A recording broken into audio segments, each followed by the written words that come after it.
A story in the diary of an old man. There was a stranger coming to the village. Our male lead suddenly stopped working and noticed something. My impression of him is not very good. That look in his eyes, like he had done a lot of terrible things. I would have been happy if he didn't stay in the village, but since the village chief was a kind person, he allowed him to stay in the village, and as usual, I decided to continue my work. It's been 4 days since he came to live in our village. His place is quite quiet, like no one lives there. Sometimes, there are still a few people who gather around the place where he lives as if gossiping about him. I think the gossipy guys in the village seem to be interested in him. As for me, I just walked by because I didn't really care. Until, a week later, it had been 10 days since he first appeared. Now I know what he was doing in there. Some children in the village climbed the fence of his house, then came back to talk to me. The kids said he only practiced swinging his sword all day. Actually, I didn't pay attention, so I just carried the wooden bucket and the rake on my shoulder and walked away. I simply thought, there must be something wrong with him, that's why he did that. If that's all, then it's best not to care too much about him. Later, when I saw that the wooden door where he was partially destroyed, I knew, and a month passed. He continued to swing his sword in front of the house. I still haven't seen it with my own eyes, but that's what I saw, heard from others. For me, I just peeled the potatoes, and yet so many people can't stop gossiping about him. I closed my eyes in boredom. Another month has passed, still like that. That man kept swinging his sword and the people in the village kept talking about it. He also said that he was preparing to take revenge on someone, saying that he really hated knights and famous mercenaries. Honestly, all the rumors about him keep bothering me. I have no interest in those rumors at all.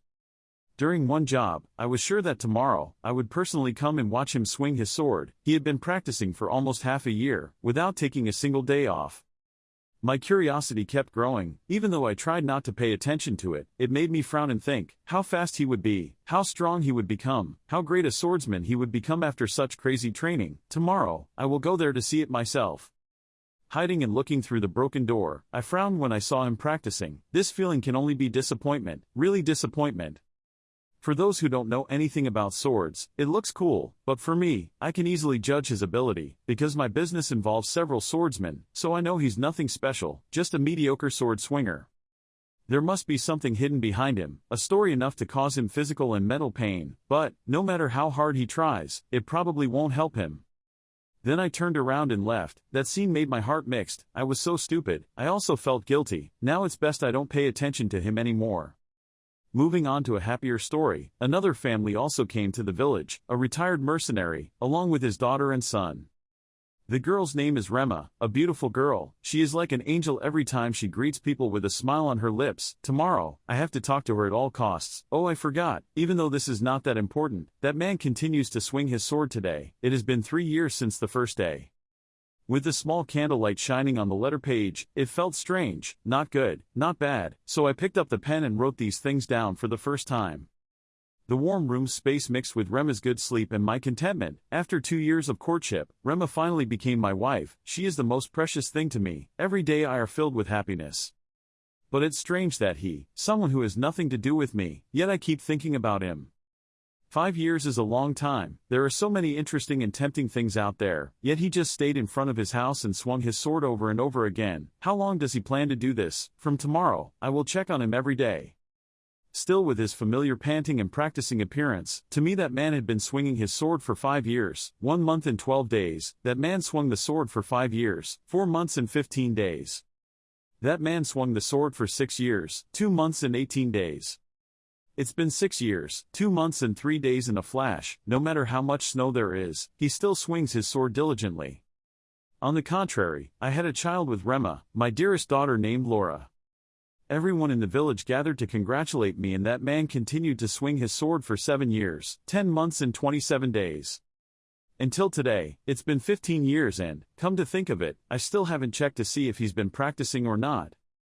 Time passed quickly. I was now middle-aged with a bearded face, a frown on my forehead as if to calm myself, but he would probably practice just like the moon and sun appear between day and night. His workout was clearly for something. I better stop doing this nonsense.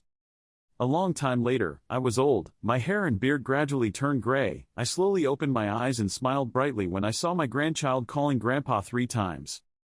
I coughed and asked, "Oh, what's wrong, nephew?" The clever child smiled and replied, "Wake up, don't sleep anymore."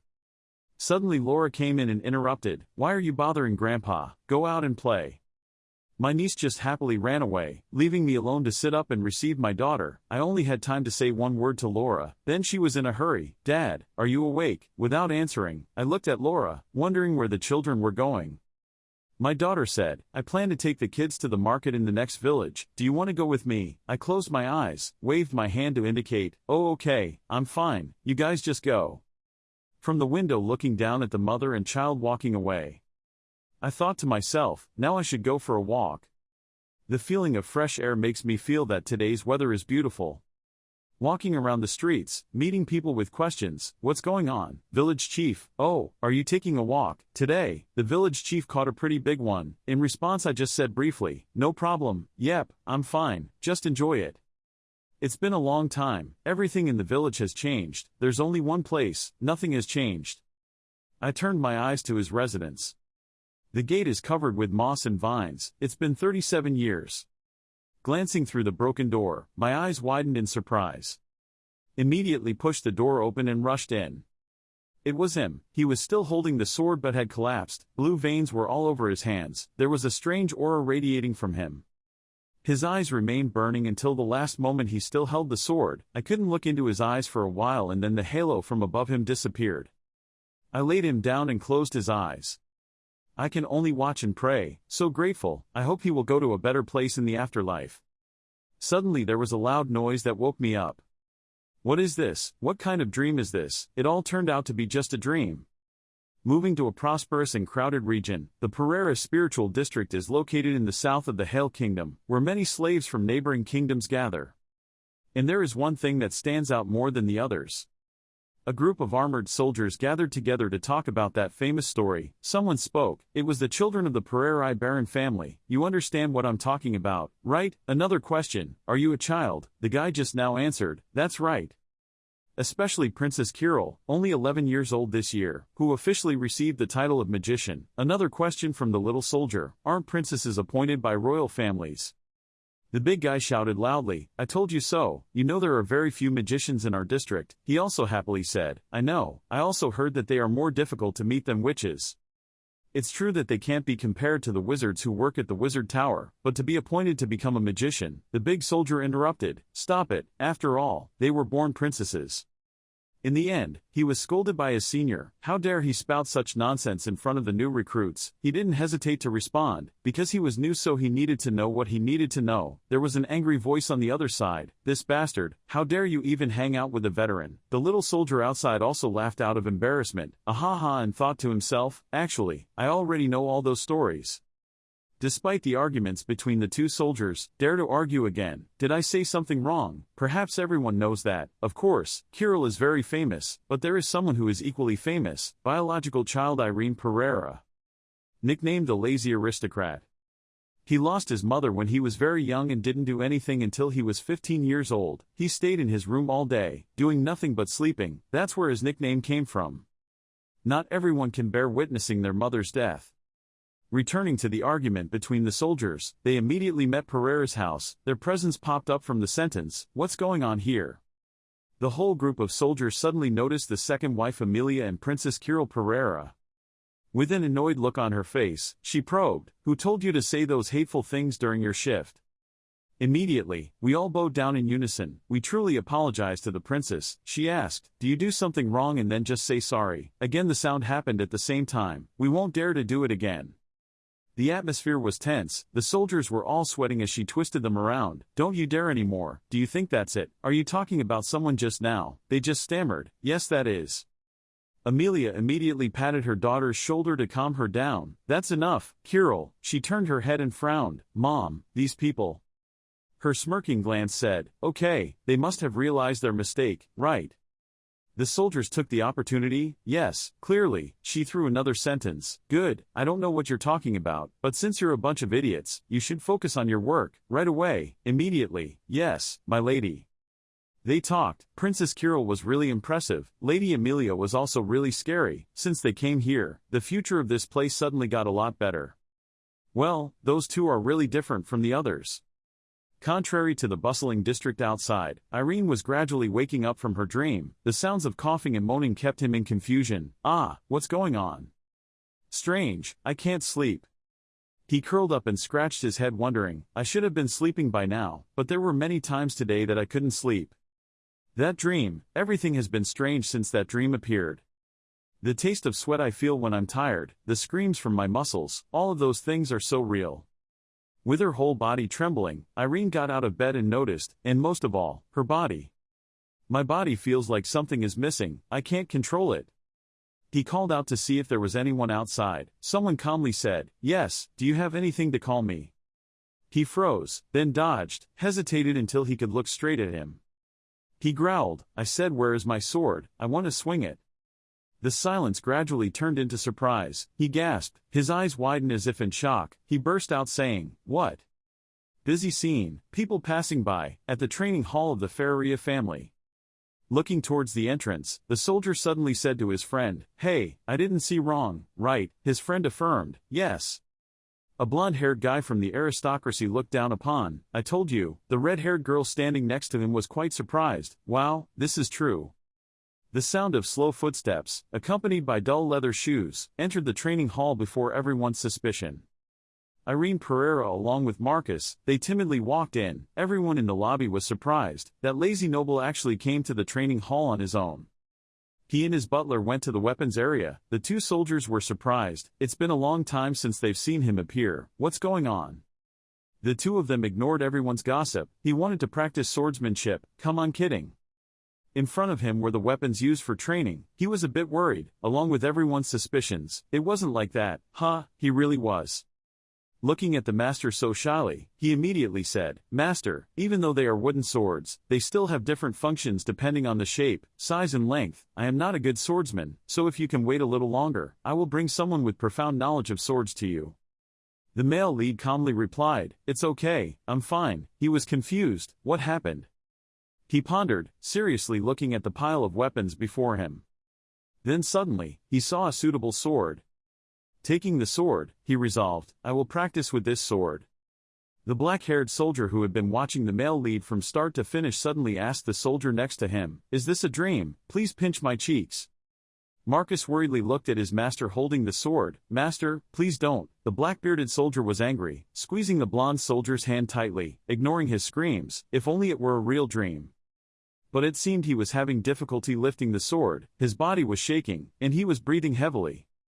The two soldiers and the butler all looked at him. Finally, with trembling hands, he lifted the sword, with a somewhat troubled face. The scene changes to the training ground, where the practice swords are hung on racks.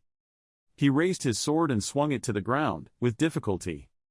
Two nearby nobles looked and evaluated. They talked among themselves. The blonde guy was helpless. Well, he didn't expect anything, but the two of them in unison evaluated him. He's really bad. Looking at the male lead struggling to swing his sword, sweating profusely, the two nobles talking, he's a lazy guy who doesn't do anything because he sleeps all day, but seeing him try for the first time was worth it. Yes, but what kind of wind made him suddenly want to practice swordplay? In response to the black-haired guy's question, the blonde guy confidently said it could be Du Young Yo. The other guy was surprised. What did you say? He continued to say, last month Young Yo from the neighboring country told him to insult the title of Duke. Hearing these words, he was stunned. They continued to talk. Oh yes, there is such a thing. I don't know because I just saw him sitting still. It makes sense. Well, I don't think he can do anything with that condition. He turned away and did not forget to leave mocking words for him. Stop continuing with his work. How long do you think he can keep it up? They laughed and bet with each other. Who knows? 3 days. I bet 30 minutes is the same. Marcus angrily cursed them in his heart. Each person was different. Idiots. Seeing his master tired and sweaty, he encouraged him. Master, the art of using the sword requires constant effort. You alone cannot overcome hardships. He immediately suggested, I will call a talented instructor to come. So tomorrow, when he saw that you were not responding, he stopped and called, Young master. He tremblingly raised the sword with determination, secretly blaming his own weakness. Every time he held the sword, not only did his hand hurt, but the muscles in his body felt like they were about to crack. But why, you swing your sword so hard? It wasn't the right time for him to trip over his own feet, he thought to himself, doing this. He fell to the ground.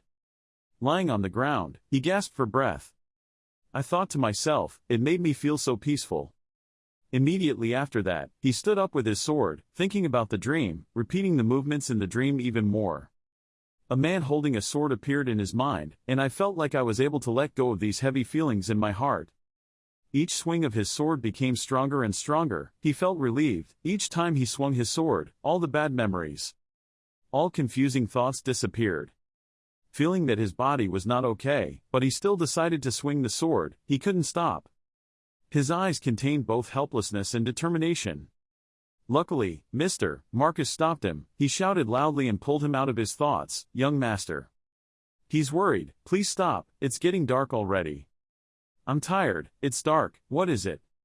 Before he finished speaking, he fell down. Mr. Marcus panicked and caught him. "Young man."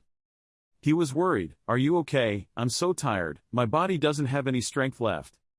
He said, "You tried too hard today." His eyes looked lazily towards the sky. The sun was setting. When did time pass so quickly? He immediately asked Marcus, "Have you been waiting all this time? Why didn't you come to the bathroom? You could have called me a little earlier." He answered as he supported him, "How dare I leave you here alone? I was waited for a long time but he still ignored me. He advised me, let someone else clean up this place. You should go rest. Training is good but please don't overdo it. You're a mess. Tired. Don't worry. We'll pay attention next time." A moment later, inside the castle, Irina's tired voice sounded, dead tired. He yawned and yawned on the bed. Everywhere was in pain and he couldn't do anything, dreaming about such strange things. He squeezed his sore shoulder, unable to sleep. 5 minutes later, the male protagonist had just complained that he couldn't sleep, and now he was falling into a deep sleep deep in the ocean, his mouth drooling without even realizing it. A few days later at the castle where he was living, the male lead is devouring the sandwich in his hand. There was still a lot of food waiting for him on the dining table. He kept eating and drinking milk. He thought to himself, it's been a while but still not used to it. The servant behind him asked with concern, "Are you practicing again today?" Irina nodded, "Yes." He silently thought, that dream has haunted me since then. To relieve this pain, I need to be proficient in using the sword. But if I keep doing that, I'll lose my mind. I think it's not that bad, it's okay. Anyway, I need to eat a lot to have the strength to practice. Thinking of this, Irina loudly called into the kitchen, giving me more sandwiches and milk. A while later, somewhere in the Ferreria family's castle, there were a few voices discussing, "Is it today? I don't know what will happen next." The soldier confidently said, "I will win the bet. Why expect too much? Newbie, who do you think will win?" One of the two old soldiers just asked the new soldier. The new soldier immediately shook his head. "I don't know. What's wrong?" While they were talking to each other, suddenly a voice interrupted, "Excuse me. Which way do you go to get to the training ground?" The soldier asked in surprise. He looked for the training ground. The old man smiled kindly. "I'm just a wanderer. I want to see the training ground as someone who used to use a sword. Well, of course I also have a full certificate. It's here, it's here, it's there, it's here." The three soldiers looked at each other, then immediately agreed, "Okay, we are almost done so you can follow. We are also planning to go there." The old man smiled happily. "Thank you guys are so nice." The three of them brought the old man to a gate, introduced him. This was Valeria's training ground. Let's see who won. Suddenly the black-haired soldier panicked. Looking at the scene inside, something happened. Blonde soldier, wondering, why is there anyone? The two of them were surprised to see him practicing swordplay. "It's the dude, it's really him. What is this? It's been 4 days already." The blonde-haired soldier smiled. "I won," only to see the black-haired soldier's dark face. "Damn it," the blonde-haired soldier urged, "let's bring what you promised." The black-haired soldier angrily brought out a bag. "This is a brat." The blonde-haired soldier was cheerful. "Thank you." The black-haired soldier was extremely bitter. He must have had a problem with his mind these 4 days. The blonde-haired soldier smiled. "Didn't I tell you? He was insulted by Viscount Garen's son. Maybe he liked that all week." The two of them continued to argue. "Hey, you think you're the only one who knows this? You dare to call yourself my partner like that?" The new soldier awkwardly advised, "Calm down." In contrast to them, the old diner, from the moment he entered, remained silent and looked at the male protagonist. I thought to myself, surprisingly, he's not that bad. I don't feel like I wasted my time. However, his swordsmanship was still too immature. He was weak and could not bear the weight of the sword. His uneven breathing caused him to exhaust all his energy. Just how long will this last? He thought incredulously. Is it Du Young Yo who started all this? Keep swinging the sword like a toy like this, it will break anyway. How much energy does he have left? At this moment, the four of them stopped thinking and arguing, raised their heads to look up into the sky. They felt the wind change. What happened to the wind? I just saw the black-haired soldier looking up at the sky in panic. That's it. Irina also stopped practicing looking up at the sky, only to see someone riding a beast flying above their heads. Everyone immediately realized it was the divine beast, Griffin, and its rider, Lady Kirill Ferreria. The divine beast, Griffin, has the body of a tiger and the head of an eagle, with skin as hard as steel. This is a legendary animal that does not exist in real life. At least, it should be like that. The three soldiers saw this and were afraid they would lose their shape. The princess jumped from her body to the ground. As soon as the magical beast Griffin put his hooves on the ground, he broke the bricks of the training ground. Being able to control what I create, and infusing energy into them, making them appear to be living things, this is Kirill Periral's magical ability. The princess pointed at the new soldier and shouted, "You!" The soldier turned pale and replied, "Yes." She glanced around and pointed to the blonde guy, "And you?" Then the black-haired guy, "You too." Even the old man and woman were not spared. "And, who is this?" He smiled gently and explained, "Well, I'm just a wandering knight observing the yard." The princess did not pay attention to his words and immediately corrected her. "After all of you dare to do your own work and neglect your duties, right? You are still at work, loitering. What are you doing here?" The three soldiers seriously and fearfully replied, "Yes, we just finished our shift." The black-haired soldier was shy, and had already handed over the work to the full afternoon shift. "We won't cause any problems." She was angry. "What, are you interrupting me?" The soldier trembled. No, she frowned. "Nothing, just gossiping at the training ground was enough to be disciplined." The soldiers trembled and looked at each other. The one who was silent at this time was Irene, who asked, "Kirill." He stupidly asked his sister, "What's wrong?" I only saw her serious face and not answering him. But she knew she couldn't leave it like that forever. But to say it, she didn't know what to say. After a few seconds of silence, Kirill decided. She said in a low voice, "Give up, right now." He asked in surprise, "What?" She replied annoyed, "What do you think you are doing? Stop doing stupid things like this." He paused after hearing her say, but he decided to ignore it and continue practicing. She didn't expect to be ignored by Irina like that. While he trembled as he picked up his sword to continue practicing, she was angry and shouted loudly, "Do you think learning swordsmanship is so easy? Even at this age you still sleep all day. Even if you swing that sword, do you think anything will change?" She said angrily, pointing at the soldier, "Open your eyes, your swordsmanship is so bad. Do you know that new soldier is much better than you?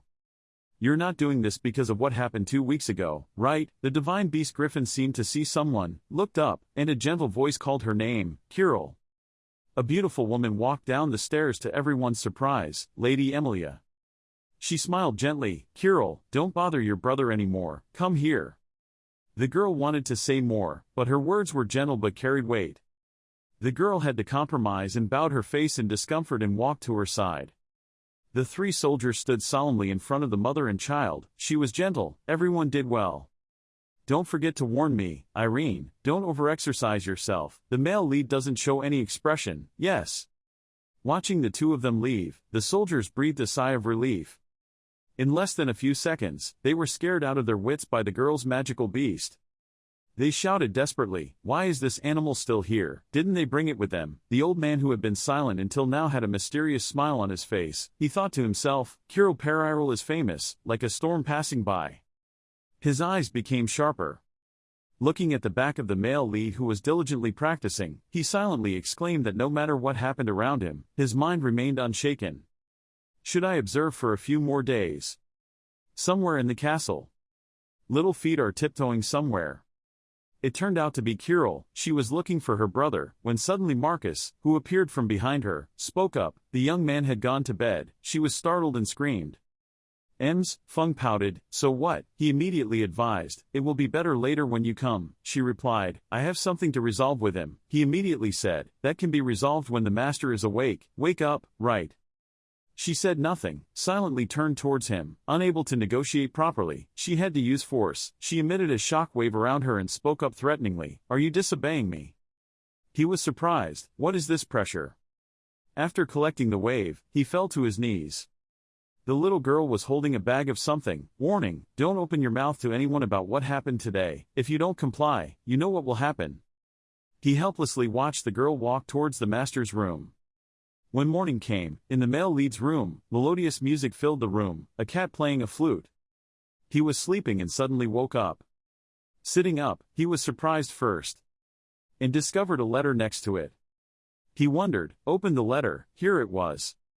It turned out to be a letter from my sister sent to me. I was happy, reading the letter. I'm sorry for what I said this morning. After hearing that you practiced too hard and even skipped meals, I was really very upset, worry. I left a doll to help you rest. I hope it helps. Don't tell Mom I came by. She said I can't go into your room. He was relieved and happy. Kirill, also behind him, turned the letter over. It turned out to be a warning from Lady Emilia. If Kirill bothers you, tell me. Until then, I will pretend not to. Know this. Love you, Mom. The male lead was extremely excited and happy. He held the letter and caressed the cat, thinking to himself, Kirill and my mother care about me so much. For the past 10 years I have only been lazy like an idiot. Marcus called from outside. Master, your food is ready. He pondered, how about eating? With the sound of his increasingly fast footsteps, he happily thought, how can this be? The master's words echoed in his head. From today, I will have meals with my family. He walked faster. His face could not hide his happiness. The master had really changed. At the dining table, Kirill kept picking up food for his brother. Brother, let's eat this. The male lead happily replied, okay. The girl kept feeding her. This, he reluctantly said. Okay, Lady Emilia saw that and immediately stopped her. Come on, Kirill. After a while, his expression became a bit sad. He spoke up, to the surprise of the whole family, father, mother, Kirill, thank you everyone. I've always wanted to say this. Thank you everyone for always taking care of someone who does nothing and just does everything, lying down all day long like a child.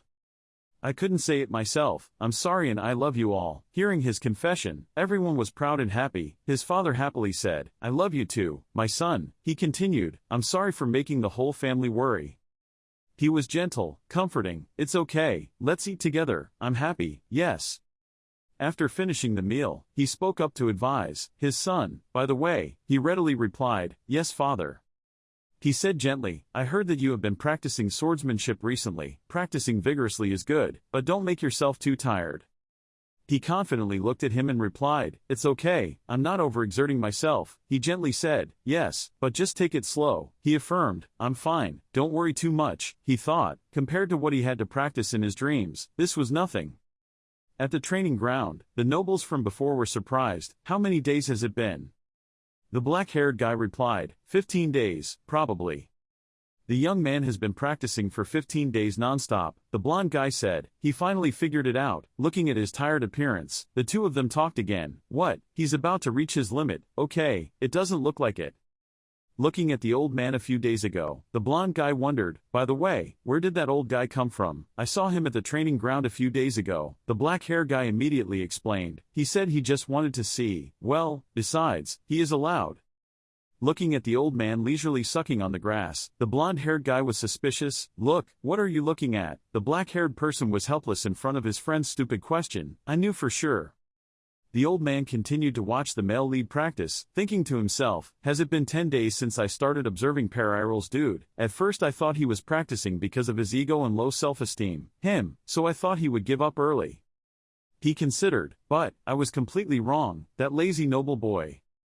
I heard he was so lazy that the word lazy became his nickname. How could someone who had never trained in his life, maintain it without showing any boredom? Just like that kid's mind is that of a steel threader. He began to have doubts about him, just living day by day without being shaken at all. Even in my lifetime, finding someone like that is impossible. Wait.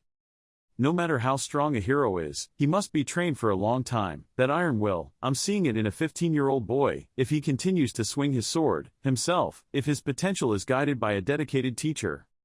The male protagonist's determination appeared clearly in his mind, thinking to himself, how far could he go at that time?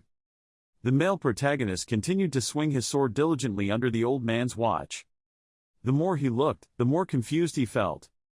He immediately turned around and smiled and asked, Yangban gatekeeper, is it okay if I ask about the day? He replied, yes, okay, just ask. The sweaty, panting male protagonist practicing his sword appeared again in the old man's question. The young nobleman over there practicing, will he be trained in swordsmanship?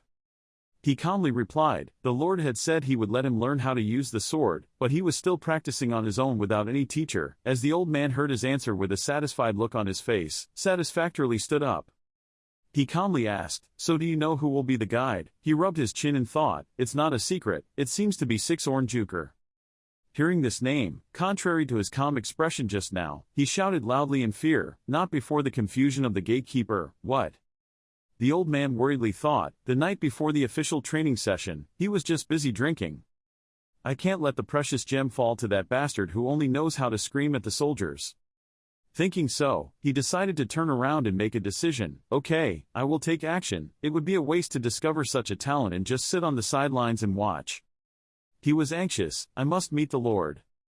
At Ferrera's castle, the Lord was skeptical when he heard the old man's words. Was it true? He affirmed, yes sir, I am sure. He was happy in his heart, thinking, this person said his son has potential. Not long after he was happy, he became worried again, but he thought about the harshness of the Chrono Sword Academy. It is the best swordsmanship school on the continent and only accepts truly talented people, regardless of race, gender or status. Just being a student is treated like royalty, which is a place whose reputation goes beyond that of the Royal Academy. He pondered, but to be accepted and survive in the academy is very difficult. Can Irene win that constant competition? Thinking about it, he immediately called the male lead who was practicing. He explained his intentions to you. Irene, I won't push you. If you don't want to go, you can refuse. I just want you to understand the challenges you will face if you choose this path. He had difficulty making a decision and immediately said, please give me more time to think. He agreed, okay, I understand. Returning to his room with a heavy heart, he pondered, could I do well when I just lay still for 10 years? He took a deep breath. My hands grabbed the bed, thinking, but I don't want to lie in one place anymore. For myself, and for my family. Finally he made a decision, gently opened the door to his father's room. He spoke, Father. He eloquently declared, I will go. On the day of departure, standing in front of the castle gate, he looked regretfully at his family, unable to say goodbye to everyone. Lady Emilia burst into tears because she was happy for her son's growth. The princess had a proud look on her face. Her haughty sister said, see you soon. He and his partner Marcus set off together.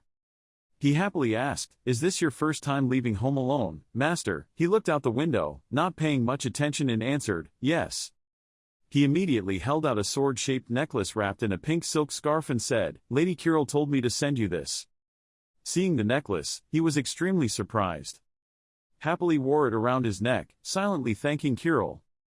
After a long time, the two of them finally arrived. Our master arrived. The male protagonist was very surprised at the splendor of Coron Academy. Marcus happily said, I'll see you to the door. Contrary to his expectations, he replied, no, I will go myself. He suddenly replied, yes. The male lead looked at his hands, determined, from now on, I am just a student, I need to start doing these things myself. When he saw your growth, he was moved to tears, young master. He smiled brightly, come in, I'll be back. Marcus bowed to his master and wished him, I hope he comes back with the results he deserves, but he was a bit nervous. At the entrance, he met 3 people standing blocking the gate. One of the 2 soldiers, accompanied by a man with blue hair, eloquently announced, this is Noble Bart Lloyd, from the Earl Lloyd family, a prominent family of the Cabrera Kingdom. He was introduced by Lord Colsway, an honorable knight.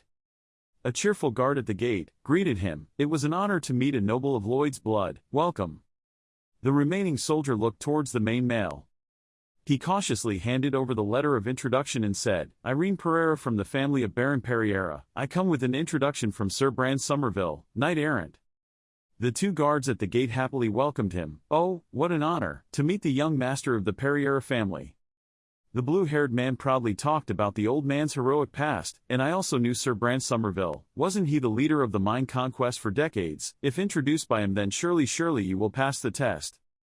He happily guided me wholeheartedly. He just went straight into the front auditorium, wished him luck. He entered the gate and walked towards the direction he was directed and did not forget to thank the soldier, thank him for his encouragement. The red-haired man wondered, Brand Somerville, what is that old man doing? Did he really write a letter of recommendation? The blue-haired man affirmed, it's true, and that boy, isn't he a nobleman? That's lazy. Speaking on the podium, he thought to himself, some bright faces here, namely Bart Lloyd, Judith, and Ilias Lindsay. The most prominent is probably Ilya Lindsay, the second genius of the Lindsay family. I heard that she is even more talented than her brother. Suddenly Bart saw her. He showed hostility towards her. Ilya Lindsay, that girl came here again. He was worried. Damn it, no wonder there was no one worthy left here. The instructor continued, as I said, you are not official students yet, but just preparations. As you know, the swordsmanship training process will be very difficult. If you pass the next 2 assessments, you can spend a year studying here. Until then, you are still in reserve. Of course, hardships will still await you even when you become official students. He looked sinister, said, leave your things here, and go out. I will lead you to a place. At the academy's gymnasium. He changed into more comfortable clothes and explained to everyone that this is a place for physical training such as cardiopulmonary endurance or muscle endurance. The field surface may be a bit rough, but this is a normal running practice field. After explaining, he stomped his foot on the ground and said, okay, now. Declared, and then he ran quickly forward, starting the physical test, all running. The student ran as hard as he could to catch up with him. As he ran, he shouted loudly, this pace doesn't seem to be enough, please increase your speed. Saying that, he ran up from the crowd, excited, good, I underestimated you guys, now run faster. The male protagonist and the others tried their best to follow the guide. As for Bart, he thought, is running a marathon, I have to catch up, I will run behind and observe the situation first. He was proud, that lazy guy. Seeing the male lead trembling and kneeling on the ground, he sneered, the nickname was not wrong at all. The male lead gasped, helpless and desperate, his heart felt like it was about to explode, he couldn't. On the other side of the track, the instructor noticed him. Looking at the crowd of people constantly running forward, he sat there in despair, trembling, I couldn't stand it, everyone was running away, yet I couldn't lift my legs, but with his determination, he was able to stand up and ran to Bart's surprise. He rushed forward with enthusiasm, stood up, this was nothing. The instructor was surprised, not beyond his expectations. Returning to the male protagonist's thoughts, the man in the dream appeared in his mind, compared to the man in his dream. I rush forward, I want to become that person, I want to be on par with him. To do that, his eyes became more determined, I need to keep running. It will no longer be a lazy, cowardly name. A blonde-haired man stood silently outside the training ground observing. He looked at Irene Pereira and silently assessed, oh, how surprising, I thought he would give up immediately. Suddenly, I realized something, He looked at Irene Pereira's body and thought to himself, he doesn't look very good. At this time, Irene Pereira was having difficulty breathing. He staggered and was about to fall to the ground. The instructor saw it. A shadow passed by. The blonde man rushed into the field and helped Irene Pereira. The instructor breathed a sigh of relief and continued to lead the students to run. The blonde who put Irene Pereira on the ground sighed silently, looking like he had fainted. He was completely exhausted after exceeding his body's limits. He looked at Irene Pereira's pale face and fainted and whispered in admiration, what an interesting child. Some time later, Irene Pereira opened her eyes in surprise. He looked around silently wondering where he was. Suddenly a sound rang out and he woke up. A black-haired old man looked at him and smiled and said, don't worry about your body, you're completely fine, I'm Run Tarhal, I'm in charge of the recovery room. Irene Pereira gently nodded, thank you. He cleared his throat again and said, of course you have to thank me, if it weren't for my skills you wouldn't have recovered so quickly. He teased him, it seems like we will have to meet often, Irene Pereira, he replied, sure, he smiled and replied, I'm just joking, don't answer so seriously. Then Run Tarhal gave him a scroll, and this, Irene Pereira wondered, what was that? He received the scroll, opened it and listened to his explanation, the exam rankings, but don't worry, it's different from the midterm and final assessments that affect official admission, here just a quick test to determine the abilities of the preparatory students. Irene Pereira searched the list, finally seeing her name in the 400th position at the bottom of the list. Run Tarhal smiled comfortingly, well, it was a good idea because it made the higher-ranked students happy, and encouraged the lower-ranked students to try harder, don't you think? He continued, that ranking will be completely different in just 1 year anyway, so you don't need to worry. He thought to himself, what's wrong with him? I'm trying to comfort him. Runtaro looked at him rolling up the paper and replied, okay. He judged in his heart, but he didn't look sad at all. Like I heard, he was quite interesting. Then he excitedly said, okay, get up, you can't hang out on the first day. When he pushed you away, you hesitantly agreed, okay. The next day, in the auditorium, the blond man standing on the podium asked loudly, hello, fellow reserve students, did everyone sleep well? The students answered in unison, yes sir. The blond man laughed loudly and introduced himself, very good, it seems like everyone is fine, nice to meet you, my name is Karka, I will be your guide. He pointed to the board with the chrono swordsmanship apprentice timetable, in turn, activities, waking up and eating breakfast, morning practice, lunch, afternoon practice, dinner, mental training in art class, liberal arts, he said with a smile, from now on, all daily activities will be conducted according to this schedule, we will notify if there are any changes. Karka looked at the students in the hall and continued to announce, after daily activities there will be free time. From today onwards, the drill hall, indoor practice room and other areas will be open overnight. If any reserve students want to practice individually, they are free to use it. Irene Pereira heard this and happily thought, great, I can use the sword there. Karka suddenly pointed to the sky, but he announced, strictly prohibiting all types of training weapons. Irene Pereira gasped and thought, what? In the afternoon, a group of students is walking on the street. A student with light brown hair complained, thinking about a class that's all just theory makes me sleepy. The black-haired student sneered, you don't understand a single word, brown hair replied angrily, but I understand what you're saying, so shut up, don't care about our argument. Person, Bart Leoid opens the door to the training room. The group of students walked in, the black-haired students were amazed, the brown-haired students were surprised, it was really spacious. In the gym, everyone works hard. One student said, everyone practiced hard on the first day. The black-haired student was envious and disdainful. It won't take long for everyone to be exhausted. Suddenly, Bart Leoid saw someone and was surprised. A girl is diligently lifting weights. Ilya Lindsay was sweating all over, constantly lifting large weights. Bart Leoid thought in surprise, Ilya Lindsay, the rumors about her seem to be wrong. Just looking at her makes me feel overwhelmed. He realized with discomfort that she didn't look like a preparatory student at all. She made him feel incompetent. He felt like he and Ilya Lindsay were in two different worlds. He judged in his heart that she was on a completely different level. A student saw it and exclaimed, it doesn't make any sense. The brown-haired student said, how can she be so strong? I heard she was only 1 year older than me. Suddenly there was a student gasp loudly, The brown-haired guy and the black-haired guy saw Irene Pereira lifting weights, more specifically he was lifting a horizontal bar. They teased, it seemed like the underdog was also practicing. The brown-haired guy laughed sarcastically, poof, that's right, he also practiced very hard yesterday, he's a completely different person. The black-haired guy asked sarcastically, but it's so ridiculous, if he works so hard then why, lazy for 15 years. They looked at Irene Pereira sweating while practicing and then continued to mock her. If they looked closely, oh my god, they might faint again. Ilya Lindsay, who had just finished practicing, noticed them. Bart Leoid turned around and walked away saying, stop wasting time on meaningless things, let's go. The black-haired and brown-haired guys immediately agreed, okay. He passed by a redhead. He looked at the red-haired girl practicing and mentally assessed, that girl was Judith, the one who beat him and got second place in the test. An ordinary person like her is here, she is sure must be quite strong.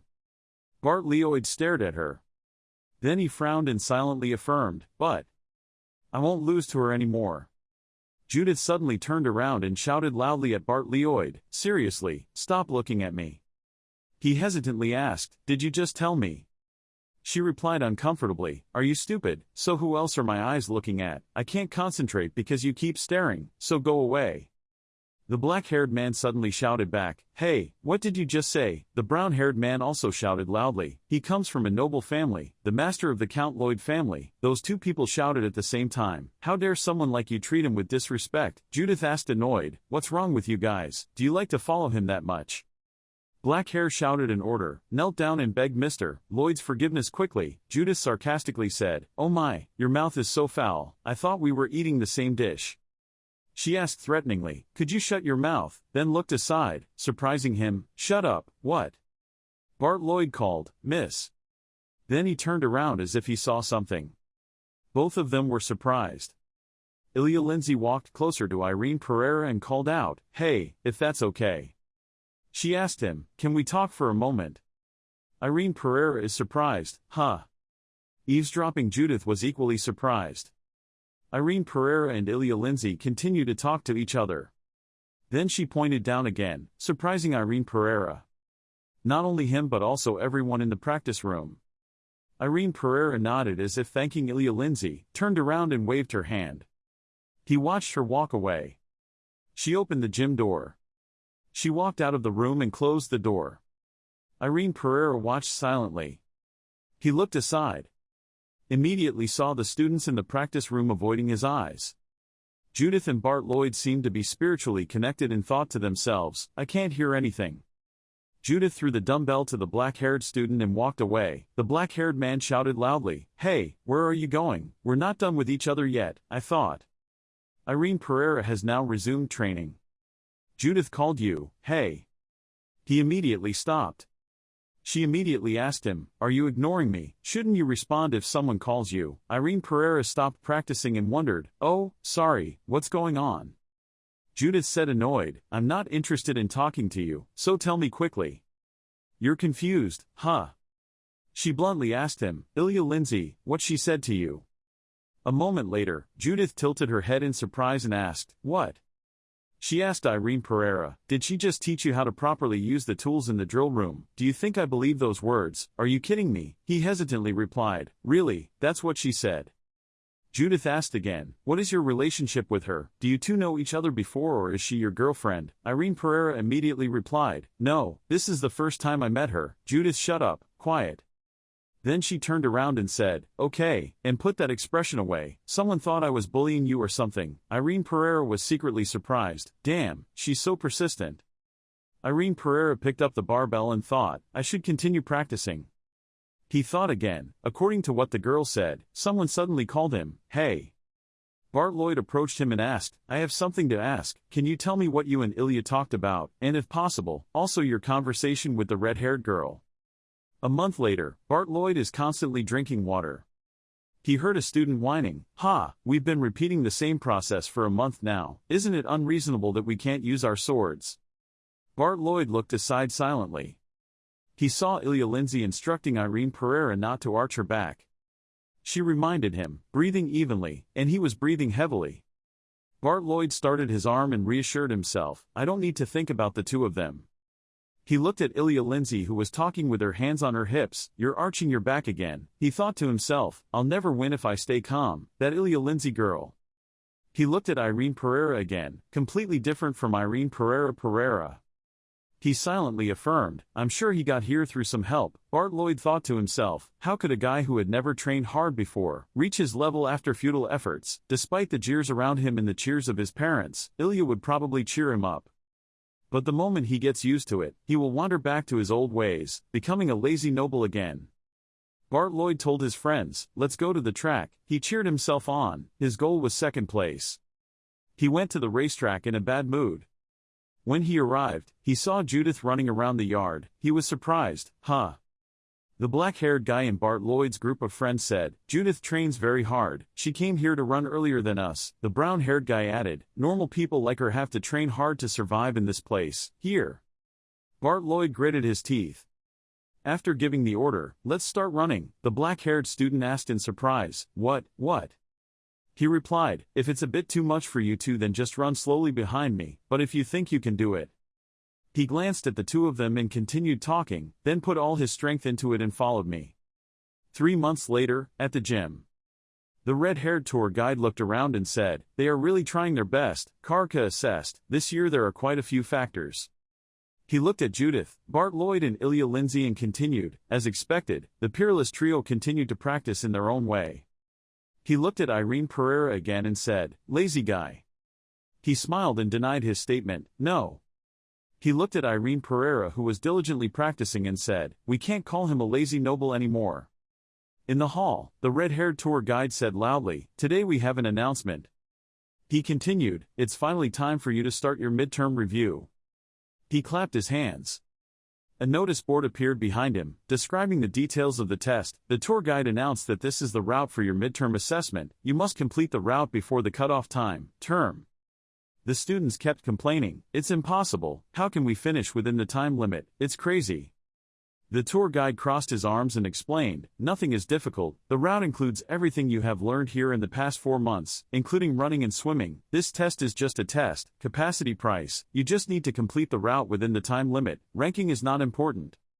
He continued, "The Swordmaster said that he personally awarded the 5 best reserve students, a very good motivation, right?"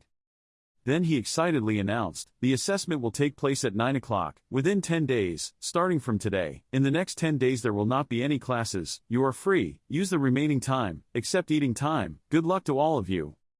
Leaving the auditorium, the brown-haired student immediately asked Bart Lloyd, "Mr. Lloyd, are you okay?" Without waiting for Bart Lloyd to answer, the black-haired student immediately shouted, "Of course," he thought Mr. Lloyd was like him, ah. Right now, Bart Lloyd is quietly thinking, Ilya Lindsay, Judith and the others, I may be thinking cautiously, but with me being in the top 5, there is no risk factor at all. He looked aside and thought, but why am I so concerned about that guy? He saw Irene Pereira practicing persistently, even though she was tired, without stopping. A few days later, at the practice room, the big barbell was put down. Judith happily clenched her fists and shouted, "New record, that's enough practice today." Suddenly, she heard a groan. She immediately turned to look. She saw Irene Pereira leaning on the ground and breathing hard. She wondered, that guy, is he training beyond his limits again? She looked at him wiping his sweat and thought to herself, obviously his physical condition has improved significantly compared to before when he first joined the academy. How come? She saw Irene Pereira continuing to practice like crazy. She kept wondering, how could he still continue? How could I be less persistent than a guy who was once rumored to be a bad guy, lazy?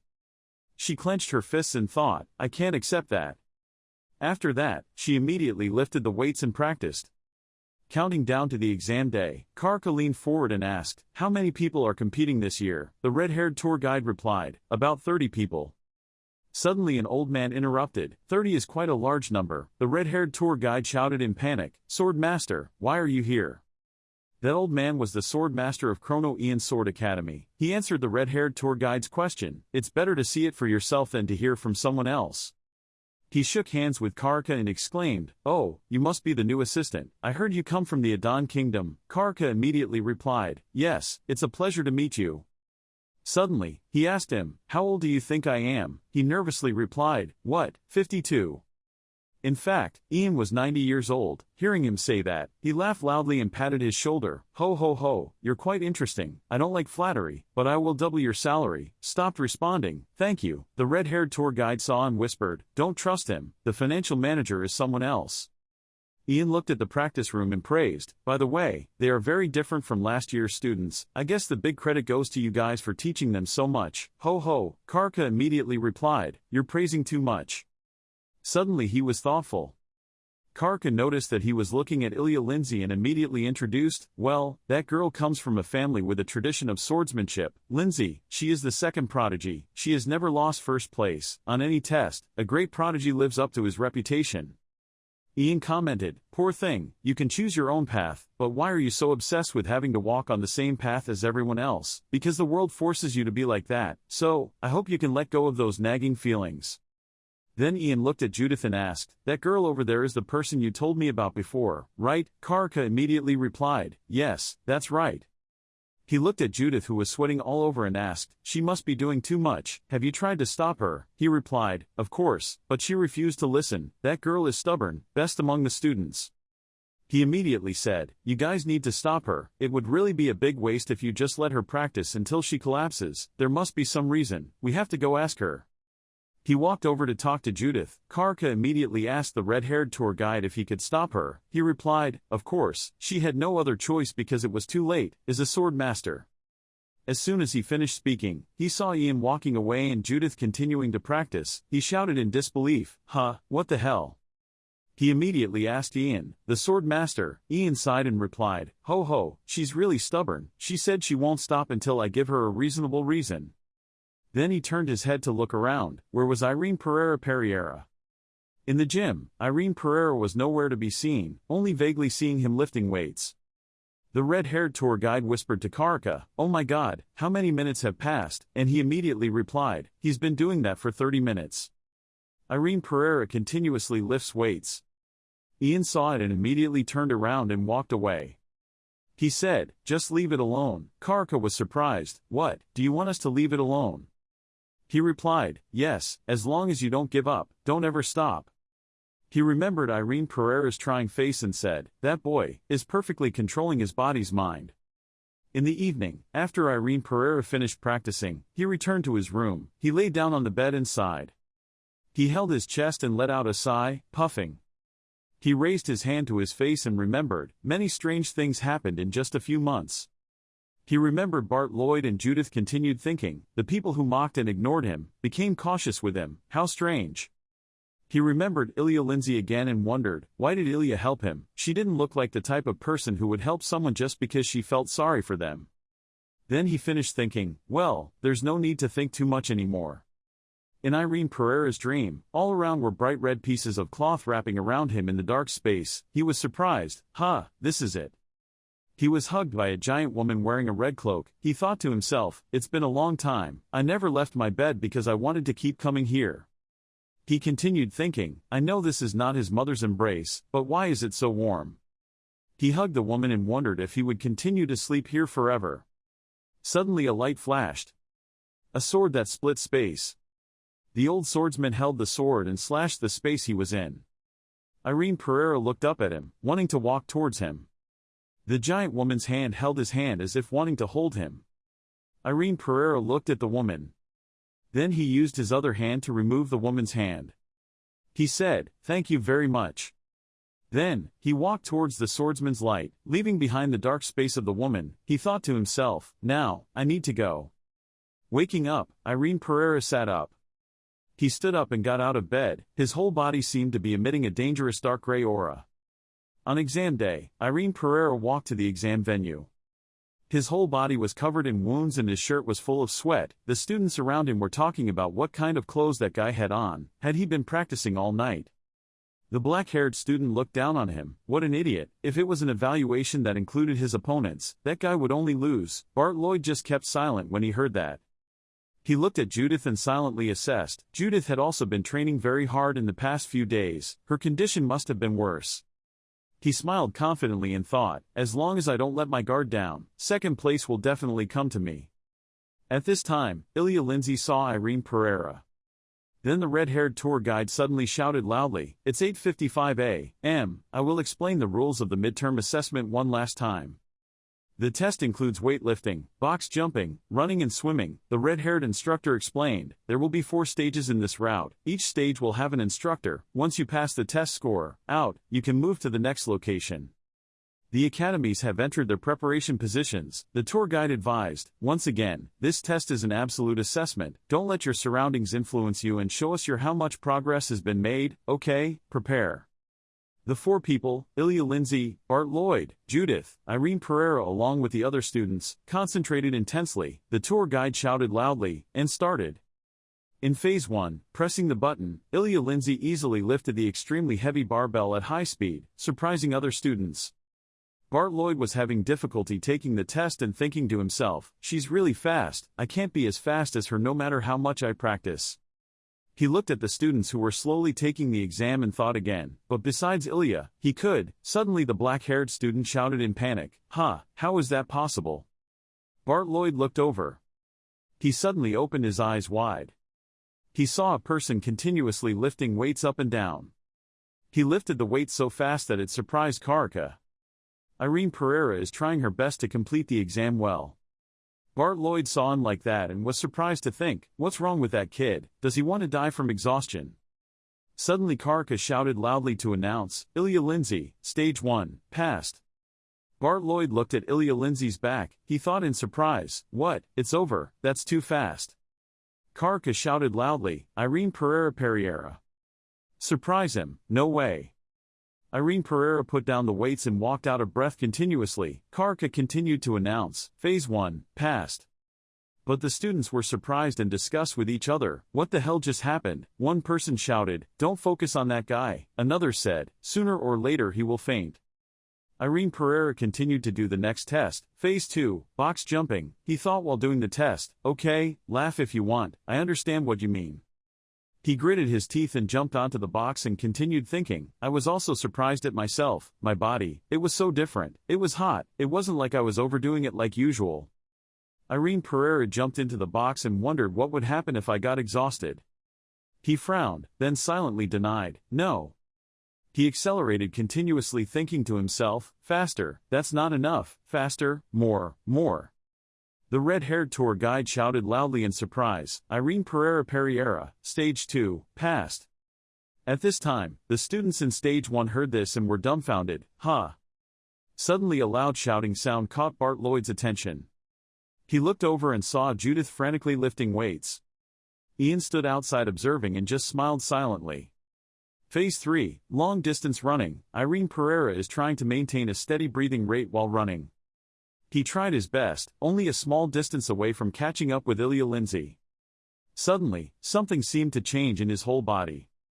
Ilya Lindsay now realized that he was about to catch up and tried to speed up. Irene Pereira did not give up. He also ran and wondered, what is this? He opened his mouth to breathe and then thought again, how strange. He shook his head as if trying to push his thoughts out of his head. What was this feeling? He gritted his teeth and thought, me. Irene Pereira looked at Ilya Lindsay's back and continued to whisper, I want to pass, Ilya. Suddenly he discovered something running towards him. It turned out to be Judith. She ran so fast that she overtook Irene Pereira and Ilya Lindsay. Irene Pereira wondered, Judith. Judith at this moment did not care about everything around her and ran while thinking, I will not lose, I will never lose. She continued to run away. She thought to herself, it was very difficult for me to get here.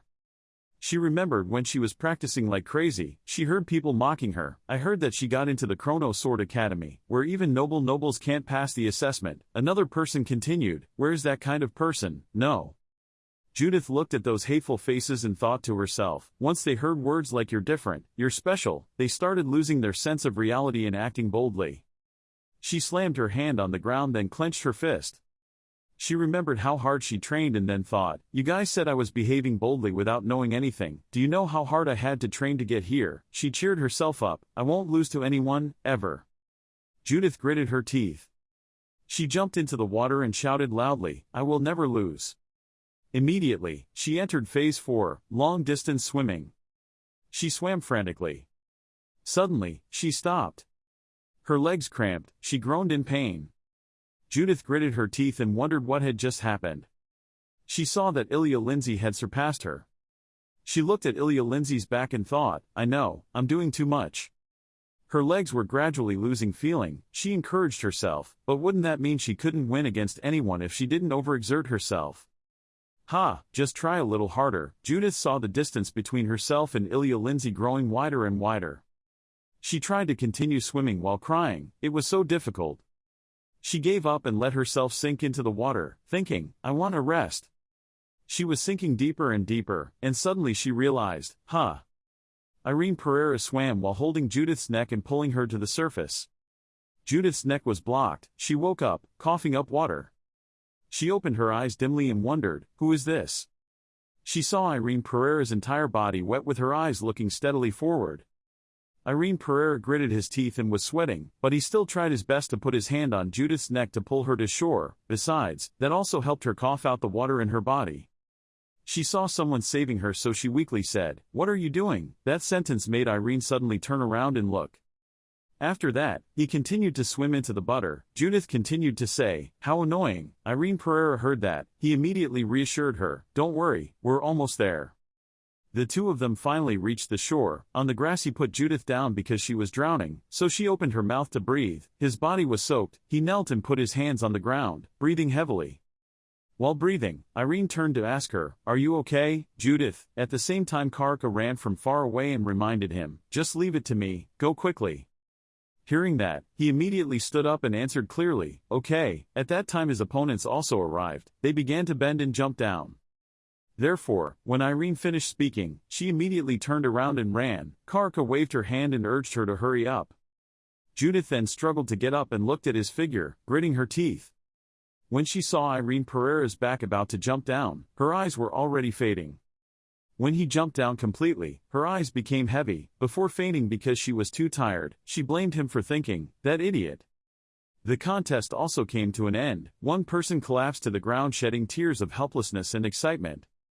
In his eyes was extreme disappointment. He trembled and said, "I can't continue anymore, I've been practicing very hard." A person standing near the boy spoke up and encouraged him. It was too early to discourage him like that. The words made him suddenly stop crying and look up. It was Karaka. He stood with his hands on his hips and said smilingly, "You still have the second round of the evaluation. The standards are much lower than the first round. As long as you don't give up, I'm sure you can just get through." His words of encouragement made the other boy happier. He ran away with his two friends towards the silent sun affirming, "Great, this time I will definitely do it." Seeing that happiness, Karka also smiled, happily. At the same time the red-haired judge with a bit of white walked up to him and said, "As expected, there were more successful candidates in the first round of evaluation than last year." He smiled widely and replied, "Yes, this year there was something very different." He raised his hand to count and then added, "There are many talented children, but the most outstanding thing in this midterm assessment round, to be." Having said this, Karka suddenly hesitantly looked for the figure of the proud Irene, our hero of the day, who ranked 34th in the first round of evaluation out of 35 successful candidates. Having said this, he shouted, "Shout out that person's name, Irene Pereira." Karka's praise was quite loud, making Lance jealous. He looked at Irene's tired figure and smiled contemptuously to the side, thinking, "How desperate, why do you have to do such things in the evaluation round? Wanting to show off, was it because I was kind or something?" Then he felt lucky and acknowledged, "Well, thanks to that I was able to get 5th place." There were two people standing in front of Lance. The blonde guy was angry and confused. How could someone like him get rank 5? This made him quite angry. He put his hands on his hips and gritted his teeth in reproach. "Hey, shouldn't you congratulate me?" At that time he thought, "If you're jealous, just say so." The other friend will come over to praise and jokingly say, "Congratulations, friend, you even received a reward from the sword master. I'm a bit jealous." Bart Lloyd came from afar and happily said, "Congratulations, Lance." The words made him suddenly startled and turned around happily calling, "Mr. Lloyd." Seeing him come, Lance smiled. He put his hand on his chest in gratitude. "It was also thanks to you teaching me all this time." Lloyd politely replied, "I didn't do anything, you were the one who achieved that." Having finished speaking, Lloyd looked around looking for someone's silhouette. Lance kept flattering him, congratulating him on the 2nd place. "Mr. Lloyd, I know you can do it." The blonde guy with his hands in his pockets smiled half disdainfully. Usually your words, he thought, were funny, right, but those compliments Bart Lloyd didn't pay much attention to. He answered tearfully because his eyes were elsewhere. Irene Pereira's Bart Lloyd looked blankly from afar, thinking, his performance in the midterm evaluation round, it was not at a level that I could catch up with. His eyes looked thoughtful, thinking back, if Judith hadn't been exhausted, I would have been in 4th place. The distance between Bart Lloyd and Irene Pereira was as far away as an invisible wall blocking it. He affirmed, "I admit, I completely failed." The next day, the sky shone down with new rays of sunlight, and the figure of Irene Pereira diligently practiced on a familiar path. After a long run, Irene felt tired, so he squatted down. His sweat was pouring down. He breathed heavily. Suddenly there was a voice from behind Irene. "Why did you do that?" That question made him suddenly look back. From afar, Ilya Lindsay walked solemnly. Irene Pereira didn't understand what she meant, so she asked again, "Huh?" Ilya rolled her eyes. Her eyes were very serious. She said, "You know what I mean." Ilya Lindsay stood there suspiciously looking straight at Irene. "Wasn't that so?" At that moment he stood up to face that question. He looked straight into her eyes and wondered, "Are you talking about me saving Judith?" Ilya replied calmly, "Yes." Then she asked, "Why did he do that?" Irene's expression was uncomfortable. He just stood looking at her without saying a word. After that, Irene Pereira answered, "Just." Then he looked down blankly at his feet and vaguely said, "I just felt like I needed to do that." After hearing his meaningless words, Ilya Lindsay angrily reprimanded, "Do you know what you said didn't make any sense? Even if you didn't do it, one of the instructors in charge of that stage would save her." Her sharp words made Irene uncomfortable. He just stood there and listened. Then she continued to be grumpy. How could he give up the reward from the king's best sword master country for just such a reason? But then Ilya Lindsay's voice slowly lowered to analyze the risks for him to understand. Not only that, the mouths that had been mocking him all this time, and the eyes that looked down on him would continue to attack him. Then she asked, "You know that, right?" The words she just said weren't really intended as criticism. Irene knew that, so he didn't refute anything. But then Irene Pereira turned away. He was suspicious. He was asking if I knew I was called a lazy aristocrat. The unexpected question made Ilya stunned, not knowing what to answer. Irene Pereira began to recall the dark image of her past and told her, for quite a long time, I felt like I was stuck in a quagmire, not without reason, but let's just say, it's been a long time. At this point, he hesitated but then continued, I didn't bother trying to escape that quagmire anymore. Irene was disappointed when she remembered her old self, such a pathetic me. But then, someone grabbed Irene Pereira's hand and pulled him out into the light. His eyes were like seeing light for the first time, filled with dreams and desires for the future. That hand and those who helped Irene made him remember forever, he said, having been pulled out of the quagmire by his loving family. The image of the day he jumped to save Judith appeared, he asserted, and I, who was able to stand up with the help of countless people, did not think that pretending not to see someone drowning right in front of me was correct. Irene Pereira narrated with a face full of pride. He smiled and said, that's why I did that yesterday. He added simply, that was the reason. His impartiality made Ilya Lindsay speechless and unable to say anything more.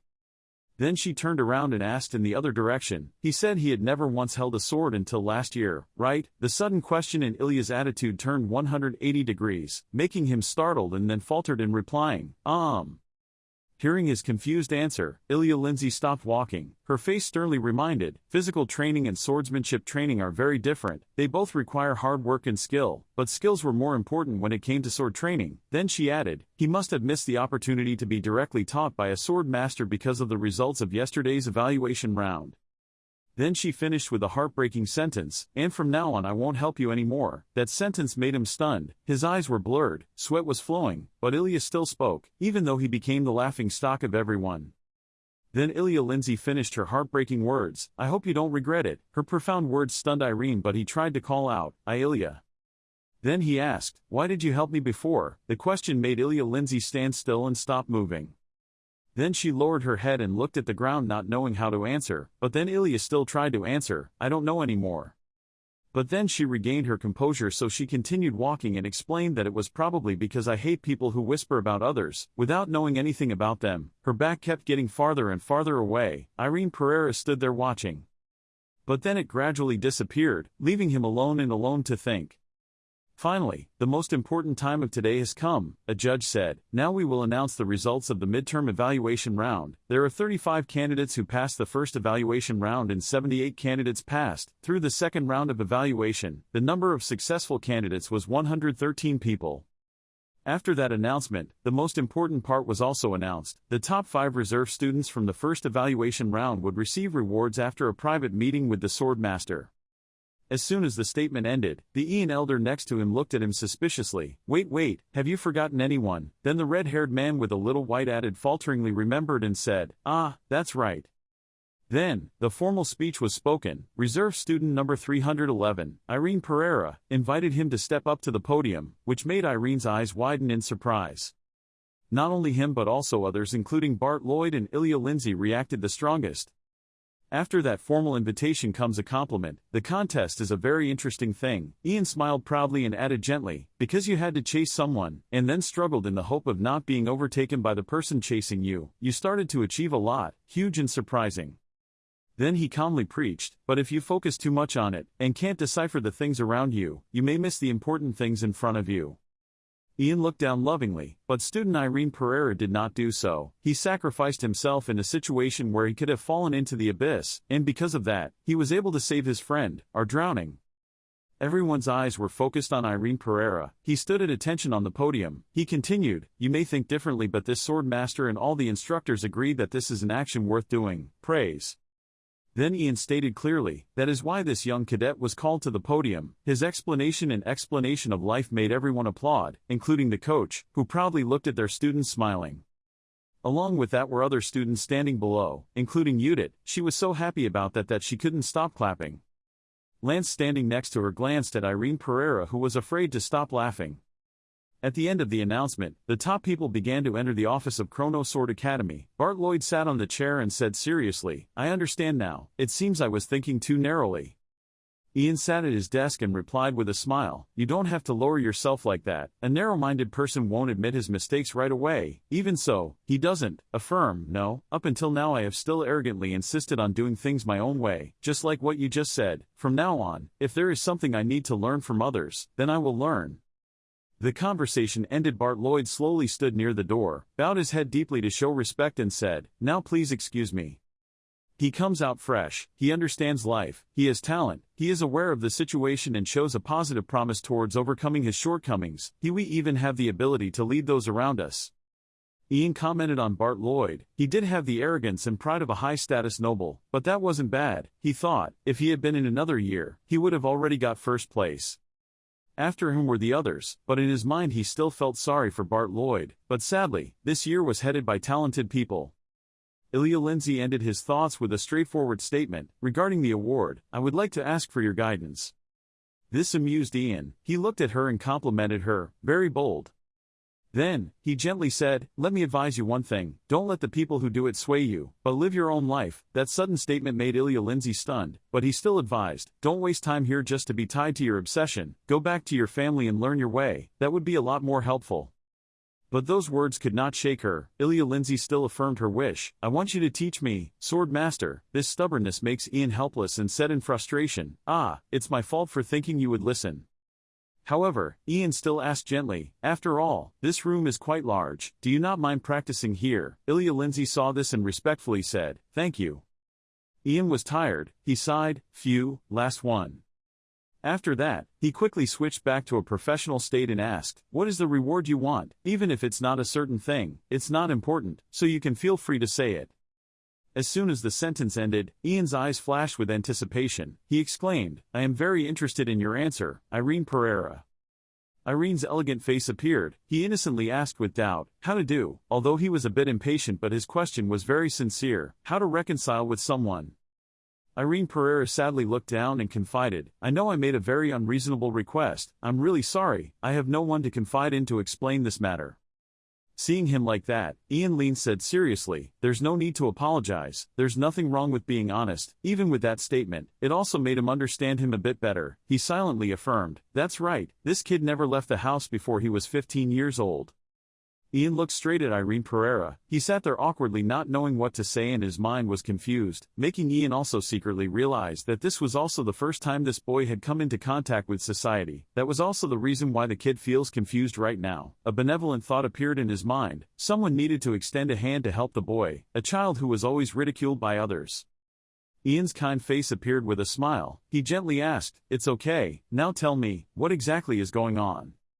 Afterwards, they had a very pleasant conversation. Seeing that the things in their hearts had been removed, Irene Pereira immediately happily said, "Thank you, Sword Master, your words are really helpful to me, thank you. Seeing that I could do something useful for you," he replied, "I'm very happy to hear you say that. It's been a long time since I gave someone advice that wasn't related to swords."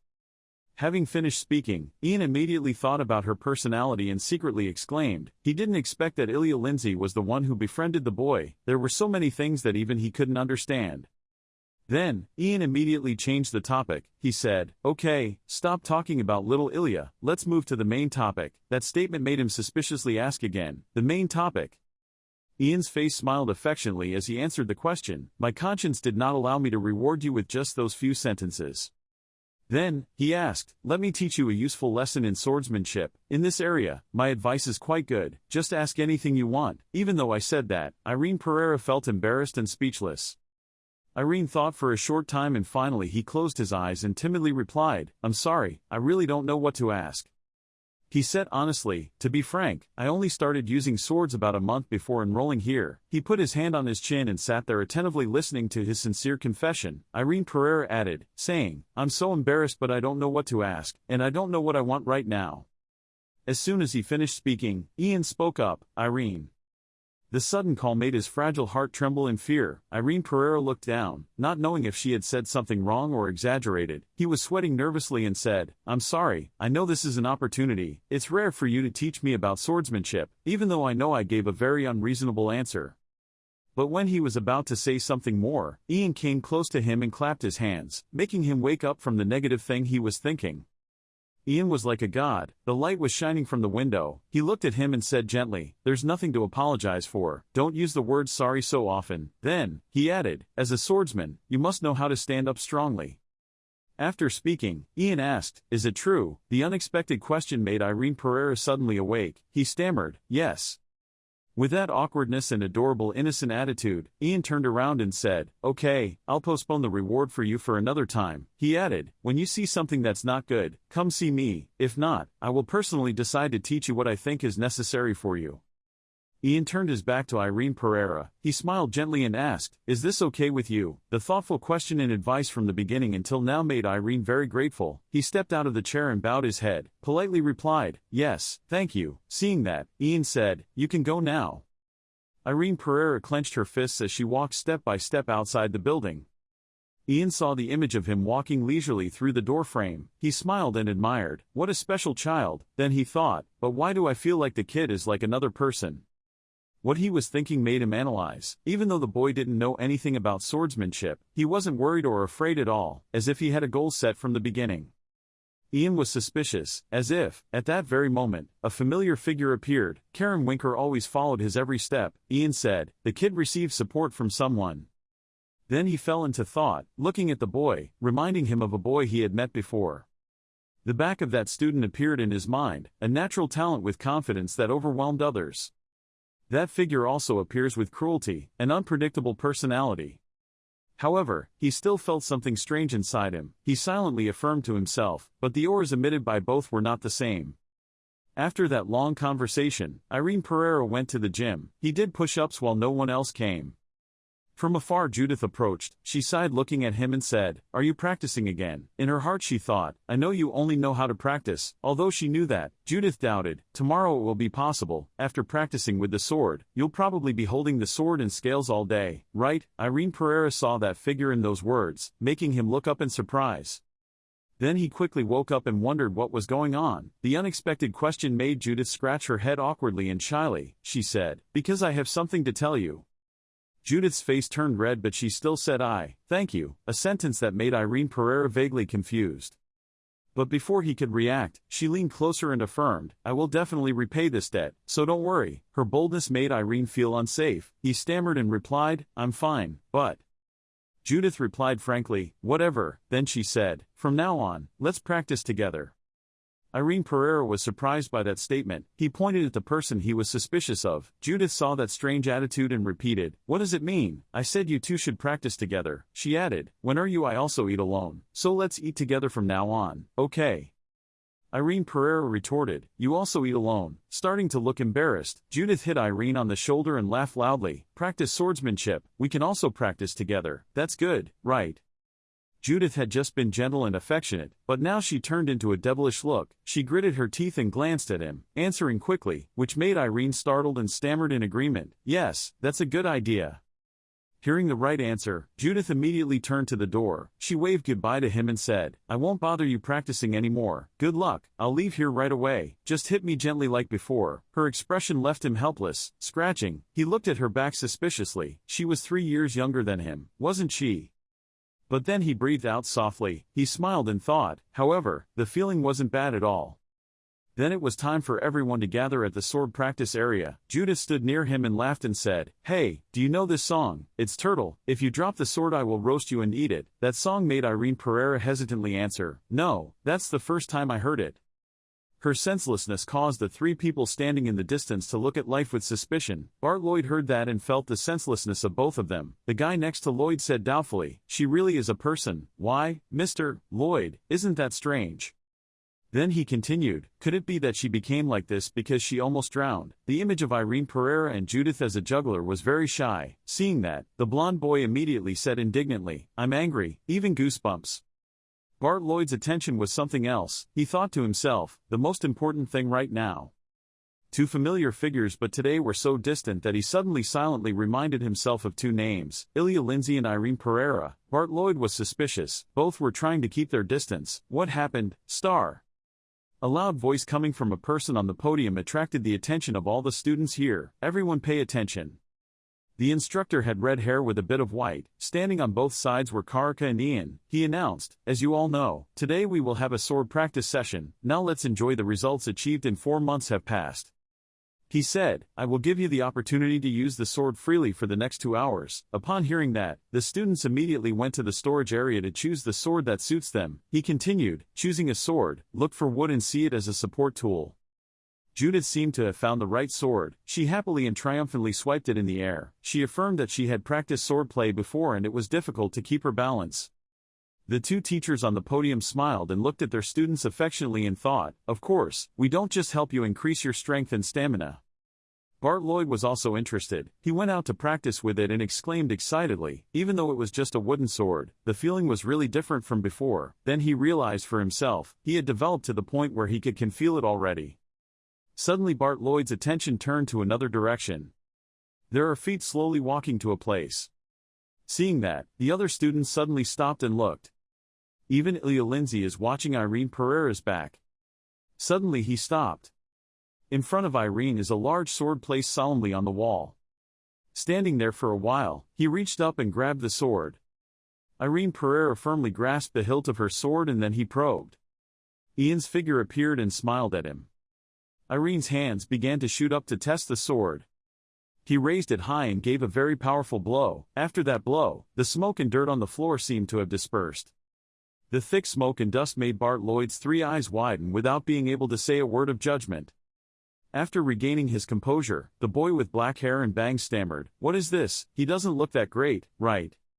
The red-haired instructor seriously thought about it and then silently commented that it was a bit sketchy. Karka's eyes were mysterious, he thought, but his posture was close to the standard of a sword-holding posture. Ilya Lindsay also just stood there looking blankly.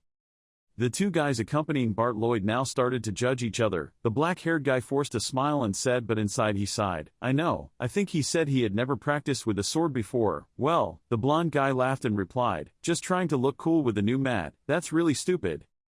Hearing those strange words, Bart Lloyd frowned in disgust. He walked out of that place of gossip. 2 guys behind him called, "Mr. Lloyd." Seeing something strange, Judith looked up suspiciously, not knowing what was going on. Suddenly Bart Lloyd called out his name, Irene Pereira, which made the boy who was practicing his sword startled and turned to look. Bart stood in front of him, pointing his sword straight at him and challenging him, "I want to fight you." As soon as he finished speaking, everyone in the auditorium was startled and stunned, except for Mr. Ian, who was still smiling brightly and with excitement. Irene Pereira was also dumbfounded by that sentence. He didn't understand what he meant. But then his eyes wandered around. Until he saw Ian's figure, his expectant face, his eyes seemed to push him forward. Then Irene was quiet for a while. After that, he boldly and confidently accepted Bart Lloyd's challenge. "Okay." Bart Lloyd stood a distance away from Irene Pereira, holding a sharp wooden sword and pointing it straight at his face after that challenge. The red-haired instructor shouted, "What are you two doing? Class has just started and yet you two want to have a match." As for Karka, he stood there looking at that scene with doubts. Why did Brett want to compete with Irene? Along with the sound of the students discussing, Irene had just swung a sword. There was no way to say it was him. "I'm not good at finding anything." The red-haired teacher still tried to shout, "Everything must have its order," but before he could finish his sentence, Ian came and nudged him and said, "Ho ho, but sometimes we have exceptions, right?" Seeing that, he looked hesitantly at Ian, the master of swordsmanship. After that, Ian stood in the middle as a referee. 2 contestants Bart Lloyd and Irene Pereira took a prepared position just waiting for him to give orders, he said, before the match started. Ian popularizes the rules. During the competition, if either of us encounters a dangerous situation, we will step in to intervene. Do you both understand? The 2 new swordsmen looked at their opponent firmly and said in unison, "It was clear."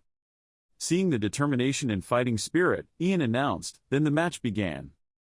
Bart don't stay away from him. Suddenly, when the command started, he ran as fast as lightning to Irene.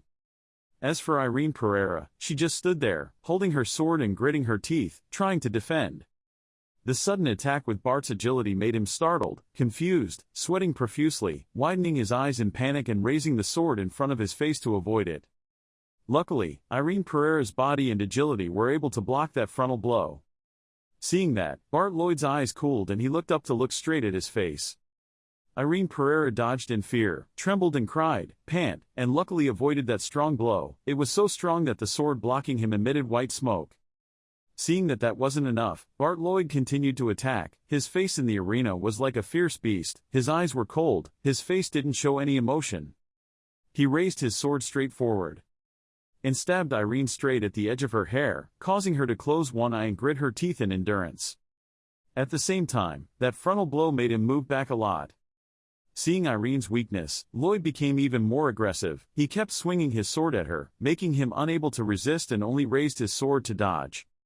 The battle seemed like you didn't need to watch to know that the outcome would be one-sided. The two friends followed Bart Lloyd to watch and comment. The black-haired guy opened his mouth. "What's going on? I thought the match would end quickly." "Well," the blonde guy praised, "he seems to be holding out quite well."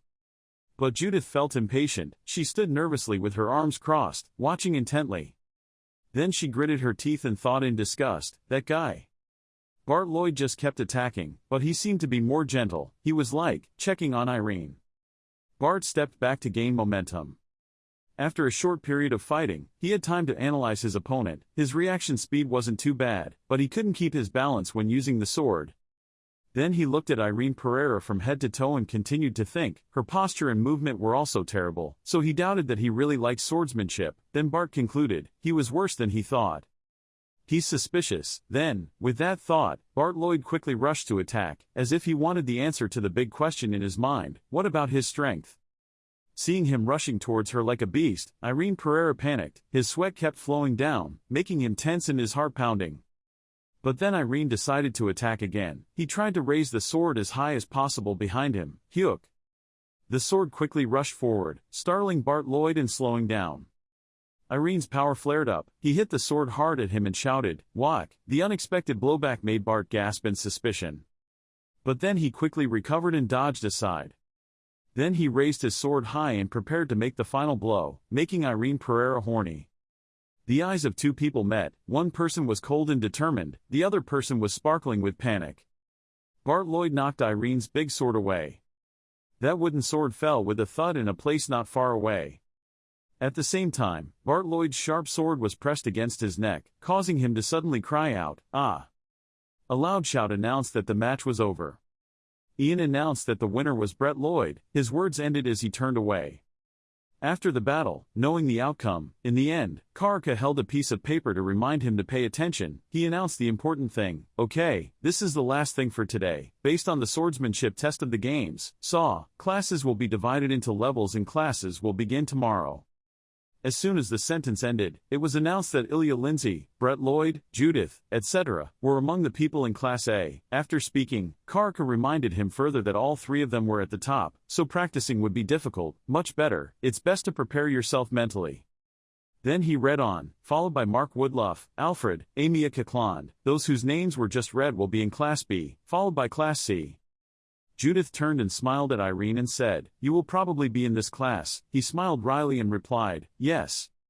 Karka started reading the names. After reading, he said, 54 newly named people will study in Class C. Irene Pereira and Judith were startled. She wondered why his name was not among them.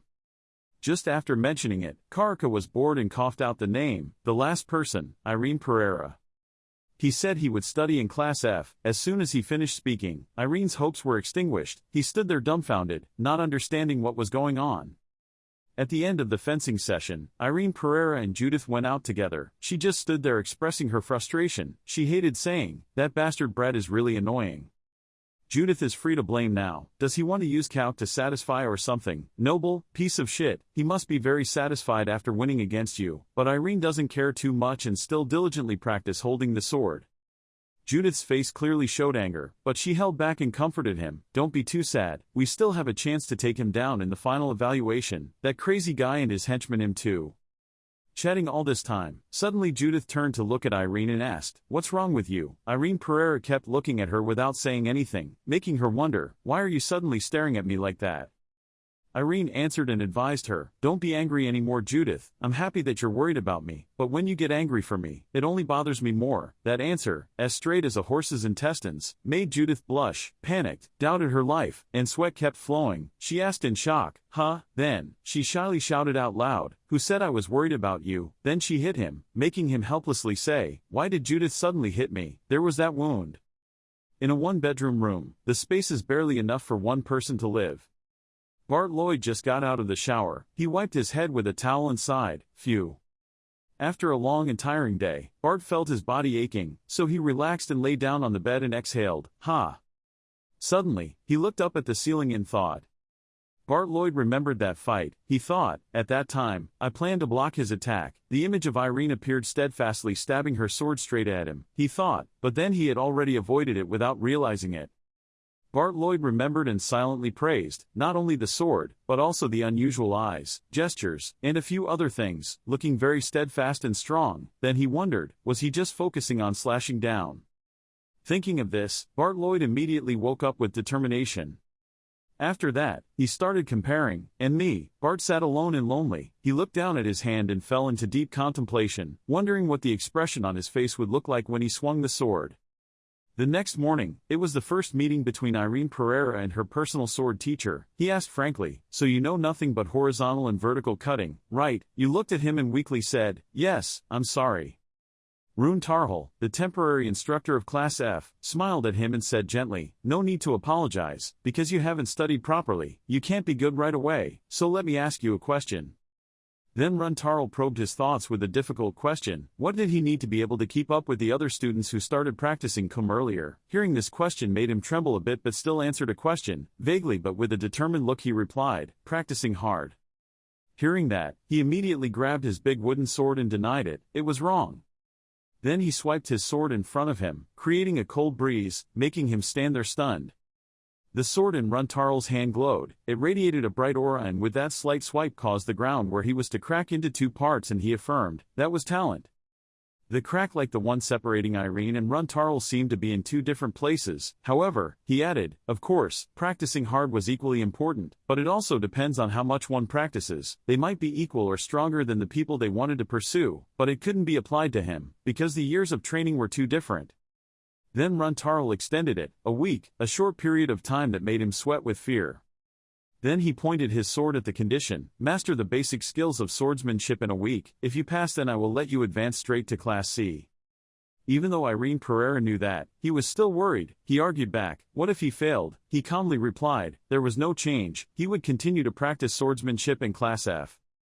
Although he said that, Rune Tarhal walked over, he patted his shoulder and said, but. Then he looked straight into his eyes with a challenge, if you don't have talent, then I think it's best for you to leave the academy.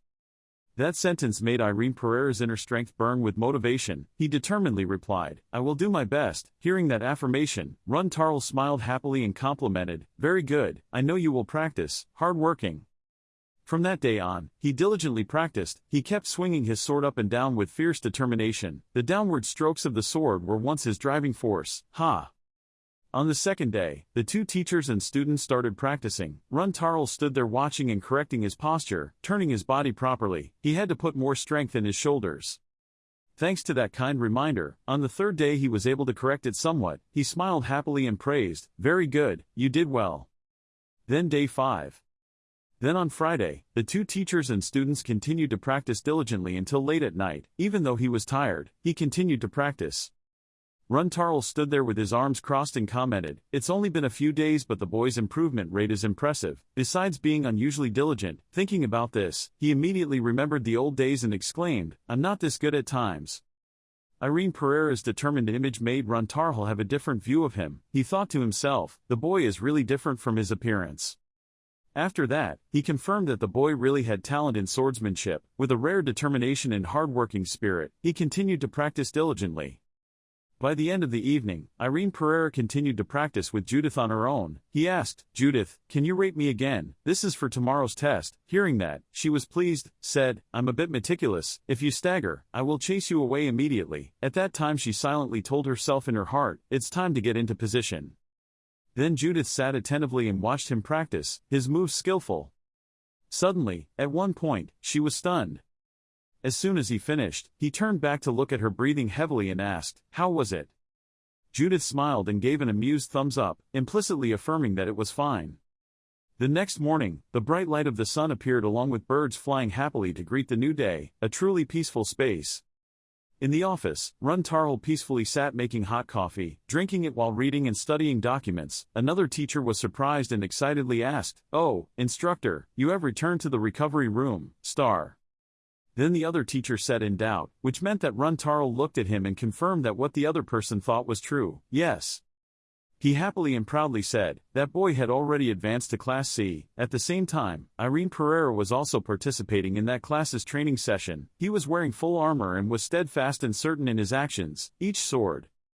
At the restaurant, the atmosphere seemed to stagnate for a moment as everyone around looked at Judith with eyes that were both surprised and somewhat unbelievable.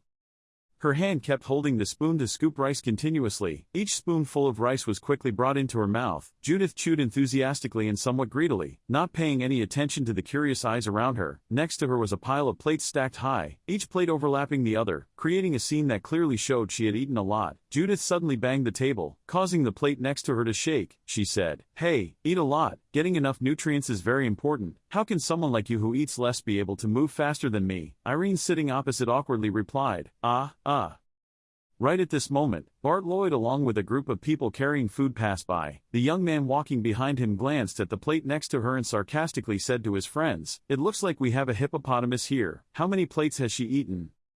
Hearing him talk like that, the people accompanying him also laughed. Judith noticed his words, then turned around and asked, "Now that guy, you like me, right?" He turned around in surprise. What? Seeing his reaction like that, Judith curled her mouth in mockery. "Why were you so confused? If you really like me, please apologize. You're not my type." His face darkened and he responded with vulgar words, "What are you spouting, this fucking bitch?" Bart Lloyd, walking in front, saw the situation like that and reminded, "Lance, that's okay, let's go." Lance obediently replied, "Still Mr. Lloyd." Bart Lloyd continued, "And, stop talking bad about everyone else, you know this is not good at all." Being reprimanded by Bart Lloyd, the group following behind bowed their heads sadly and replied in unison, "Yes." Judith looked at the group that had just passed by and exclaimed, "Oh, those rogues have been tamed by that guy." Irene looked at her helplessly. Suddenly he realized something. It turned out that Ilya was carrying a plate of food to the head of the table. Judith had also noticed Ilya's appearance. She smiled awkwardly, holding a spoon and pointing at Irene. Why are the two of them acting so cold towards each other now? Did they have an argument? Irene listened to Judith's speculation and was tense. No, we weren't arguing." He bowed his head and wondered if this situation was called a quarrel. When Judith heard Irene's silly question, she frowned. "What are you talking about?" Irene carefully probed Judith. "You've made friends with Ilya, right? Because you both study in the same Class A." Judith crossed her arms and raised her eyebrows. "He said the two of them didn't quarrel, so why don't you go ask her yourself?" Irene eagerly wanted to explain but was interrupted by Judith. She laughed. "I was just joking with you. You look quite funny right now." Okay. Judith started talking about Ilya. It was true that nothing had changed. She was still at the top of Class A. Even the instructor recognized her as a truly rare talent. "But I think maybe people feel inferior, thinking they are weak compared to her, as well as about their family background, so no one dares to approach and talk to her. I'm just like her. I heard she went to the Soin Armory alone late at night, to practice her clan sword perception ability or something." Judith grinned and looked at Irene. "That's it, you better move up quickly so you can go there to practice with Ilya." Irene waved her hand in confusion and said, "Please tone it down." On the practice field, the atmosphere became tense as Irene and Judith prepared for their sparring session. Bart Lloyd stood at a distance, his eyes attentively observing both of them in silence. Irene, holding the sword firmly in her hand, took a deep breath to calm herself, her eyes never leaving Judith. Judith said, "Here I go." Irene nodded slightly, responding with a small, Immediately, the two rushed into each other. Their movements were strong but graceful.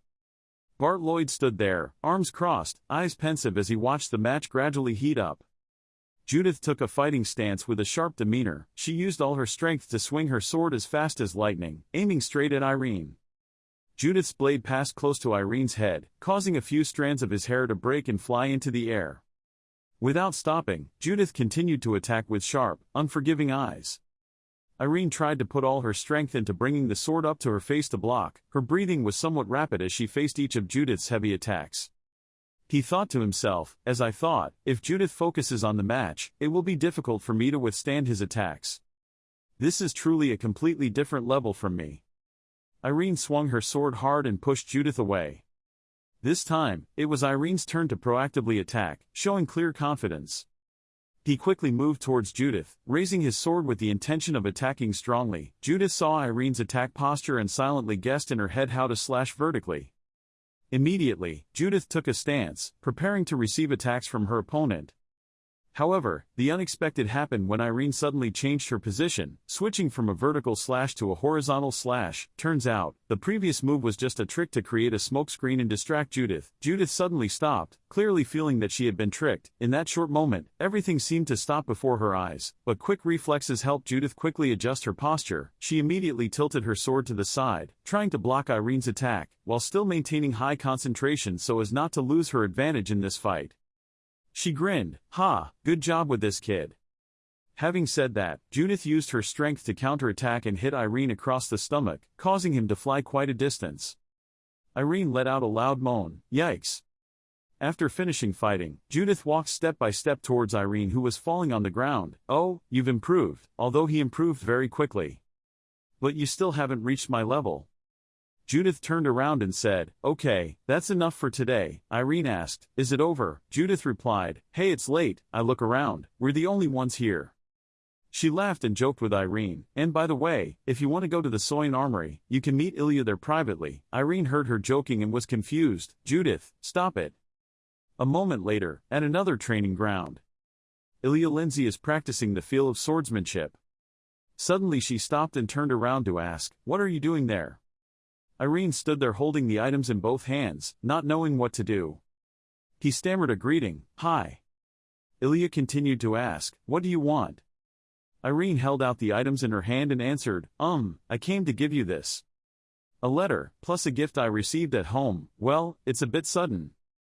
Ilya looked at the item he gave him and wondered why he was giving me this thing. Irene hesitantly explained, "I have a younger sister.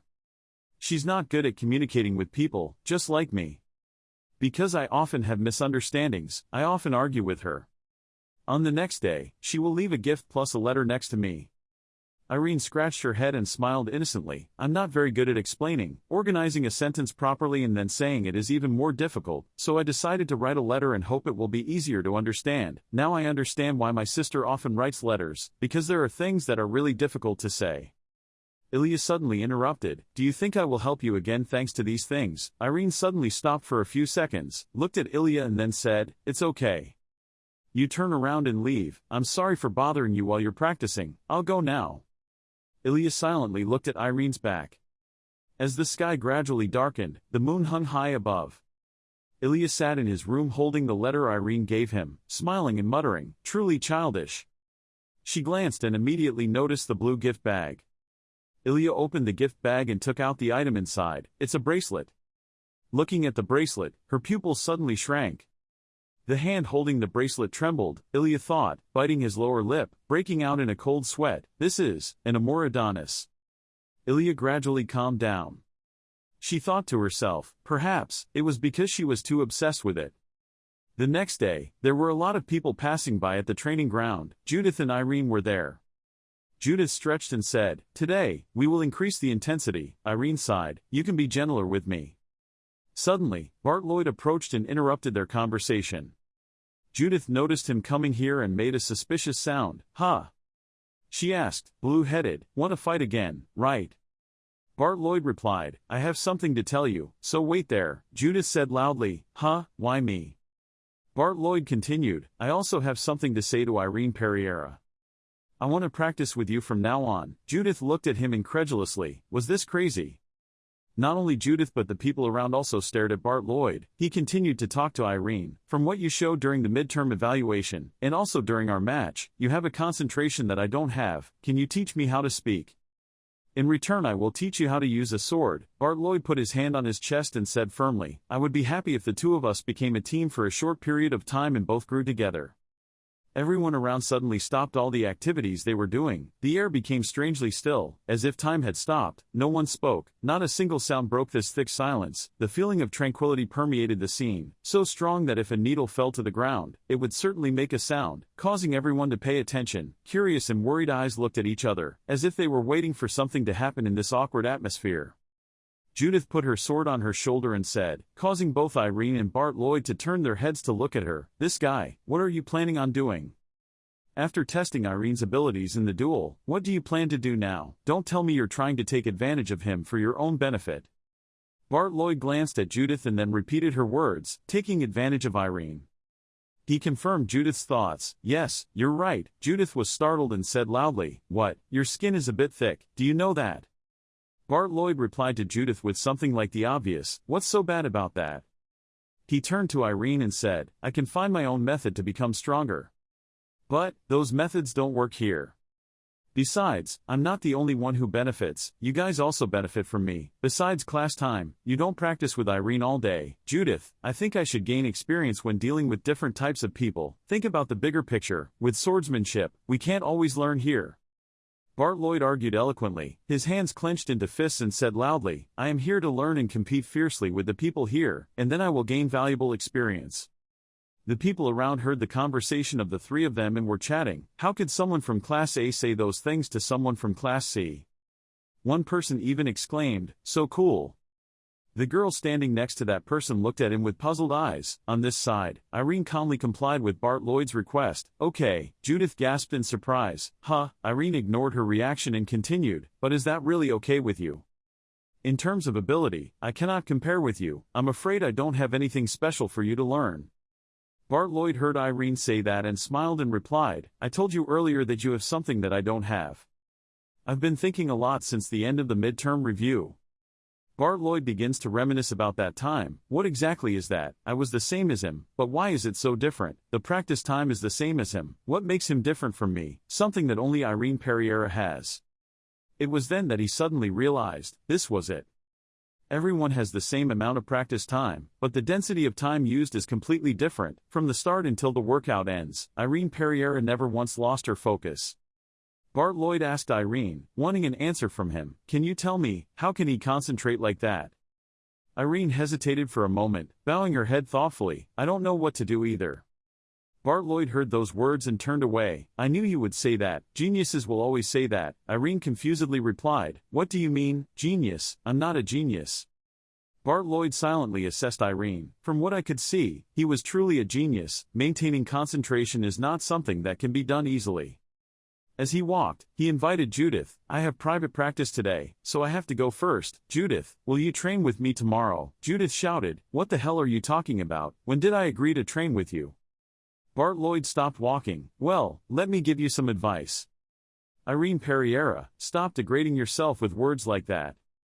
He was born into the Pereira family, people of noble blood. I didn't know before, but now, behavior and ability are qualities of someone from a noble family, so you should feel proud of yourself and show dignity accordingly."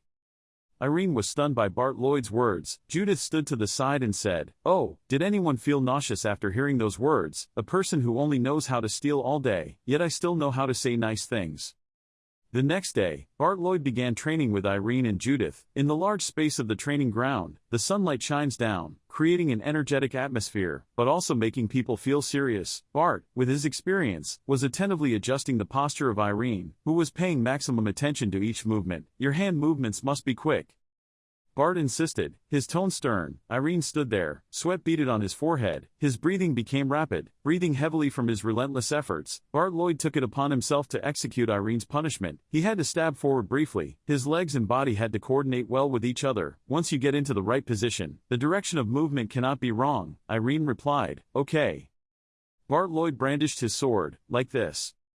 A while later, Bart Lloyd and Irene had practiced quite a bit when they saw Judith passing by. Bart Lloyd opened the invitation. "We're done, Judith. Do you want to have a fight with me?" Judith kept walking without stopping. She absolutely refused.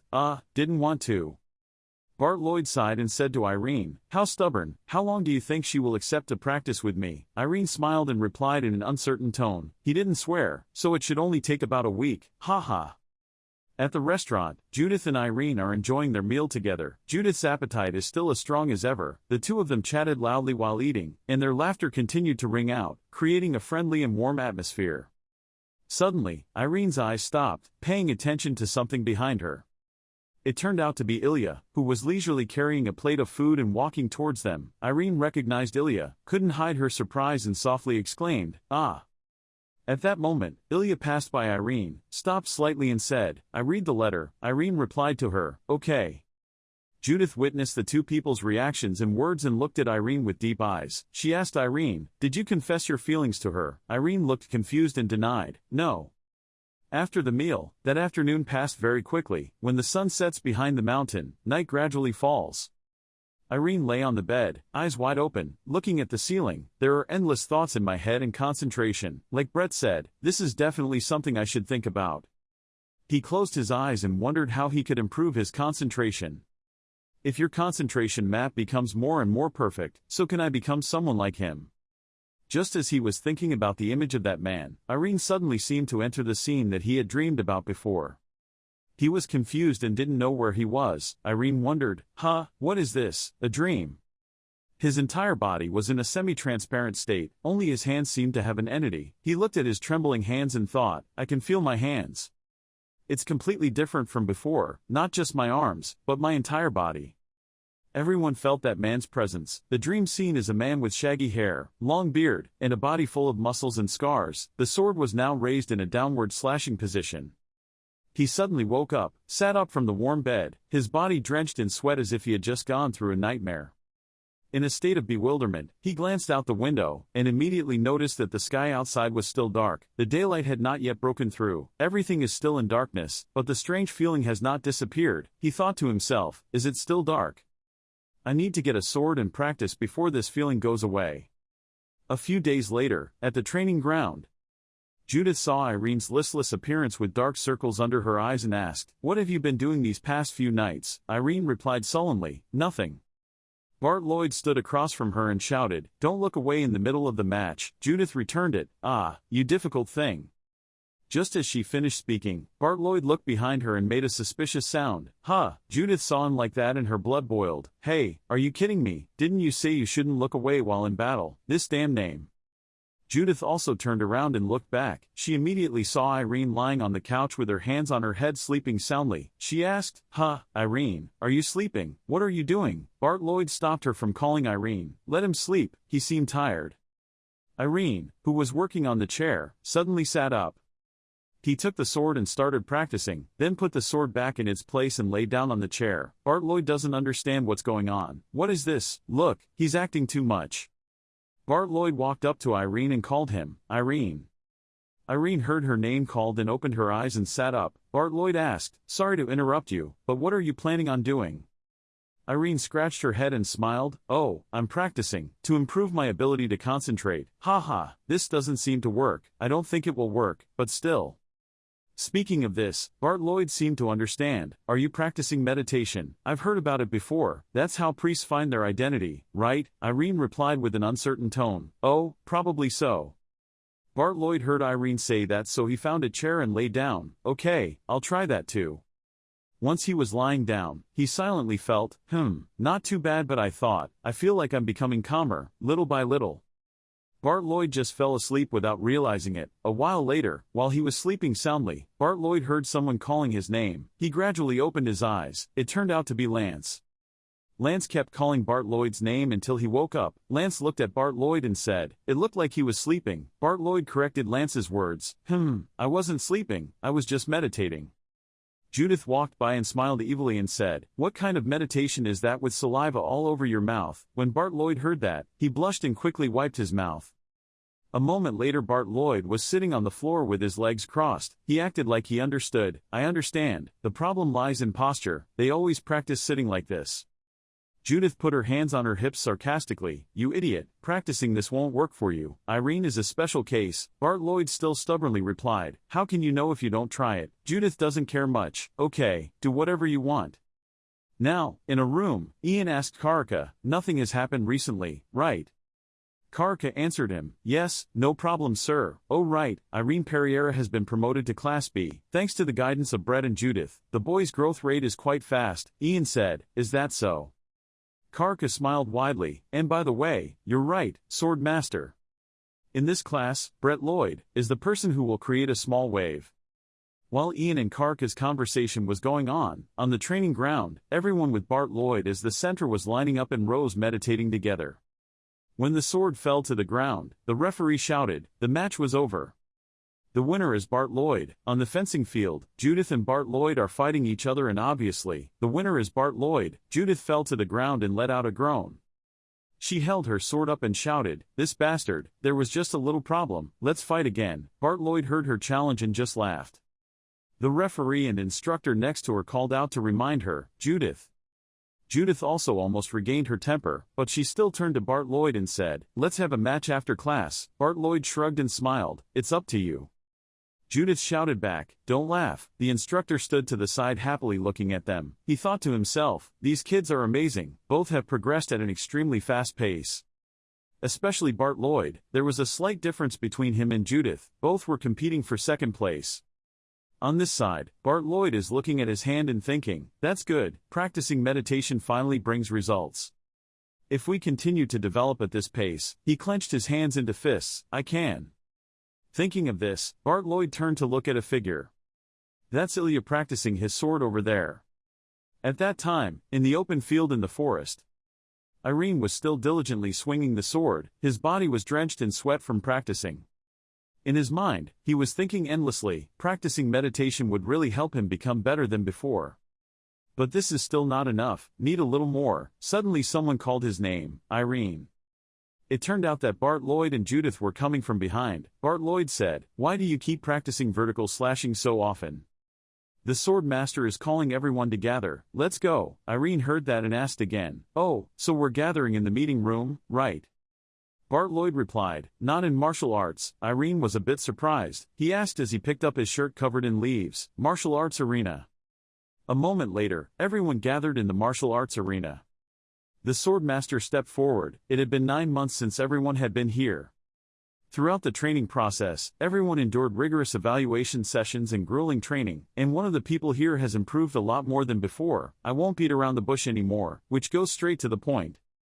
That's about the final assessment. The surrounding students, including Irene and the others, all appeared surprised.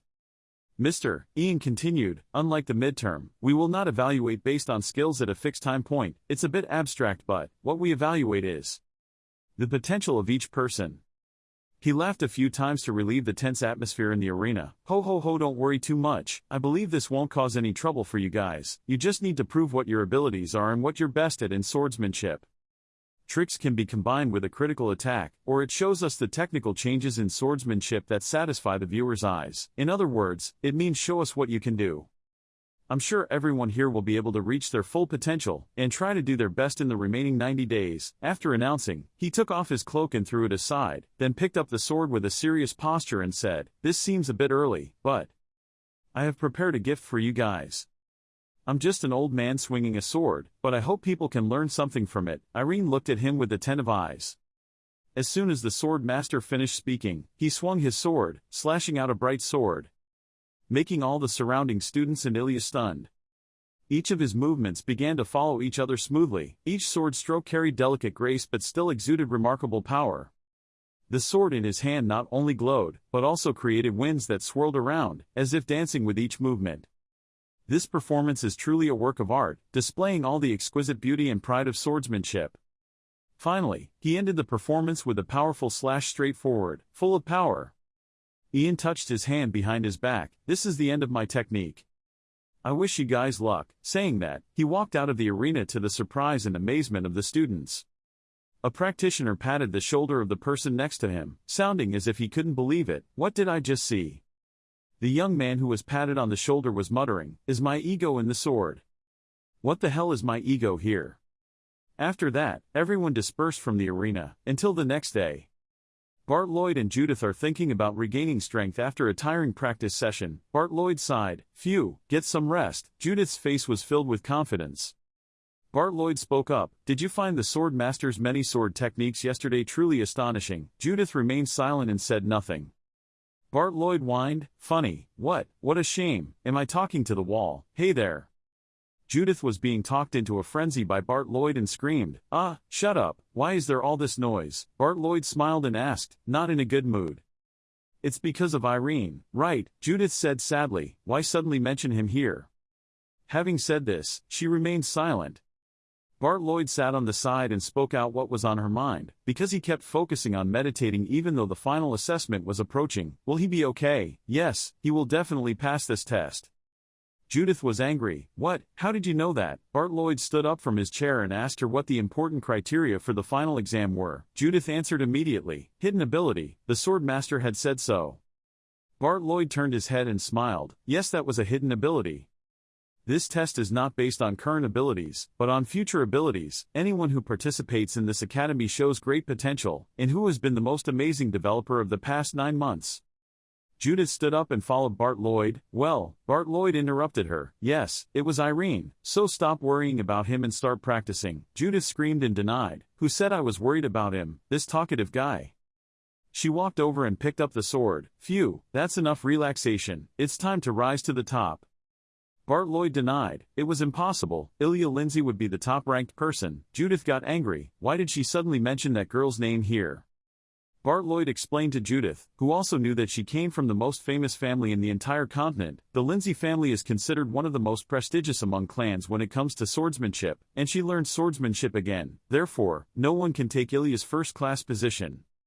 Judith retorted to Bart Lloyd, what the hell are you talking about? Just for that reason, no one can achieve first place. Bart Lloyd sounded indifferent. That's all I said. The strength of their sword style cannot be underestimated either. Judith held the sword tightly and shouted, let's be serious, if you already knew the results, why did you take the test? What's so great about a family, her brother who is considered the best genius in the entire continent? Yet he was defeated by an ordinary guy who was orphaned as a child and now doesn't dare to face anyone. When Judith finished speaking, the expression of Bart Lloyd standing opposite him suddenly changed. She looked back wonderingly. What's going on? Why did he suddenly come back? Having said this, she fell silent, because standing behind the two people not far away was Ilya. Lance nearby said, this is not good. Ilya's facial expression was now very unsightly. It seemed like she was very angry by Judith's disrespectful words. Ilya said in a low voice, it doesn't matter if you curse me or look down on my family, even if you all talk bad about me behind my back, then it won't affect me at all. Judith also replied angrily, if that's the case, let's do it, take up your sword and fight with me. Bart Lloyd stood up to stop her. Enough is enough, students who fight with each other will be kicked out. Ilya turned around and left, saying, this time I will be the one to take the top spot, and it will continue to be like that in the future. I don't need to learn the family's swordsmanship style. What I learned at this school, it's enough to prove that I'm above everyone in terms of skills. Hearing Ilya's last sentence, Bart Lloyd paused for a moment and then chased after him. Wait, Ilya. Van Kiem is the Lindsay family's swordsmanship style, right? The demon race was the ruler of the sky 400 years ago. That name was given by the demon dragon king, right? Ilya stopped and turned around to ask, what? Bart Lloyd grinned and replied, I want to see for myself how great it is. Ilya girl turned her back and continued walking. That would never happen, Bart Lloyd said. Is that so? It's a bit embarrassing. If you don't show me how the sword will turn out, then I'll take your top spot. Ilya was startled by Bart Lloyd's words. At the training ground, Irene was still busy with the sword in her hand, constantly practicing each move. His body was drenched in sweat, his breathing was heavy and rapid, but his eyes still shone with intense concentration. He frowned, staring at the sword held firmly in his hand, thinking thoughtfully, still not that feeling. The more I thought about it, the more my eyebrows, which were already not relaxed, furrowed even more. He thoughtfully recalled his distance from the sword-wielding man in his dream, thinking he was getting closer, but then he could only look at the man's back. No matter how much he tried to chase him, he couldn't. Irene silently commented, I felt like the distance was getting farther and farther. He threw away those depressing thoughts, then regained his spirit and tried to focus again. Irene sat cross-legged on the ground, starting with meditation. While meditating, he suddenly came up with an idea. Wait, wouldn't it be better if I meditated while holding the sword? Thinking immediately, he stood up, picked up the sword, closed his eyes and began to meditate.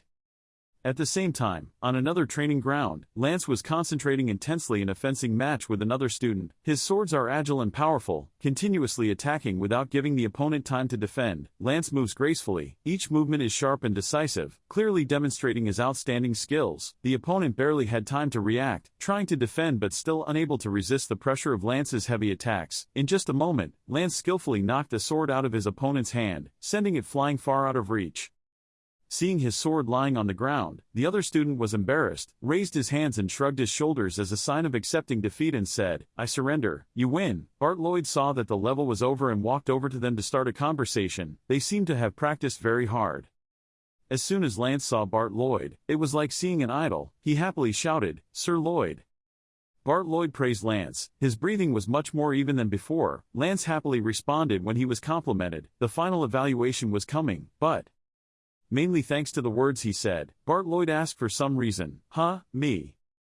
Lance explained to Bart Lloyd, the words he said to Ilya that day, it really affected us a lot. When Bart Lloyd heard that, his expression became shy and he looked away. Oh, sure, but whatever. At this moment, Judith came to tease him. Hey, stop making that face, it makes me so nauseous. After saying that, she picked up her sword and invited Bart Lloyd to a fight. Pick up your sword, that blue-haired guy. Bart Lloyd agreed. Then the two stepped onto the field to play a match.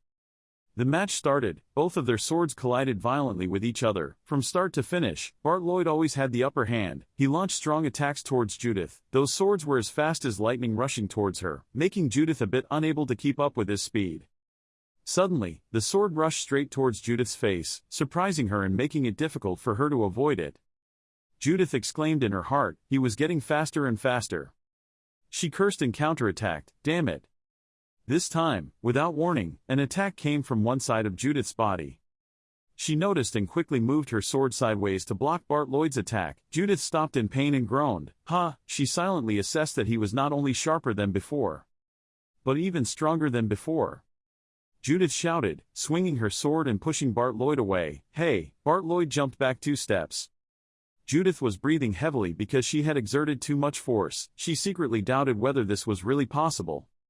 He could really surpass Ilya and take the top spot. It's true, with my current ability right now, I admit that I have no chance of winning against him. But he taught me something. Thinking of this, she smiled, thinking that the way to achieve her goal was further. I don't need to be in such a hurry right now. I can win against him after I become an official student. Judith regained her composure and got ready to fight again, but Bart Lloyd raised his hand and stroked his hair back, sighing. He told Judith, that's enough for today, we shouldn't train too hard before the assessment. Judith hesitated a bit then agreed, okay. She lifted her coat over her shoulder and left. Bart Lloyd looked at her a bit surprised. What did he eat today? He's usually crazy. Judith replied, I have something to do. Bart Lloyd asked curiously, what's going on? Judith threatens him, you'll be spoiled if you wanted to know it. Bart Lloyd smiled reluctantly as he watched her leave. He held the sword tightly in his hand, smiling and thinking, after all, I am getting stronger day by day. That might be possible, now. I really feel like I'm on the same level as her. And now, Irene. I can face his slashing attack. At that time, on Irene's side, he was still standing there holding the sword and meditating. Irene lowered her head and thought in frustration, I tried changing positions, but there was no difference. I really don't have anything to recreate that feeling. Suddenly a voice rang out, do you feel suffocated? Irene turned her head to look and saw Judith happily smiling coming towards her. She invited him to go outside and get some air. Outside, Ilya just walked out the door. I immediately saw 2 figures walking in the distance. Irene and Judith went to a field full of grass. Judith put her hands on her head and lay back and said, you can lie down and rest here. Irene asked again, are we allowed? Judith replied, sure, if anyone says we can leave here, Irene hummed. While relaxing and looking at the sky, Judith asked, are you preparing? Irene didn't understand what she was talking about. What preparations? Judith said, for the final assessment, we only have about 15 days left. Hearing that, Irene felt a bit unconfident. Oh, I'm just trying to do the best I can. Judith was bored with him. Why did she answer so weakly? Irene turned around and asked her, how about you, are you confident? Judith opened one eye to look at him and replied cheerfully, "Of course, I will try my best. Who do you think she is, anyway, Ilya? You should ask if that annoying kid is confident of winning." Irene was skeptical, confident of victory. Judith said, "Do you know how stupid you are?" Irene was a bit hesitant. Why don't you tell me to go ask?" Judith said, "See, you're still hesitant." After saying that, she was silent for a moment and then suddenly apologized, "I'm sorry." Irene suddenly received an apology and made a surprised sound, "Huh." Judith continued, "Because she hadn't been by his side for a while, when we first fought together, I was able to show you some new partners." Irene didn't expect this to happen. He tilted his head and smiled and replied, "Oh, you don't need to feel guilty," Judith blurted out, interrupting him, "I'm an orphan." Irene was a bit surprised by her words. "I didn't tell you this, so you would feel sorry for me. As a child, I struggled to survive every day." Judith reminisced about her childhood when she had to rob bread from her store and said, "I stole and robbed food from stores, and when I look at everyone around me, I realized, everyone lives that way, no matter what their age." She still remembers when she was young, she hid behind a wall and witnessed a person beating another person. She sat up and continued talking, "And when I lived that way, I never felt more tired than with anyone, or receiving something that I'm grateful for, until now. That's why, on the day I asked for help, I drowned. I got angry instead of saying thank you. Honestly, I feel like those things are really cheesy when I say them, so I'm trying to repay you in my own way, but it's not as effective as I thought." Having said this, I turned to emphasize to Irene, "Do well." Irene is confused. Judith emphasized again, "You must definitely do well in the final assessment." She smiled, revealing her fangs, "So she could become an official student. I will help you, so I won't feel uncomfortable anymore." Irene responded, "Okay." Saying these words of confidence made Judith blush shyly and turn away and leave. "Ahem, if I came back with you now, I would be embarrassed to death, so please leave in 5 minutes." Irene still sat there looking at Judith's back and thought, "Judith, you don't need to apologize. The person who hasn't been by your side for the past 2 months is me. It seems like I've changed too much. Before, I could only lie in bed, and now I sit here looking at the sky. A year spent at the academy wasn't bad at all. It seems like I understand myself better." The gentle breeze blows through the fields, gently shaking the grass. Irene looked at the sky and smiled, thinking and feeling, "I'm truly grateful for everything." He stood up and opened the door to return to the training ground, thinking about Judith, Bart, Ilya, the sword master and the instructors. This is the time. Let me give back everything I've learned. He grasped the sword tightly. The problem here is that I'm just trying to imitate it by looking. Irene understood one important thing: meditation is a practice of mind training. He closed his eyes and felt, and he finally found the feeling he had been chasing for so long. He just needed to pull it outside. With each step, Irene's body began to radiate beautiful golden light.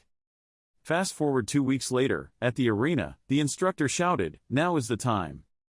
The final assessment period begins. When the students heard it, their momentum also increased. It's been a while since the last evaluation period. As the leaves in the classroom quietly fell, the students of the academy were all very serious about this test. No one dared to ignore it for a moment. Every swing of the sword, every lift of the sword is very careful, not daring to make any mistakes. At this time, a student on the field was conducting his test. He pulled out his sword and slashed. The surrounding leaves were falling and breaking in half. Looking at his student who was so outstanding today, Swordsman Ian was very pleased and said to the instructor next to him, "Oh ho, the speed and accuracy are both excellent. Isn't that the guy from Class B?" The instructor also nodded in agreement. Among the low-ranking trainees, there are quite a few who are progressing quickly. If you stop, the final ranking will change. While the two of them were engrossed in discussing the results of the assessment, it was Lance's turn to take his test. He seriously observed the rock in front of him for a long time, silently drawing lines. Figure out how to handle it in your head. Then, with a loud thud, he powerfully cut the stone in half. This slash was secretly determined by Ian, the swordsmanship master, that this was an oblique cut, not a vertical cut. But he was still a little disappointed, thinking, everyone performed better than expected, but I was still a little disappointed. Then at this time, the instructor began to hold up the list, then called out, "The next person. Judith, step forward," the instructor requested. Judith also quickly stepped forward when she heard her name rang out. But then she didn't take her test right away, but instead turned towards Swordsman Ian and asked him very politely, "Master, can I participate in the evaluation with the other potential apprentices, or not?" Swordsman Ian listened and was momentarily startled. He asked in a surprised tone, "Do you know what you are saying?" However, Judith not only did not falter, but still confidently stated that she thought through the match, we could clearly reveal each other's strengths, besides, it's good for trainees to practice together. Hearing Judith's reasonable words, combined with her affection for young people, Ilya happily agreed, okay, that's interesting, so who will practice together? He asked Judith curiously. Judith pointed towards the group of students whispering on the other side and said, yes, it's Bart Lloyd. Bart Lloyd also quickly walked out from the crowd of students and stood facing Judith.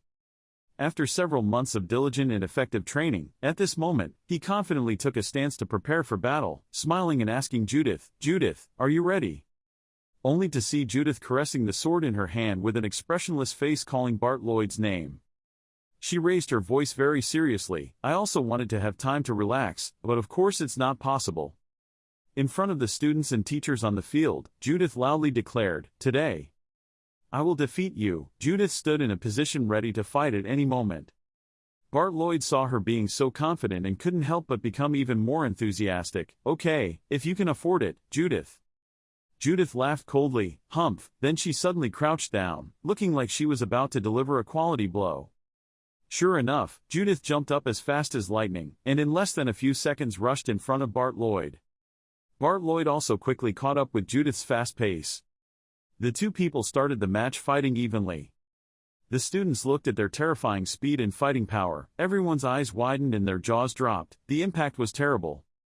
Only now Bart Lloyd seems to be struggling a bit when Judith is like a machine, continuously attacking. Judith is extremely serious about this battle, she is truly determined to defeat Bart Lloyd.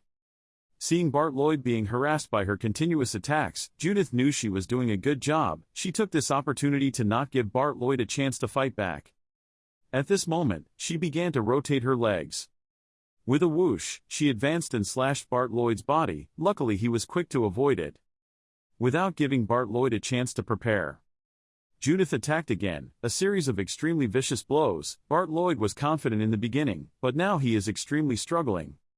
The students held their breath, not daring to blink, afraid of missing any of Judith's movements, even though they didn't want to. They had to admit, it was really fast.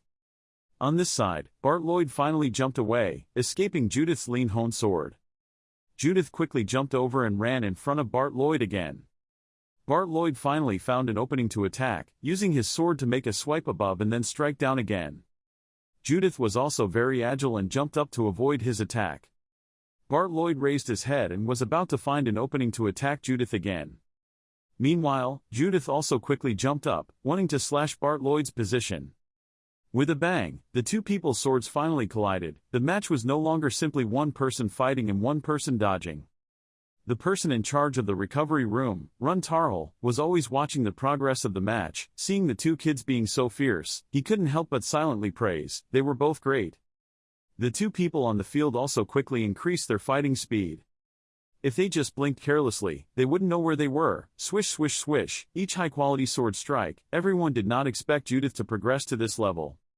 She used extremely fast speed, as if she didn't know what fatigue was, continuously attacking Bart Lloyd. The instructor smiled extremely proudly looking at his two students, silently assessing, the swordsmanship is really cruel, Judith. Then when he looked over, Bart Lloyd was fighting back at very fast speed. The instructor silently praised. Bart Lloyd also easily avoided those heavenly sword attacks. Bart Lloyd, after a while of defending, seemed to have found Judith's loophole. He quickly threw a passing blow. Slashed Judith across the body. Although Judith quickly fell down to avoid it, the sharp blade still cut her face. She moaned loudly, excited. Then quickly jumped back, preparing to continue fighting with Lloyd. Being a girl was injured on the face, Judith was extremely angry, gritting her teeth and scolding Bart Lloyd, "You, this bastard." He looked at Judith with great pride and challenge, "Is this the only way he can win me?" Judith was angered by Bart Lloyd's provocative words. She frantically rushed towards him and attacked continuously without stopping. The two people's swords continuously collided with each other.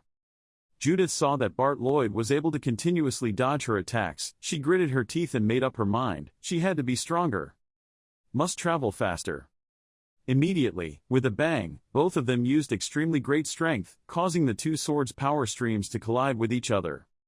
The whole arena held their breath, watching the extremely exciting match being covered by the dust and smoke caused by the terrible collision. After a few seconds, the smoke and dust gradually dissipated. They saw the mighty Judith breathing heavily. In her hand was a broken sword. The sword in the hand of Bart Lloyd standing opposite was only slightly scratched, and was still intact. At this point, perhaps everyone has more or less guessed the outcome of this match. Judith held the broken hilt of the sword, her hand shaking slightly. She was extremely disappointed to know that in the end she still couldn't win against him. The two teachers who had been watching the match all this time were extremely proud, smiling and discussing, truly equal in talent, yes, but there is still one side that has the upper hand. They looked towards the last winner and praise. Sure enough, it was Lloyd Bart. At this moment, Swordmaster Ian clapped his hands loudly, smiled and looked at the two students and praised, "Very excellent, what a great match, both worked hard." The two of them didn't care if they won or lost, they both smiled and bowed their heads towards Ian and replied in unison, "Thank you, teacher."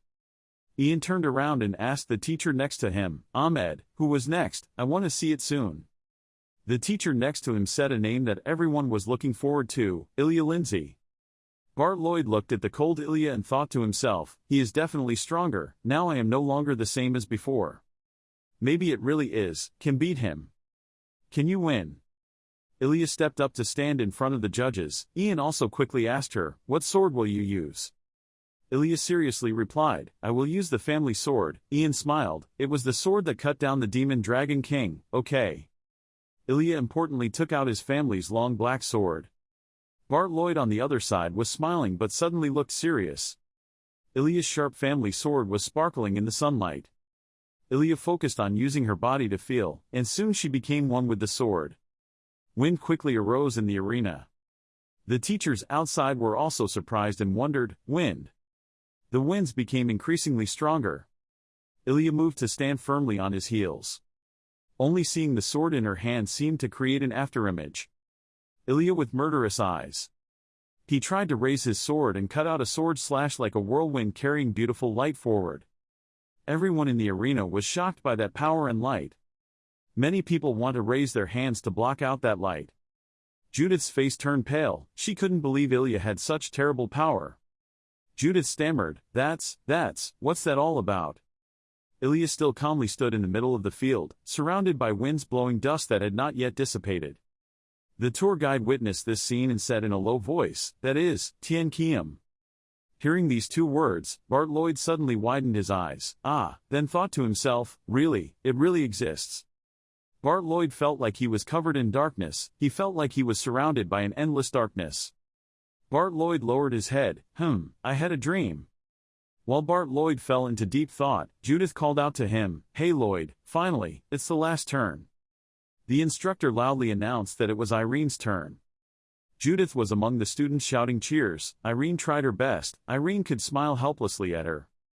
At that time, Bart Lloyd's mood was extremely unstable. He looked at Irene's back as she walked onto the field and silently screamed in his heart, "No, Irene." No one knew that at this moment, his fist was clenched. Bart Lloyd's whole body was sweating profusely. Seeing this scene, Bart Lloyd felt very uneasy in his heart. Suddenly a memory appeared in Lloyd's head, as Irene's familiar voice, "Lloyd is truly a good person." Bart Lloyd was startled and asked again, "What?" Irene in this group of memories told him very innocently, "Your surroundings were always bright and warm. I also feel comfortable when I'm with you. That's probably why people like being friends with him." Bart Lloyd said embarrassedly, how could he suddenly say those words so calmly? Irene laughed and replied, "Haha, I must have made a mistake again." Bart Lloyd heard those compliments and felt extremely uncomfortable. Don't get up to refute Irene's words. He clenched his fist, "But you were wrong. I'm not as good a person as you think." Bart Lloyd felt more and more uncomfortable when he saw Irene's brave back. He gritted his teeth and silently screamed, "Irene, even you are the same. Please, Irene, people like you, nothing special at all." The expression on Bart Lloyd's face as he thought these things was extremely unsightly. In the end, whatever happens must happen. The thing that Irene had to do her best to show everyone finally happened. Even Swordmaster Ian, who always felt Irene's talent, couldn't control his excitement. He looked at Irene with extremely expectant eyes and said, "Let's see, what are you going to show me?" Irene Pereira. At first, Irene was like other students. He tensed and looked at the stone, thinking about what he should do. Everyone around the arena looking at him also became tense. Irene suddenly said, "I will cut vertically." As soon as this sentence was said, only Ian felt excited, everyone else was stunned. Everyone thought this was a crazy decision. Even Lance, who normally doesn't like Irene much, couldn't help but shout, "Hey, crazy guy, this is the final review. Critical technique is still poor. What are you talking about? Vertical slash."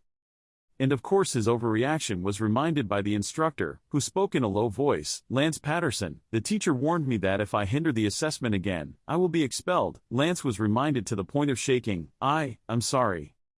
Even the accomplices next to him reminded him, "Hey, are you crazy?" The instructor turned away and thought sympathetically, "He was just saying that, but he knew that perhaps everyone here understood my feelings."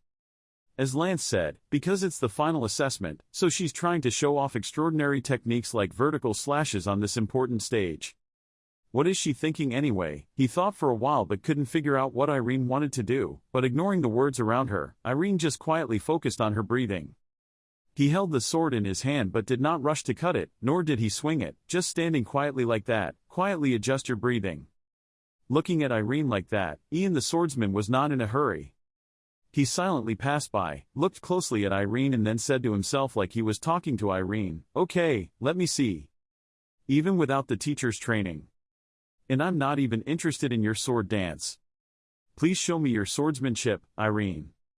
Swordsman Ian was secretly excited. But now a while has passed since Irene picked up the sword, but he still hadn't moved. Everyone who had been waiting for Irene to come had lost patience. Some people started making noise and asked loudly, "What's going on? Why did it stop?" Some people get angry and scold, "Shush," and watch silently. Only Ilya opened her eyes wide because she knew what Irene was doing. That is, meditating. She was secretly startled in fear, then understood Irene's every gesture. At first, breathing evenly.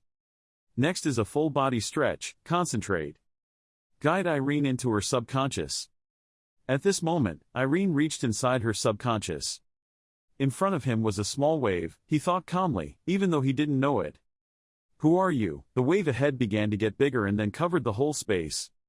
"What do you want to cut?" But this time, in that suffering impatience, he did not stop swinging the sword. To be able to keep moving forward. With tenacious will. Irene's movements seemed to blend into one with the movements of the man in the dream. He lifted his hand and held his sword back. I thought to myself, it's time.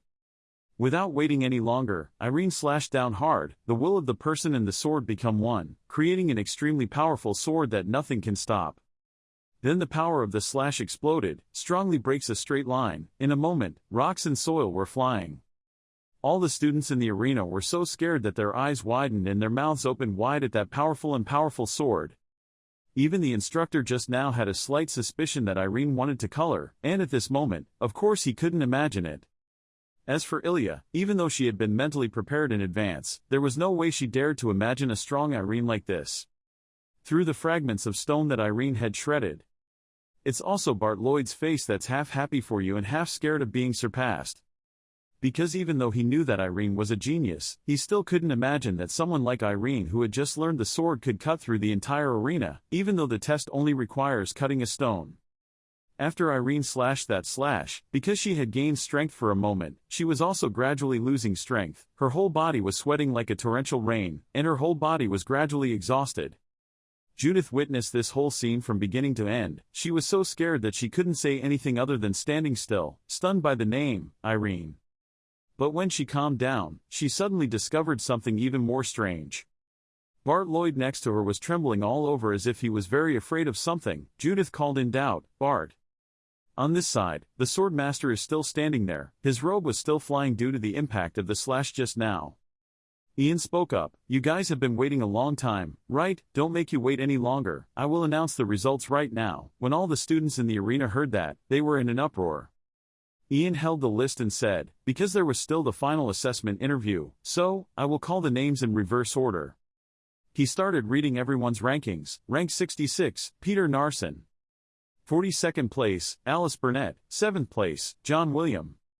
I quickly read it to the end. The name Judith was called, and 4th place, Judith. 3rd place, Bart Lloyd. The swordmaster paused for a moment when he read the second rank. 2nd place, Irene Pereira. In first class, it's Ilya Lindsay. End of ranking list. Ian smiled and said, "Everyone worked hard for the review. I will inform you about the next interview later, so you can go home and rest." A moment later, Ilya walked step by step to the martial arts training ground. She opened the door. As soon as he saw the person he wanted to meet, Ilya did not need to greet him but said directly, as expected, he was here. People go to the field to practice martial arts right after the test day ends. It can only be you, Irene. After Ilya finished speaking, Irene shyly stammered and answered her by saying, hello. So he had to temporarily put aside his practice, find a nearby bench, and the two of them sat down to talk. At first, they were both shy and didn't know what to say, so Ilya had to proactively open his mouth to speak. He has become much stronger, she told Irene. Then, without waiting for Irene to respond, Ilya whispered and confided that Bart and Judith were no different. But it's been a long time since I felt like someone was keeping up with me. He almost got first place. I should have been unhappy. But, this time I found it interesting. At that time, his sword was truly powerful and threatening to others. She smiled and said compliments to Irene from the bottom of her heart. Irene rarely gets compliments from girls, so she becomes shy. He blushed and smiled and then complimented Ilya, saying that your sword is also great. As soon as he said these words, Ilya burst out laughing, saying, you're not the type of person who compliments.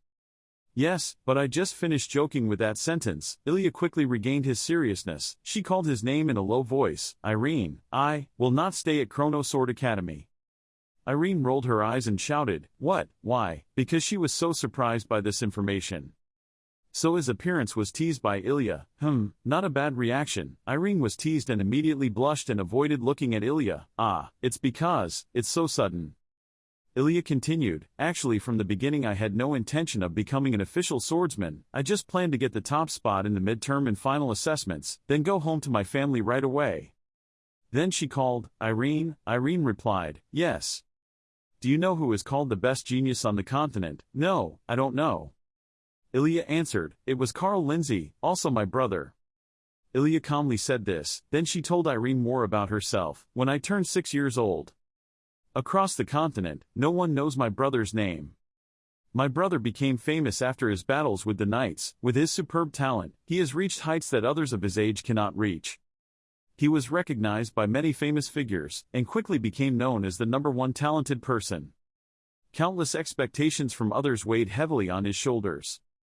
Just a commoner, he earned the highest position at the Chrono Sword Academy, but he refused to become an official student, and then the continent's second genius formed a mercenary group at the age of 14. That person's name is Ignat. She asked to compete with my brother. With the family tradition of not backing down from a tough battle, he accepts the challenge. The match ended with Ignat winning.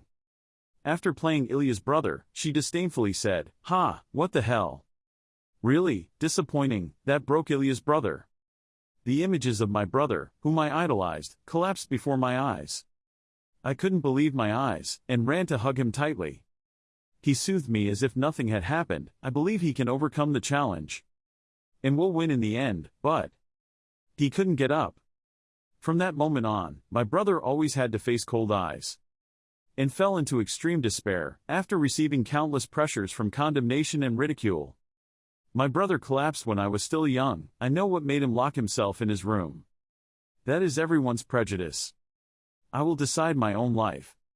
And not controlled by anyone, but before I realized I was controlled.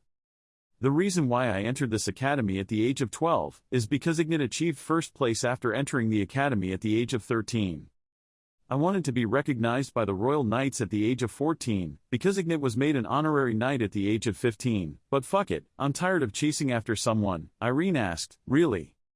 Ilya looked at Irene and thought, yes, it's all thanks to you. After following him, who had never been controlled by anyone, no matter what anyone said, you are still determined to follow the path you have chosen, so I have a new determination.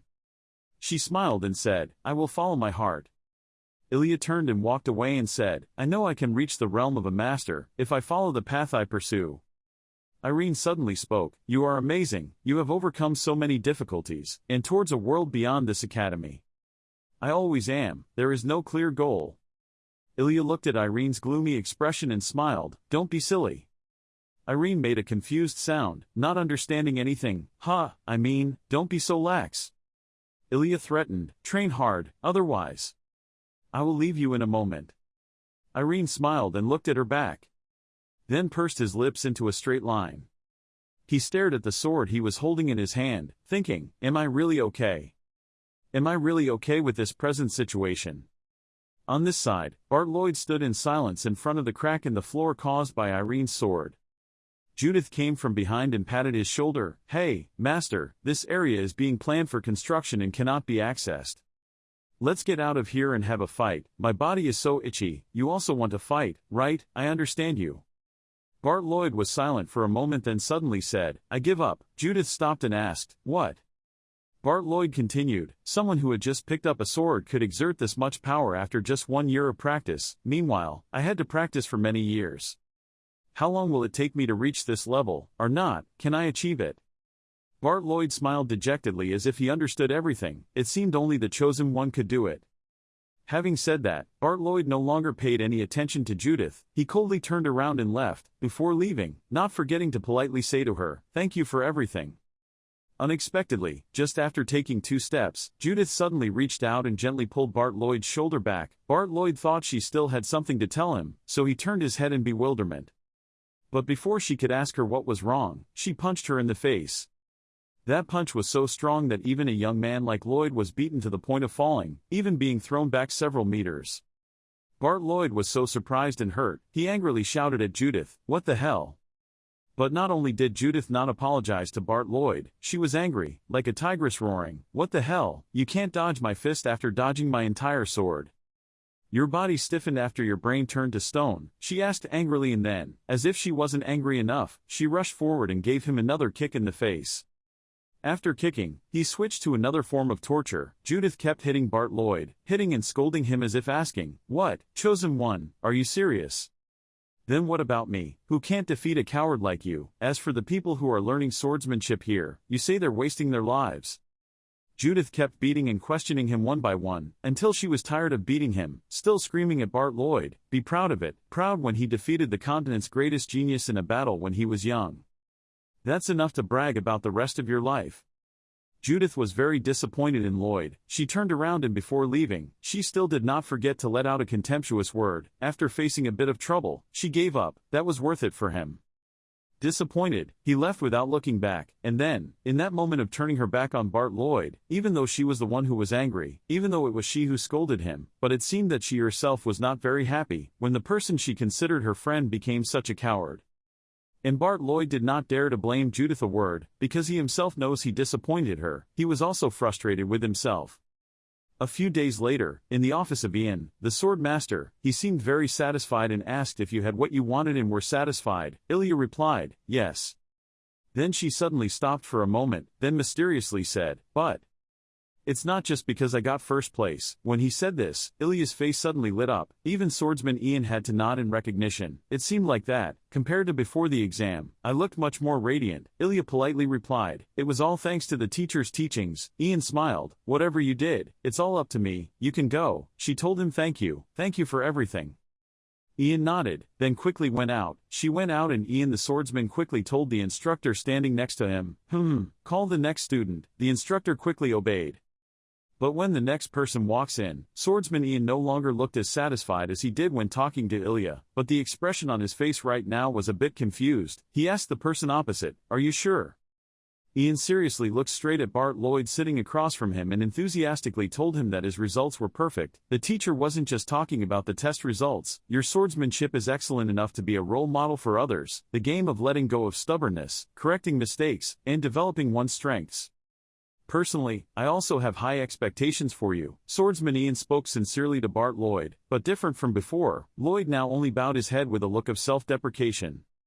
Then he slowly said, "I'm sorry, I have lost confidence in myself." This sentence made Ian the swordsman suddenly realize, those lifeless eyes, like fading candles, that guy didn't hear what I said. So before Bart Lloyd walked out completely, Ian the swordsman could only try to tell him in his footsteps, "Do what you want." Then I thought to myself, hoping that some opportunity would soothe this child's feelings. Just like that, after Bart Lloyd went out, it was Irene's turn to enter the room. As soon as he saw Irene come in, swordsman Ian smiled with satisfaction and said, "Your last assessment was quite memorable. To be honest, having been a master swordsman for many years, this is the first time I have been so surprised." Irene replied, "Thank you." He said again, "Do you remember what we talked about in the midterm interview?" Irene was still a bit confused. Every time she was asked something, she was startled. However, when Swordsman Ian continued, "I have a suggestion for you," Irene was very excited and focused and replied, "I will listen carefully." Seeing Irene's attitude, Swordsman Ian nodded very satisfied, then he slowly said that the teacher had a question before. Sword student Irene Pereira.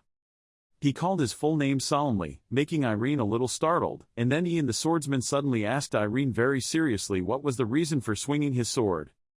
The first time Irene received a question like this, he was also very confused and panicked. He started thinking about that question, the reason. "I practice swordplay." Irene looked at her hands and thought of the hands of the person holding the sword in her dream. He hummed and replied, "Oh, that." Seeing that Irene remained absent-minded and did not respond, the instructor who was also in the room immediately helped and reminded Irene that she did not need to worry too much. If it's not for any noble reason, that's okay, or worldly reasons like fame or money are fine. He then encouraged Irene that any reason is fine, as long as it does not violate morality, so she should feel free to speak. But even though he reminded her of a few simple reasons, Irene remained silent. It seems like those suggestions cannot help Irene understand her reason. At this point, without waiting for Irene to answer, Swordsman Ian calmly said, "Okay, Irene Pereira, sister. Practice swordplay not for your own will." He spoke frankly to Irene but did not show any sign of blame. Irene also did not deny it. Although he was slightly surprised, he still nodded and admitted to him, "Yes, that's right."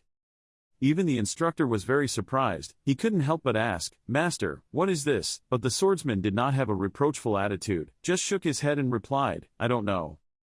Then he used a calm tone to speak his thoughts to the two of them. "I found it very strange. Irene is more advanced than anyone, and also practices her sword harder than anyone. However, if you progress like that, your emotions will definitely change, but I see that you don't have any emotions." When he feels his abilities are improving, swordsman Bart Lloyd is the happiest. At that time, Judith was very scared when she fell behind Bart. She got so angry that she lost herself. Ian continued, "All apprentice swordsmen expressed happy or sad emotions with their swords, but in you, I can't see any emotions." He spoke up and asked you, "Irene, are you practicing swordplay with someone?" Irene didn't expect Swordsman Ian to know, but he still honestly nodded and admitted, "Yes, that's right, teacher." Ian the swordsman got the answer as predicted. He still did not scold or reprimand Irene, but still calmly spoke to him. "As expected, it's surprising that I progressed to this point just by following someone else and not of my own will. Okay, I won't ask about that person."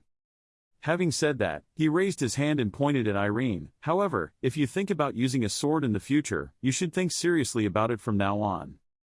If there's no reason to take up the sword, then there's no reason to stay here either." Irene was surprised. Ian continued to tell him, "Because compared to just swinging a sword here, then understanding yourself in a larger world is much more important." Hearing him say that, Irene could only sigh quietly before bowing politely and saying, "Yes, thank you, teacher, the last advice from the master, I will not forget for the rest of my life." Ian laughed, "Haha, since it's the last time, don't say such sad words." Irene listened but didn't understand anything. He let out a confused sound. The swordmaster again reached into the cloak in front of his chest and called Irene, "Come closer. Is it okay for you to borrow a drop of my blood?" Irene agreed, "Ah, yes." Then I saw the swordsman Ian take out a token. Irene raised her hand to drop a drop of blood on the token. As soon as the drop of blood touched the token, it immediately became Irene's official student card. He stammered in surprise, "Master, this is it." At that time, on the order appeared the words, 27th official sword student of Chrono Sword Academy, Irene Pereira. Ian said leniently, "I will give you 1 year to find your own sword." Irene heard him say that and happily replied, "Yes, I will definitely come back within a year." And then the day of farewell finally came. Ilya called Irene back to him. "Irene," she grabbed his hand and said, "If you have time, come to my house to play." Having said that, Ilya gave him a block of silver tokens engraved with the image of a bird. Irene asked curiously, "This is," Ilya explained, "this is my family's order. If you give it to the gatekeeper, you won't be treated badly." Then she also promised that if she came to visit, I would give him flowers. Flowers? Irene asked a little surprised. Ilya immediately calmly replied that it was the Fukto flower. "It's the same flower as the engraving on my bracelet." Irene realized, so those were the flowers his family grew. Ilya nodded and replied, "Well, when I was 7 years old I pulled them all out, but from now on I will plant them again. The flowers will bloom from April to May, so please come around this time next year." She advised again. Irene firmly assured her, "Yes, I will definitely come." Unexpectedly, while the two were leisurely confiding in each other, Judith suddenly appeared from nowhere. She also discovered what Irene was holding in her hand and immediately asked the two of you, "What is it? Give me that sparkle." When Irene saw her appear, she was startled and shouted, "Oh, Judith."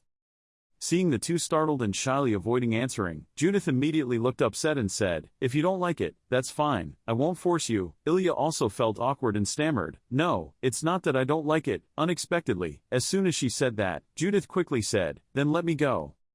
And then after receiving the badge from Ilya, Judith looked at it admiringly. "Oh, nobles also love this, I guess, probably sold at a very expensive price." While engrossed in looking at the orders, Judith suddenly glanced at Ilya and said, "I'm sorry about that time." Ilya was surprised. "What's going on?" Judith smiled and apologized again. "Sorry that I scolded you and your family. At that time, because I never had a family, I was just angry and said that." Ilya smiled and looked at Judith with eyes that did not contain any anger, making Judith start to feel a bit confused. No, this is just my excuse. But anyway, I sincerely apologize to you." Ilya also responded to her, "I'm sorry for the words I said."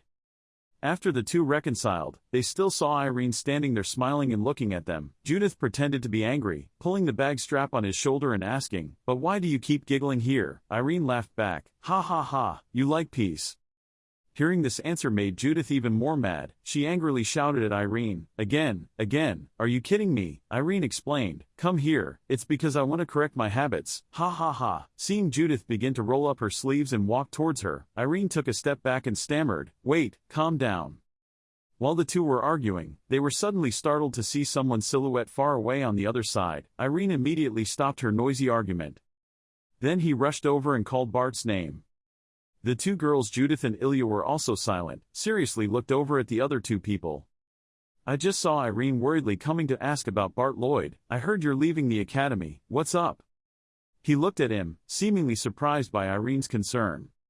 Bart Lloyd also looked at the bridge with eyes that held no hatred at all, but was still shy and didn't know what to say, so he could only equivocate. "Let's see." It was difficult for him to understand. Irene saw Bart Lloyd's expression like that and thought he had a difficult reason to say, so he quickly waved his hand. "Ah, it's okay, everything has a reason." Bart Lloyd asked Irene back to clear the awkward atmosphere, "Are you leaving too?" Irene patted her chest and replied, "Well, not completely leaving, I will return after completing my personal training." Bart Lloyd remained silent and said nothing. In my head I repeated Irene's words, "I will return after completing the personal training course, unlike my stopping, of course I am." Suddenly Irene spoke up, interrupting Bart Lloyd's thoughts. "Thank you, Bart. Thanks to you, I have become stronger. I felt the vitality when I swung the sword." Bart Lloyd widened his eyes in surprise when he heard Irene's words of thanks. Irene continued, "I can't say specifically, but a year ago, there was a small change inside me. Because of that change, I started learning swordsmanship and went to Chrono Swordsmanship Academy. But only when I met you was I able to look back at my past and move forward." Irene with a sincere tone, thanked him. Bart Lloyd was bewildered for a long time. He opened his mouth as if he wanted to say something, when suddenly the coachman called, "Baron Lloyd, it's been a while since I last saw you, please get in the car." In the end, Bart Lloyd still didn't say what he was thinking. He turned around and said goodbye to Irene. "I'll go first." Irene called out his name, "Bart." When Bart Lloyd got on the carriage began to roll, leaving behind a cloud of dust and smoke. Then Irene suddenly shouted loudly, "Definitely, you have to be strong. See you again." Hearing Irene scream, Bart Lloyd, sitting on the carriage, clenched his hands, his whole body trembling, his teeth biting his lip, his eyes looking like he was about to cry. The carriage went further and further. Irene stood looking at the car with a sad face. Judith walked over and joked to clear up this sad atmosphere. "Nothing, she looked like lovers breaking up, you are also real." Irene replied back to her, "Probably because of my mood. But I feel like I won't see Bart again." Hearing that, Judith was also silent. At this time, the carriage driver also came to pick up Irene. "Young master, I came here to pick you up. These people are," Irene introduced Marcus to, well, the sword students of the academy, who were also my friends. Marcus continued, "Ah, you." Saying this, he suddenly gasped in surprise. "Huh, it's you." Irene was speechless at his expression. "How?" Marcus quickly regained his image. "Ah, nothing, thank you everyone for being so friendly to our dude." Judith and Ilya were surprised and confused by Marcus's polite expression. Irene walked up and sat in the carriage and then turned around and waved to Ilya and Judith. "So I'll go first," Judith replied. "Hurry back there." The carriage gradually went away. The two girls were still standing there watching.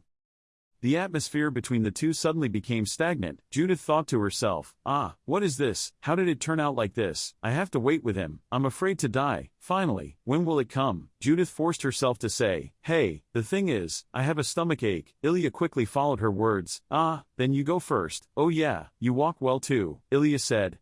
Okay." Over here, in the swordmaster's office, the instructor was a bit reluctant to say. It was a pity that the expected children left. Ian the swordsman laughed. "Ho ho, there's no denying that." The instructor said, "I mean sword student Irene Pereira, it's really okay. Search for your sword, it's not an easy task." Ian stood up, went to the window and looked out. "What are you worried about? Isn't he the fourth genius on the mainland?" "Instructor, I don't understand." The swordmaster explained to him, "Yes, no different from other geniuses, but that game. Isn't that a genius effort?" At this time in another place, Judith was walking alone on the road. She looked down at the ground at the end of the year and thought, "Finally, I'm alone again." Suddenly, the sound of running footsteps rang out from behind. Someone raised their hand and tapped Judith on the shoulder. It turned out that it was Bart Lloyd, who had boarded the carriage and left not long ago. He asked, "What's down there that you're staring at as you walk?" Judith saw Bart Lloyd's appearance and shouted in surprise, "Oh, what, how, why are you here?" Bart Lloyd proudly replied with his hands on his hips, "I've thought it over. Baron Bart Lloyd of the Earl Lloyd family can't give up with such a disheveled appearance. Furthermore, since Irene is also gone, no one can stand his unpleasant personality." Hearing that, Judith started to get angry. "What's wrong with this kid?" Bart Lloyd asked her back. "Don't you like it? Don't you want me back?" Judith blushed, angrily stammered, "What the hell are you talking about? This crazy guy." Bart Lloyd returned the hanger. Irene said swearing was not good. Judith shouted, "Shut up, shut up." He thought the master would take back the person who wanted to leave but he didn't. Bart Lloyd did not worry at all and replied, "Of course it would take a lot of begging. However, that day will not give up on a talent like me." Judith angrily cursed, "Damn it, I really want to curse you, but I will restrain myself. That's really unfortunate." The two of them continued walking together on the path towards the academy. The car started rolling. Marcus looked at Irene thoughtfully. He saw him looking out the window dejectedly and thought to himself, the young master kept looking outside and couldn't do anything else, probably because he couldn't become an official swordsman. He must be very heartbroken. His eyes seemed to detect something and said in surprise, "Sir, what are you holding in your hand?" Hearing that, he held it out for him to see. He opened his eyes in surprise and said loudly, "The Lindsay family's platinum. Where did you get this?" He replied faintly, "Oh, this is what my friend gave me." He was startled and said, "You?" He looked at it with interest and said, "Do you remember the white-haired girl I introduced before? She is Ilya Lindsay." With an incredulous look on his face, he froze and exclaimed, "Why did she give it to you?" He thought, surprisingly, the Lindsay family is much greater than we thought. Then he put it back and said, "Sorry but I'm going to take a nap." He immediately replied, "Oh yes sir." He closed his eyes to rest silently. Broken thoughts appeared, "My sword." Their car stopped in front of an inn. Marcus said, "Sir, we will stay at this inn today." Once inside the motel room, he quickly sat on the bed to practice the exercises. The man outside put his hand close to the door but couldn't hear anything, so he whispered and couldn't hear anything. Then he impatiently walked back and forth in front of the door thinking. He seemed very disappointed. What should I do? No, I need to do something to cheer him up. Then he went out into the bustling street. Eyes collided with someone and suddenly said, "That is." He saw a man with a large body, gray-blue skin with some features different from normal people, who was telling fortunes. He said to the two guests in front of him, "Well, it's not easy to meet me on weekdays." Marcus here was surprised. "I thought, ghost people can only be seen in the northern part of the continent, but why are they now in the south? Moreover, he is not just a simple ghost person." Then he looked at the necklace around his neck then thought, a necklace around his neck. Looking at his arm, he thought again, and there was a tattoo on his arm. Then I was startled and thought, the fortune teller is a ghost. After a while, Irene curiously asked, "What kind of strange person?" Marcus happily explained that among the best fortune tellers are ghost fortune tellers. He agreed and replied, "Well, I also heard that if you meet a ghost fortune teller, you will have a lot of luck." The two of them quickly stood in front of the shop of the spirit monster Coover. He warmly welcomed and said, "Nice to meet you. Who wants to have a fortune teller?" He also happily replied, "I want to see." This guy is secretly pleased. In fact, ghost fortune tellers are famous for only saying good things. If you hear good things about the future, you will be happy. Coover started to get into the profession and said, if you want to see today's fate, this year's fate, love or health, you can say whatever you want. Suddenly his voice became weaker, this talented ghost fortune teller. Faced with Irene's bewildered expression, he asked, sorry, but how old are you? Marcus here thought inexplicably, what age? Hearing that, he immediately replied, I'm 16 years old. Coover laughed loudly, you look so young, but if you lie, you won't be able to see the fortune telling. He was annoyed to hear those two people talking back and forth. He tried to explain, I am not lying, and Coover said, well if it is true as I see it, then if you join any knight order, you will be fine, will be accepted. If you pursue the path of swordsmanship, you will definitely succeed in the future. Before he could finish his sentence, Marcus pointed his finger at him and shouted loudly, this is really unreasonable. Are you really a fortune teller, huh? Then he gasped and turned around to leave, saying it was a waste of time to leave. He heard that and turned to follow him. Suddenly, he called out from behind, wait a minute. Then he gave Irene a piece of something and said, this will help when you encounter something unexpected. He was a bit surprised then said, thank you. Irene turned and left. Coover behind him looked thoughtfully at his figure. This person not only had a strong body and muscle density but was also very flexible in every movement, but what was most surprising was the tenacious strength surrounding his body. Coover was surprised by his talent, silently exclaiming, at only 16 years old, who could believe that he had such power? This person is so mysterious. Will we ever meet again in the future? Two passers-by looked at Coover in disgust. Hey, he looks like a vagrant. He heard that and thought with a gloomy face, damn it, I can't do business here anymore. On the road, the wheels keep rolling. Inside, Marcus said gloomily, I'm sorry about yesterday, I didn't know it was an imposter. He happily looked at him and said, don't worry too much, he didn't say anything bad, right? Then he thought again, but it's better that way. Then he read the piece of paper Coover gave him, which said, you don't have to stand alone. He wondered what that meant. Then in surprise, he opened his eyes wide and silently said, could it be that the ghost fortune teller asked my age because of the man in my dream? This guy continued to talk. At first I thought it was a bit strange. How could he ask how old you were, and even say those words to someone who failed the exam and was on his way back? Why do you say that the young master will join any knight group? He is truly a charlatan. He heard a series of complaints from him and shyly said, oh, I didn't say it, it's not like I failed, he said in surprise, huh?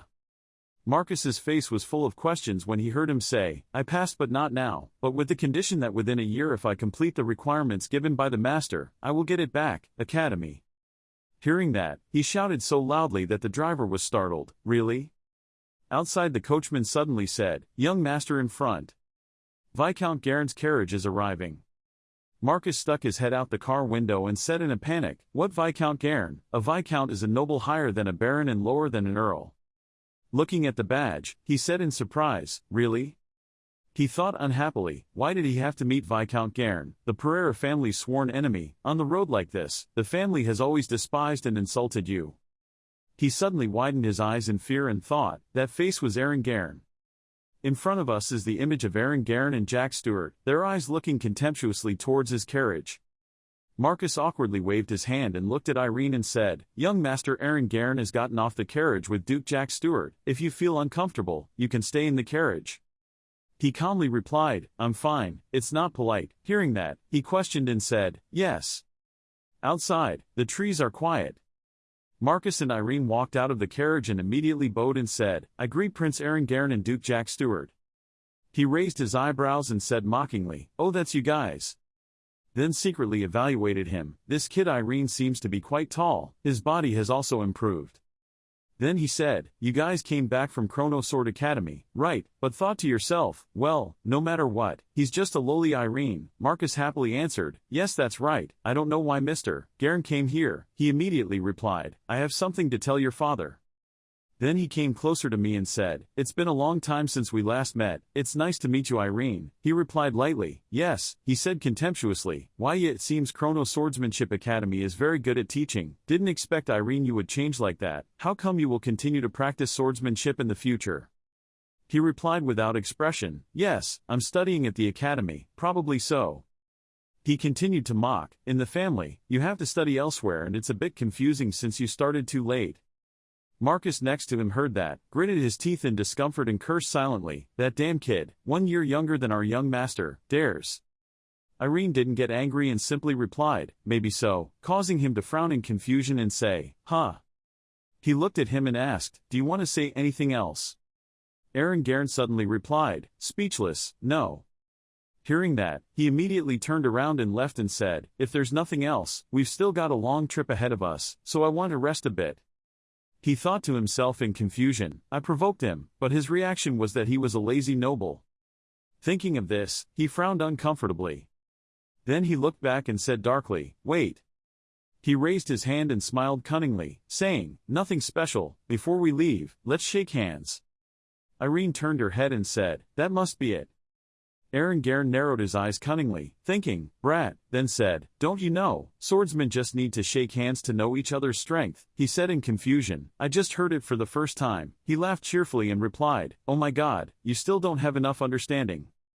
Then he glanced at Duke Jack Stewart and smiled and said, "That's what the famous Duke Louis Sogard said, there is nothing more important than the power of swordsmanship, right, Duke Jack Stewart? Did you hear that?" Immediately replied, "Yes."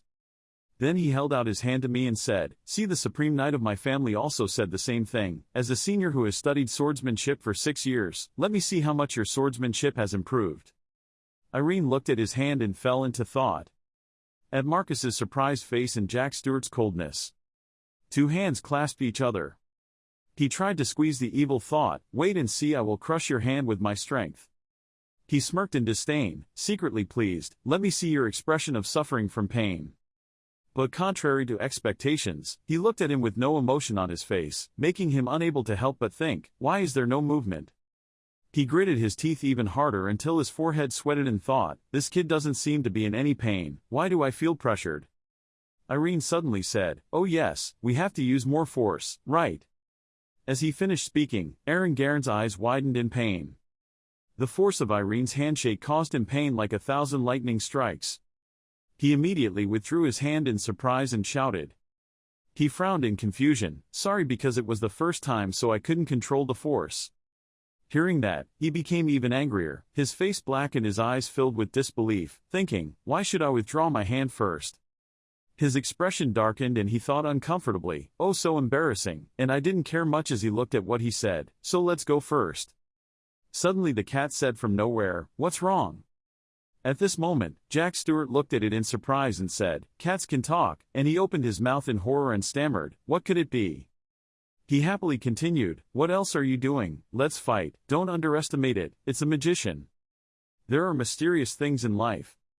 That is the man who can use his mental strength to lift the rock, which is something we cannot explain with reason, something that makes us extremely surprised." Every time they witness this scene they say, first is the image of an excited teenager clapping his hands in admiration, "It's like magic," or something like that. That man could gently lift the rock into the air, but to be honest, saying that is not true. Actually, that power is called mana, which is invisible to the naked eye. Magic is a non-magical art, logic has no basis. When we are faced with a situation that absolutely cannot give an explanation, what is the right way to say it? Secret technique. For example, the magician in front of Ruru said impatiently, "Hey, hurry up, it's a secret technique and the only mystery can upset the order of nature." Marcus looked at it in surprise and thought, a mystic master transformed into a cat, or the cat itself was a mystic master. Jack Stewart frowned and whispered, "I heard there's nothing good about secret magic, it's also a black cat, we'd better go." Thinking of this, in front of everyone's surprised and confused faces, he bowed his head to Ruru and said, "Sorry for the rude actions just now, Mystic Master, we would like to ask permission if you are still dissatisfied, please, visiting our country of Gairn." He slowly walked forward and said, "Oh, aren't you guys fighting?" He stood with his legs akimbo and frowned at them, saying, "Isn't it boring just walking like that?" Marcus saw this and whispered in panic, "He's standing on his 2 legs. Having said that, he reached into his pocket and got something out, looked angry and said, "Let's at least punch each other first, or should we use the sword I borrowed?" The cat's hand expertly reached into the bag to search. With a proud look on his face, he took out a sharp sword, making Marcus startled again. Then it held the sword and said, "Stab like this, hey hey." Jack Stewart smiled wryly at him and said, "Our family has a relationship, you must have misunderstood something." Hearing that, he angrily threw the sword away and said, I thought there was going to be a movie to watch, but it's boring." Then he quickly looked towards Irene and Marcus and said, "Sorry for wasting your precious time, you two must be tired from the long journey, now we will excuse you, young master, please get in the car quickly," Aaron Garen said in confusion. "Oh okay." Marcus and Irene also turned around and got into the car, leaving him sitting alone. "Furry," he said, "let's go too." He immediately replied, "Okay." Then he looked at its back curiously and asked if it had transformed into someone. Marcus replied bewilderedly, "I'm not sure if it has something to do with Miss Kirill because that person is also a mysterious magician," he said confusedly. "Probably so." This guy continued, "Let's go back to the castle and ask." Soon the two returned to the castle. When he saw Princess Kirill Pereira, Emilia and his father waiting for him in front of the gate, he said, "You're home." He gently grabbed his arm and said, "Welcome, you must be tired, let's go inside." They quickly sat at the dining table and he happily looked at him and said, "Really, the swordsman recognized your talent, I am very proud of you." He happily replied, "Thank you, father." His mouth was smiling and his eyes were happy, thinking, proud of himself, but he didn't expect to hear these words from his father. He continued to say, "Well, to hear Marcus tell me, on the way back you encountered a talking cat." He explained that the cat was a mysterious magician named Ruru. He asked in surprise, "It was not transformed into a human?" He was puzzled and listened attentively to what he said. "Yes, it was a cat, but it was as smart as a human." Speaking of this, he hesitated, he repeated curiously, and then Kirill Pereira continued, "It's super strong, just by looking at it you can tell it's stronger than any arcane master in this capital." Speaking of this, her face darkened, then Emilia continued, 10 days ago Ruru visited and offered to be Kirill's master. We went to the Mysteries Association to find out his identity but..." Then she gently looked at her and said, "Most important of all was Kirill's wish." She suddenly slammed the table and stood up with an angry face and said loudly, "What do you think?" He was dumbfounded and said in a weak tone, "Huh, I also think your decision is the most important. I don't know anything about secret techniques." Her cold eyes said, "I know that, I mean you've seen it already, don't you tell me how you feel." Hearing that, she immediately turned to her and said, "Kirill hasn't been home for a long time, why are you making it so difficult for him?" She argued loudly, "Why are you making it difficult? You're just asking him a few questions," she said helplessly. "That was a difficult question." Irene looked at the debate and couldn't help but break out in a cold sweat, thinking, again, Kirill's stubborn nature is about to show signs. She frowned with a cold expression as if her anger was about to erupt. He saw that and thought to himself, "Why is she so angry? I don't understand, it's been a year since I came home, oh I must have that." Then he frantically took out the item from his pocket and said, "Kirill, I have a gift for you," she said in surprise, "A gift?" In just a blink of an eye, her anger disappeared. She looked at the gift he gave her, her face turned red. He worriedly said, "I don't know if you like it or not." The 9-year-old boy's parents looked at each other and smiled contentedly, thinking, I didn't expect Irene to even think about a gift. She shyly said, "Thank you, But then he got up angrily and shouted, "I said thank you, don't make me say it again." He replied somewhat shyly, "I'm sorry." Then his eyes revealed a cunning look, remembering Marcus's words, "You have to buy them for everyone," and then thought to himself, "Thank you Marcus for saving my life." Then he said again, "I also have a gift for my parents." Suddenly someone spoke up, "Oh, are you Kirill's brother?" It was Ruru who slowly entered. She was somewhat frightened when she saw it, and he looked over in surprise. He didn't say much and just sat on the table and squinted his eyes at him. No wonder the scent was so similar. "But you and Kirill are nothing alike." She was now filled with rage. Ferociously picked him up and shouted, "Why are you here?" He looked at her with some fear and said, "Oh sorry, I didn't mean to scare you." This time she softly called, "Kirill." Ruru said again, "Since we're here, I have to try to convince your brother." She aggressively pointed her finger at him and shouted, "You're babbling something." He heard that and immediately covered his mouth with his hand. "Oh, I missed it," she said as she let it fall freely, explaining it clearly to me. It honestly said, "It's just that he seems easier to convince than you." Moreover, she gritted her teeth and said, "More." He spoke with fear, "If you love your brother so much, if you can convince him, he will listen, right?" Hearing that, she became even angrier and said, "You?"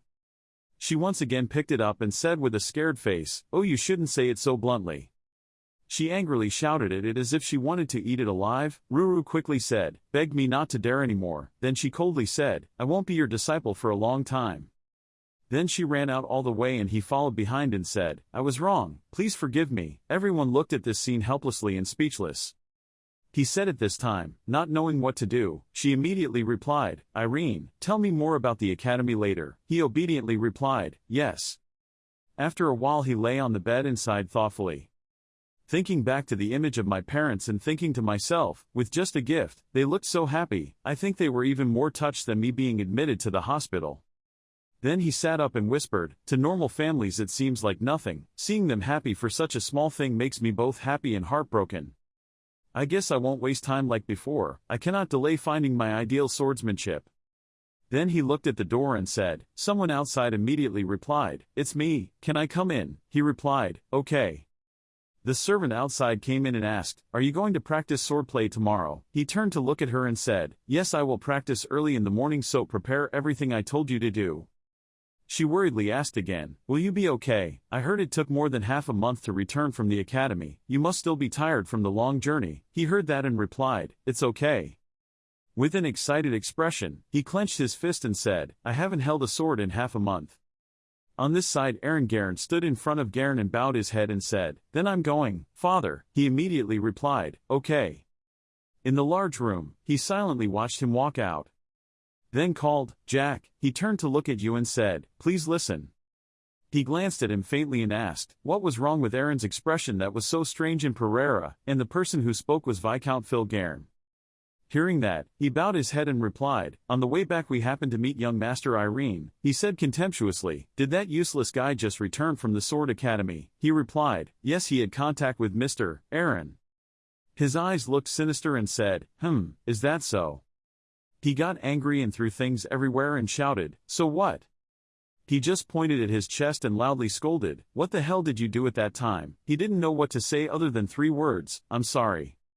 Then he patted Jack Stewart on the shoulder and said, well, you probably have a reason for not meddling in his affairs. He angrily punched the table and said loudly, that kid, you say he has changed his skin? He stood seriously and answered, yes, he looks like a different person, maybe he has learned a lot, many things at Chrono Academy. Garen looked at him even more angrily and said, that nonsense academy is nothing compared to the Secret Arts Academy.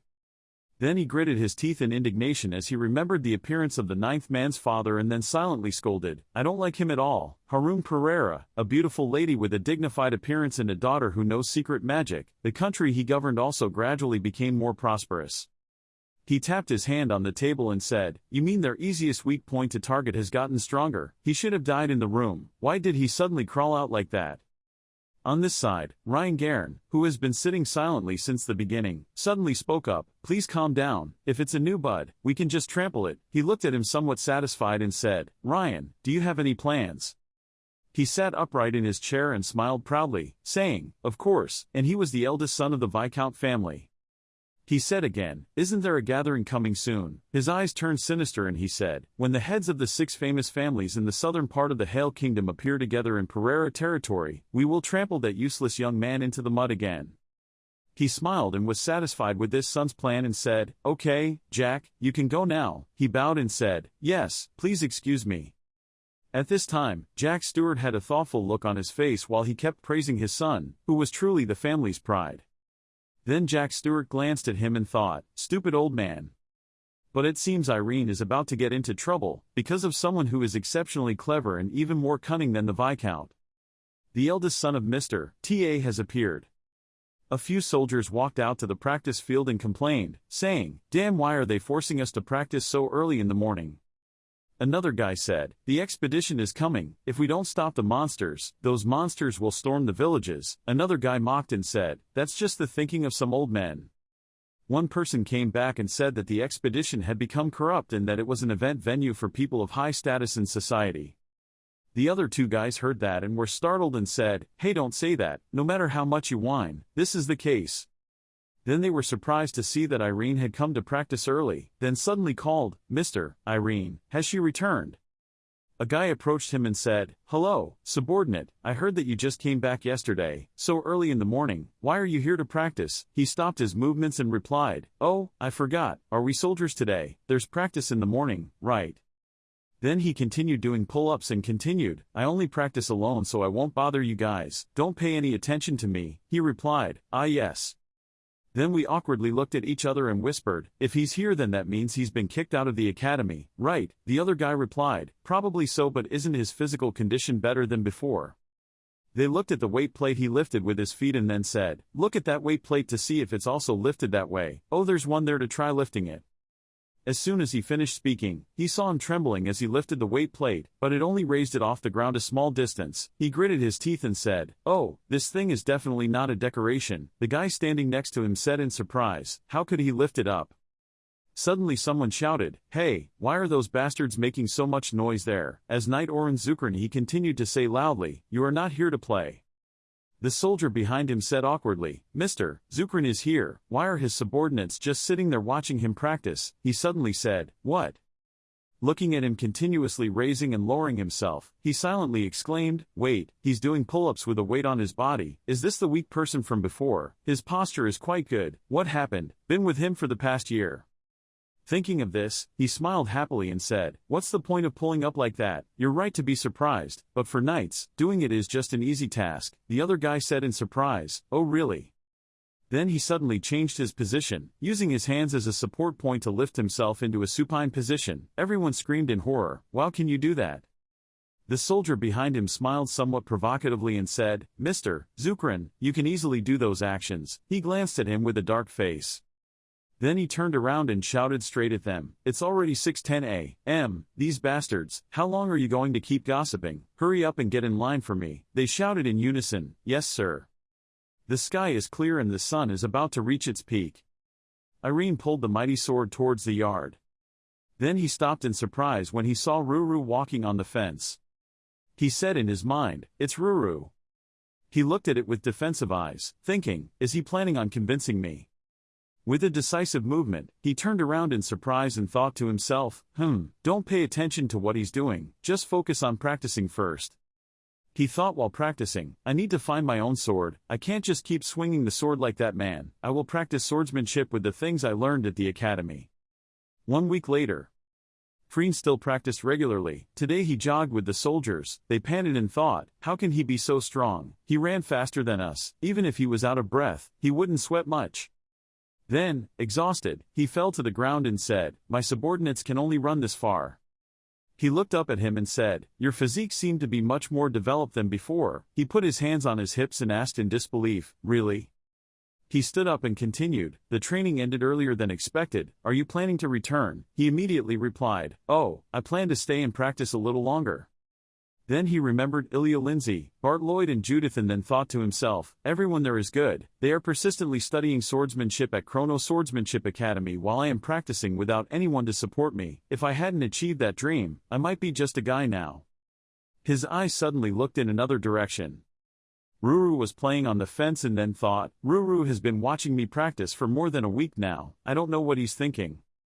A soldier behind him said, sir, you better prepare a little. He asked in surprise, why? He said again, hearing rumors that mysterious cat brought misfortune to the people around him as if the cat was cursed. He remembered the moment the soldiers ran away when they met Ruru and thought, no wonder the soldiers ran away when they met Ruru, is it because of the bad rumors? In the distance, a person quietly walked forward. It was Marcus who spoke loudly from afar, Master, are you done practicing today? On this side, he walked closer to it and called, Ruru. It arrogantly replied, what? Irene said, aren't you trying to convince me? Why don't you say anything? Then he thought to himself, even if I get close to Ruru, he won't avoid me. It opened its big mouth and said with a bored face, teasing Kirill was really fun, but I'm not very interested in you. Looking at you is as boring as rocks lying in distant valleys. Hearing that, it was like the whole sky collapsed and he stammered, what? He said, is that why you didn't say anything? He jumped down from above and said, I will give you a gift. He immediately replied, why so suddenly? Faced with his brother's bewildered expression, he held out a green ball and said, you can just consider this a bit of my sincerity. Humans often call it a bribe. Take it and tell Kirill the following things, good for me. Marcus ran from nowhere and said loudly in surprise and shock, this is an opal. He asked in bewilderment, is this Marcus opal very precious? He looked intently at the stone and said, with this size you can buy 1/4 of our Pereira family's territory. He pursed his lips, wondering, so what? He continued, just say good things about me so Kirill can value me more. He said in disbelief, but isn't this a bit too much? She calmly replied, if this thing can convince her, I will give you more precious things. He didn't accept it right away but asked Ruru, why do you want to accept my sister as a student, and are even willing to give me those precious items? She brought the stone towards him and said, why you asked and wanted to visit, how do I find out? Then he wondered, then say, it's just because I like it. Irene said with a questioning face, don't you have any other reason? He started to feel uncomfortable, stood up, put his hands on his hips and said, I want her to be my student simply because I like her, do I need any other reason? Hearing that he said somewhat shyly, well not just. On this side, Marcus put his hand on his chin and said thoughtfully, is giving him the cat's eye pill just as a bribe? He immediately angrily pointed at him and said, what do you mean by that, guy? Do you think I don't know? Nothing to do with the value of money, right? He said in panic, not just a subordinate, it was still in the position of pointing at him and continued, looking at that face of yours, you think I'm a stupid cat, right? Even if I were a cat, I would still do you know the value of this cat's eye pill? Then Ruru proudly held the cat's eye up high and reached into her pocket to get something. She curled her mouth and said, above all, you humans only care about gems and gold. To me there are many precious things, much better than gems and gold. He held the ball up high and proudly said, look, this is simply a ball made of wood. Marcus immediately said, sure.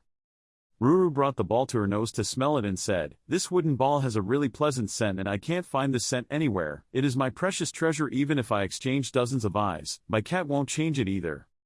Yet he enthusiastically rummaged through his bag and pulled out many worn items in front of the helplessness of the two of them, constantly boasting and saying, not only the ball but also these other items. It happily kept saying, this is the fox's tail containing my childhood memories before I learned the secret technique, and this is the doll I got from another stray cat. He proudly held the doll in his right hand and the left hand held the ball on his head so that the cat's eyes looked at the two of them and said, these are treasures that gold or gems cannot buy. Marcus reluctantly bowed his head before him, said, my subordinates understand that you are really smart. And Irene smiled and thought, I didn't expect this cat to think about things like that, so Kirill is also one of the things that money can't buy, right? It said indignantly, you will never dig up treasures like this. He saw that and thought, I like Ruru. It changed its face and happily said, okay, Irene, take it and say some good things about me and Kirill. He immediately replied, sorry but I cannot accept it. Ruru was startled and said, what, didn't you hear anything? Why is this thing extremely expensive? He happily said, I also have things that are so precious that even money cannot buy them. He thought blankly, why is this not the same as my plan? The guy here said, instead of saying nice words for a bribe gift, I will say what I feel about Mr. Cat here to my sister, yours. It turned around and left then said, I don't know anything about Kirill but I thought I could seduce you with just this stone, but in the end it didn't help at all, even so. He smiled as he listened to it, that still doesn't change that you are a much easier person to persuade than Kirill. From now on I will continue to persuade you. The next day, Ruru panicked and went to find him and said, Irene has something big to do so come with me quickly. He panicked and asked what happened. He quickly ran after it and asked, tell me what's going on. It's boring to bring out food and say, just stay there and watch me eat, he said in confusion, is that your big deal? He talked while eating, I feel worried when no one is around while I'm eating like this. The next day it came and pulled his shirt again, saying, Irene is talking big. He lazily asked, what is this again? Then he pointed to a white cat in front of him and said, that female cat there, do you know what she's thinking? He replied, I don't know, what is she thinking? That's it, I asked you, why are you asking me back now? He sighed helplessly. Then Irene said again, you said I guess that means you know what that cat is thinking. She said angrily, what, how can a cat like me read another cat's mind? Yes. Ignoring him and hating him, he sat down next to him and smiled stupidly, so he saw that and asked, what's so funny? He laughed until tears came to his eyes but still said, oh nothing. Ruru crossed his arms and coldly asked, hey, what about that? He still held his stomach and laughed out loud. Then calmed down. Suddenly his face darkened. Remembering Ian's advice, you have 1 year to find your own sword. Ruru saw that he suddenly stood up with a gloomy face and was puzzled. She watched him slowly walk away and said, Irene, where did you suddenly stand up and go, Irene? Outside, the rain was pouring down. It rained nonstop at the practice area.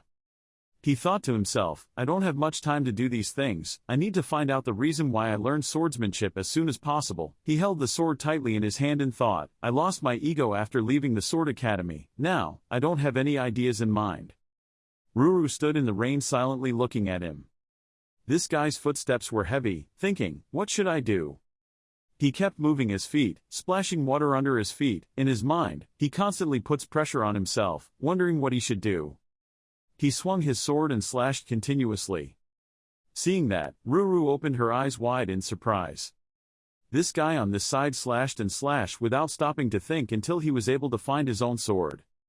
Then he thought sadly, before now, I could only swing my sword to imitate him. At this moment, Ruru spoke up, Irene, have you ever learned secret techniques? It came slowly. He looked at it in surprise and asked, why did he suddenly ask that? A bright halo of light suddenly appeared in the sky. He was surprised and couldn't believe his eyes. She looked at him seriously and said, Irene, become my student. Ruru sat opposite and looked at Irene. Seeing that, he couldn't help but think, it's too much pressure. The whole person was in a cold sweat. Ruru's oppressive presence approached. He thought to himself, it didn't seem like the usual Lulu. At this moment it spoke up, hey, did you hear me say, become my disciple? It started to stand up on its two legs and pointed and said, I will tell you all about it, come with me to the exciting world of magic. When he saw it return to its normal appearance, he suddenly thought, oh my heart, the heaviness has disappeared. Then he shook his head repeatedly and said, no, he asked in confusion, no why? He foolishly replied, because I'm not a witch but a swordsman. He calmly replied, it's okay, it's not too late for class, I'll teach you. He hesitantly replied, no, it's not magic but magic, so what? With a look of fear on his face, he said again, it's not something you can learn if you want to. He explained, he didn't know anything from the beginning. There was no one more suitable for a witch than a swordsman with a strong will. Strong. From there he can find out who influenced his sword. Irene propped her sword on the ground and asked in confusion, what do you mean? Ruru immediately replied, do you know the difference between swordsmen, magicians and witches? He blankly replied, no, I don't know. He shouted angrily, Hayes, I'm only going to say it once, so listen carefully. All martial arts masters including swordsmen focus on their body's i.e., the inner universe. In the process of constant training they learn the limitless mystical power that is aura. On the contrary, magicians focus on their external environment, that is, the outer universe. They have analyzed the mystical power contained in the 10,000 staff called mana and have tried to perceive the principles, discuss the principles and laws of the world. Here it can be known that Samla 10,000 Jung is a term in Buddhism that refers to all phenomena and all materials in the universe. So what about witches? People often say they are the evil people in this world. The existence of learning turns the impossible into possible. Breaking all the rules to fulfill one's wishes is an extraordinary being who can make all their wishes come true. The representative among them was Kiril, who stood in front of the huge eagle, which spoke again, and they were witches.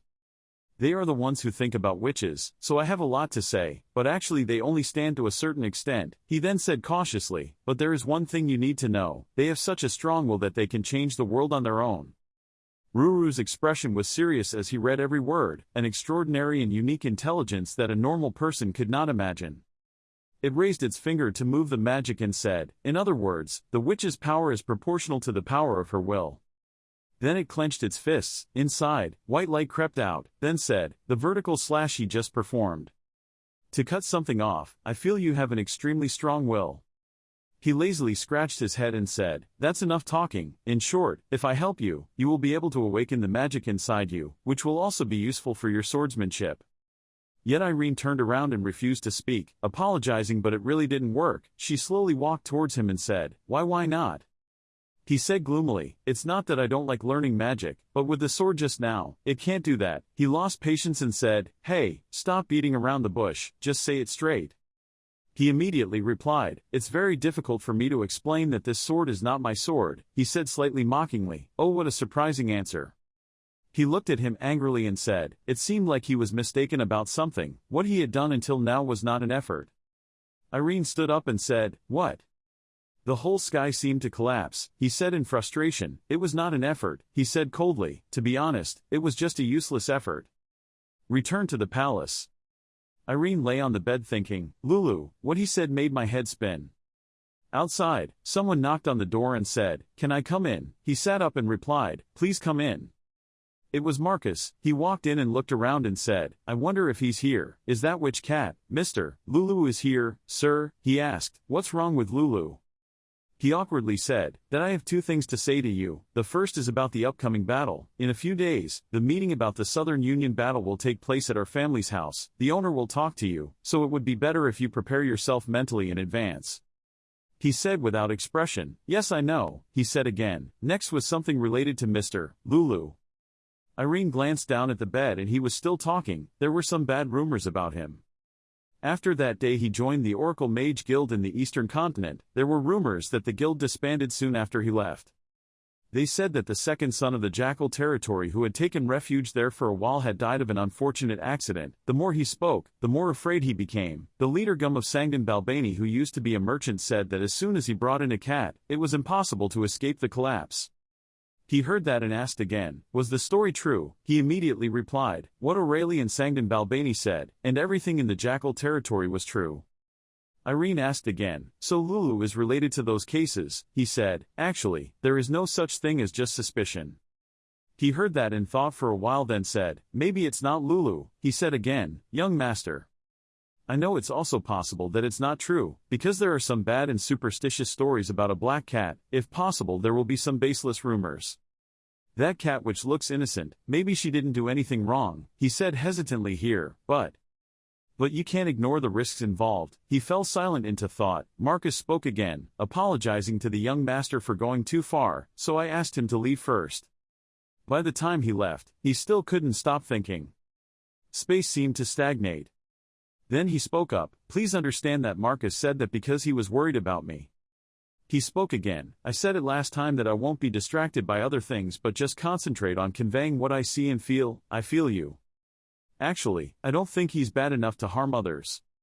He happily continued, "He is special and a little different from humans, but he has many better points than humans. I think at least he is that kind of person. I will pass these things on to Kirill. It has nothing to do with anything, all rumors." Ruru under the bed said gloomily and worriedly, "What if something bad happened to him and Kirill?" "Actually, there is." He sighed helplessly, looked down at the bed and said, "I will ask you a question. Is what Marcus just said right now true?" Ruru lay sadly under the bed and said, He didn't hear its response and immediately said, "So did you do those things?" He got angry and quickly crawled onto the bed floor and said loudly, "It's not me." Then he went in the other direction and said with a dark face, "I was going out when I saw two mean old men arguing in Orankle and the tower was on fire. The children of the Sangdon leader and Sangdon were always fighting. In Jackal territory is the same." He looked at it and thought, either the unfortunate events happened by coincidence or Lulu was lying. Whether before or after, either thing was dangerous, but... Thinking of this, he sighed unconsciously and said, "I'll be fine." Ruru heard that and said, "Huh." He comforted and said, "Even though I'm close to you, I'm still okay." He replied sadly, "But I'm still a black cat that brings bad luck." Irene looked at it, smiled and sighed, then say, "Okay. There are countless bad rumors about me." She suddenly looked at him and said, "Huh." He still happily replied, "Like you, I have been misunderstood a lot. Anyway, I will listen to my feelings. If I go with you and have bad luck, then I will think again." Hearing that, Ruru was moved to tears, excited. Irene looked at it and said, "Everyone will worry about me, but I will handle each problem one by one." Ruru silently climbed into bed. Then happily took out something twice as big as him from his pocket, and to his brother's surprise, he said, "Give you this." He looked at the huge pearl on the bed and was frightened, while Ruru calmly said, "This is very expensive. This is even better than the last time. After receiving this, remember to tell everyone that I am not a thief." "That's bad. Then let's go." He panicked and said, "Ah, wait." In less than a second it disappeared. He said helplessly, "I said I didn't accept bribes, but just then it disappeared." Then I looked at the pearl on the bed and thought, "Oh, this is obvious. I showed it to you not long ago." He suddenly remembered the time when she proudly sat on the pearl and said, "Look, Irene, this is my new collection." He happily smiled and said, "It is one of the treasures that Lulu treasures the most." Then he put his hands on his hips and sighed helplessly, "But Lulu, isn't this too big?" A week later, other families also arrived and Pereira's people stood outside the gate to warmly welcome him, inviting him to join Viscount Gairn. He also responded freely, "Ha ha, hello, Baron. Garen greeted while kicking. "Oh ho, Irene Paria, long time no see, you look more majestic now." He was a bit surprised to see him but also responded politely, thanking him. Irene's father, Viscount Garen, invited him inside. Inside the palace was a solemn banquet with the nobles sitting comfortably on chairs with rich and eye-catching dishes. Sitting at the table, Irene was also nervous and careful. He remembered Marcus's advice: "You must be careful, you must remember that no family has good intentions towards us. Bauer has no conflicts with the Fried family but also does not have a close relationship." But the family that clearly showed their antipathy towards the Paria family was the Lester and Russell families, as evidenced by the fact that they did not say anything at the banquet table and the two children played around without any care. Be especially careful with Viscount Phil Garen. Since the war, the two families' relations were not good. He and his son laughed horribly in a very dangerous manner. His father raised his glass, thanking everyone for their precious time to keep Southern trade safe for the prosperity and peace of the 6 Southern clans. Everyone raised their glasses and shouted loudly, "For peace." While raising his glass he observed and realized that everyone was drinking, so he followed suit. "Why do I have to drink?" Irene felt that it was quite bitter than she imagined. It seemed like she didn't need to drink at all. Suddenly everyone looked at him, making him a bit confused. "Why are they? You keep staring at me like that. What did I do wrong?" While he was worried, Viscount Garen called out, "Irene Paria." He was startled and responded reflexively, "Yes." He laughed loudly. The way the young man held the wine glass was wrong. White wine is a temperature-sensitive wine. If you hold it like that, the warmth of your hands will transfer into the wine. He raised the glass with a proud look and taught him how to hold the wine glass properly, so he only needed to hold a small part at the base of the wine glass. Irene realized her grip was wrong and shyly said, "I'm sorry." That Garen still laughed loudly, apologizing, "But it could be like that, so please try holding it back." He took the glass back but Garen still corrected him. "Oh good, very good, but it's better to put it in with your pinky finger." He tries to change.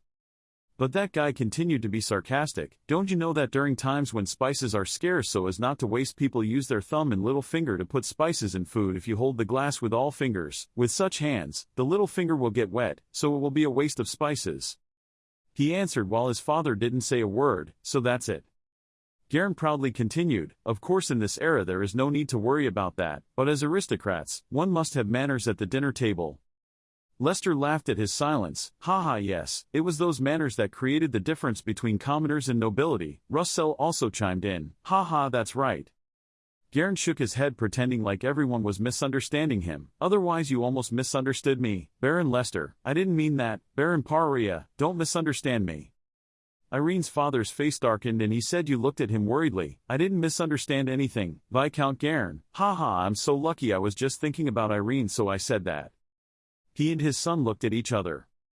He immediately asked, "Oh yes Ryan, have you heard the symphony that I introduced last time?" Ryan understood the answer, then told his father that he especially liked version number 2. Lester looked at Irene meaningfully. "Oh ho, Ryan also has profound knowledge about music. What music is Irene listening to?" He suddenly hesitated and said, "Oh yeah. I don't listen to any special music." Seeing that, he was overwhelmed. "Is it true?" Yes, I heard that the young master has gone to the Sword Academy, so he probably doesn't have time." His face turned serious, but the minimum knowledge needed to be there was that if the conversation was interrupted, both sides would be very embarrassed. Seeing him scared, he laughed loudly. "Ha ha ha, I'm just joking, don't worry too much, sir." Ryan sat there smiling and gloating. How does it feel? How does Irene feel about not being able to answer the basic knowledge that a noble must have? Hearing those words also made him feel guilty and regretful. All of these were the cumulative result of laziness and ignorance. Well, this is a moment that clearly shows the irresponsibility of Baron Paria, who has neglected you for so many years. Anything the person cannot do anything. Irene sweated, her hands and feet trembled. Seeing that, his father immediately asked, "Irene, are you okay?" He said while trembling. He was sorry but suddenly felt unwell, so I asked permission to stand up first. "Your father also understands the problem, please do the same." He walked out of the room faster. He ran away from there as quickly as he could to escape it. Again. I ran away again. I thought I was more confident now, but I thought I could counter it, but I had absolutely no idea. He pressed his hand against his chest, making it hard to breathe. During the past time, Kirill's father had to endure so much suffering and his mother had to go through so much pain. Irene gritted her teeth and he leaned against the wall. Tears kept falling. I was so mean. Ugh, I'm such a useless boy. He suddenly stopped crying. Hand holding the sword. Slashing into nothingness with confused thoughts, I couldn't do anything. Even with his own sword. He looked up and asked Ruru, "What are you talking about? Why are you trying so hard in vain?" It replied, "Like I said, it doesn't make any sense. Practicing hard and torturing yourself too much is not mastery, but trying your best to achieve that goal is mastery." His hand confidently placed on his chest. Using his body was as important as using his mind, a steady mind to support strong action. "How do you feel, Irene? Can you say you did your best?" He shouted loudly and slashed his sword. "I really don't know anymore." In the unknown void, a voice rang out, saying he didn't know. No one else is the two brothers Caesar and Kevin. Why is he really here? He turned back with an angry look, but he continued to tease. "Look at the pose. It's okay, but it seems like he really went to the Sword Academy." He challenged, "Wait until the adults finish talking and get bored so we can fight each other." Martin spoke up, "What's wrong? Why don't you answer?" Not only did he not know how to hold a glass of wine, but he also didn't know how to hold a sword. He continued, "Exactly 1 year is too little time to learn how to hold a sword, and for a young man to be lazy." Their brothers also laughed along. "Ha ha ha, yes, it could be like that." They were quite surprised. "What do you really want to fight? Oh ho, I can't believe it." Unable to stay silent, he picked up his sword and challenged him with a serious face. "Let's fight." He and those 3 people went to a deserted place to compete in a nervous state of mind when Kevin angrily said, "Ha! Why do you want to fight with me? Don't be so arrogant." He walked to the place where the swords were kept. "Okay, I will comply with your wishes." Even though he spoke so strongly, in his heart he was equally worried. It had been a long time since I held a sword again, but for a guy who had only practiced swordplay for a year, there was no way for me. He smiled. "I will give him a taste of humiliation." Irene was very serious and focused on the match while Kevin constantly looked down on you. "Let's see what a guy like you can do. To be fair, I will let you beat me." Before he could finish speaking, he slashed him once, but he wasn't an average person, so he dodged the shot, but in the end, he couldn't fight him. He and the other 2 were surprised. When in the blink of an eye Kevin was lying on the ground and the lazy sword was at his neck. "Ha ha ha." He looked at the 2 children and said softly, "Who is next?" Kevin shouted, "This fight doesn't count," he asked, "Not counting why?" He was not willing to argue back. "I still haven't told you to start, yet a coward like you suddenly jumped up and attacked like that." Irene calmed down. "Okay, let's stand up and fight again." He shook his hand and dared to hold the sword when Martin stepped forward. "Kevin, stand up and I will fight for you." He was angry, nothing but forgetting that arrogant bastard was just that. He looked at Kevin. "I know it's because you're distracted, but I want to fight this match." Seeing Kevin's close eyes, he couldn't say anything more, so he left it to him. He stared at him. It would be nice to have a duel with him. Kevin explained to Caesar that bastard attacked me when I wasn't prepared. "You saw that too, right, Caesar? That must be a bastard who doesn't know what shame is, and still acts like he's mean after playing such a trick." He looked at Martin and confirmed, "Martin will definitely not lose. His skills are completely different from our 2 brothers. Irene, can we start now? Martin, let's fight." The 2 rushed to attack each other and he successfully blocked his attack. But he looked disdainful. "Ha is really useless and only knows how to block attacks." The 2 brothers saw that he was gaining the upper hand and cheered happily. He was winning very well. "Let's continue to crush that bastard little by little." He was a bit confused when his expression showed no sympathy for his attack. This bastard, why did he can still continue to resist? After fierce interaction, he gradually weakened. "I'm starting to get tired of continuing to swing my sword like this." While he was absent-minded, he suddenly attacked. But he can help it. The 2 kept fighting back and forth like that because they were too weak, so he gave a strong blow. But in the end both were even. But his hand started to feel numb. "Damn, when did my hand get like this?" Irene, who didn't even sweat a drop of sweat, encouraged him. "What's going on? You don't have the strength to fight anymore." He breathed heavily. He couldn't swing his sword and he didn't want to continue this match. While thinking, he jumped up and made the decisive shot. But to think that Ryan would appear and interrupt the match, why don't you just ignore him? Isn't the outcome of the match obvious? "Martin, stop before your hand gets worse. You shouldn't get hurt, right, Martin?" "Oh yes." Ryan smiled happily. "Irene, seems like you've improved more than before. Do you want to play a match with me?" If possible, use a real sword to look good, Aaron, brother. You were a bit hesitant but agreed to that condition, I understand. Ryan, wow, I like that personality of yours. Seeing Irene swing the sword, he felt contempt in his heart. Haha, what kind of courage is this? I didn't expect him to even dare to accept a real sword fight. It seems that since returning from the Sword Academy, he seems to have become stronger than. He swung his sword and thought to himself, oh okay, should I leave a scar on his face? No, after all, he is a noble, so I will probably spare that face. He said, as a senior in learning swordsmanship, I will let you strike first. If you don't want it, it's okay if you don't. He was babbling too much, so Irene had to interrupt. Okay, I will accept your offer. He was angry. This damn guy, Ryan, just like that. I didn't expect that one day you and I would fight each other like this. It felt so strange. He smirked. Ever since I saw you before. He's just a coward hiding under his blanket. He swung his sword defensively. Come on, Irene, I hope you won't disappoint me. Irene tightly grasped the sword. Ryan seemed very disdainful. But the two brothers Caesar and Kevin were very confused. Why did he close his eyes? This guy is really crazy. He opened his eyes, revealing cold eyes and power exploding within him. He slashed Ryan and immediately dodged to the wall in the distance. He was scared. What was that? Why do I step back and keep my distance? Is it me? Are you afraid of an attack from that lazy noble? Damn it, don't mess with me.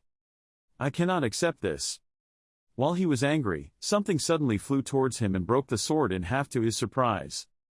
Irene's immense power broke Ryan's sword in half. Both he and the three remaining men were bewildered. Caesar exclaimed and searched. Aaron was surprised. It was impossible that his brother had lost. Ryan can't accept this. After all, how could he do that? While they were confused, the adults who had finished discussing Garen spoke up. Hello, are you all at the martial arts training ground? Are you guys having a sword fight? He panicked and turned to look at his father.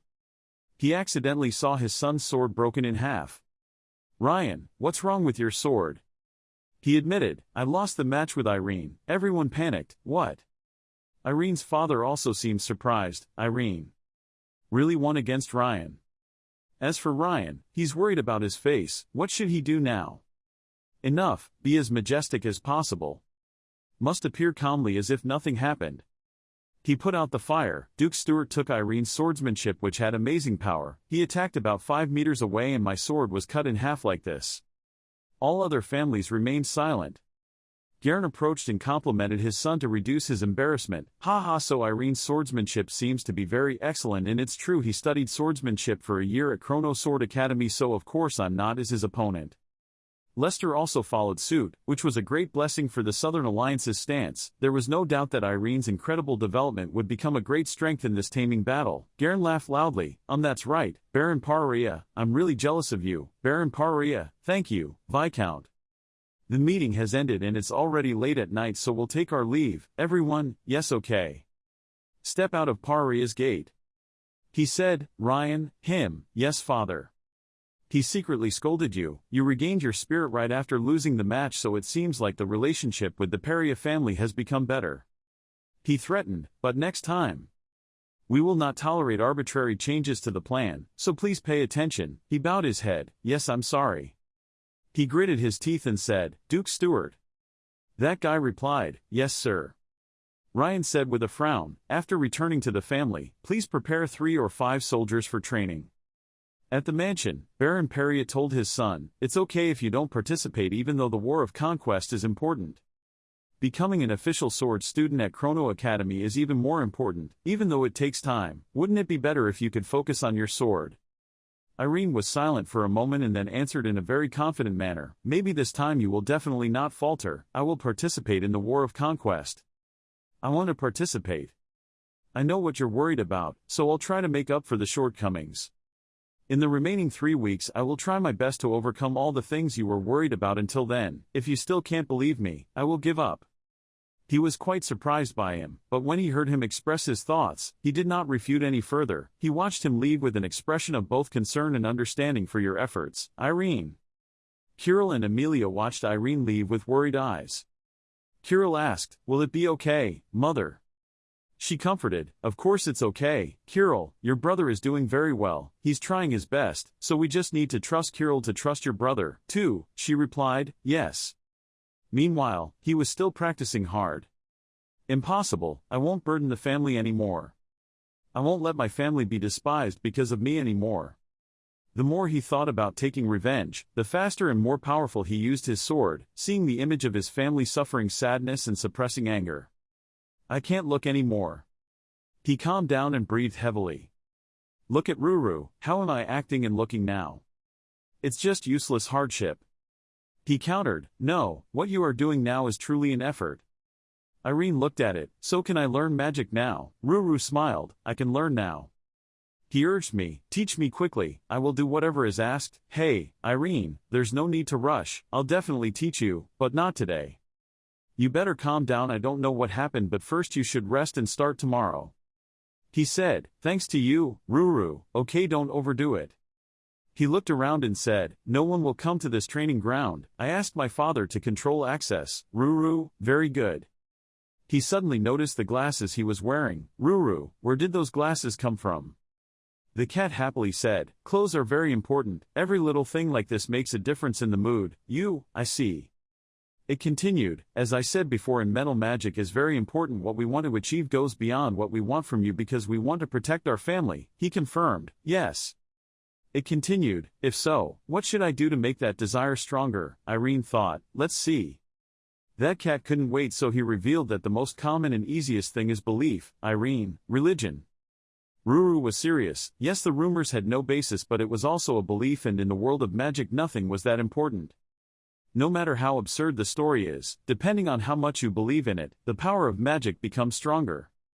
Primitive people worshipped giant rocks and the sun as gods and tried to achieve their desires through devotional offerings as the most solid way of faith. The method of paying with one's own sacrifice is also quite effective, but if possible, it is best to avoid sacrificing rather than relying on the power of mystical magic that has a high chance of it reaching the ears of devil. Ruru jumped on Irene's body and grabbed his shirt and shouted, "Anyway, the most suitable way for him right now is practicing swordsmanship filled with intense desire." When he exclaimed, he immediately covered his mouth. "What are you doing?" he shouted loudly and quickly picked up his sword.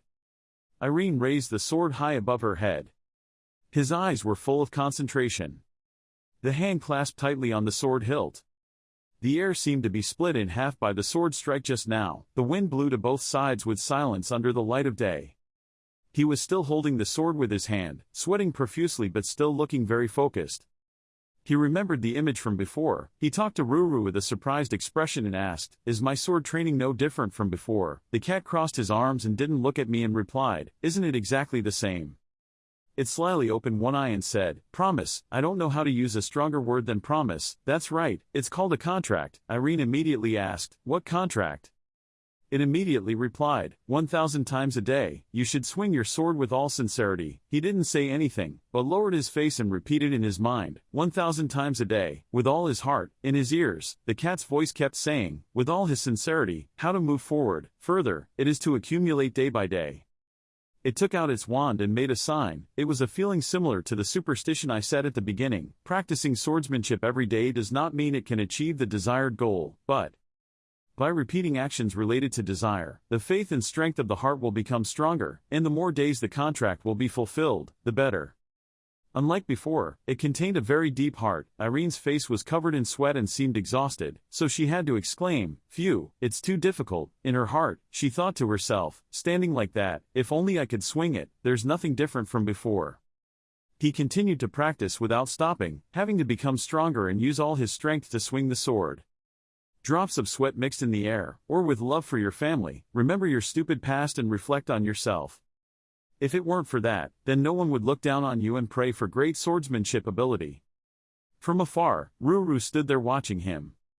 He clasped his hands behind his back and looked at it, thinking, it's time for him to start worrying. If he is determined to make an effort, he will definitely realize it. Irene kept swinging her sword without stopping, perceiving magic with effort. It might sound unreasonable, but I think that type of perception is very suitable for the current Irene. Ruru said very aggressively, if you can't trust yourself, then trust someone who believes in you. Suddenly, there was a shadow covering his unchanged face. Ruru jumped on his shoulder and shouted loudly, and in the future when that person is in trouble, repay the trust he has received. It pulled his shirt taut and looked fierce. Together they could become stronger. His face remained the same and his mouth did not utter a word. But then he dropped his face and lifted the cat out with both hands and said, "But, no one believes me that much." Ruru stood on the ground in shock and shouted, "Why do you think like that?" Irene remained silent and did not respond. He turned his back and said, "I'm a coward who always hides and runs away. No one likes and trusts me like that." The cat answered without thinking, "I believe you." Irene's eyes opened wide. You immediately turned around. "I've told you this before, right? You're like hundreds of pebbles piled up in the valley, but I was wrong." It continued to chatter. The stones were still stones. The stones were shiny, solid, and beautiful. I think there would be no one who wouldn't like beautiful stones.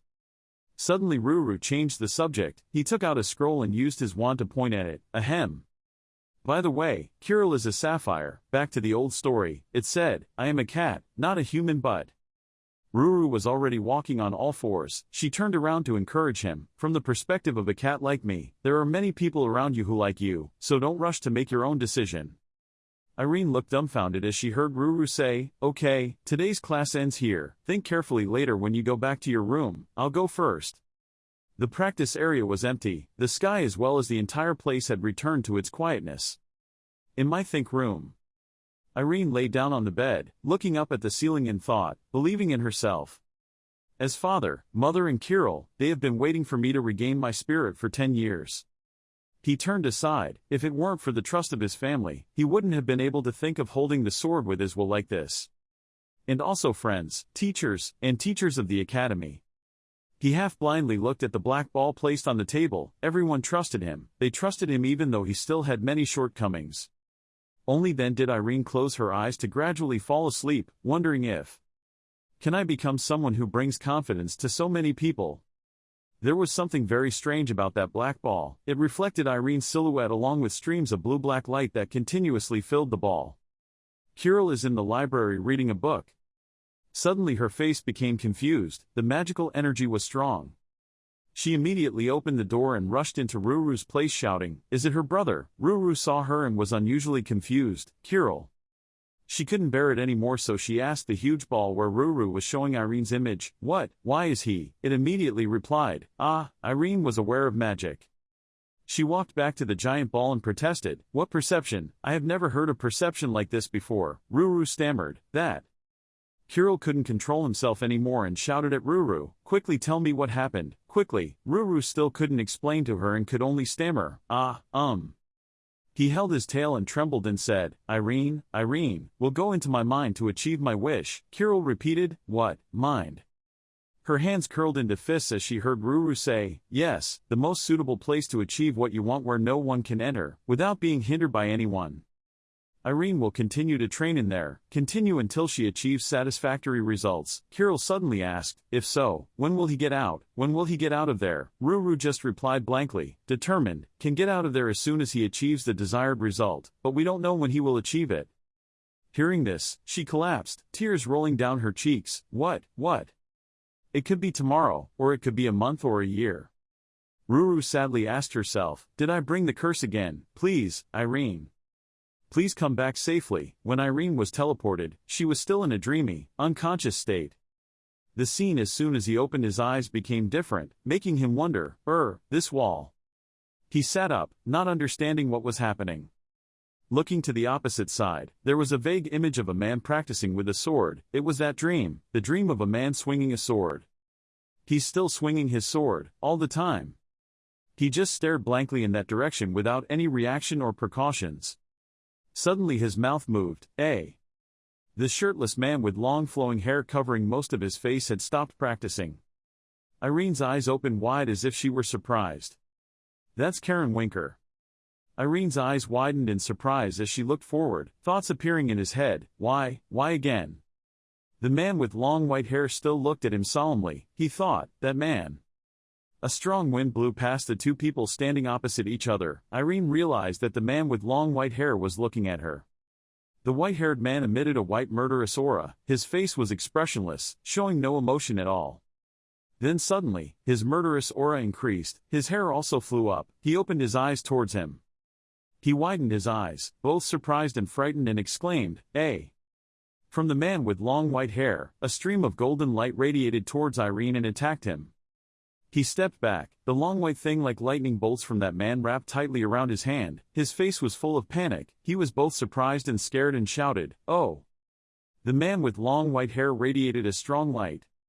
He pulled Irene towards him, while the boy still screamed loudly in fear. He opened his mouth wide and shouted, "Ah!" A moment later, he was lying on the ground, his face was a bit painful, he tried to get up, exclaimed, "Phew!" Then he stood up, raised his hand to squeeze his head in pain, he muttered, the dream was strange, maybe because the bed was a bit hard.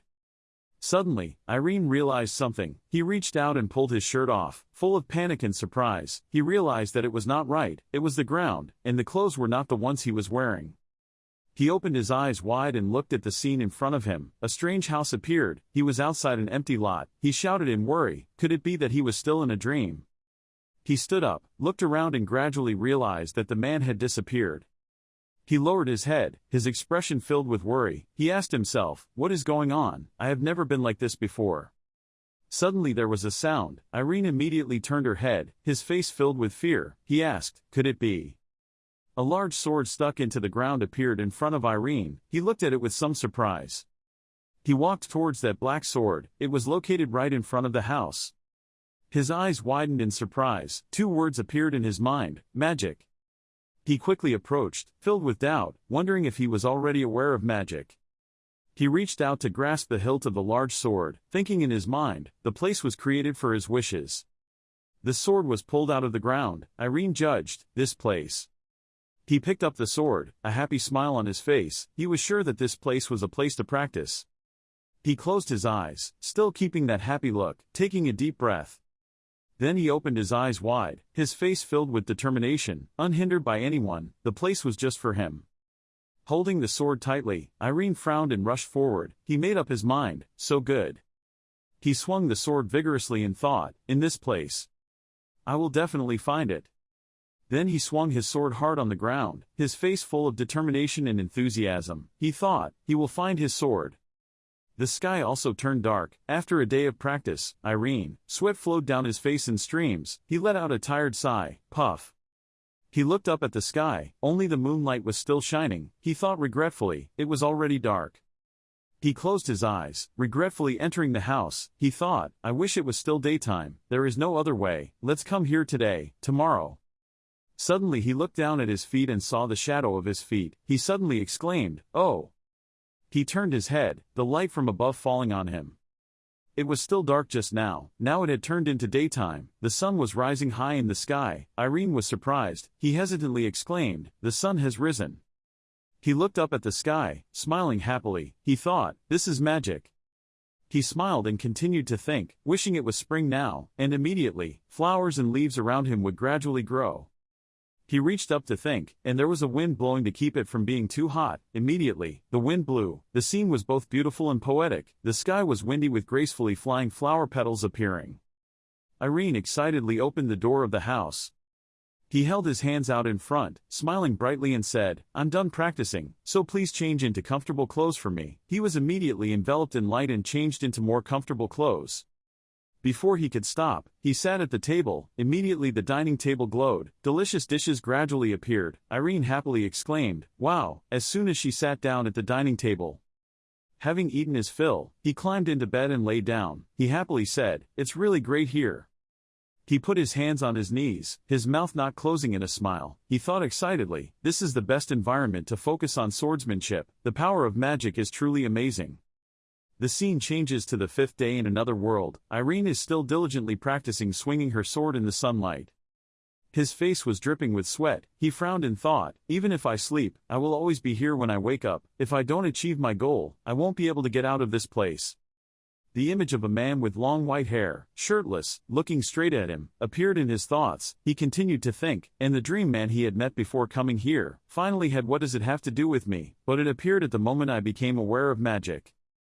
He looked down and couldn't help but think worriedly. Then Irene shook her head and told herself, stop thinking nonsense, just focus on practicing swordsmanship. Then his eyes became full of determination again. He raised the sword high and thought, putting his mind into swinging the sword. He swung the sword down hard and thought, yesterday he swung the sword 2,000 times, today it must be 3,000 times, then he continued to swing his sword vigorously and counted, 3,022. 4,508 then 5,471 then 5,645 and so on. Irene continued to practice hard.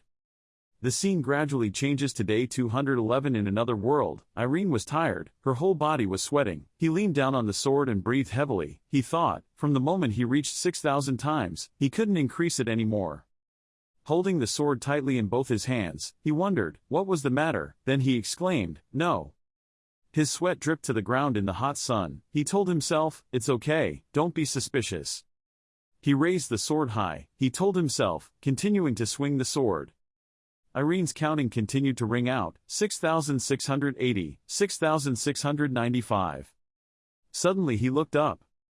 The wind blew the leaves up and he stared at them intently. He realized, yes, because he was used to the environment, he had been absent-minded. In front of the falling yellow leaves, Irene continued to swing her sword. The scene changes, day 353 in another world, clear blue sky, ivory white clouds. Irene was tired, he let go of the sword, his whole body fell to the ground, he trembled and muttered, on the contrary, it was reduced to 5,695 times. He got angry and threw the sword on the ground. He angrily went into the house. He thought, thinking back, for a year, I have been practicing non-stop, by now it's too much, I have to quickly adjust, start again tomorrow. Day 417 in another world, Irene's counting continued and then suddenly stopped, 3,694, 3,695. He put his hand in front of his face and saw that it was red and swollen. He realized that his right hand was a bit numb. If he continued now, it would hinder tomorrow's practice, and he decided to stop here today. The sky outside is still blue. As for the practice sword, it was thrown on the ground. Irene Pereira. In the house gate was tightly closed, day 624 in another world. His legs were placed on the bed. He lay there in despair, he couldn't hold a sword for 99 days. Irene opened her dull eyes.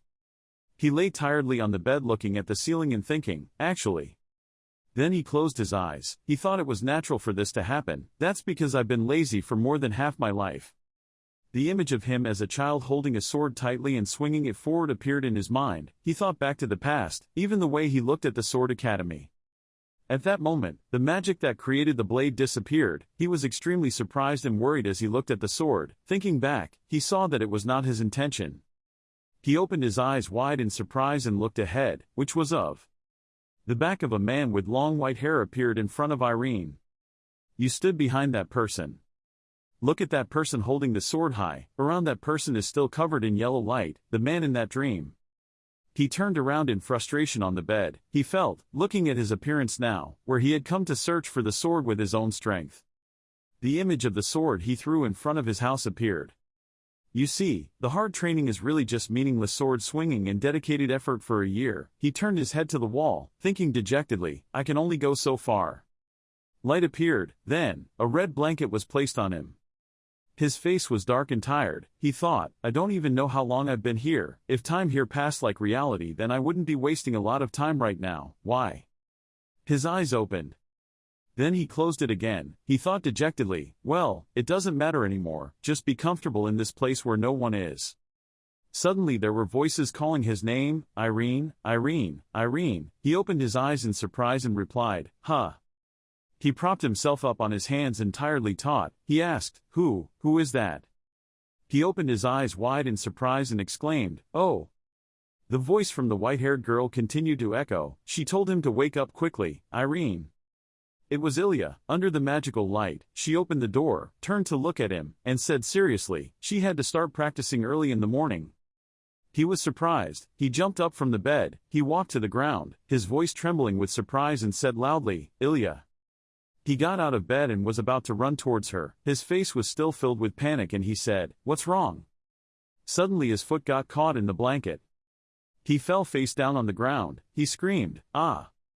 Irene tried to help, but his nose was crushed red. He put his hand on his nose. It was a bit painful and he groaned, ugh. Suddenly Ilya's laughter rang out. Poof! Irene raised her face in surprise. She saw that and asked him, why are you so surprised? She put her hands on her hips and turned her head to look at him. She smiled and said to him, "But you, are you planning on running in that outfit?" The sound of footsteps continued to sound. Ilya ran first and Irene followed her. He was a bit surprised. He remembered, there was no such running path before. He ran and breathed heavily, very tired. He looked around on both sides of the road. He wondered, when did he appear?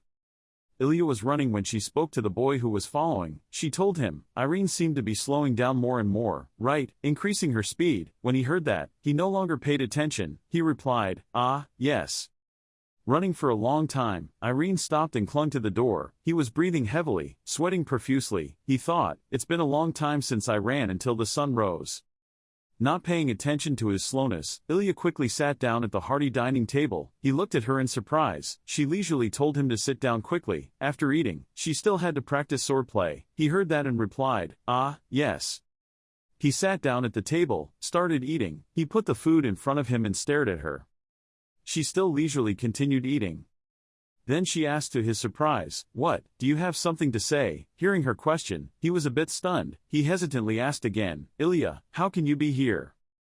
Hearing him ask that, she immediately looked at him angrily. She shouted, "Don't ask such useless things. Go eat quickly, you'll be late for training." Seeing her anger, "You're scared, quickly behave." Obediently eating quickly, he replied, "Oh, I know." After eating, the two of them switched to practice swinging their swords. Under Ilya's direction, Irene continuously swung her sword strongly to the front. Ilya told him, "What is it? Have you been playing for a few days? Your posture is so messy." She continued to shout angrily. He was scared and turned his head to look at her. She shouted. His mind was empty. He had to do it with all his heart to make the move right. He had learned it from Mr. Lulu. He was surprised, suddenly turned his head to look at her, hesitantly asked, how do you know Lulu?" When she heard that, she got mad, angrily shouted at him, "Stop asking useless questions." He got scared when he heard that and went back to focusing on practicing. She told him harshly, 2,000 more times. He trembled and replied, yeah." He practiced until late at night. His face was covered in sweat. He was panting continuously. His legs were bent and he couldn't stand up. Ilya gently approached. He turned his head to look at her in surprise. She smiled and told him, "You've worked hard, just come here today." Then she turned her back and tilted her head slightly to tell him, "See you tomorrow." Then she gradually disappeared into nothingness. Irene stood silently watching her disappear. His face showed sadness. He thought, it certainly wasn't real. Quickly, he lay down on the bed, his face happy and relaxed. He exclaimed, "Sigh, I'm so tired, I don't need to sleep today." He gently closed his eyes, wondering how Ilya appeared in the magical world, or did he call him unconsciously? He smiled and thought, even so, it didn't feel bad. Suddenly, his shirt was grabbed, his body was tilted up. In front of his sudden panic and fear, an aggressive voice told him, "What is this? This kid, don't wake up yet, huh?" It was Judith. She seriously looked at him, who was still surprised. She asked, "The sun has already risen. How long are you planning to sleep? Do you want to die?" He trembled and called out, "Judith." She didn't care, laughed loudly, pulled him out wearing pajamas with a surprised expression. She said, "I told you so. I knew right away that this kid would fall asleep on the bed." Outside, Bart and Ilya were standing smiling and welcoming him. Bart looked at him. He spoke, "Irene, what's wrong with you? Waking up so late, it's strange." Judith was not so gentle. She quickly walked towards Irene, pointed the sword at him, hastily said, "Hey, pick up the sword, let's fight." Irene was surprised to see that. Bart next to her was not. Patience. He crossed his arms uncomfortably and said, "I haven't warmed up my body yet. Think carefully before speaking." So Bart and Judith were arguing. Judith couldn't help but shout loudly to Bart, "This kid wants to cause trouble again, wants to be beaten, right? Did you see that photo?" Ilya smiled softly and said to Irene, who was bewildered and didn't understand anything, "Follow me, ignore them, you go practice." His shadow holding the sword appeared. His eyebrows furrowed. He seriously thought, his posture was messed up again. Maybe it was because he rested for too long. Seeing him tense and sweating, Ilya called out, "Irene." He was concentrating, slightly turned his head towards her. She told him, "It's okay, a little messy but it's better." And she smiled happily and motivated him. She said loudly, "You can do it." Even though he was encouraged, he was still very worried and sad. He turned his head slightly, his face showing surprise. Judith and Bart both looked at him with trusting eyes. He thought to himself, those eyes. His whole body became trembling. He thought, "Don't look at me." Images of running practice appeared. He wondered, why? Not only was he alone, there were also Ilya, Vad and Judith running with him. He thought, without the help of others, I couldn't do anything. Under the bright sunlight, he frowned and held the sword tightly. Bart next to him said in a serious voice, "Concentrate, Irene." He thought, I'm so weak and lazy. The scene changed to the dining table. He was overwhelmed by Judith's excessive friendliness. She laughed loudly and kept telling him, "Cha-cha, try it, come on, I make it better, right?" Bart sees it that way, worriedly advised him not to force him to eat any more. He'll get a stomachache. Ilya laughed nonstop. Irene's face was extremely ugly when she saw the piece of meat. He thought to himself, why did it become like that? He was both happy and shy. His cheeks were red. He didn't understand why. Everyone believed him. In the dark night, the sound of running steps continued to echo. Irene kept running. His head felt numb, he thought, so tired, he couldn't breathe. He felt that his steps were getting heavier and heavier. He had really reached his limit. But he kept running. He wondered, but why? He opened his eyes wide, wondering why. In the dark night, his smile beamed on his lips like the sun. He continued to run fast and asked himself, can I run more? Suddenly someone jumped above him. He exclaimed in surprise, "Ah!" Judith rushed forward. She laughed loudly and said, "Absolutely must not lose," followed by Ilya and Bart. Irene stomped her foot on the ground. Bart also stomped his feet to gain momentum. Then they both rushed towards each other. Irene swung her sword at Bart. He also quickly moved back and forth, holding the sword and rushing straight towards Irene with a serious face. He told her, "Good, come on." The two continuously collided and attacked each other. Bart attacked strongly towards Irene. He quickly used his sword to block.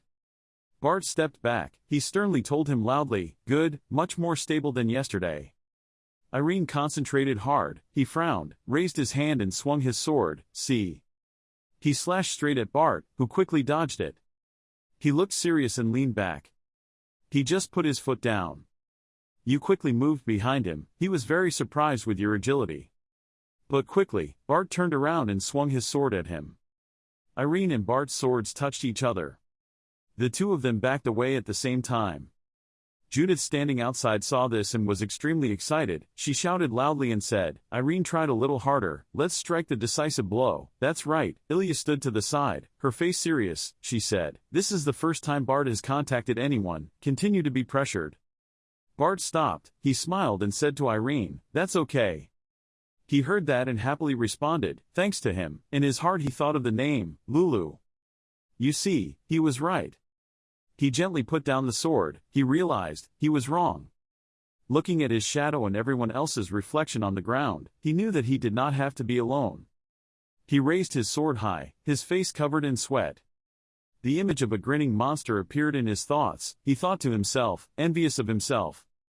He reached out to receive the small piece of paper. The person's words rang in his ears, "Stay by the side of those who love you." Irene frowned, her face burning with determination. He told himself, he can overcome it. Think back to the bewildered image of yourself when you opened the small piece of paper given to you. He stood in the sunlight, his back appeared determined. He was confident that he could overcome everything, to be able to stand firm. Seeing him like that, Ilya, Bart, and Judith all turned their eyes full of trust towards him. They asked, "Are you over it?" He turned slightly and replied, "Yes." A bright smile appeared on his face. He happily said, 10,000 times already, thinking in his heart, he is not alone. Judith stretched and said in a tired voice, "Now our role is over." Bart put his hands on his hips and smiled. Who knows, he might be called again in the future. Judith and Bart gradually disappeared. A happy smile appeared on Bart's face. Judith spoke loudly to Irene, "Don't be discouraged, just practice hard. Don't doubt yourself at all, you know." "Not yet." He smiled at them. He replied, "Boom." Ilya also gradually disappeared. She smiled at him, not forgetting to cheer him up. "Keep it up." He was full of happiness and determination looking at everyone. He replied, "Boom, thank you." And it all quickly disappeared before Irene's eyes. But he was not sad at all. A happy smile appeared on his face. He pulled out the sword stuck in the ground. He raised his sword with both hands. He thought, from now on. Then he swung the sword down, full of enthusiasm and determination. He told himself, "I will start again." Irene ran quickly forward, his face tired and sweaty. The image, day 1237 in another world, of Irene appeared. He was still continuing to practice. Day 1292 in another world, he was actively swinging his sword. He practiced hard. By the evening of the 1375th day in the other world, Irene frowned and swung her sword high. When his sword soared down to the training ground, it was already the 1492nd day in another world. Day 1566 in another world, the sky is windy, Irene is still practicing hard. Raindrops continuously poured down. On the 1613th day in the other world, he held the sword, his eyes still filled with determination like the first day. In the blinding light, he continued to swing his sword hard at the ground. On the 1687th day in the other world, the leaves turned yellow and gradually fell. Day 1755 in another world, the sky was covered in white snow. Irene continued to swing the sword high, his breath exhaled with each breath. He swung his sword down hard, and the snow gradually dispersed. A golden flower appeared in the warm sunlight. Irene stood under the bright sunlight with her sword. His feet were calloused and radiated light. The body has been trained to become strong. Those determined eyes were still wide open. Irene has changed according to his determination. The tip of his sword touched the ground. He closed his eyes, raised his face to the sky and let out a sigh.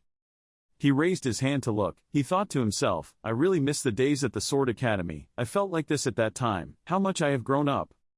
He smiled happily. Turning around, he thought, it's been too long, maybe I should try calling, maybe I can get through. Bart, Judith and Ilya appeared. Bart was a bit surprised. Ilya smiled slightly. Judith excitedly said, aha, look at this kid. She approached him, opened her mouth wide and said, you called me to show off your height, right? He smiled bitterly and replied, no. Hearing that, she was upset, put her hands on her hips and asked, what is it? If it's a ridiculous reason, I'll leave right away. He turned his head slightly. He came back and said, let's fight each other. Hearing that, Judith was very enthusiastic. She quickly summoned the sword, rolled up her sleeves and happily replied, okay, your first opponent is me. He turned his head, smiled and said, no, he said, all three of you.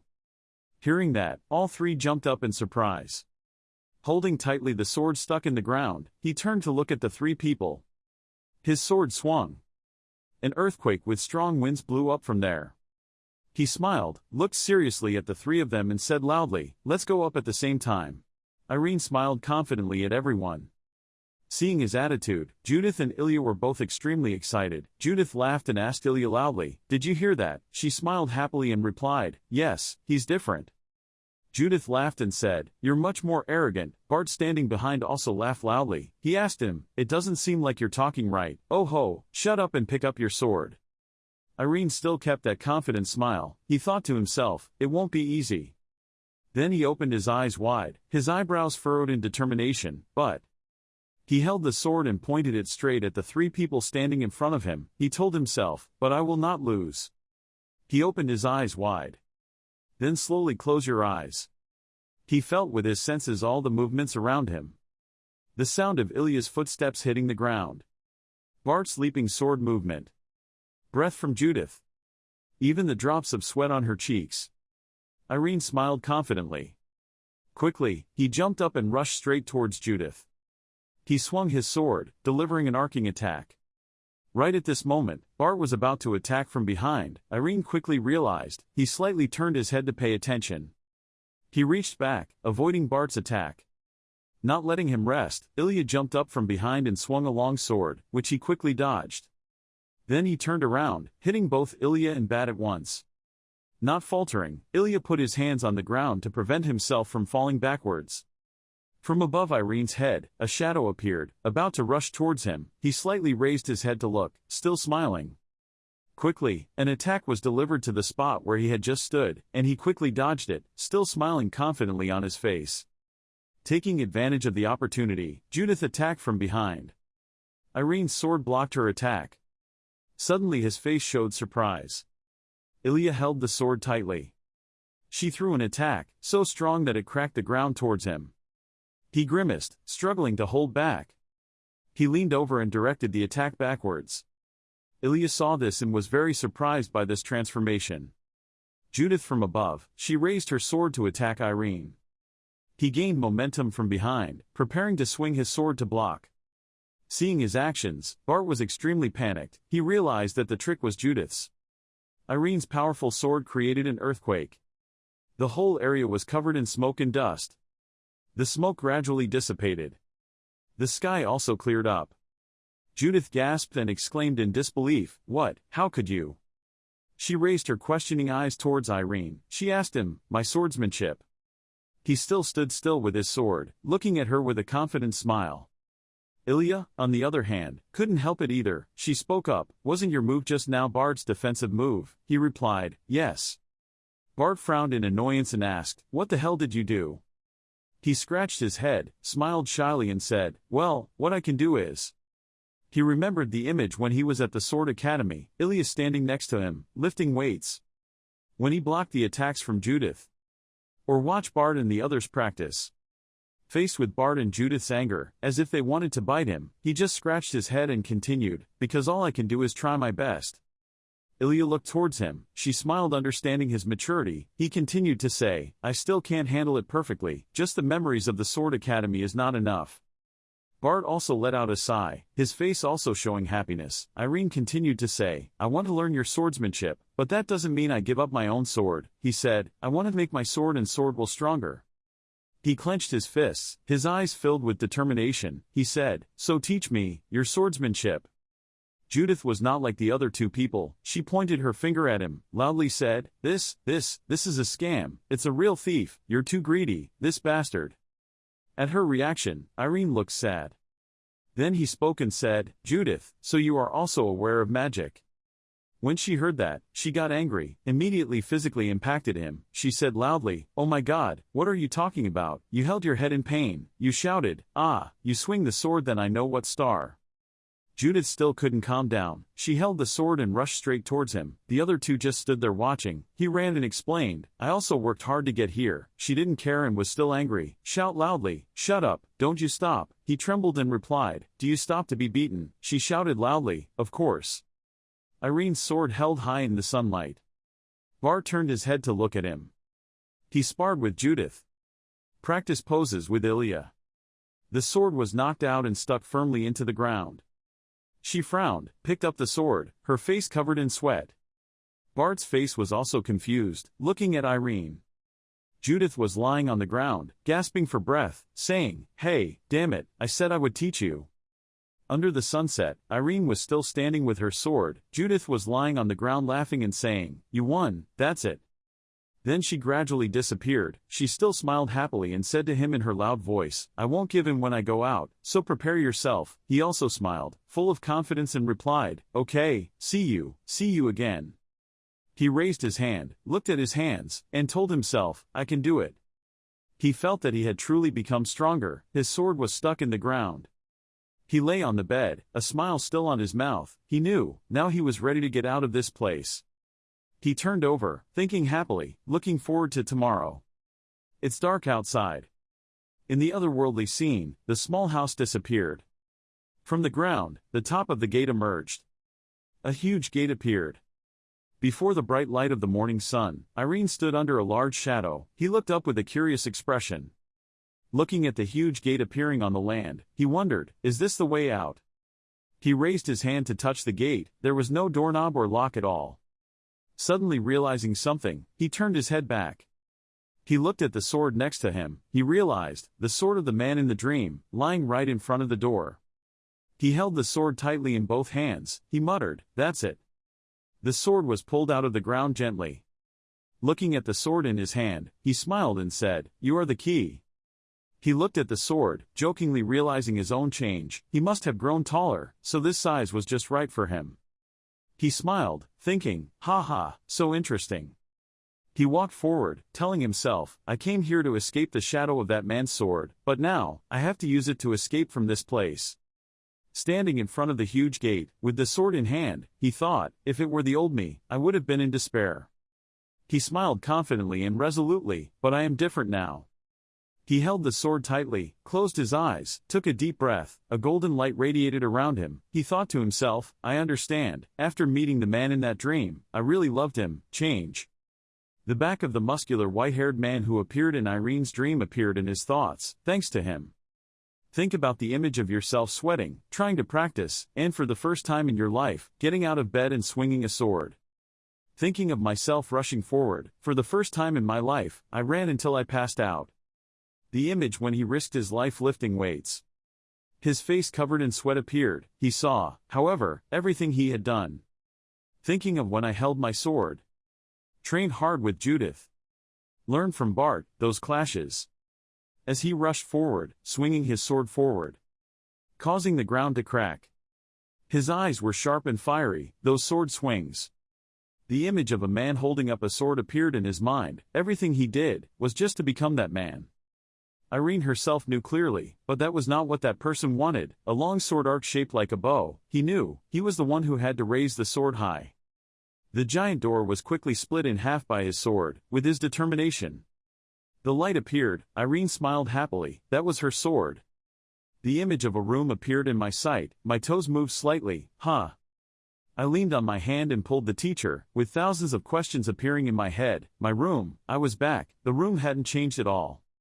Rising from the bed, he judged that perhaps not much time had passed.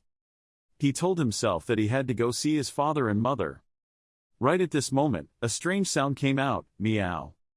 A white cat, smiling, pushed the door in, followed by a call, Roo-roo, ah, that's not him. Marcus waved his hand and knocked the cat on the windowsill. He said in annoyance, damn cat, I closed all the doors and you still got in. He tilted his head uncomfortably when someone called him, Marcus. Then his face turned pale, clearly showing fear, and he exclaimed, oh my God. He rushed to hug Irene. She asked him without understanding, where is everyone? Oh, Marcus, you have wrinkles, you cried and shouted with joy. Sir, you have returned. Again, he asked him confused, what's wrong Marcus? He was still not overjoyed, crying and saying, ha-hoo, so lucky, I thought he would never get out of there again. When he heard that, he was extremely frightened. He shouted loudly and asked him, what are you talking about? He grabbed Marcus's shoulder, who was still crying, loudly calling his name, Marcus. At Marcus's shock at his reaction, he shouted loudly and asked, how long have I been sleeping? He was still crying and hesitantly replied, it's been 5 years. Hearing his answer, his face turned pale with fear, sweat poured down his face, thoughts flashed, what, time passes at the same time as the real world? He couldn't believe it, asked himself, what about his promise to the abbess and Ilya, what about the honorable battle between clans? He frowned, stared at Marcus, whose face was still filled with tears and was a bit panicked. He asked his grandfather, parents and Kirill where they were they still safe? Irene hugged her father and Amelia. His father tearfully said, oh my God, my son. Before this scene, Marcus couldn't help but be moved. He exclaimed in his heart, how lucky. So moved that she sat down. Irene tearfully stammered and said, Father, Mother, I'm sorry, I've been gone for so long. His father looked at him, tears of happiness still rolling down his face. He said, no, thank God, I'm so happy that you're safe.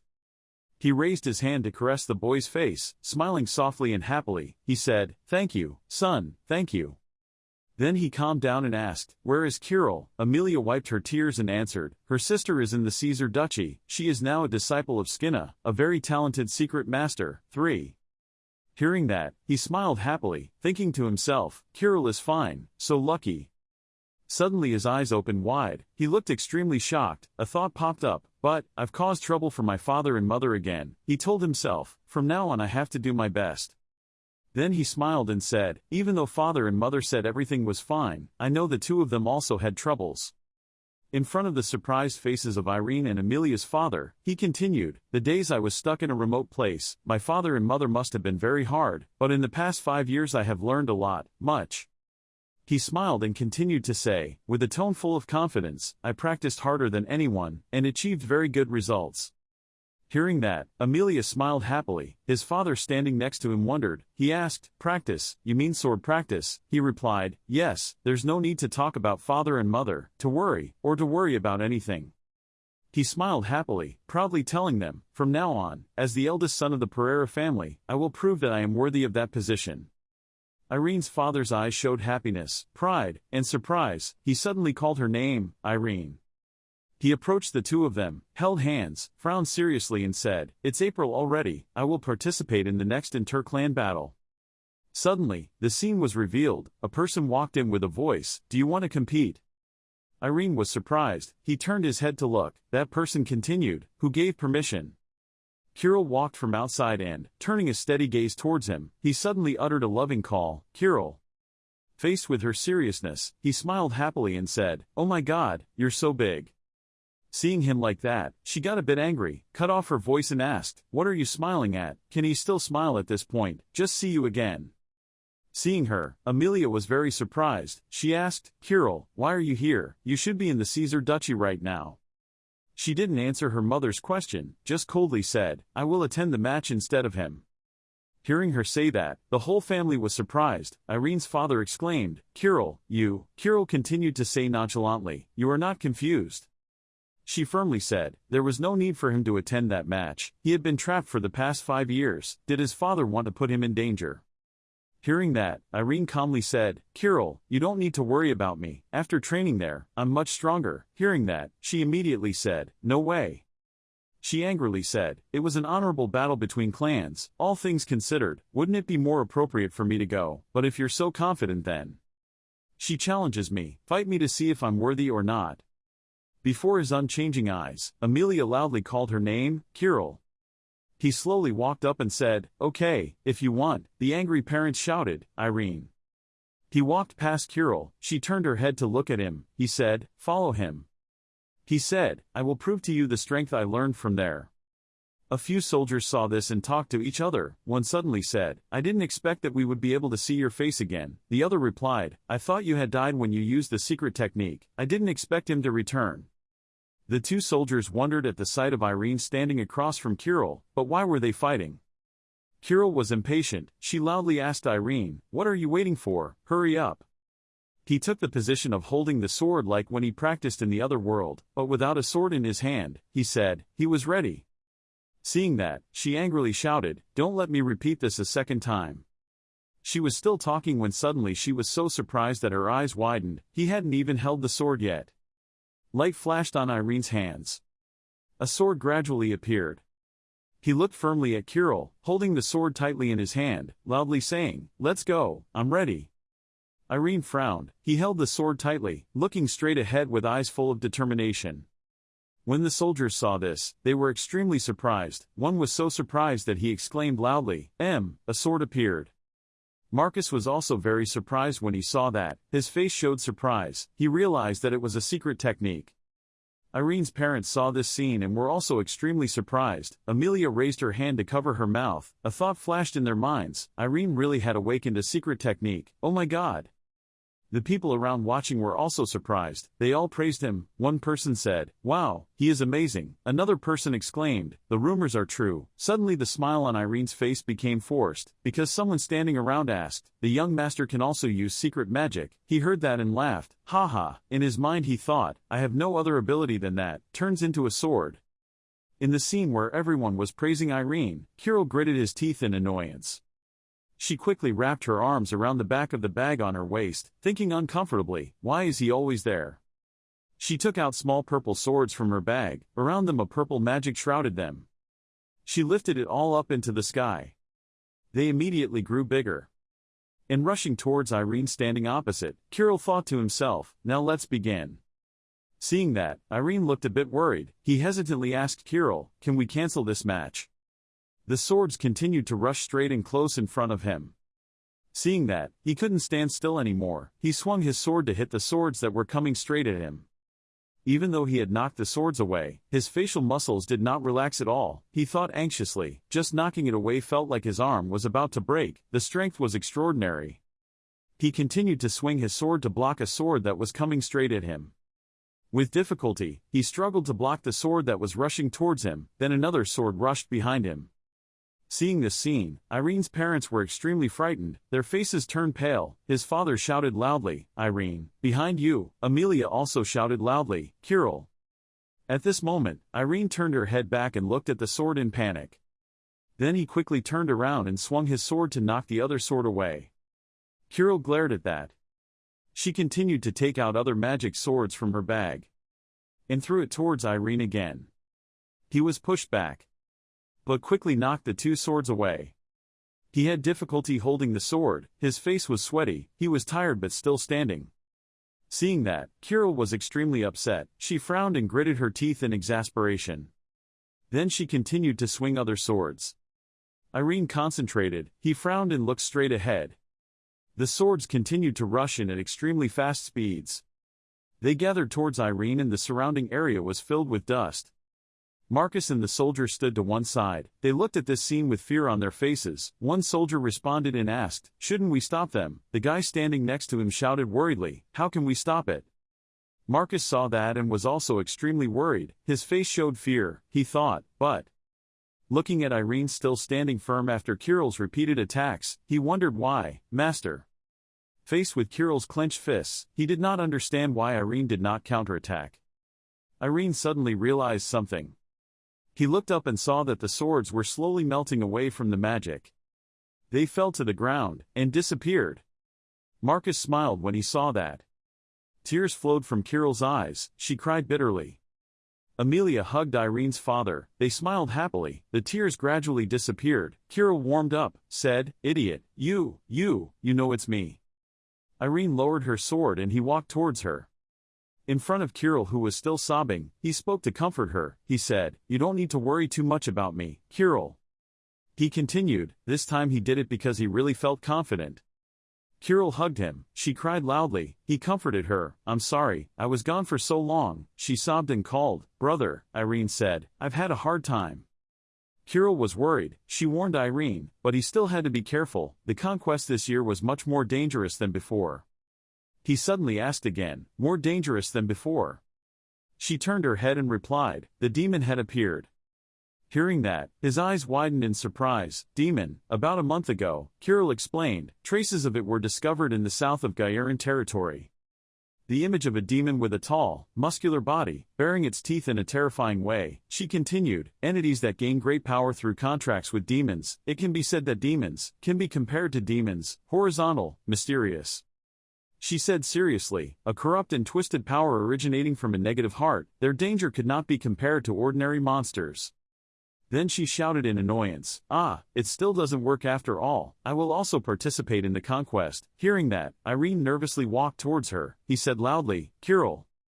Hearing that, she got angry and said, "Wherever you go, it means I can't go, and you saw it just now, right? I'm super strong." It was hard for him to say that again. He stammered and said, "That's right, but..."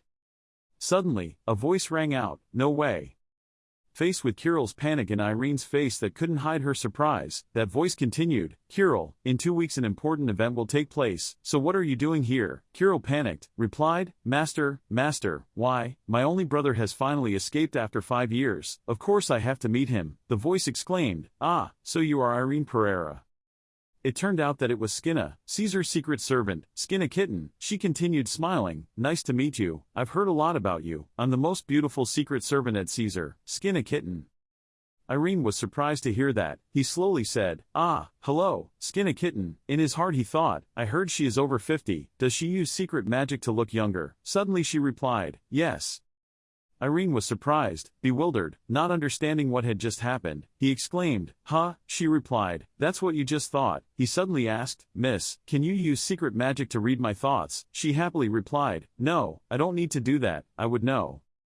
Then to his confusion, Skinna kept babbling, "Ah, she's so beautiful, such a beautiful person is really my sister's master, isn't that what you're thinking? Ho ho." Kirill saw so it was extremely uncomfortable. She turned around and said to Irene, "Don't listen to that person, other than the surgery, he didn't do anything meaningful." Without being angry with her at all, Skinna ran over and hugged her. Skinna happily said, "Oh my god, of course, at least I am the best at secret arts." "Oh, the shy girl, I didn't expect you to praise your master in such a roundabout way." Kirill blushed. She hesitantly replied, No, I never said that." Skinna immediately told Irene, "Tell him, this child has told a lot about him in the past 5 years." Kirill heard that. She blushed, shy, she shouted loudly signaling Skinna to be quiet. Skinna was amused. She played with the small strand of hair on Kirill's head. She teasingly asked again, "What did you just say now?" Kirill did not resist, bowed his head shyly, both angry and resentful, unable to say anything. Skinna continued to threaten, "If you want me to stop talking, you can go back to your room and wait." Witnessing everything, Irene was extremely surprised. He couldn't help but exclaim in admiration, "Wonderful." Looking at Kirill sadly turning away and Skinna's smug expression, Irene thought, I have never been able to deal with Kirill perfectly. At this moment, Skinna turned to Irene. She smiled and told him, I'm sorry, that first impression wasn't very good, right? I have to be more determined than Kirill to become her master. Please understand me, boy. Hearing that, he awkwardly replied, No, I understand what you mean. Seeing him like that, Skinna smiled and said, he is very different from Kirill. Hearing that, he smiled back, haha, is that so? Then Skinna took out a necklace with a jelly attached to it. She said, actually I came to give you this. The gem on the stone sparkled, she explained, an artifact that could detect demonic power and danger to a certain extent, and it could also neutralize most poisons. Holding the necklace, Irene was shy. He stammered and told her, I can't accept something so valuable. She told him, no, please accept it. Kirill and I created it together, that's it. He was very surprised to hear that. He raised his eyes towards Skinna, who was still continuing to speak. For 5 long years, Kirill, while waiting for him to wake up, every day put all her strength into creating this necklace. She smiled and told him, this is the first time I've seen her so enthusiastic since accepting her as a disciple, so use her well. Hearing that, his hand tightly grasped the necklace, smiling happily in response to her, thank you, I will do that. Before Irene looked up, Skinna turned and walked away. She said, I'm glad you're a good boyfriend. She put on her hat, turned around, smiled and told him, he was more than I expected. He looked at her and smiled. In his heart he thought, I am very happy. He stepped up and thought, Mom and Dad are fine. And Kirill also found himself a great bowmaster. Standing in front of the cabinet, he stopped, but he bowed his head a bit sadly. Putting his hand on the black ball, looking at his face full of sadness, he wondered, where is Ruru? In Garen's territory, a temporary station, while the soldiers are preparing to fight the demon army. Irene is sitting quietly thinking. He recalled that time. His sister Kirill Pereira asked, did he really not know? She looked at him resentfully, really, why would you lie to me? You stayed in the territory for a few months, but suddenly disappeared. Then he turned around and walked out the door, and after that he never came back, that's all. He looked at her and couldn't stop admonishing her, I know you don't think well of Lulu, but you know, it's not Lulu's fault. Pausing for a moment, he continued, from the beginning, no one was at fault, because that's what he wants. Kirill immediately replied, so, what should I do? Irene pondered. He quickly answered, just, next time if we meet again. He smiled softly, don't hate him too much. After hearing that, she was stunned and replied, I will try. Returning to reality, Irene sadly thought, Lulu. While he sat in deep thought, many people were staring. Kevin glanced at him and sarcastically said, oh, I didn't expect that kid to participate. Martin heard that and immediately asked, hearing that he was caught up in the crime, magic world, right? Kevin was skeptical. Wasn't it a lie? It was clearly an excuse to lie lazily in bed. Martin was surprised. Whatever, that was fine. Kevin sneered, but what was that kid thinking? Participating in this war of conquest, it is said that he has never had experience conquering monsters. Martin heard that thoughtfully and said, what, when if you have the strength, you will do well. Kevin quickly replied in disgust, well, I hope he doesn't get in our way. Ryan Garen was sitting there, also listening to their conversation, and immediately thought, Irene, even though they didn't know where they had been all this time. He looked over to where Irene was sitting and continued to think, but meeting them again like this was truly lucky. Remembering the past, I quickly frowned in anger. The humiliation at that time, I will definitely repay it. Meanwhile, in contrast to Ryan Garen's gloomy atmosphere, Martin happily teased Kevin, you also participated in the war of conquest. I thought I wouldn't participate because I was afraid of demons. Kevin listened and smiled, sighed, raised his eyebrows and replied, he thought I was him. He explained that because of the demon, the Twilight Knights, priests and witches all came here, more than half of the vice-captains of that Twilight Knight group. While he was still enthusiastically saying that Duke Hill Burnett would be in charge of this conquest, a heroic figure suddenly appeared behind him. He still didn't know what happened and continued, in a war where he has nothing to lose and can still gain such honor, he must participate. Martin panicked and said, Kevin, shut up, but Kevin still felt it wasn't enough, complaining, we're just behind, why are you like that? However, seeing everyone's faces become even more strange, he hesitantly turned around, Vice Captain. His scream was loud, everyone gathered. Garen looked up in shock. The deputy captain, Lester, also came out of the camp. What's going on?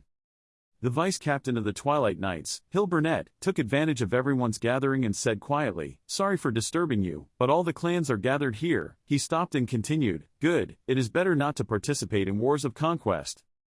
His words were like lightning hitting my ears. Couldn't help but make everyone gasp in surprise. He continued to declare that we will only carry out this war with the force that we have brought. Garen quickly came to question, "What do you mean? How could you arbitrarily make such an important decision?" Everyone was constantly surprised and complaining, "Unbelievable, unacceptable." Hill Burnett's voice was deep and intimidating. "A demon, completely different from a monster, pressure radiates all around. This is a truth that even a child knows. But what the southern aristocrats seem to know makes everyone whisper in fear. Oh so scary." He turned to leave and glanced at Garen, "Me and my army armed, with firm faith and absolute loyalty to the country." He growled, "I have prepared everything to destroy the demon, but," then he clenched his fists angrily, "compared to the safety of the mainland, and the peace of the country. Fighting alongside those who put honor first." But he stopped, the pressure disappeared. I was not interested at all. He turned his head and asked if there was anything else to say. Although the threat had disappeared, everyone was too scared to calm down. Only Irene remained motionless. He stood and looked thoughtfully. Suddenly, Ryan Garen knelt down in front of Hill Burnett. I was surprised. Someone stopped in front of me. Quickly radiate oppression. "Who are you?" Ryan Garen gritted his teeth. "What?" This invisible feeling of pressure. He was afraid and confessed, I am the eldest son of the Garen family, Ryan Garen." He frowned and asked, "What's wrong?" He painfully tried to answer, "I won't make any excuses. I'm sorry, sir, for letting myself go before the devil." Quickly swearing, "However, I will not do that again. I will use the vice captain in the Dusk Knights he commanded as an example." Under his plea, "And will try his best not to let any inattention occur. Please forgive me, please give me a chance." Hill Burnett's mouth lifted in satisfaction. Stopping, he turned around and smiled, "Sorry everyone, I joked too much. I don't allow you to participate. I can't do something crazy like that." Garen smiled wryly and replied, Of course, haha." He continued to say, "The heads of each family must directly show how to conquer demons, so that the people can live a peaceful life." He spoke in a low voice, of course, glancing at everyone. "What I said is absolutely not to be negligent in fighting against demons is true." He walked away decisively, hoping that everyone could improve, more spirited tomorrow. Late at night, in a small tent, Hill Burnett is looking at the thinking strategy playbook. Ryan Garen is a pretty good talent. The problem, he thought, was that in the end it was a guy. Suddenly, the guard's voice rang out, "Deputy Captain, there's a guest coming." The wandering knight of the Gerbera Kingdom, Tom Miller, walked in smiling. "Haha, are you okay?" Hill Burnett quickly replied, Mr. Miller, it's been a while since I last saw you. What business do you have here? So, please come in. If you don't answer politely, then I'll be rude." The conversation passed happily. He laughed and joked, "Haha, so there is such a thing. I also heard my student say, a great talent, isn't it? That's very good." He was at a loss for words. "Isn't that too cruel? I heard he was from Chrono, a 27 student." He immediately cleared his throat. Hey, after all, he was just a boy who had not yet become an official swordsman but had already left. He stopped to think and then replied, "Of course now he would probably further delay his acceptance. It became an official sword student, etc. It still has a long way to go to keep up with a genius like Ilya Lindsay." He suddenly raised his head and asked, "You mean the genius of the Adon Kingdom? I heard that during the final evaluation of the Chrono Academy she refused to become an official sword student."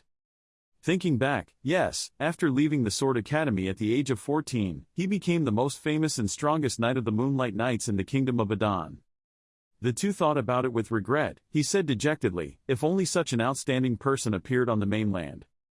He sighed, so jealous. Why doesn't our Hale Kingdom have such talent? Suddenly, Tom Miller replied, "What are you talking about?" Hill Burnett was surprised and then laughed, "Haha, I'm old enough to not be fooled by those words anymore. What are you implying to me? What do you mean by me?" He glanced at him. Oh boy, he really didn't know. He recounted in detail that during the final evaluation, there was a sword student who showed talent on par with Ilya Lindsay. It was said that he was ranked second only to her. "Stop, to make your words more trustworthy," he continued, "it was my student who said so." Remembering that time, Tom Miller banged on the table and exclaimed, "I was completely shocked." He looked at his expression and was secretly surprised. asked, This is the first time I heard about this, so that sword student is now at Chrono Academy. He crossed his arms and shook his head. No, he also left the Chrono Sword Academy for some reason. Looking at him he thought, he comes from the southern part of the Hail Kingdom. I heard he also participated in the War of Conquest. Haven't you met him yet? If it were you I would have recognized him. The surprise came so quickly, Hilburnett jumped up and stood up. What was his name? He immediately hesitated. What is it? Thinking about it, he replied, yes, Irene. It's Irene Pereira. After the cavalry set out early in the morning.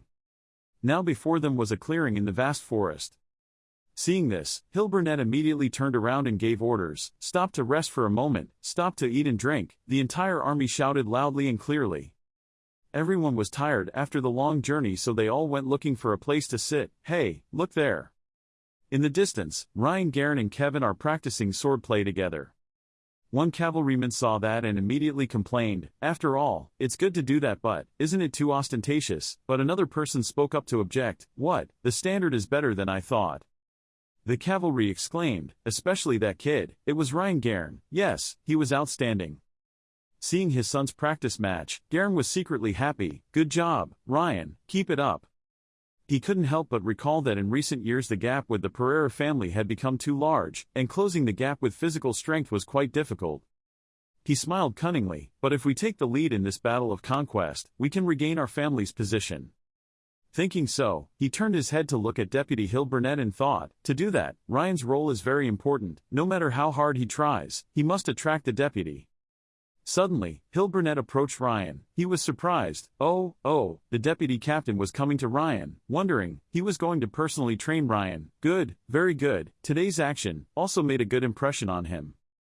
The vice-captain's aura made it impossible for people not to pay attention, including Ryan Garen, who was enthusiastically practicing swordplay. He thought to himself, oh, he's approaching. Must perform better, but unexpectedly, Hilburnett walked directly past him. He was momentarily stunned, but quickly regained her composure and looked towards him thinking, no, I'm paying too much attention. It's okay, there's still plenty of time.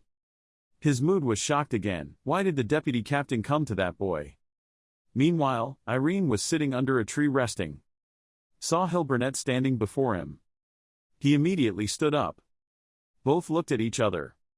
Hilburnett recalled a cavalryman once saying, isn't that quite a famous person in the Hail Kingdom, the young man often called the lazy young man of the Pereira family. That cavalry continued to provide information, until now he still didn't know why. He was drawn into the magical world and stuck in that place. He wondered, what, magic?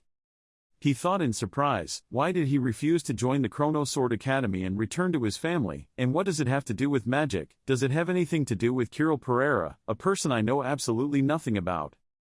Stopping to think, he called out sharply, Irene Pereira. Irene fearlessly replied, yes, Vice Captain. Looking at him, he corrected his words, now I am leading the conquering army, so please call me Captain. He quickly replied, yes, Captain. Hilburnett immediately gets off topic, we'll get straight to the point. He stared. All the young people except him were using their rest time to practice swordsmanship. As if seeing that his words were a bit roundabout, he said again, I mean you should practice hard. But it seems like you're resting comfortably, can you tell me the reason? Irene silently observed a response, I'm sorry for showing you my image of not trying. He stopped talking and replied firmly, but for me right now, sword training is not necessary.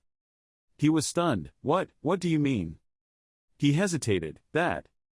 As if thinking clearly, he raised his head to look at him, because it was not an effort.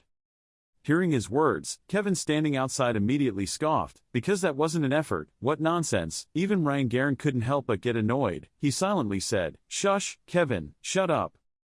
Hilburnett seriously asked again, that's interesting, can you explain the last statement in more detail? He clasped his hands behind his back and replied, the reason I participated in the brutal war was to destroy the demons and always actively participate in that process to enhance the honor of the family. Faced with an answer without any lies, he was secretly surprised. The answer was very honest, not bad. Meanwhile, Irene was still continuing her words, what can you do to be active? I'm thinking about that now. So as someone I lack experience in conquering, compared to having to practice the sword I should focus more on other things. He firmly said that effort is only achieved when heart and action become one. Practicing swordsmanship in an unsatisfied state of mind cannot be called effort. You continuously surprised me, him. Suddenly, a cavalryman came to report, "Captain, time is up," he quickly replied, "Okay." Then he turned around and gave orders. The entire army paid attention and got into line to prepare to advance. "Not forgetting you," he called, "Irene Pereira, you walk beside me." He walked away and continued, "I need to discuss with you further."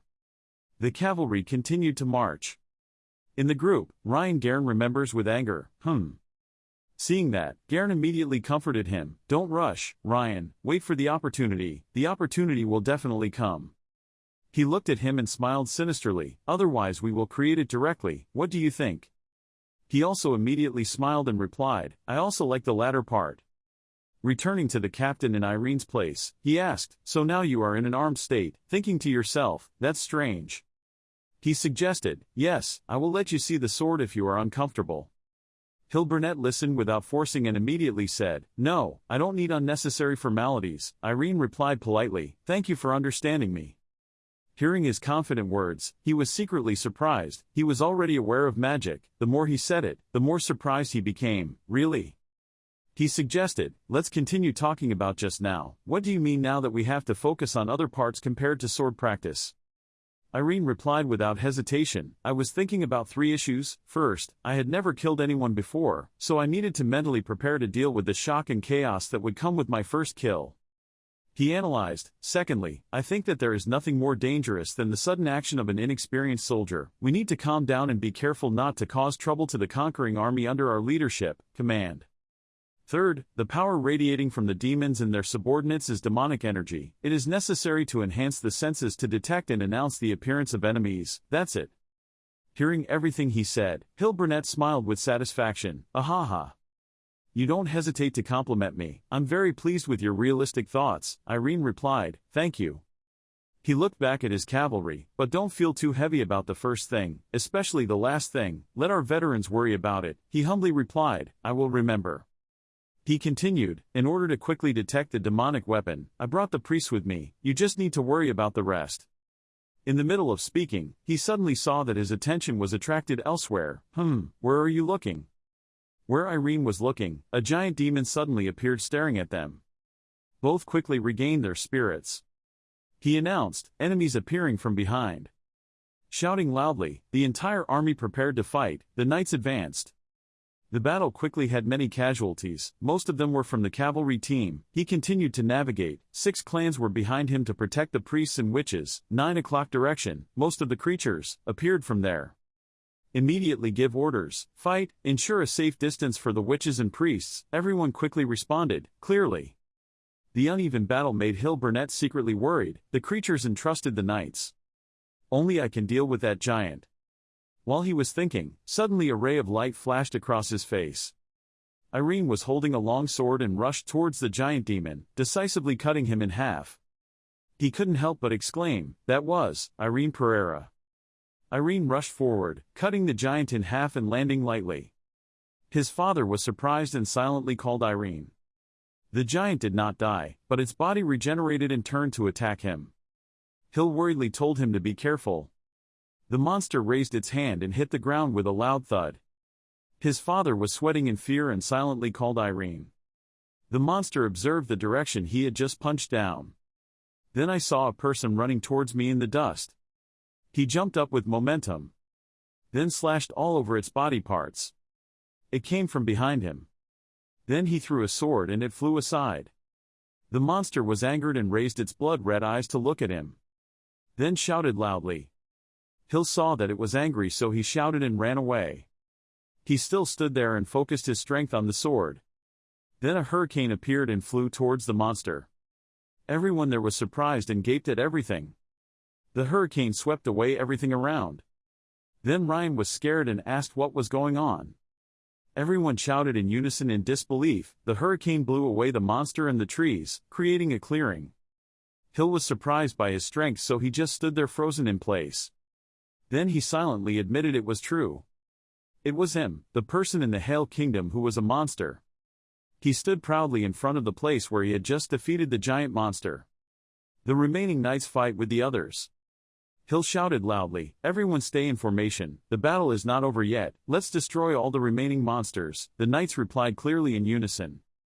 "The war is over." Then someone came to Hill and reported that everyone was safe and the carts were not damaged. I quickly replied, "We will continue on our way in a little while." Irene still stood there blankly, wondering why, me, do things like that again. A bunch of thoughts appeared in his mind that when he saw the monsters, he couldn't control his anger. This was the first time he had such strong emotions. He looked down at his hand in confusion and thought of a strange feeling. It was like I was no longer me at that moment. Suddenly Hill stepped in front of him. He asked Irene Pereira seriously, "Do you know what you just did?" He was silent for a moment before apologizing to the captain, saying I acted on my own without following instructions. He quickly bowed his head and apologized even though I had talked to him before, "But I acted like that, I couldn't control my emotions and acted on my own, I'm sorry." Suddenly Hill laughed and said, "Haha, Irene, I'm just joking with you, why are you so serious, raise your head." Hill then put his hand on his shoulder and said we were in the middle of this conquest journey, everyone had the same goal of cleaning up the demons that were threatening the kingdom. Then he emphasized, "Good job." He then continued to praise that thanks to you killing that giant monster, we didn't have any major damage. I'll hear the details later, but from now on, congratulations, your first performance, your fairy is impressive. Then he turned and left but did not forget to tell me that he wanted to continue to witness your performances in the future. Irene happily replied thanking the captain. Not long after Hill left, his father ran to call Irene. He turned to call his father. He worriedly asked if something was wrong with his son. He smiled shyly and replied that it was okay, just a little dirty. He worriedly rushed over to hug him tightly and called Irene. To his surprise, he hesitantly said that as your father, I am very proud of you. He was stunned for a moment. Then I calmed down and hugged him and said thank you, father. Ryan and Jack seemed to be doing something secretly. Ryan asked Jack, is that thing ready? Jack replied that he was ready, sir. Hearing the answer he wanted, Ryan picked up his sword and said, let's show it off. Hill was discussing with him and asked so. Meaning the artifact can detect magical energy, he replied yes that's right. Just to make sure, he added that my sister is a witch, this is the artifact she created with her master, he said it would be useful in the battle of conquest.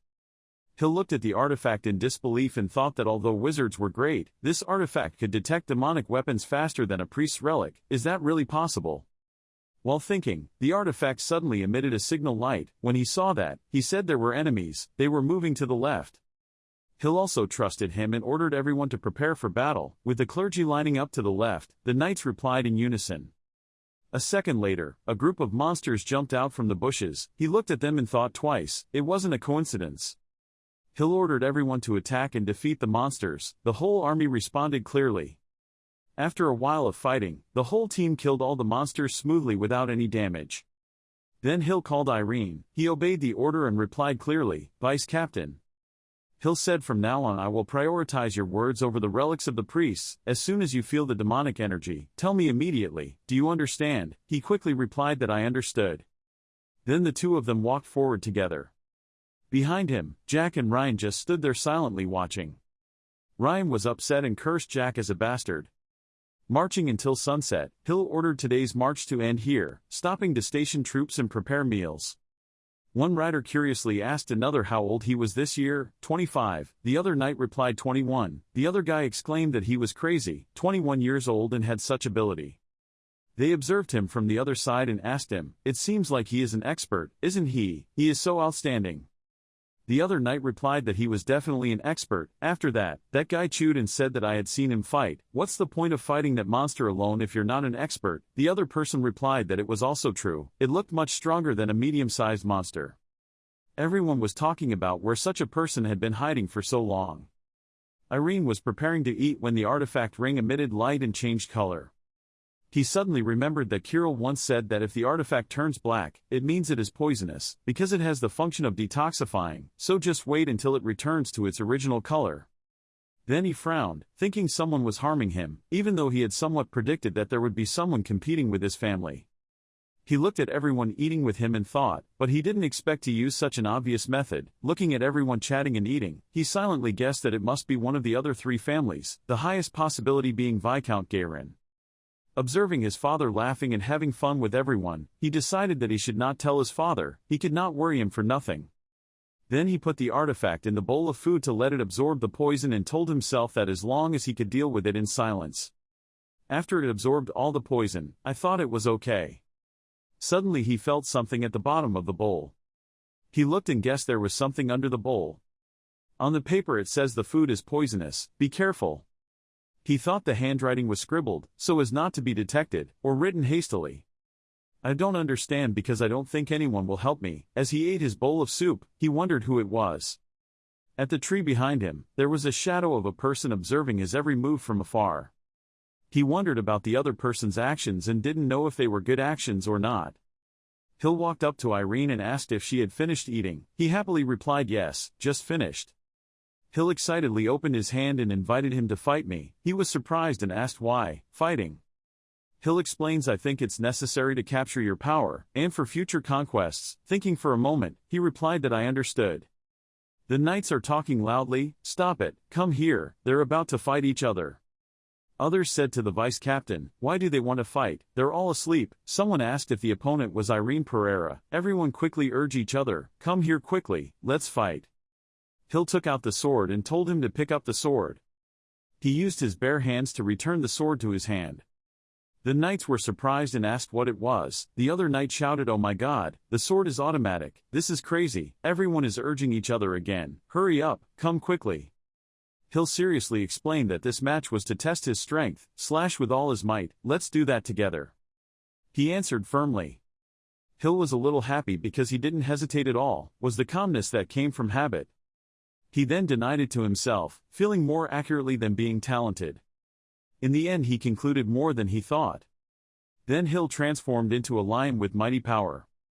Everyone observing the battle was simultaneously frightened by Hill's current appearance. Hill realized the power surrounding Irene and thought the aura was like cracking the sky, like steel. Then realized that wait, something is very strange, the aura slowly became great. He thought if he didn't give it his all, he would be lost. The knight outside whispered, the person next to him quickly replied, is the deputy captain telling the truth? An excited guy ran up to me and asked if I was here. I'm here, haven't started yet. That guy tripped and spilled the bowl of soup in the middle of the battlefield. Hill stopped at the same time and looked at that guy in confusion. That guy was scared and quickly replied, sorry, I will clean it up right away. He didn't say anything but told Irene to stop the match. Everyone gasped and simultaneously wondered, oh, what is that, really? After making the announcement, he turned around and walked away, saying that was enough. From now on, Irene Pereira could act on her own without having to wait for my orders. Irene was surprised by Hill's answer. Hill once said that this kind of ability is very good to have a 4-action card. Admit it, you can't not be an expert. After making the announcement, he told everyone to disperse. Night fell in the tent of father and son. He was lying down thinking about the past events. He thought as he dealt with the giant monster. When facing the captain, it's a little different but the feeling is the same. He was puzzled and thought that the hot feeling dominated his entire body, as if someone had taken away the body's control. That's right, it was like that. Thinking for a while, he fell asleep again and had a dream. Inside the dream, his consciousness told himself like the first day he dreamed, he was indeed a man. He was annoyed thinking that he thought he had escaped. Why did he appear again? Suddenly realized that something was different. That person is angry. He realized that the dream had changed. Observing the other person, he silently said that person has never shown emotions. Then he wondered why was he angry? He slowly woke up and thought, let's try to think. Then I looked at my hand inexplicably and guessed that when the dream changed, something had happened to me.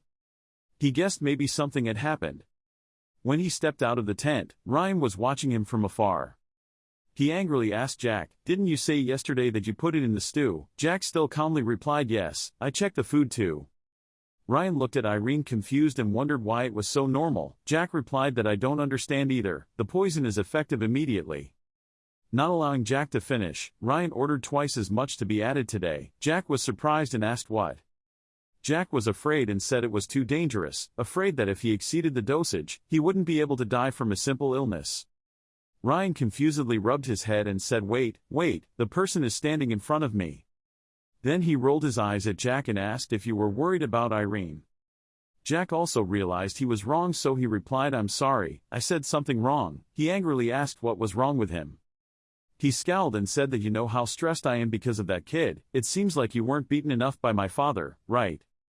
After venting his anger, he turned around and left and told him to act properly. "Think about whose thanks you are standing in that position." Jack thought thoughtfully and then replied, "I would remember." Amid the clear blue sky, Hill spoke up and said that after finishing the meal, he would start marching immediately. The knights replied yes. "And Irene is using the artifact to purify the poison in her bowl." He secretly admired his perseverance. Did he intend to put it in every meal? But then he smirked and looked down at his hands, thinking, even so, I'm so happy that someone is on my side. There's a piece of paper in his hand that says this time it's also poisonous. Be careful. While marching, Hill glanced at him. Then asked if his face didn't look very good. "Is it okay?" He quickly replied that I was fine. Then he looked left. Then, as if I realized something, looking at the artifact told me I could feel the magic energy. A second later, he rushed away and said to the left, "I will handle it." The two monsters rushed madly towards him. "And you only need to use one blow to cut them in half." The third one put strength into both hands and punched down. Luckily he used his sword to block that attack. The monster looked at him angrily. But he knocked its hand away and then used his sword to slash across its body. Hill then rushed from behind and told the back to hand it over to us. When the battle ended, the knights gathered around him and exclaimed, "Sir, you fought really well today." He humbly replied, "Thank you." After everyone finished talking, they left one by one while he was still standing there. He looked at his hands and thought his senses were becoming more and more acute. Then he could hardly believe it because he could sense the magic energy before the artifact. Then he wondered if this was also that person's influence. What did it have to do with anything? In an empty lot, Ryan was angrily shouting damn loudly. He screamed and said that otherwise it would be counterproductive. What exactly was going on? Jack replied that I had seen the artifact that could sense glowing magical energy, and it also had the ability to detoxify. Ryan angrily punched the tree and cursed, "Damn it, it was that bastard again, why him?" He leaned his head against the tree wondering what to do with him. Suddenly he had an idea and said, "Yes, this is it, there is no other way." He grasped the sword tightly and decided he had to catch the demon. Returning to the knights, Hill walked over and said they were there. Hill explains the man-made cave. This is the demon's headquarters. Then he told Irene to lead the army together. Irene also heard the order and replied, "Yes, Captain." Ryan walked forward and told the captain that I would also support him from behind and add strength. He also agreed and replied, "Okay, but absolutely don't let your guard down." Ryan replied, "Yes." As soon as you enter the cave. Then there was a melodious sound. A knight asked, "The sound of a violin." Another guy who was mesmerized said it was good. The third person said, "I also heard the piano." The knights were fascinated by the music, so they chattered and said, "Wow, this place is beautiful," or maybe, "Yeah, the mood is also comfortable." Someone else said, "I wanted to listen closer." A knight near him said it was a wonderful place. He seemed to realize it and thought, "You guys were so strange. Were you hallucinating? Could it be because of the music?" Then he shouted loudly that this is a trap. Everyone wake up. Hill also began to hear music, so he turned into a lion and screamed loudly. The knights woke up after his screams and he reminded them that if anyone was not awake, they should shake them vigorously and not let the demons trick them. A guy wondering where to go. That is. In front of them was a woman with a piano playing melodious music. She said, "Oh, there's a guest coming." Then said, "Welcome everyone." Hill readied his sword and thought that this demon was stronger than he thought. She turned around and smiled wickedly, asking to listen to one more song. She stood up and giggled. The demon stopped breaking her violin. Ha ha ha. Hill and Ryan were both silent before her appearance. Is that really a demon? Hill looked with wide eyes. Except for those red eyes, the remaining features did not belong to a person who borrowed the power of a devil and still maintained his ego. He looked at her silently. "I can do it. I will show them my superior strength, Irene Peria." She still smiled at everyone and said, "Let me perform a song for you." Garen raised his voice. "Shut up, you cruel devil." Hill immediately said, "Viscount Gairin, please follow us closely." She pretended to be scared and teased, "Please come back, my performance was very good. The last song is just the opening, I will show you my true talent." The deep, sweet voice will hug your tired body and make you feel as comfortable as in a dream. Garen and the soldiers were immediately distracted by those words, "So let's just do one song." Hill shouted loudly, waking everyone up, "Wake up quickly. Don't look directly at that witch, you'll be hypnotized by her." He was startled when he heard your voice while he ran forward in front of everyone's surprise. "Don't stop, young man Gairin." He ran quickly towards her with strong determination. He had to stand out and he would definitely kill this witch. At this rate, all it takes is one strike to kill her. He was surprised when she used her hair to attack, snorted her hair. He immediately used his sword to slash the hair flying towards him. "I can't cut it off." She looked at him contemptuously. "What are you doing? Do you think that will cut it off?" That hair continued to attack him. "I almost injured him, but thanks to Jack, I blocked the blow." "Jack!" he shouted. The young master quickly backed away. It was very dangerous. Ryan suddenly couldn't resist. "I had to." Soon those hairs caught him, threw him up and brought him closer to her to his surprise. "Huh." She smiled evilly. "Happy to meet you, Jack. Don't worry, I have no intention of killing Jack. I'm a pacifist." Hill stood there worried and couldn't bear to shout, "What are you planning to do?" She replied, "I am negotiating with you guys. The life of this talented and handsome knight. And the life of someone who is both beautiful and talented. I want to exchange these two things. Don't you think it's not bad at all, right? If you leave a path for me, then I will leave this place and leave this knight in a place where I feel safe. I have no choice." Viscount Gairin, please don't confront her. Of course he didn't accept it, huh? Our Gairin family would never make a deal with a demon like you. She glanced at Garen sarcastically. "Ah, what a pity. Poor Jack had to sacrifice himself for his clan, so to speak." Jack's hair was tightly torn and he tried to shout, "I want to risk my life to rush out to save the young master to change the conditions." She looked at Ryan. He was immediately immobilized, unable to move. "Garen is worried. Lion, come back here quickly." Seeing that things were not going well, Hill ordered everyone to prepare to fight. Strands of hair wrapped around Ryan's body. "Make Garen lose her temper, Lion can't." It dragged him and Jack through the air. Hill quickly ordered his soldiers to all attack. Garen stopped. "Wait, stop, I said stop. I'm angry, what are you doing? Get out of here." He was scared. "Everyone. We must protect the eldest son and quickly stop the group of Sunset Knights. Soldiers, yes." He shouted, "Viscount Gairin, do you think I will let you do that?" He's not afraid to argue or keep his mouth shut. "I have to save my child, I will definitely not back down."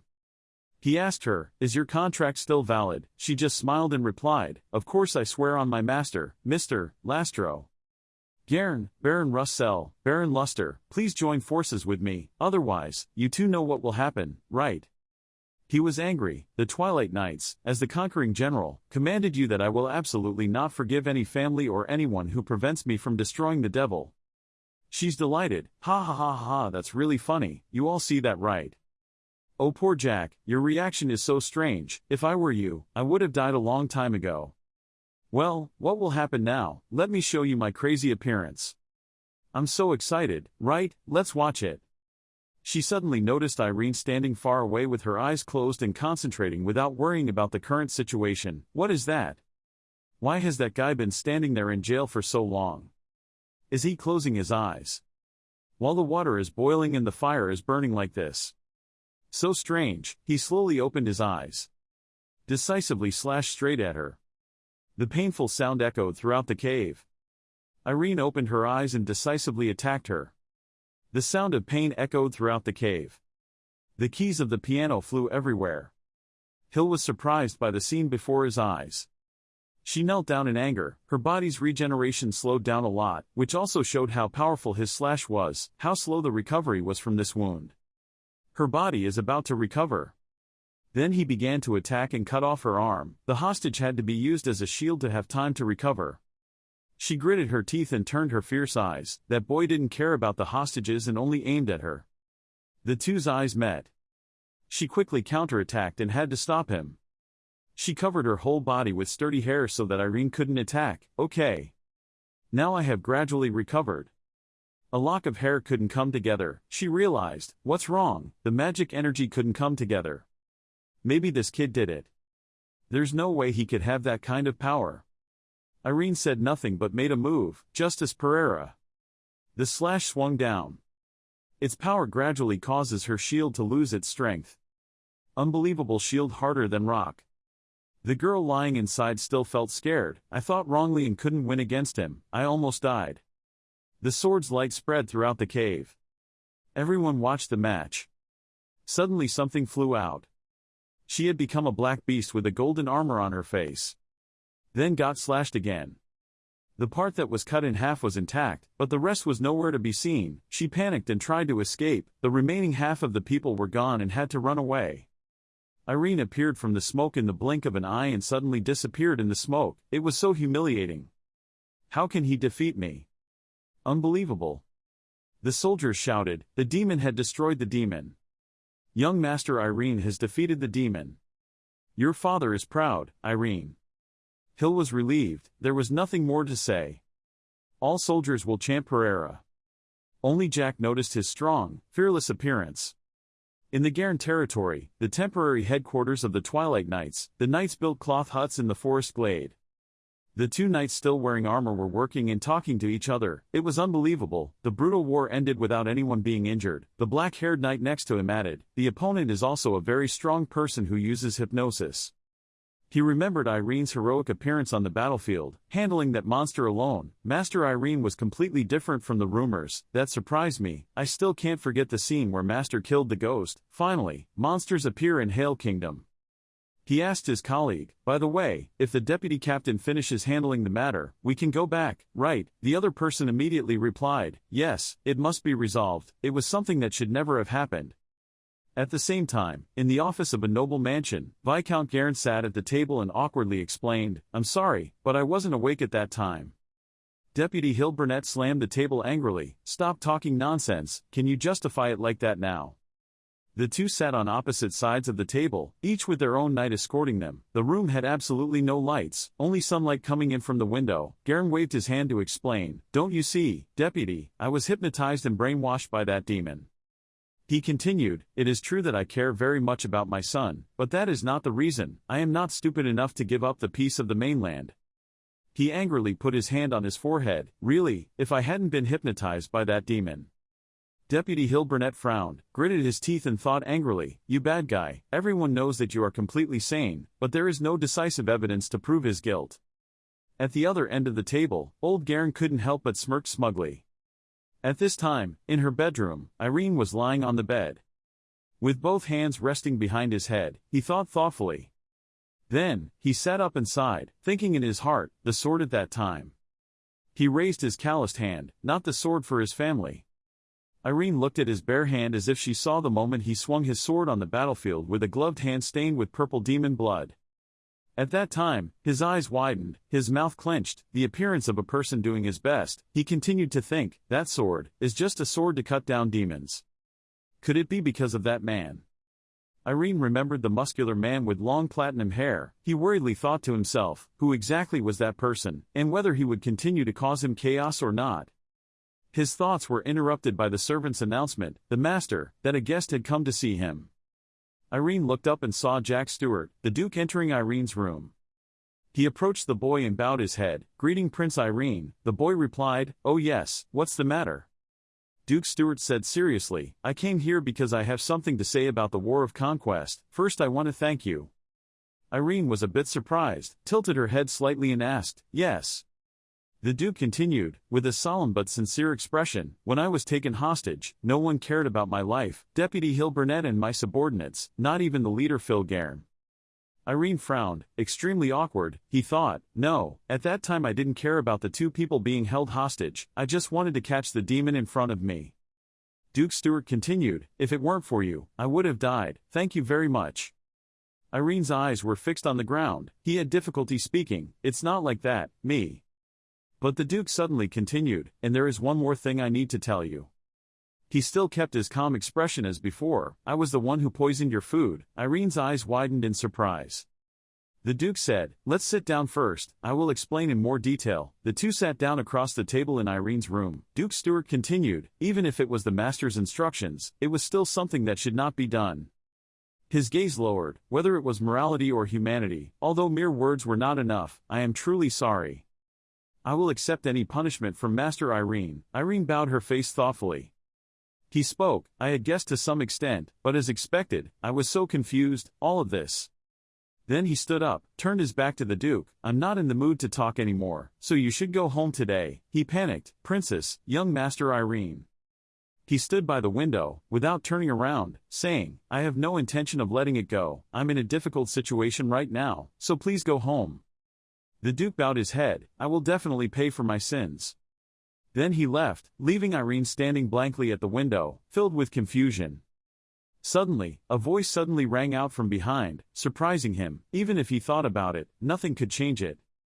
Irene turned around and exclaimed in surprise, Ruru. In front of him was a fat ebony cat with emerald green eyes. Its ears drooped sadly. Ruru asked, Are you okay? Irene knelt down and happily said, Where have you been? I've been looking for you for so long. The fat cat widened her eyes in confusion when she heard that.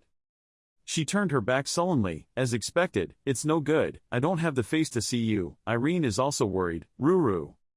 Ruru sat crouched down, his voice sad. If I taught him better, his other abilities would be revealed. He hasn't been away from his family for 5 years. Irene mused, so he thought it was because of him that he was trapped in the magic world. Ruru covered her ears with her front paws in pain, her voice broken. Kira wouldn't be so sad. It's all my fault, I'm sorry, really. Irene brought her hand closer to comfort her. No Ruru, you didn't do anything wrong. But when Ruru saw his hand approaching her, she was as scared as seeing a ghost. It immediately ran far away from Irene, calling loudly, Don't touch me, I'm an unlucky black cat. Making Irene a bit startled, he immediately said, What are you talking about? All of that is superstition, it has nothing to do with you. Ruru stood on 2 legs, screaming in helplessness. Superstition is also a kind of power. If many people believe in meaningless stories, it will become true, even if it is an existence without power. But if many people believe in it, it will come true. Magic is created from the will of many people and it can change the world. Irene was about to walk closer to Ruru, but when she heard this, she stopped. Ruru was currently casting teleportation magic, sweating and nervously saying, If you stay with me then you will definitely become unhappy. Now I will not appear in front of you anymore.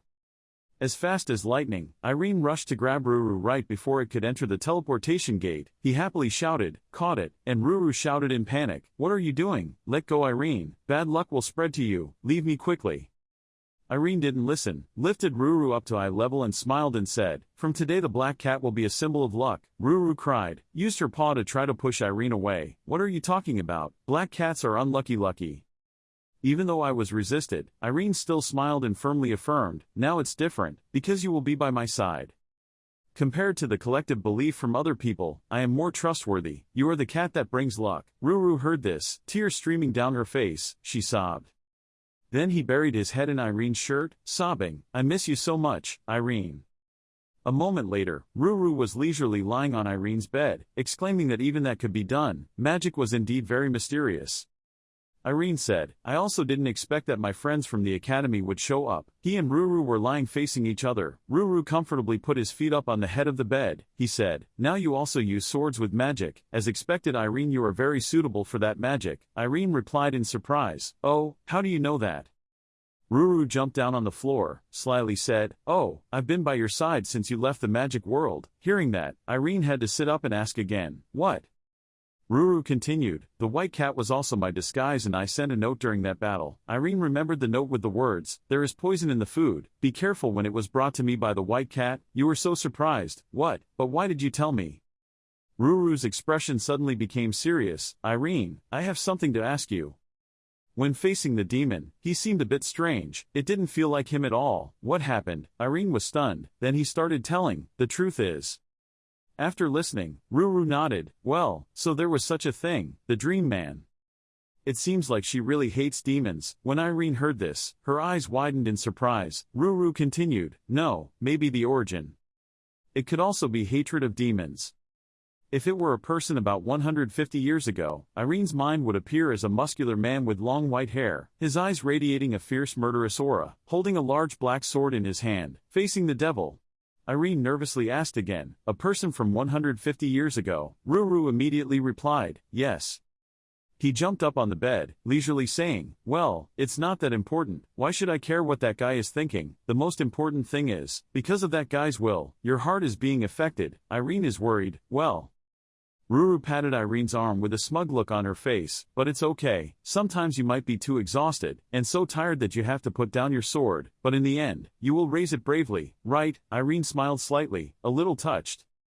Ruru continued to puff out her chest proudly and said, if it's too difficult then I can help. Look here, I've been practicing for 5 years and have become super strong. Irene saw that and laughed. Ha ha, what are you doing, Ruru? It continued to show off its mighty muscles as small as fingernails, hurriedly saying, do you see muscles, me? If I didn't have anyone by my side, my worries would probably be even more serious. Truly, having someone trustworthy by my side will help a lot. Then his face suddenly turned serious. Thinking back, I still had some unfinished business, my promise to the Dean and Ilya, and also friends that I haven't seen in the past 5 years. I don't know if they are living well now. At the same time, Deputy Hill Burnett was pacing back and forth in his workplace hut, looking extremely angry. He stomped his foot on the ground and shouted indignantly, damn it!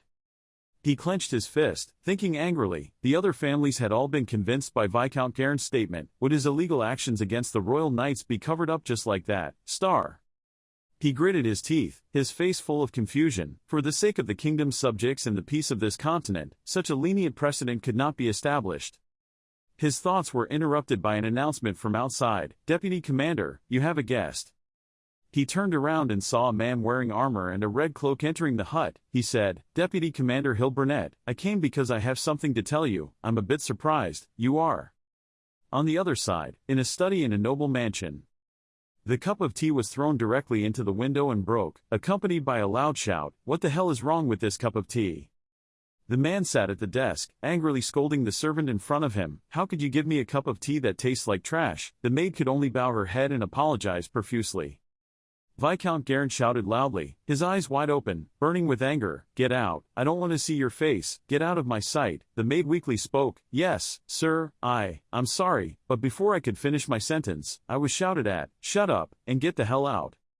Garen clasped his hands together and placed them on the table, letting out a growl of dissatisfaction from his throat. He thought to himself, I have successfully escaped what happened during the conquest, but what now? He clenched his teeth, grimaced, sweating profusely, thinking nervously, this is the last chance for our family to return. Everything was ruined because of that guy Irene Pereira. Suddenly, there was a knock on the door outside. The Viscount immediately shouted towards the pure gold carved door, I said I wouldn't meet anyone today. He slammed his fists on the table, shouted, and went away. Suddenly, a voice rang out, making him panic. Ha ha, you seem so angry. Deputy Hill Burnett entered the room, smiling arrogantly and said, I'm here to end our discussion. Viscount Garen growled in anger, Hill Burnett. Then he spoke, but I see we have nothing more to say. The deputy commander ignored what he said, still keeping an arrogant smile on his lips, continuing, I don't have much time, so please let me get straight to the point. I heard that something very embarrassing happened, out during the conquest. It was rumored that the Garen family had poisoned young Master Pereira's food. When the Viscount heard this, his eyes widened in horror, sweat poured out, his mouth opened, and he weakly spoke, what the hell are you talking about? He stood up and shouted, you're trying to corner me when there's no evidence, that's really annoying, get out of my mansion right now. Hill Burnett still maintained his composure, he smiled triumphantly, what if I had proof? The door to the room behind him was now ajar. Viscount Garen is still stubborn, what? Stop saying useless words, get out, or else. But then, he suddenly stopped speaking, his face turned pale with horror when he saw the person who had just entered. Duke Stewart boldly walked up to Burnett. He said, he is the witness. Jack Stewart has told us everything. Because he has confessed, therefore he will receive a suitable punishment. Viscount Garen turned pale, pointed his finger at Stewart, and exclaimed, no, it couldn't be, he was lying, that bastard, Jack Stewart, did everything alone. Hill Burnett immediately shouted loudly and threatened, tell the truth, quickly. The Viscount's face was bloodless and he was sweating profusely. Duke Stewart frowned and said, in the end, you still played tricks on me, Viscount.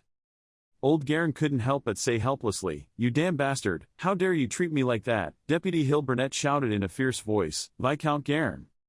You told him, I will officially request the kingdom to send an investigation team here. If Jack Stewart is lying, then you just need to cooperate with the investigation team. However, if it is true, you better confess your sins. Hill Burnett turned and walked away, looking bold and powerful. He finished the last sentence with the Viscount who was now groaning in pain as if he was about to faint. If you don't want everything you have built to collapse, then you should do that. Afterwards, Deputy Hill Burnett returned to the barracks. The surrounding knights all said hello, welcoming you back, he thought with relief, finally resolved. The next thing is.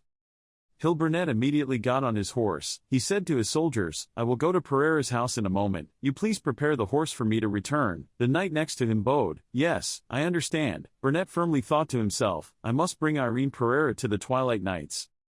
No matter what happens, I can't lose him. He galloped with an excited smile on his face. Yet a moment later, Hill Burnett's eyes widened in shock. He went to Chrono Swordsmanship Academy. The blond man answered him. I heard he refused the invitation. He said he still had work to do. He was officially accepted 5 years ago. The vice captain could only let out a sigh and a regretful smile. I understand. Hill Burnett immediately regained his composure, excitedly complimenting, your son is truly wonderful, he is the treasure of this kingdom, no, of the entire continent. Irene's father laughed. I'm glad you take it so seriously. On this side, Irene had put on her armor and cloak, and he was now on a glade in the forest. Irene smiled when she heard the words of the man in front of her. Is it Ian, the headmaster of the Sword Academy? Is he that amazing? He immediately replied, yes, I heard about your skills, it ranks first on this continent. Irene continued, her eyes shining with nostalgia and sincerity. He was the one who helped me go in the right direction, the first master I respected the most. The silver-haired man also smiled kindly. Irene now lowered her eyes again, looking more thoughtful, saying, if it were him, I'm sure I would be able to get some useful advice about the current unrest, but he probably wouldn't either. Can you give me any useful advice about my dream? A cat ear poked out from behind Irene's shoulder. It spoke, who knows, maybe he can also decode your dreams. It wouldn't be too difficult. Ruru showed her bright face, smiled and said, you said he was the best swordsman on the continent. Irene was bewildered. Yes, so what? Regardless of the field, the people considered the strongest on this continent are like the stuff of mysterious stories, because they possess incredible will and abilities that cannot be explained by normal logic. A ray of hope flashed in Irene's eyes. He let out a cry, thinking to himself, so it's not completely hopeless. Ruru excitedly jumped on Irene's shoulder, smiled and said, wait, so I am your secret master, right? He raised 2 fingers in a V and smiled happily. Yes, you are my second master, Ruru shouted happily. Hi, so happy. Then, he jumped down, landed skillfully, and said seriously, okay, let's really start preparing for the trip. Ruru began to perform magic, constantly emitting purple smoke, causing Irene to call out in surprise, Ruru.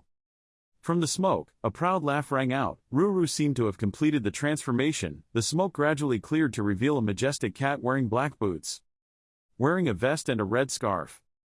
Ruru used her hand to lift the wide-brimmed hat from her head, smiled to reveal her fangs, and happily said, what do you think, Irene? I specially prepared for our trip, Ruru happily said. It is now twice as tall as before, can stand on 2 legs, and carries a long sword on its hip. Ruru curled her butt up and continued to be proud. I don't usually dress up, but once I've made a move, what's the point? Irene smiled slightly. He thought he wouldn't feel bored on the way there anymore. Ruru rushed forward, pointed the sword with determination, said with enthusiasm, just wait, Chrono Sword Academy, the best swordsmen are coming. The 2 of them walked vigorously. Let's begin, journey.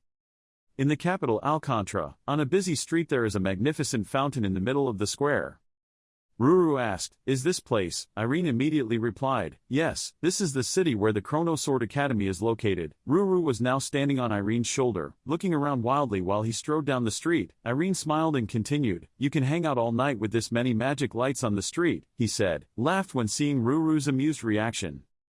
On the side of the road, there was a man controlling a spinning top that floated on a piece of paper in the air in front of everyone, making Ruru cry out in excitement, Irene, look over there, they are using magic, it's doing acrobatics, it looks fun. Irene agreed, you're right.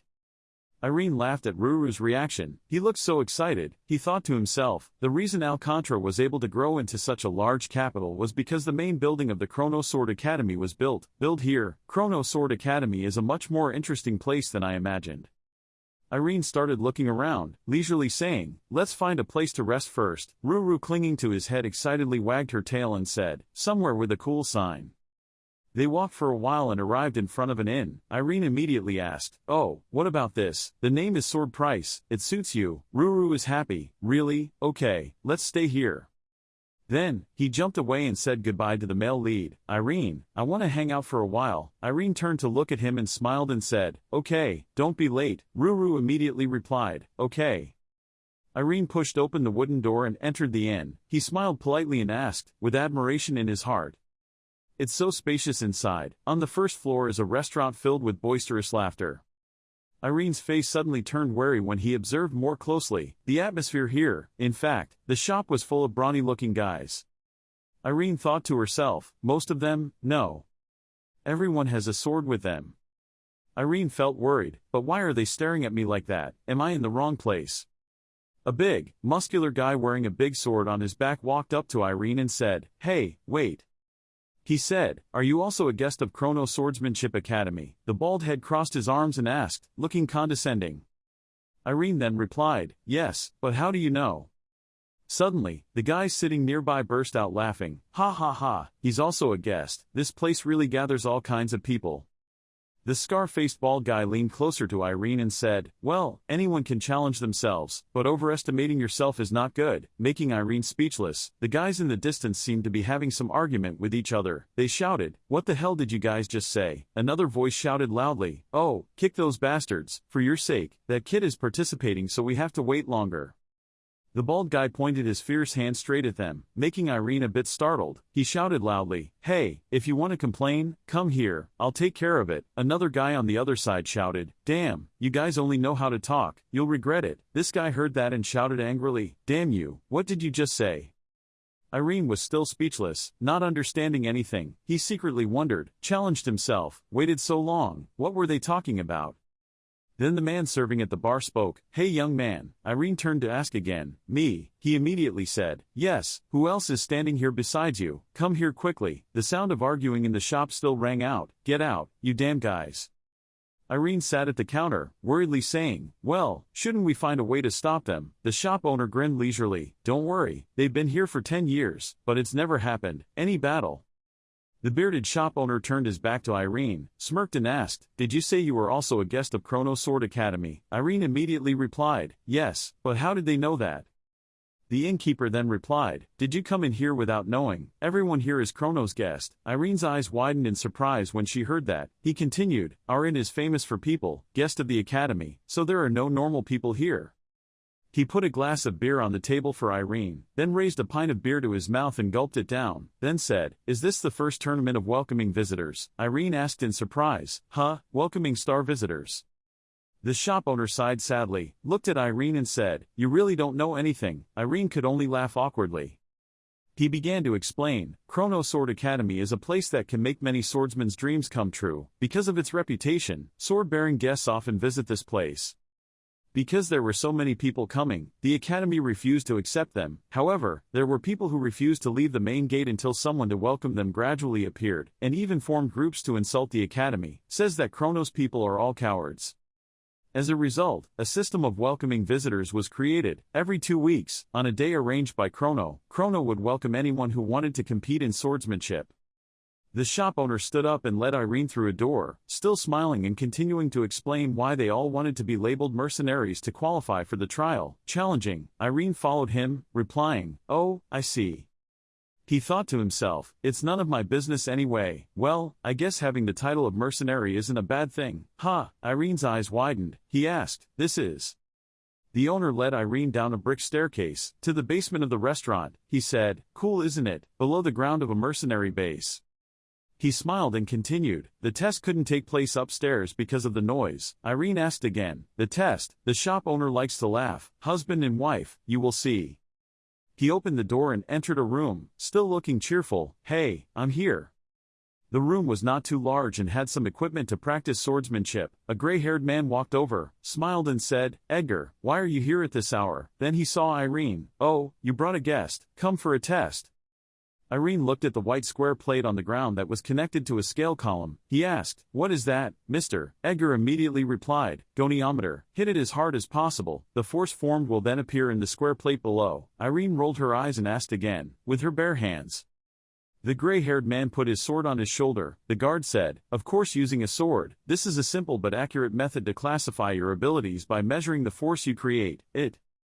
Irene turned around and asked, "What if I cut it open?" "It didn't look very sturdy." The man burst out laughing. "Ha, that's quite a spirit, but that thing is a magic item. Young man, it's not that fragile, no need to worry, only young people like you worry about such things." Irene smiled. "I see, then I'm not being polite." Edgar walked up to the gray-haired man, smiled and said, "He is a guest of Chrono." The old swordsman immediately replied, "Doesn't he look quite good for that position?" He crossed his arms, smiled and said, "Then I bet 7 silver coins he will reach 300. Edgar shook his head. "Come on, he looks stronger than his age, at least 500. The swordsman smirked confidently, "So I bet 501. Edgar also smiled and looked very cunning. "Hee, you cunning guy." The old swordsman spoke. The young man, since he did not carry a sword, just chose one from the pile. He pointed towards the corner of the room, where the sword rack contained sharp, shining swords, but Irene had already answered, "No need, I'm fine." The old swordsman's face turned pale and he asked in surprise, "You're fine, what do you mean?" Irene smiled confidently, held out his hand and began to cast magic. The black heavy sword appeared in his hand from a stream of golden light. The 2 middle-aged men who witnessed that scene gasped in surprise. The hell, that sword appeared in midair. Irene closed her eyes and calmed down. Then he opened his blue eyes. With a look of fierce determination, Irene raised her sword high. He took a deep breath, frowning. Then Irene brought the sword straight down, emitting an earth-shattering magical energy. The 2 men widened their eyes in surprise, raised their arms to shield. Their mouths could only say, What? Irene slowly exhaled, raising the sword. He saw that the square plate was still intact, with only a few scratches, so he happily exclaimed, "Wow, that's amazing, it really absorbs impact." Edgar was surprised and approached Irene, waved his hand and asked, "Wait, how did you get that sword out?" Irene turned around and replied, "Mysterious art, it's similar to magic," he said as he took back the sword. Around him emitted a golden light like just now, making the 2 men's eyes widen even more. Surprisingly, it disappeared. Irene smiled and asked, "So, what is my score? I'm not sure about the standards, but is it good?" The other 2 people gasped. Their pale faces looked up at the number display board above, stammering, what? 10,000. On the display screen was the number 10,772. Irene happily asked, "Am I over?" The 2 men awkwardly smiled. "Sure, of course, but dear customer, the silver card is the highest level you can receive for your first mercenary card." Irene agreed. "Okay, then I'll take the silver card." He returned to his rented room. Ruru had also returned. He was fiddling with the silver card on the ground, exclaiming, "Oh ho, so this is the mercenary card." Irene had now changed into civilian clothes, sitting on the bed, "Yes, silver cards, also very interesting." Ruru licked leisurely and said, "Tomorrow is that day." Irene crossed her legs, smiled and replied, "Yes, tomorrow." Irene thought to herself, "I wonder if I can meet Judith tomorrow." The image of her red-haired friend appeared in his mind. "I want to be able to meet her quickly." The next day, Ruru sat on Irene's shoulders again. The 2 of them were standing on a green grassland. Ruru looked at the group of people far away wonderingly. "The main gate is over there, where are they going?" Irene smiled and explained, "Well, they were participants in the sword fighting event called Welcoming Guests." Ruru looked at the swordsmen wearing neat helmets, excitedly and exclaimed, "Wow." It turned its sparkling eyes towards Irene, begging, "That sounds so fun, let's come and see." Irene was a bit awkward but still happily agreed, "Ha, okay, let's go." Ruru sat on Irene's right shoulder, continuing to talk. "It would be interesting, wouldn't it?" Irene replied, "Ha, you're so excited." He thought, "Let's just watch for a while." At the white-tiled arena, Irene and Ruru sat in the stands. The ebony cat was excited. "It must be a lot of fun." "Really excited, bustling." Irene immediately replied, "There are more people than we thought." Next to Irene at that time were 2 men who were also watching the match. The black-haired man grimaced and said, "What the hell, did they send such a childish brat?" The brown-haired man next to him was also angry. He let out an angry sigh. "Aren't we being despised too much?" Irene immediately looked down at the arena. He immediately smiled brightly. Ruru perked up her ears and asked, "What is it? Do you see someone familiar?" He immediately replied, "Yes. He belongs to the same generation as me." In the ring is a muscular guy with spiky brown hair, a bandage on his nose, wearing a white shirt and black plain clothes, both hands supporting a sword on the ground, looking extremely confident and proud. Irene smiled happily when she saw the boy on the ring, Lance Patterson, my friend from the Sword Academy. Ruru also happily looked down. Oh ho, he looks so strong. Irene immediately replied, yes, he is very strong. Lance is now standing firmly on the field, his face full of determination. He spoke firmly, guests of Chrono Sword Academy, I am the person you all will compete against, the official student of the 27th class, Lance Patterson. The swordsman sitting in front shouted angrily, what? He's a student, not a graduate, are you kidding me? I'm not here to fight with students, don't be stupid, stupid again, bringing people who have graduated here, calm down, haven't you heard the rumors? Class 27 is rumored to be a class of genuine students, no matter what the rumors are, students are still students, come on, isn't this a lie? Lance did not show any signs of flinching, happily smiling and speaking, I also knew that my graduating seniors should have been the ones competing with the guests. But this time we have changed a bit. The Sword Academy also hopes that the students can gain experience when fighting with outsiders. The swordsman still couldn't help but grimace when hearing that. Of course, I'm still a student so it may not be suitable for everyone. So there will be one condition. Lance's handsome face became extremely serious. If anyone after fighting with me is still not satisfied, I will call the seniors out immediately. A rugged-looking swordsman immediately walked onto the field and smugly said, too simple.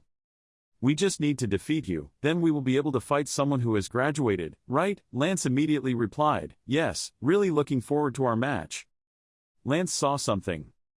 Immediately commented, it looks like he will use that heavy sword. The scar-faced guy immediately took a stance, his tone was provocative, no, are you scared? Lance raised his sword, smiled and said, ha ha, no, it's just that you remind me of someone, should I let you attack first? His eyes flashed brightly, he growled angrily, you damn brat. He immediately rushed towards Lance, I will make you never be able to utter such arrogant words again. He jumped up and raised his sword to slash at Lance. When up close, he looked almost twice as big as him. The attack was so close, but Lance was still completely calm, his eyes calmly observing every movement. As quickly as lightning, the scar-faced man was thrown away, screaming in pain. He was extremely surprised and his eyes widened in surprise. Lance immediately began to counterattack, thinking silently in his heart, sure. I will swing my sword straight. With terrifying speed and slashing force, Lance seemed to radiate murderous aura, aiming straight at his opponent. His heavy sword was thrown away, he let out a cry of surprise, what? The sword even flew towards the swordsman sitting nearby, crashing straight into the wall, causing them to startle and cry out in surprise. In the stands, Ruru happily exclaimed, oh wow, he's so strong. Irene also showed an extremely happy expression. That guy was beaten until he had no armor left, he trembled and sat on the ground, thinking to himself, what is this? His strength and speed are on a completely different level. Lance confidently stepped up, okay, then. Next challenger, he smiled proudly in the bright sunlight, his dark eyes glanced at the swordsman on the bench. A moment later, a gray-haired swordsman knelt on the ground, clearly defeated. He gasped, I gave up. Several other people were also defeated one after another. A swordsman on the bench exclaimed in surprise, what is that? He's really strong, isn't he just a student? The person sitting next to him immediately replied, I told you, there are geniuses in the 27th class, they are the golden generation of students, the generation that golden student, you know. The other guy turned around and quickly said, no, you have to do something. The big guy was also surprised and asked again, what? That skinny guy continued talking, you are the hero of our village, didn't you say before that you alone can defeat 17 people, you are the only one who can fight with him. That big guy was startled, keep quiet, this kid, keep your mouth shut. Suddenly, Lance seemed to see something. That skinny swordsman panicked, he's coming towards us. The guy next to him also let out a cry of terror. The other guy said, it seemed like the strong had discovered the strong, but his companion was scared and clasped his hands in prayer. Please, please, please, don't come here, don't come, from now on I will become a good person, don't. Lance approached the stands, spoke, it's been a while. Irene Pereira, there are murmurs around, what is happening? Lance smiled brightly at his old friend, do you remember me? Irene also smiled and replied, yes, it's been a while, Lance. Lance said excitedly, I didn't think I would see you here, where have you been all this time? The two guys on the swordsman bench just now were confused, what the hell is going on? He won't come to me. Irene replied to Lance's question, it's a long story. Ruru next to him also smiled, observing the conversation. Lance immediately answered Irene, of course it's a long story, well, I think you have your own hardships. Irene confirmed, yes. Lance smiled and said, "What a pity, if he had come a little earlier, he could have met Judith and Brett." Irene was a bit startled when she heard this. He asked again in surprise, Brett from the Sword Academy." Lance immediately replied, "Ah, don't you know, he just rejoined not long ago. He said he wanted to try again. He left a few days ago to practice with Judith." Irene smiled, happy in her heart, so lucky, so happy that things happened like this, but also regretful that I couldn't meet him. Lance immediately spoke, "More importantly, please come down here, Irene." He smiled confidently and looked forward to it. "Let's have a match, I'm sure you're stronger now, right?" Irene also smiled confidently and replied, "Yes."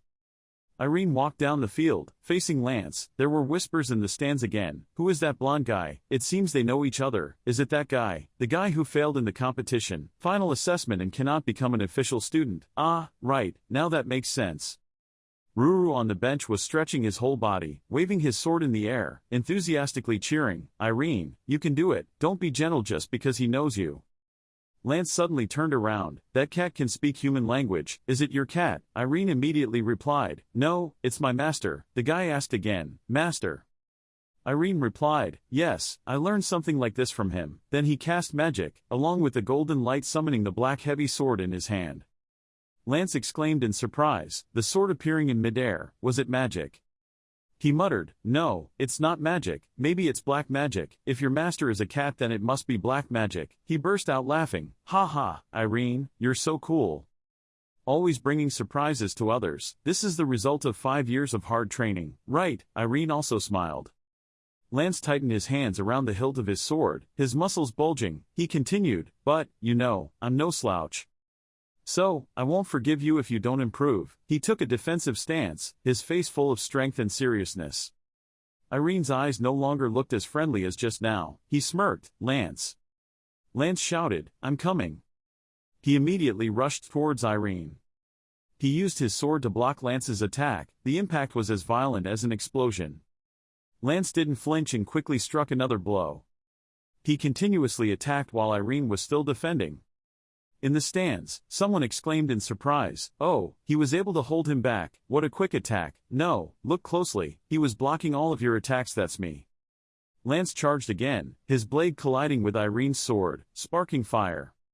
Suddenly, Lance was taken aback. He thought to himself, "What's going on?" It felt like something just came out.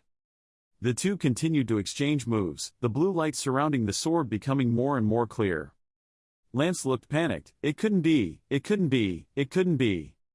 "I'll confirm again." He quickly struck, his face radiating murderous aura. Irene also promptly turned around. He blocked the attack, knocking Lance away. Lance is still standing in the ring. He gasped, surprised and asked, "Irene, how are you? Can he use Brett's swordsmanship?" Lance seemed to see Brett's image in Irene's confident smile. The two people stood facing each other, pointing their swords. Lance felt extremely confused. If he wasn't mistaken, it was Brett's swordsmanship. He was sweating incredibly. How could that be possible? What could you do? Before he could ask anything, his eyes flashed with recognition. Irene was now in the position of raising her sword, closing her eyes and concentrating. Feeling him like that, he recognized it, that position. Lance opened his eyes wide in surprise and silently cried, "No." He quickly rushed forward at a speed so fast that he left after images, swinging his sword to attack and slash a few times to stop him. I couldn't leave him alone while he prepared to launch that crazy move. He tried to slash continuously without letting him rest. His eyes were determined because he had witnessed its destructive power. The two people had serious faces. The one fighting the other blocked the clanging sound of clashing swords, emitting bright patches of energy that looked extremely satisfying.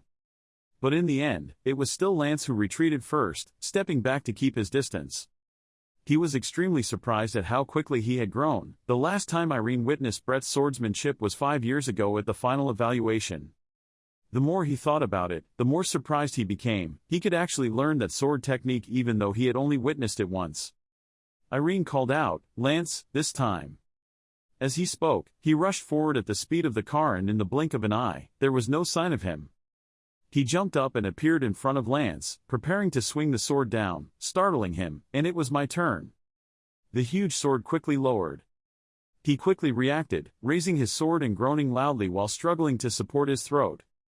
After struggling for a while, he couldn't stand the friction of his feet against the ground and retreated in his heart, finding it difficult to accept and impossible. The more he felt the pressure, the more terrified he became. It was impossible. Irene rotated once more and hit down, this time emitting red energy like Judith. This is. Taking another hit caused the extra weight to shatter the tile floor where he stood. This person.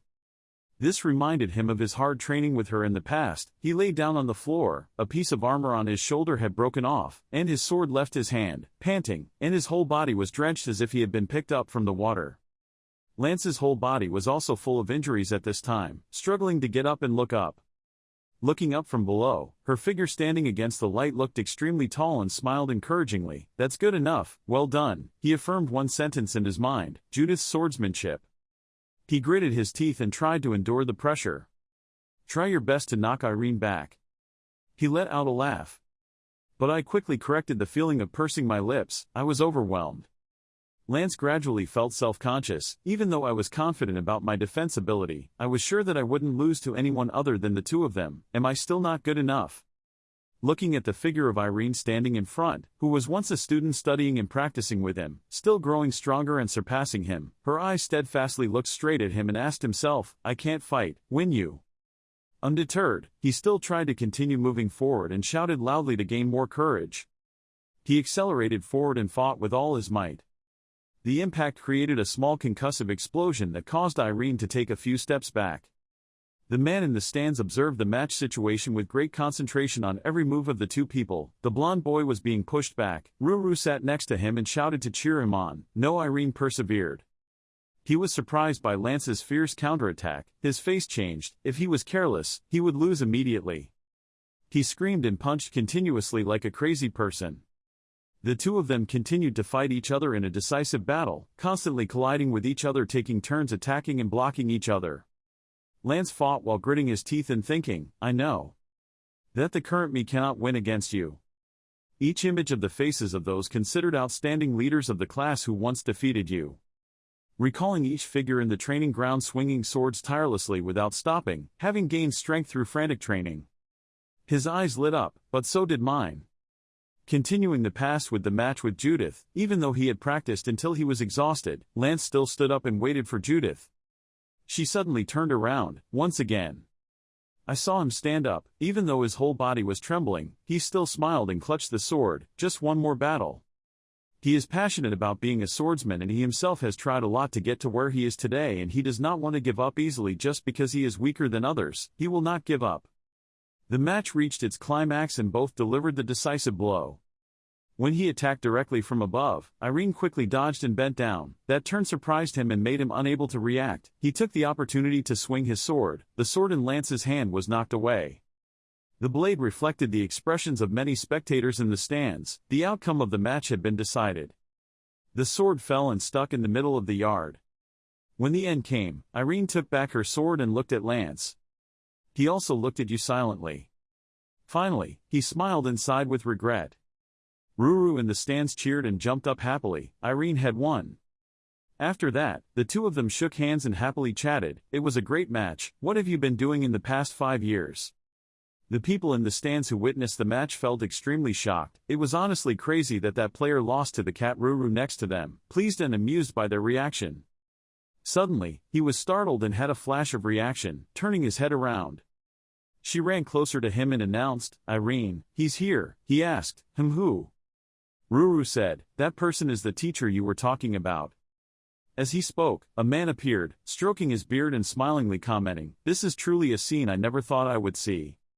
He happily greeted him. Irene Pereira did not expect that we would meet like this. He called, Principal. It's been a long time. Are you still fine? He happily replied, yes, you're fine. Ian noticed the cat at his feet. Ruru was also not afraid to speak up. Hello, the god thought, a talking cat. Well, now that's not important. He ignored it and asked about the results of the match. It seemed like the two of them had just practiced. Who won? Lance smiled sadly, looked down and replied, I lost, Principal. Hearing this made him laugh even more excitedly. I didn't think Lance would win. It seems like you practiced hard. Irene bowed her head and admitted her mistake. The principal apologized for being late on purpose. He interrupted him, let's talk about it later. He took off his outer cloak in excitement, because now one swordsman is meeting another swordsman. Let's talk with our swords. The sudden challenge stunned everyone, only Ruru clapped her hands happily. He raised his sharp, reflective sword and readied himself. Irene, you're still not tired after the practice match. I don't remember accepting such a weak student. Looking at the person who had just appeared through the conversation, everyone was whispering, was that old man the principal of Chrono? Yes, the person known as the strongest swordsman on the continent. Hearing about his reputation, everyone was extremely excited. Unexpectedly, one day they would be able to see his swordsmanship. It would be an honor. Irene agreed to step onto the stage again. This time his opponent was a real swordsman with many years of experience. The two of them stood facing each other, filled with smoke and dust. Even though he knew it was his opponent, he was not discouraged. On the contrary, this was an opportunity for him to fight with his teacher. Let's fight, let's fight. With an opponent of this caliber, fighting attrition was a stupid choice, so as soon as he started, he took the initiative to move forward, silently calculating in his mind, to fight with all his might. He gave a strong blow with a serious face, but he only gently used one hand to block it, the other hand clasped behind his back. Then, having enough strength to deflect the blade, he changed direction. Seizing that moment, he swung his sword at him, causing Irene to jump back in surprise. He smiled and commented, his attack was so simple, he could borrow his opponent's force to hit them back at the moment of impact. Irene frowned, gritted her teeth, and struggled to block each blow, gradually falling into a deadlock. He taught, and increased her speed and strength through that, but playing in a simple style like this. Ian assessed that it was no different than playing nonsense. He advanced at a terrible speed with just this one blow, making it difficult for him to defend. After playing for a while, he discovered that interestingly, he was quite skillful in using Brett's swordsmanship. He rushed right next to him, but there were so many loopholes. The sword was about to touch his face by a few centimeters. Luckily, he was able to stop the difficulty in time and let out a cry.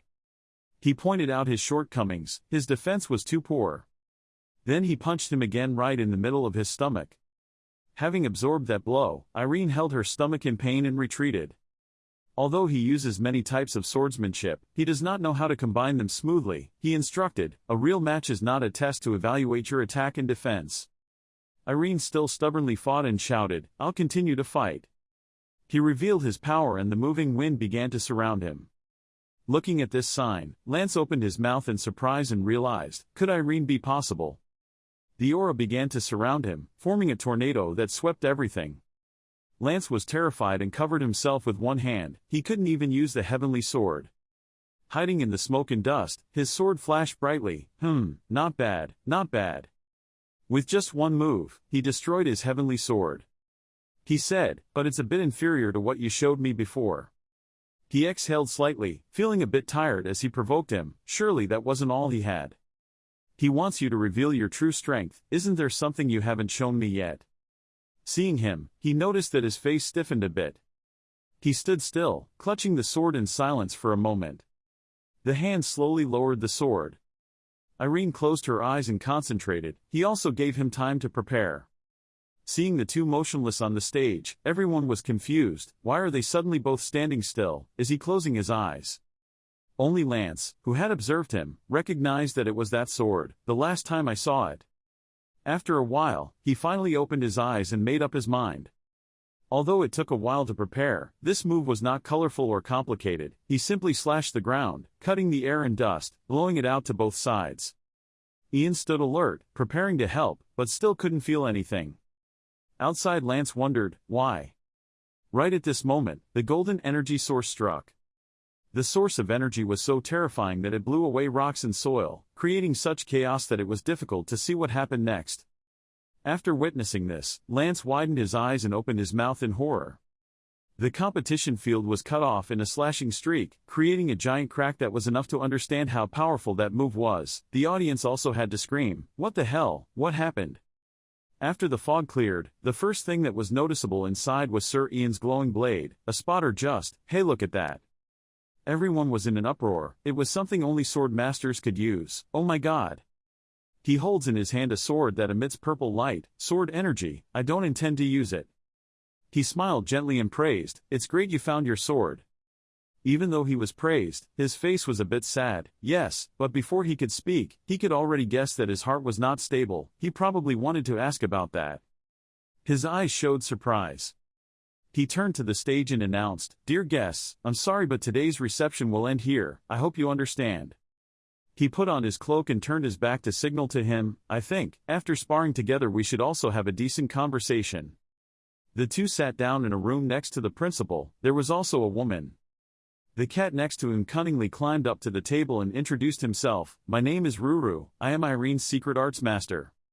He also responded warmly, "It's a pleasure to meet you, how should I address you? Please speak freely so that our two masters can talk easily." He also introduced the person next to him, Irene. This was the first time he met her, right? She was the deputy. Before he could speak, she interrupted and introduced herself. "Vice Principal of Chrono Sword Academy, Kira, Finn." You also replied seriously, "I am a trainee of Class 27, Irene Pereira." After the acquaintance procedure was over, we returned to the main topic. You immediately sat down seriously. "What do you want to tell us now? What happened in those 5 years, and what trouble are you in?"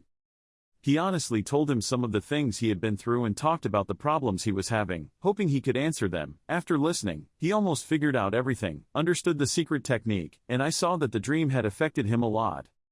He thought about it and said what he could do. "Let me say it straight, I can't help you solve the dream problem but I can give you advice." As a teacher, he sincerely told him to leave this place. He didn't impose on you and offered the downside. "Of course you can continue training here. If you can't control that person's will when facing monsters you can avoid them all, but is that the way to go?" The man's silhouette appeared behind him like a challenge he had to overcome. There were many paths the swordsman could choose to take. Living your life while avoiding the will inherited from that person is not the right path. The world in you is only a small part. He explains and orients him intuitively. The way he sees the world changes according to his circumstances. If the way he sees the world changes, then his way of thinking will also change, which will change your heart now. He opens up some paths for him. He can find a way to make his sword even stronger, maybe even using a completely different sword than the way he is using it now. So let's start your journey to find answers in a larger world, about the man who is influencing you in your dreams. Hearing what he said, he was silent for a moment. He said, "It's not an easy decision, just think about it slowly." Irene replied immediately, causing Kira Finn to glance at her. "Otherwise I would have gone. I would have always avoided her instead of doing anything else." Everyone was surprised to hear Ruru's answer, calling, "Irene, avoid things you don't want to do, or things that scare you. You show your determination. I don't want to run away anymore." Sunlight shines into the room. Ian asked the person standing next to the window how he was. Hearing Kira's question, I replied softly, "I'm not sure anymore, he's too special and upright, I can't call him a swordsman." Hearing that, he smiled happily and said, "You are also very special, just give him more time. If it was that child, I'm sure you will find the answer for yourself." As he spoke, Irene's confident smile appeared in his mind. The next day he was standing and talking happily with Lance. The other person spoke up and said, "It's so miserable, you still have to stand here a little longer before you can leave." He heard that and smiled and replied, "I see now but I'm not going to leave, I won't be able to leave here soon." Lance then asked him, "Are you going to the west too? It seems like Judith also went straight in that direction." Hearing that, he and Ruru on his shoulder were very surprised, so he asked again, "What about the west?" Lance said mysteriously, "Yes, aren't the 5 kingdoms in the west famous for their swordsmanship? There are many swordsmanship academies there as well as many famous arenas." Hearing that, he replied in bewilderment, "Oh I see, I guess I'll have to go there too, it seems like it would help somehow." After speaking, he turned around and said to the back, "Thank you, I'm leaving now." Ruru on his shoulder also waved and said, "Hello." The two turned their backs and walked in different directions. Lance walked a few steps then stopped, his face showing disappointment. At this moment someone spoke up, "Lance." Startled, he raised his head and looked at the person in front of him in surprise, the vice principal. She coldly looked at her student and spoke resolutely, "Don't let your self-esteem get in your way anymore, try to overcome it and become more mature. Just grit your teeth and brace yourself to practice, like you always do." Hearing this, Lance's body trembled. But just a moment later, her lips parted in a smile. He excitedly told her, "Yes ma'am." As he stood in the middle of the intersection bewildered, Ruru asked him, "Where are we going now?" Hearing that, he responded with uncertainty, "For starters." Suddenly, a person fell to the ground and said to the two in a weak voice, "Traveler, please give me something to eat, I haven't eaten for a week." Coover raised his face and looked at him earnestly, pleading, "Oh boy, you know me, right?" Hearing that, he was surprised and asked again, "What?"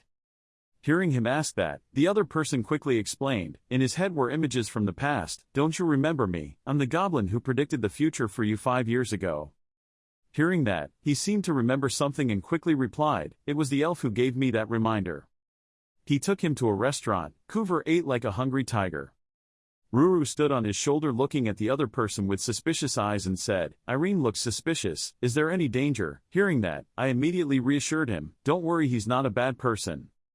As he pondered, thoughts began to appear. The reminder he gave me along with the questions he asked before kept weighing heavily on my heart. Perhaps he would know something about your dream.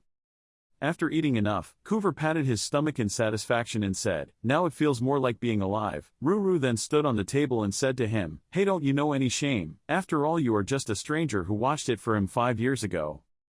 Hearing that, he laughed loudly and brought a wooden ball to it and said, "Little witch, I will give you this, so please forgive me this time." Seeing it, Ruru was a bit confused and said, "Yes, what is this wooden ball, this?"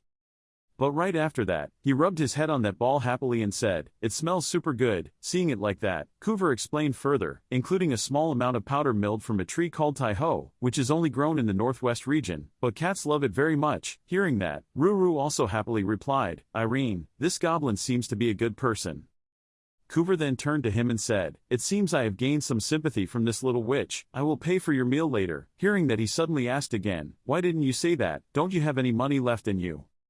Hearing that, the other person immediately pointed at himself and said happily, "You know who I am, right? I'm that fortune teller, and compared to human fortune tellers, my ability is much stronger. I think my prediction, surely enough to pay you." Hearing that, he reluctantly replied, "Okay, then go ahead and tell my fortune." As soon as he heard him say that, Coover pointed at him and confirmed that there is a persimmon tree where you live, right? Hearing that, he immediately denied, "No." However, he did not flinch and happily said, "Oh, so it must have been the tree from the past. At that time he was still too young, so maybe he had forgotten everything." Hearing that, he immediately affirmed, "It really wasn't, there are no trees." However, Coover still affirmed that his statement was true, so the tree was just planted a few days ago. "You will definitely see it when you come home." Ruru heard that and immediately chimed in, "That sounds amazing, let me see it too." The voices of Coover and Ruru began to echo, each with a sentence about his own topic. "Yours is of course super obvious, you like raw salmon a lot, right? All cats like that food, so just only cats like you know. But why do goblins like me know such things? But I can still guess that in just one try. It's enough to prove how strong my ability is." After that conversation, Ruru immediately turned to confirm that he was 100% a charlatan. That's why he didn't have money to eat. Hearing that, he sighed helplessly and said, "It's not like that. If this continues, you'll think I'm a real charlatan." At this moment, his eyes glowed and his voice became serious. It seemed like the burden in your heart had increased again. Hearing that, he suddenly raised his head. His voice continued, "In the past he could still hide it, but now it showed on the outside. You must have gone through a difficult time. The iron stakes stuck in your chest are so strong and heavy. But it seems that it's not just due to his own pressure. Some people who have absolutely nothing to do with him also become a burden to him." Hearing that, Ruru trembled and said, "What's wrong? Why did you suddenly say a prophecy like that?" He said as he searched his pocket for something, "I used mental magic instead of religious magic to show Irene. Although it couldn't be compared to someone who actually knew how to use it, it was enough to recognize that artificial spiritual energy." He was surprised to hear that, thinking about the mental energy. Coover placed a pile of sand on the table and explained that the spiritual pastor believes that the origin of life is created from 5 types of energy. In men, a table of 5 elements appears: earth, metal, water, wood, fire. These 5 types of energy coexist and balance each other, creating harmony. Hearing that, he immediately asked again, "Do you mean my mental energy is experiencing abnormalities?" Coover immediately agreed with his statement. "You understand quickly. The iron stake I mentioned earlier is destroying the balance with the energy inside you." He quickly asked again, "So what should I do to solve this problem?" The iron block that Coover was placing on the table glowed because of his energy. He looked at that iron block and said to him, "You can't do it. Didn't I just say that? Why do you need to achieve harmony?" "But one of the energies in your body is too strong, so I need to borrow the contrast of another energy to restrain it." After speaking, he snapped his fingers. A huge fire emitted from his body. Seeing that, he said, "I mean energy." There was a fire in his eyes and he continued to say, if you can restrain this energy, then maybe you will have a chance to turn it to your advantage. Even though that iron stake is called a burden, if you can believe it with the fire of your heart. After speaking, Coover immediately used his two hands to hit the iron block on the table. That block of iron immediately turned into a sword. He continued, then you will be able to own the wonderful sword that everyone in this world wants. As soon as he heard this, he quickly asked, what should I do to control my fire energy? Seeing him like that, he calmly replied, you have to use your mind to plant that ember tree. Hearing that, he asked in confusion, the ember tree in my heart. Coover's eyes were filled with determination that told him, I could see it. 5 years ago, you didn't have this in your heart, act now. Your eyes make the fire flare up just by adding more wood. If you try hard to achieve what you desire, then that ember will grow little by little. He heard that but realized the truth in his heart and thought, if I want to grow this ember tree, I have to take action. When leaving the restaurant, he happily said to Coover, I have to go now, thank you for your advice. The other person somewhat reluctantly replied, yeah sure. Just as he turned his back and walked a few steps, he called out from behind, hey, wait a minute. Coover then urgently asked him, is it okay for me to join your journey? Hearing that, he was puzzled and asked, huh? Seeing him like that, he quickly explained, you seem a bit confused about your first long-term journey. I think I can help you. I also wandered on this continent for 10 years and then left alone. Please hire me as a tour guide. Hearing this, Ruru stood on his shoulder and asked, tour guide, what are you planning, Irene? After thinking for a while, he happily asked, okay, let's go together. Hearing that, he excitedly said, great, I finally earned some stable income. Hearing that, the two people fell into silence. Seeing that he had accidentally spoken, Coover quickly explained, I'm not with you just for the money. Being able to witness the development of a promising teenager is a rare opportunity. If I can participate in that process, I will feel satisfied with this life. Ruru didn't seem to believe that explanation and said, if you don't do it properly, we won't pay you. Hearing that, Coover held back tears and replied, yes, I know. They began their journey. When Irene asked, Darinku, hearing his question, Coover immediately explained, yes, it is a city with many blacksmiths and dwarves. He continued his story as he walked, I'm sure that place will help you, if you stop by there before going to the 5 Western countries.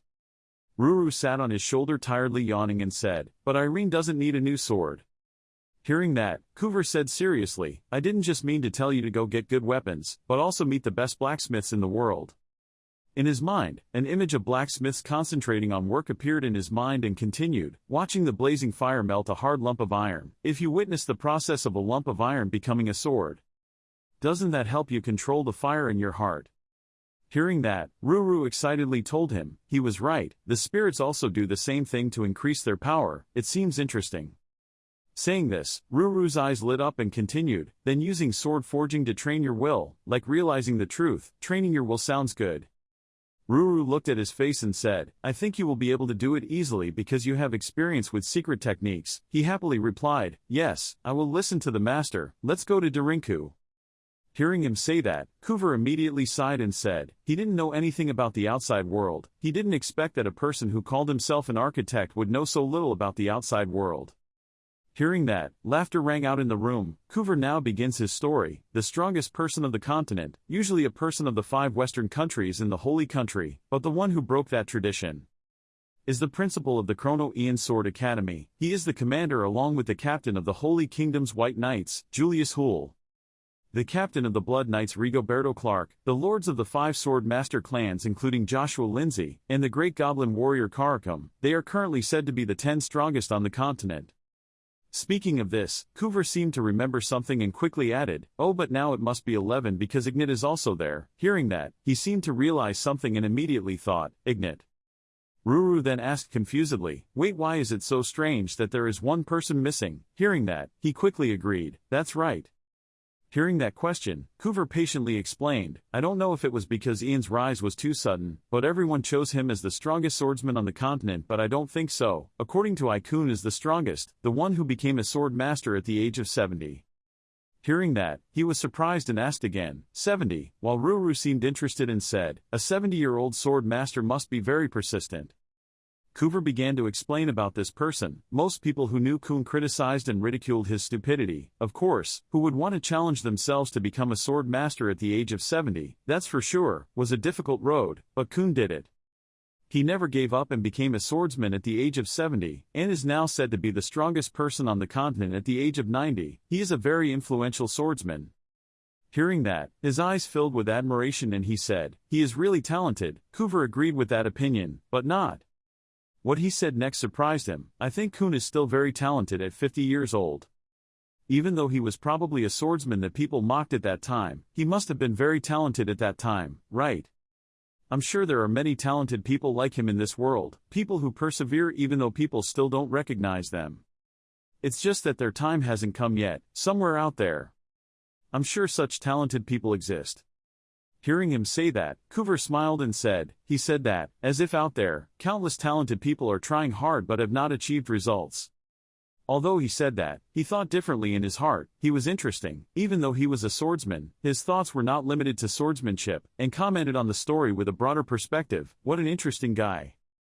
The next morning the three of them continued their journey. Coover is introducing the two people about the terrain here. "This is the Alhad mountain range. We will go to Darinku when passing through this mountain range." Ruru heard that excitedly and said, "Okay then, let's go through." Hearing that, he quickly explained, "We can't go there alone. There are bandits there." Hearing that, I was a little afraid to ask again, "Mountain bandit?" Seeing him like that, he pointed to a nearby trading company to reassure him, "Don't worry, we can go with the trading team. You said you have a mercenary card, right?" Hearing that, he replied excitedly, "Right." Coover saw his confirmation and happily said, "Okay then, let's go." After a while, not knowing what he said, she saw him sitting in the merchant team excitedly telling him, "I didn't expect you to have a silver card from Alcantara. Of course you can come with us." He heard softly, reply, "Thank you." He sat on a tree stump and looked towards Coover and asked, "Can I go too?" The other person heard that proudly and said, "Of course, an elf warlock is a sign of luck. Any trading team also welcome me if I say I want to go with them." Ruru heard that and said contemptuously, "They have been deceived." Suddenly there was a loud voice nearby, "You can give me armor, shoes or anything. I will do anything for money." That was a conversation between a little girl and a soldier. The other soldier asked, "Is that okay if we're about to leave?" She excitedly waved the helmet she was holding in her hand and said, "Okay, we'll do it as fast as Anya can do it." Suddenly she ran towards his group. When she was almost there, she braked and said, "Ah, stop." Ruru saw that and shouted in panic, "What is that?" Seeing it talking, she immediately pointed at the person it was talking to, a cute talking cat. Hearing that, Ruru quickly responded, "Thank you, that's also cute." She excitedly introduced herself, "I'm Anya. Can you give me the armor or something? Anya can fix it for you, of course you will have to pay me." Hearing that, he quickly waved his hand and said, "I don't need to apologize." As soon as she heard him say that, Anya immediately turned around and ran away, saying, "Okay, when you need me, tell me, but you will have to pay me." A source of purple energy surrounded him and Ruru. He noticed something unusual and said softly, "Ruru." He heard that and immediately chimed in, "Yes, that child is a spirit." The group continued their journey. At this time, Ruru sat on Coover's shoulder and looked at him walking behind and said, Coover, Irene doesn't look very well," which means she is thinking. Hearing that, he immediately asked, "Irene, what's wrong?" His voice rang out, "Coover, can I swing my sword and cut someone?" His question made listeners confused. His face showed a thoughtful expression and said, "I have never killed anyone before. Today I want to do it and I don't want to, but there will come a time when I have to swing my sword to slash someone. Will I be able to do it straightforwardly at that time? Of course I will fight against the weak, but those are all human lives. Or maybe I should just scare them to drive them away, but if the bandits continue to harm others, I can't consider it wrong for me to kill someone." After listening to Mr. Coover's confession, Coover calmly replied, "This case sounds really heavy, but right now you don't have to worry about this case." Hearing that was very difficult for him to understand. He asked again in panic, "But I heard that there is a very scary mountain bandit leader named Khizir in this mountain range." Coover heard him ask so and began to tell that Khizir longed for peace. It's been more than 5 years since Khizir and his group of bandits resided in this mountain range. They allowed you to pass through this mountain range as long as you paid the toll. The village groups did not hire security guards to fight the bandits, but only to scare them. You can call them merchants rather than mountain bandits. The merchants probably don't think they're that bad. Maybe they find it a bit annoying, but they probably see it as just paying taxes. After hearing that, he quickly objected, but in the end, weren't they bad people who took money from merchants for no reason, and the territories and kingdoms just left them alone? A soldier following behind heard that and immediately replied, of course the amount of money they bribed neighboring territories was not small, they benefited in general. After listening to Ruru's story, he held his head and lamented, stop it, my head is about to explode. He also agreed, it's quite complicated.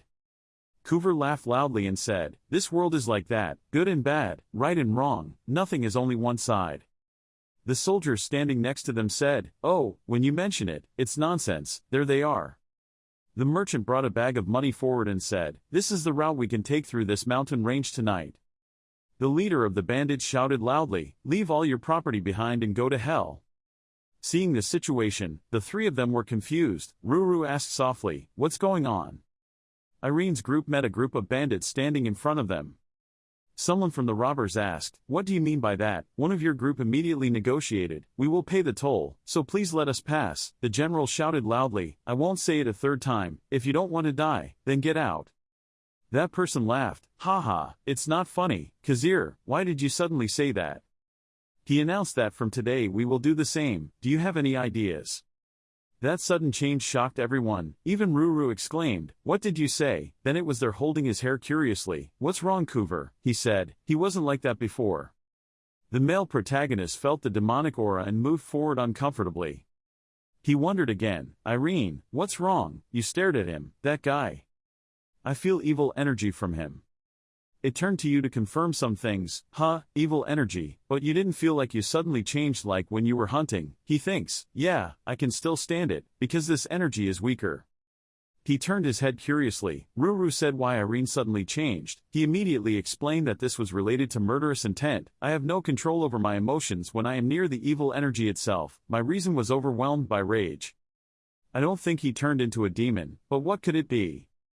Suddenly, a man in armor stepped forward. He drew his sword and raised his voice, knowing immediately that he would never trust a robber.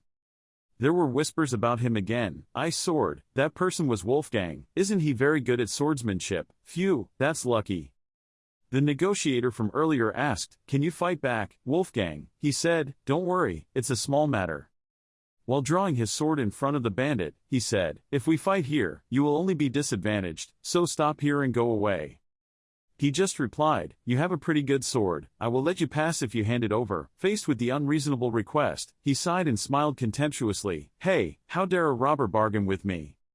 He went crazy, holding the hammer ready to swing. When Wolfgang finished speaking, know your destiny. He was sent flying into a tree trunk. The crowd kept calling names. Wolfgang and he were moaning in agony. From Irene's group, someone turned to the soldier and shouted, you are a mercenary with a silver card, go ahead and fight. He was scared. No, if Wolfgang still lost then what could I do? The old man shouted again, leave all the goods, at least we have to live, right? The other person objected, what are you talking about? If I lose all the goods, I will also die. In the middle of the argument, Khizr's angry voice appeared, stop arguing. Everyone was startled and turned their eyes to the source of the voice in horror. There, he opened his eyes wide and glared at them. I changed my mind. Now my blood is hot so I will kill all of you here, they shouted in worry. Suddenly he had an idea. Ruru asked, Irene, you said, okay, I have a plan. Then he stepped up and said, please stop, Mr. Khizr, he is not himself right now. He frowned in irritation, who are you? You said, I am a student of the 27th class of Chrono Sword Academy. Irene Pereira, from the group of people who came with you emerged, the Chrono Swordsmanship Academy. Aya also looked around and listened, isn't the 27th class full of talented people? Regardless of everything, he set foot with a magical aura to prepare for battle. All of you, do you all think I'm an idiot? Then he rushed straight towards him with fierce eyes, holding a hammer in his hand to attack. Why didn't an official Chrono student even carry a sword with him? On the contrary, he just calmly raised his hand to block the attack as if doing something easy. He must be surprised, he thought to himself, he could block it with just one hand. While the robber tried to use more force, he still calmly asked where he got that necklace. He pushed his hand and he fell to the ground. Immediately gritted his teeth and got mad, you son of a bitch. He stretched out his hand, remembering his conversation with his sister. Kiro Pereira said, you're strong now, don't carry that stupid face around. He replied, thank you for taking care of me.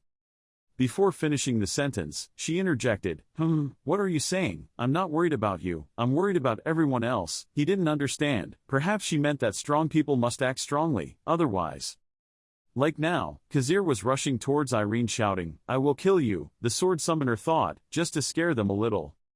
Then he swung his sword and blew him away, creating a long crack in the ground. Everyone who witnessed it was amazed. You firmly hold your sword in the dust, you will have to defeat dozens of people. He was now groaning in fear, his body shaking, perhaps because people would cause trouble with him just because they saw his stupid face. You approached him and called, Mr. Khizr. He closed his eyes and raised his hands in fear. Please forgive me. He immediately tore the rope around his neck to his shock. Looking at the attached gem, he thought, I knew it right away. It wasn't as strong as the devil's energy, but the touch was quite dense. Sir Khizr began to change his personality to become violent when wearing this necklace. He asked, Please answer me, Mr. Khizr, where did you get this necklace? He hesitated, understanding that if he lied, he would surely die. Then he reported back that I didn't remember. It was like I was hypnotized. I remember wearing this necklace everywhere but don't remember when. Irene's group was angry. Do you think we believe it? Why don't you make up something that makes sense? Do you want to fight? Contrary to them, he smiled and said, I believe you. He was touched, thanked him, and the male lead continued to talk. In exchange I would take that necklace with me. Now will you let us pass? He agreed. Oh yes, of course, merchants, I'm so sorry, I did something unforgivable. Through that road until sunset, the man who negotiated thanked us. We are still alive thanks to you, Sword Master. If you need anything, just let us know, we will serve you the best we can. He smiled shyly, thank you. Then watched the group gradually move away. Ruru jumped on Kuver's head and said we shouldn't let those people go. He said again, but they weren't like that and they won't do it anymore now that I've taken that necklace away. He punched his hands together resolutely. They better not cause any more trouble. I will break their legs if they keep doing that. Like this. He winced as he listened and thought, how terrible. He confided that I should also continue practicing swordsmanship that I had left unfinished. I wonder, you were quite strong back then. He looked towards the two merchants. The one on the left was worried. I thought we would be in danger just now. The one on the right laughed, but luckily he was there. Irene then contemplated. Today I understand. If I don't defeat Khizr today, many people will be in danger. I think I would have more options in that situation if I was good at swordsmanship. Kuver agrees. Yes. The male lead questioned, you said many sword masters gathered in Darinku Artisan Street. Yeah, I heard they often fight each other over swords forged by artisans. It will help open your eyes. Hearing it, you showed excitement. I was looking forward to it. Image of a burning red flame suddenly caught his attention. Just now. The white aura surrounding Irene made him ponder. I think the fire in his heart has grown bigger. Suddenly he searched for something and said, oh right. Throwing out the necklace from earlier, he drew his sword and readied it. I forgot this necklace, I should destroy it. Kuver signaled panic, waiting to stop. Ruru cheered, destroyed it, smashed it. Then he took the bracelet and put it in his pocket, explaining that you shouldn't be in a hurry to destroy something like that, just tell him to look at it and destroy it later. The fire element bag has the power to resist evil so it will be safe. He listened and said, oh I understand. Suddenly he was startled by Anya's cheerful voice. Wow, that was so cool. Would you like to exchange that sword with one of Anya's treasures? Irene looked slightly surprised at the girl in front of her. Anya, she excitedly told him, exchange it with my treasure, I want to give it to the captain. He thought confusedly, treasure, captain, then he spoke up, sorry, I can't give this to you, this is the sword that I cherish, and have not yet completely mastered it. But she just gently replied, Anya can, making Irene a bit stunned. Suddenly Ruru walked towards Anya and warmly opened her mouth. Hello Anya, she happily replied, hello. She said again, slowly, let him see Anya's treasure. As she finished speaking, a halo of light radiated around the girl and covered with pale smoke. He looked at her and softly exclaimed, what? Then they saw her holding a rather large golden pig. It looked a bit heavy but she didn't feel bothered at all. Ruru immediately exclaimed, Moa, a golden pig. Kuver's eyes lit up and said, so sparkling. Irene was startled and surprised to look at the golden pig in her hand. The energy radiating made him unable to help but think, I feel really strong magical energy, he said softly, its effect. Suddenly Ruru raised his voice and interrupted his words. What is this? How did you do it? Anya happily replied. Anya earned it with the money she worked hard for over a year. It seemed interested, running around the golden pig and admiring it nonstop. It was so great. The girl looked up at Irene, smiled and said expectantly, "Exchange this for the sword," but he bluntly replied, "No, it cannot be exchanged." She continued to beg him, "Don't do that, I will raise the price. This will change your mind, this is Anya's savings." Then she took out a brown bag, containing gold coins inside. She directly put a gold coin into the coin slot of the pig and said, "Come on, if you put money in the pig."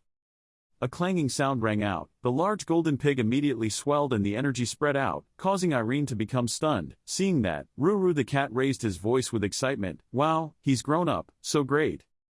At this moment, not only it but also Coover with his bright eyes as if he had just found a great treasure looked at him. He begged to speak. "Irene, can't exchange it with the sword," Anya quickly asked again. "Can't you change it?" Coover also continued, thinking carefully. He could not find this piece of gold anywhere else. But he replied bluntly again. His face turned serious. "No, Ruru, calm down." Coover too, hearing that, he bowed his head regretfully and muttered, "Yellow pig," and the cat was a bit startled. I got hooked for a moment, sorry."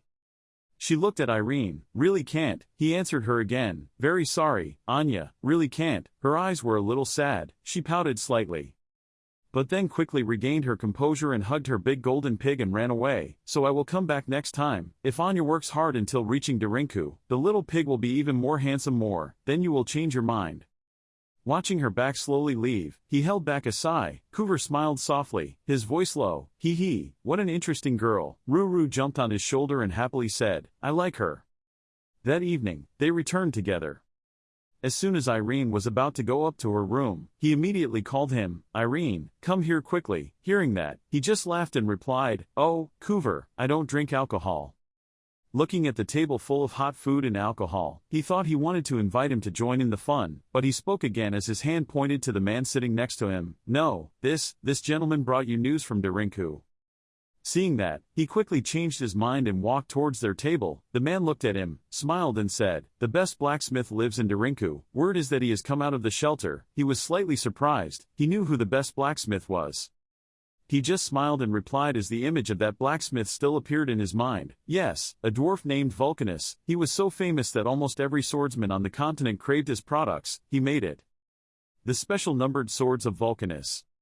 They are called numbered swords. Out of the hundreds of swords he created, there were only 9 of them. The man then continued to say, "The important thing here is, only 2 types of people can own a numbered sword.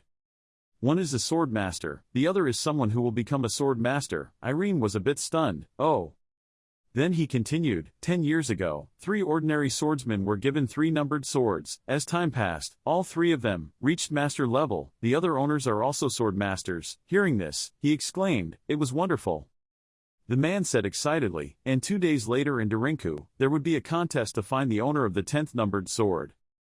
At some point, the whispers and noise of people began to gather around the table of the 3 of them, all fascinated by his words. What, is it true?" A man with blonde hair suddenly approached, a few wounds appeared on his body, and quickly asked him, "Do you know how it will happen?" He was a bit hesitant. I don't know, you can try to find out."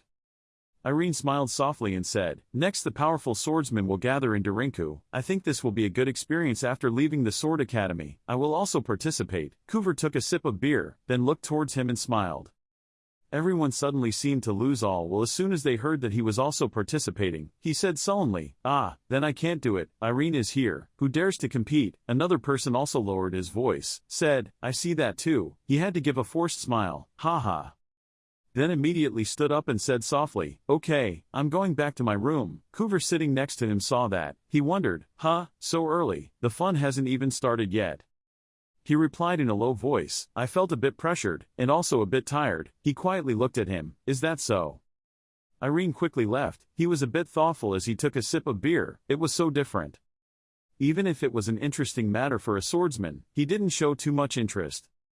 His heart was full of thoughts, perhaps because of his personality, but the feeling he gave was different from the swordsman I had met. "For some reason, Irene, you seem very different from a swordsman." In the quiet room, there was only a glimmer of moonlight shining through the window. Irene's eyes looked at the night sky without thinking. "I'm shaken again." The image of him standing still at that moment gave him a rather worried feeling. He thought to himself, luckily this time everything went well. Will such a thing happen again in the future? His eyebrows immediately furrowed, immersed in many confusing thoughts. He sat and thought for a while. It had been a while, maybe he could try it, train with pictures. After that, Irene adjusted her sitting position, began to sink into a state of intense concentration, and then radiated yellow energy around her body. He entered deep into his subconscious, his hand as if about to touch something, imagine an image. His eyes opened slightly, looking at what was in front of him. The whole space suddenly became strangely quiet, the surroundings were pitch black, the only light only shined towards his back, because he stood with his back to the light, facing that thing in front of him, like in the wizarding world. Everything is dark and strange, so gloomy but also very mysterious. In the artisan city of Darinku, the atmosphere is bustling with people. Coover's voice rang out, everyone is here, this is Darinku, the city of artisans. Irene's eyes glanced around slightly, she opened her mouth and saw many swordsmen. He said again, they must have come after hearing the rumors. Suddenly, a noise coming from one side caught their attention. The man with gray hair, carrying a sword at his side, looked down at a little girl and then suddenly spoke, here you are, money-making addict, that girl still looks a bit familiar. She pointed at the other person again and said, what, why is it only you, the captain? It seemed like Ruru realized something when looking at the man, hesitantly said, that person. A master of swordsmanship, he gently answered her again. The captain seemed to be late due to an emergency. Coover looked towards him and was a bit surprised to hear Ruru confirm, really, he immediately thought, he looks very strong, but he is a swordsman, how did I not know, a new master-level attack.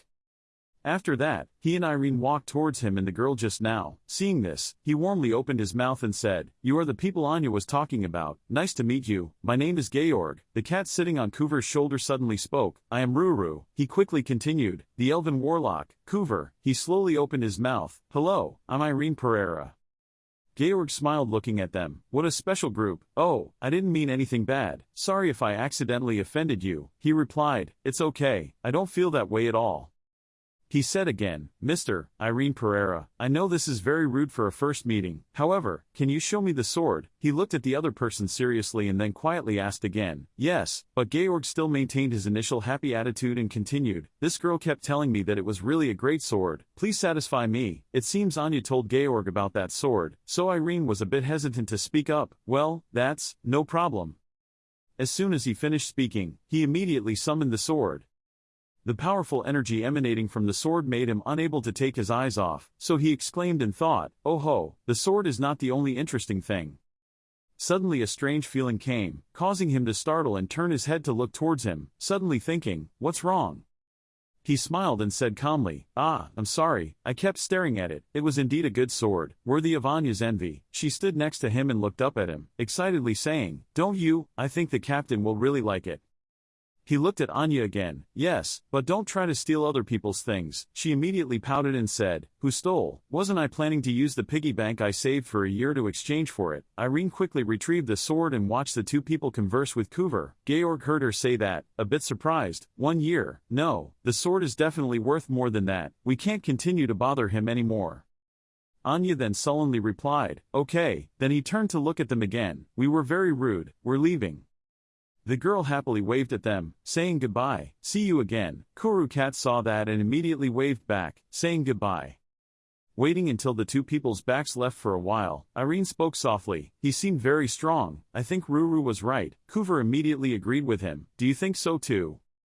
Suddenly I felt curious about the captain that kid was talking about. To have such subordinates, he was definitely a great person, and that made him unable to help but think of Georg and Anya. Even though the two of them had gone quite a distance, Irene's group still couldn't take their eyes off them. Georg looked at the girl, didn't I say not to covet other people's things? But Anya angrily told him, I tried to communicate. Did you hear that? He looked at the two of them from afar, held back a sigh and then replied to Coover's words, it was true, what kind of person? Suddenly, he heard talking nearby again. The two men looked in the same direction with a look of shock and surprise. The other immediately spoke up, hey, is this true? The man next to him spoke again, actually appearing. Twin swordsmen, Charlotte and Victor. Irene lowered her voice, are they very famous? Coover looked at the pair of twin swordsmen who had just appeared and answered him, a pair of quite famous swordsmen. It was said that when fighting together, the combat power of the two of them could be as strong as a master. Then he turned to look at him, Irene, this contest won't be easy, be careful. He just smiled superficially and said, Georg is also participating. Right, I think this will be a good opportunity. I have to work hard with the eagerness to learn. Silence for a moment, he spoke again. Irene, give you some advice. There's no problem if you give up. If you meet a good swordsman, the important thing will be to hone your swordsmanship through battle. Speaking of this, Kuver's expression became gloomy and his voice lowered. However, don't stand in front of others thinking you will be taught. When Kun challenged Ian to a duel, did he pick up the sword with the intention of learning? No, he was probably really trying to win. If you want to win, you must win. This time you will definitely win. Irene looked at him a bit dumbfounded. He continued to speak with a serious look. His fighting spirit kept piling up. I think that was the reason why he climbed to such a high position. If you are a swordsman, step out with the determination to win. The man's face became serious. His voice rang out. If you are a swordsman, step out with determination to win. Irene looked at Kuver stunned, silent and said nothing. Seeing that, he realized he was acting too much and awkwardly said to him, I'm sorry, I went a bit too far. Besides, he just smiled and replied, it's okay, Kuver. He slowly opened his mouth. Moreover, thank you, I think I already know what my shortcomings are. His eyes showed concern as he looked at you, Irene. Suddenly he turned his back on him, calmly said, I will return to the inn first. Kuver's advice, I need to think more deeply about it. Having finished speaking, Irene quickly left. He silently watched her back gradually disappear. At this time, in a simple room decorated with a few basic items, he sat quietly on the bed in the middle of the room with a pensive look, longing for victory. Until now I have never thought about this. When I was in another world, I just wanted to be like that man. Contrary to his classmates, the images of Bard and Judith appear always pointing their swords forward with determination and a strong will to fight, raising their swords with determination to overcome their opponents. Irene looked down at her hands that were calloused from constant sword practice, her heart full of thoughts, a heart with a strong fighting spirit, the purest mind a swordsman should have. I think I understand why. Kuver gave that advice again. He was silent, suddenly conveying an extremely uneasy and uncomfortable feeling. He tightened his shirt. I need a heart like that. Have I ever felt like that? The next morning, when the warm morning sunlight gently shined on the ground to start a new day, a voice suddenly came out. I said unnecessary things. Seeing him grow rapidly, I immediately became greedy. After Ruru woke up, she yawned. Kuver was worried about Irene, and mumbled sadly that his actions could affect him. I should consider Irene's nature. It still calmly replied, it will be okay, don't worry too much. Suddenly her eyes turned to one side and she warmly said, Irene, good morning. Hearing that, he also looked towards you. Ruru glanced at him briefly then spoke again. Something has changed in Irene. He smiled slightly. Is that so? Then he quickly said, yeah, I don't really know, but you look much better. He smiled and replied, thank you. Kuver watched silently. A powerful source of energy radiating bright golden light inside his body had changed, embers, more. Irene noticed he was staring at her and lowered her voice. Kuver, he hesitantly said, nothing. Ruru sighed and looked at him, wondering if she was worrying in vain. He immediately said, then, shall we go? Quiet space, warm sunlight shines through the window in a golden color. A while later, they stopped at the Darinku training ground. A large arena, surrounded by a grandstand area built in an arc shape. The space where the match takes place will be the lowest point. The atmosphere is bustling and crowded. Loud chatter. Look, are those crochet twin swords? Another person continued to say. Randall was here in one blow. At this time, Irene's group had stabilized their sitting position. Kuver briefly looked around and then slowly opened his mouth. I see there are many strong candidates. With this situation, do you think Charlotte and Victor can ensure victory? Suddenly a loud voice rang out, here it comes. Vulcanus, Pablo and Dwayson too. The door immediately opened. The middle-aged Vulcanus man had red hair with a bushy beard of the same color, a short, rough figure, and a serious look as he entered the training field with a loudspeaker in his hand. Pablo, like him, had a short and rugged figure, and a long bushy gray-yellow beard. The other is Dwayson, tall, with brown hair and a calm expression on his face. Walking to the middle of the field, Vulcanus looked up at the stands and said through the loudspeaker, hello, yes, everyone knows my identity, so I'll get straight to the point.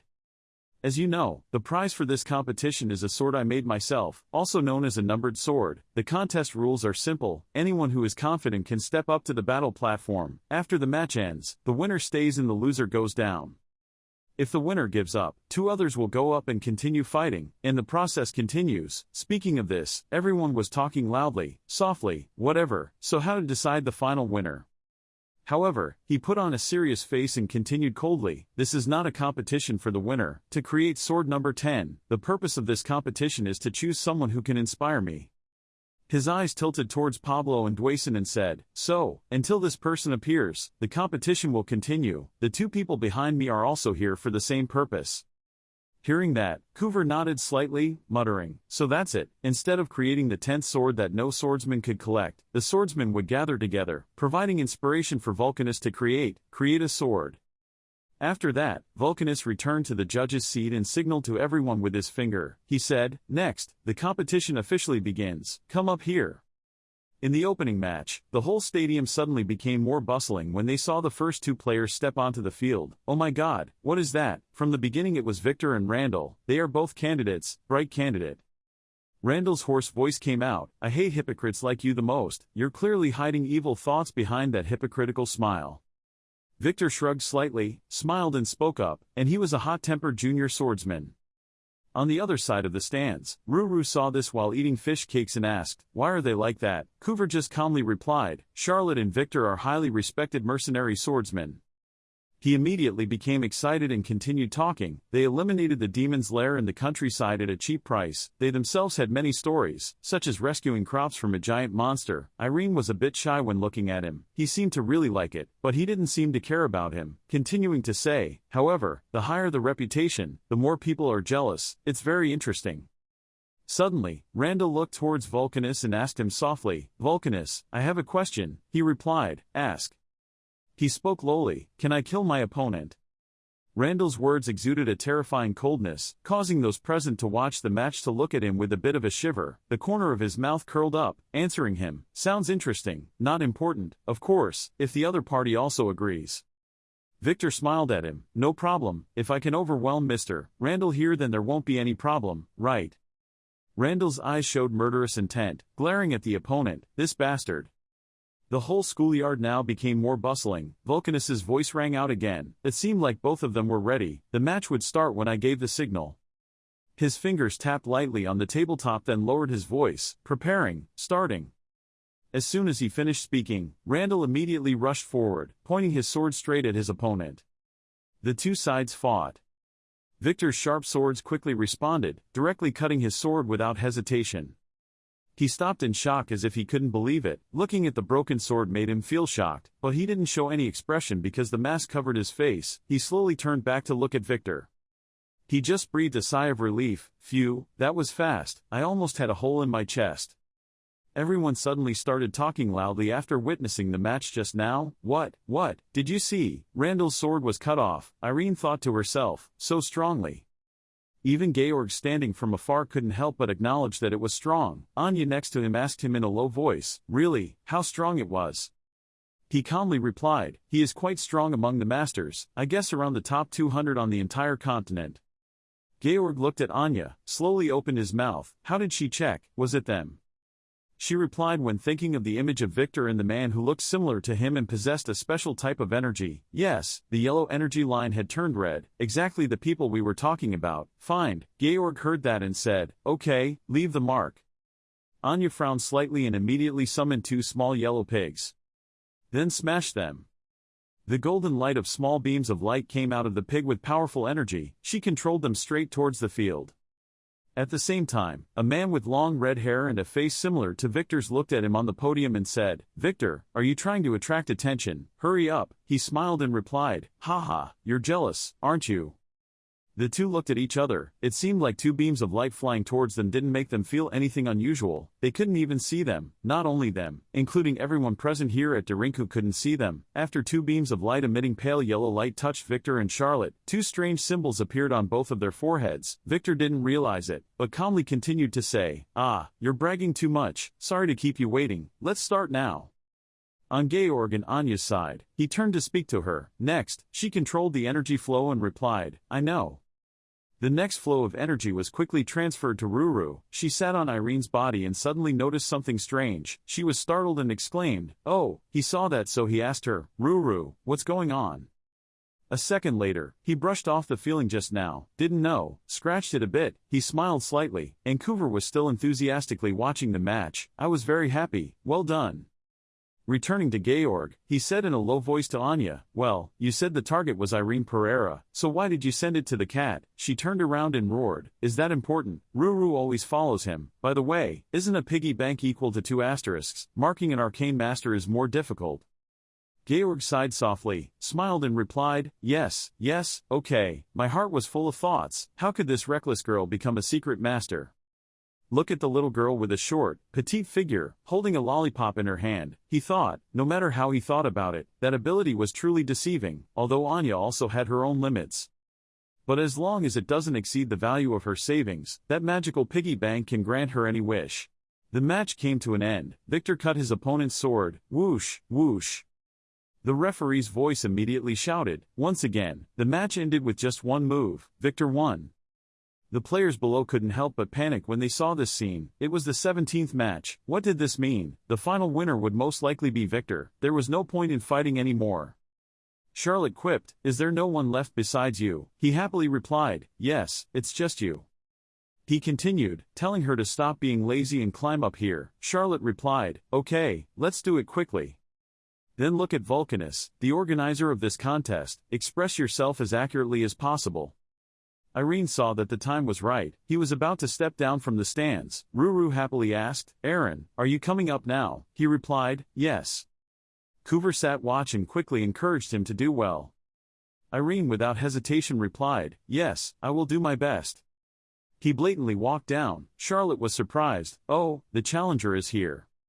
He suggested, maybe he should fight in the next match. He didn't argue but immediately agreed, yeah, let's do it like that.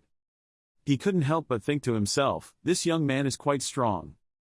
Irene looked at his face, stopped and said, if you are planning to go on the radio, I will wait. He smiled, I'm fine, you go ahead.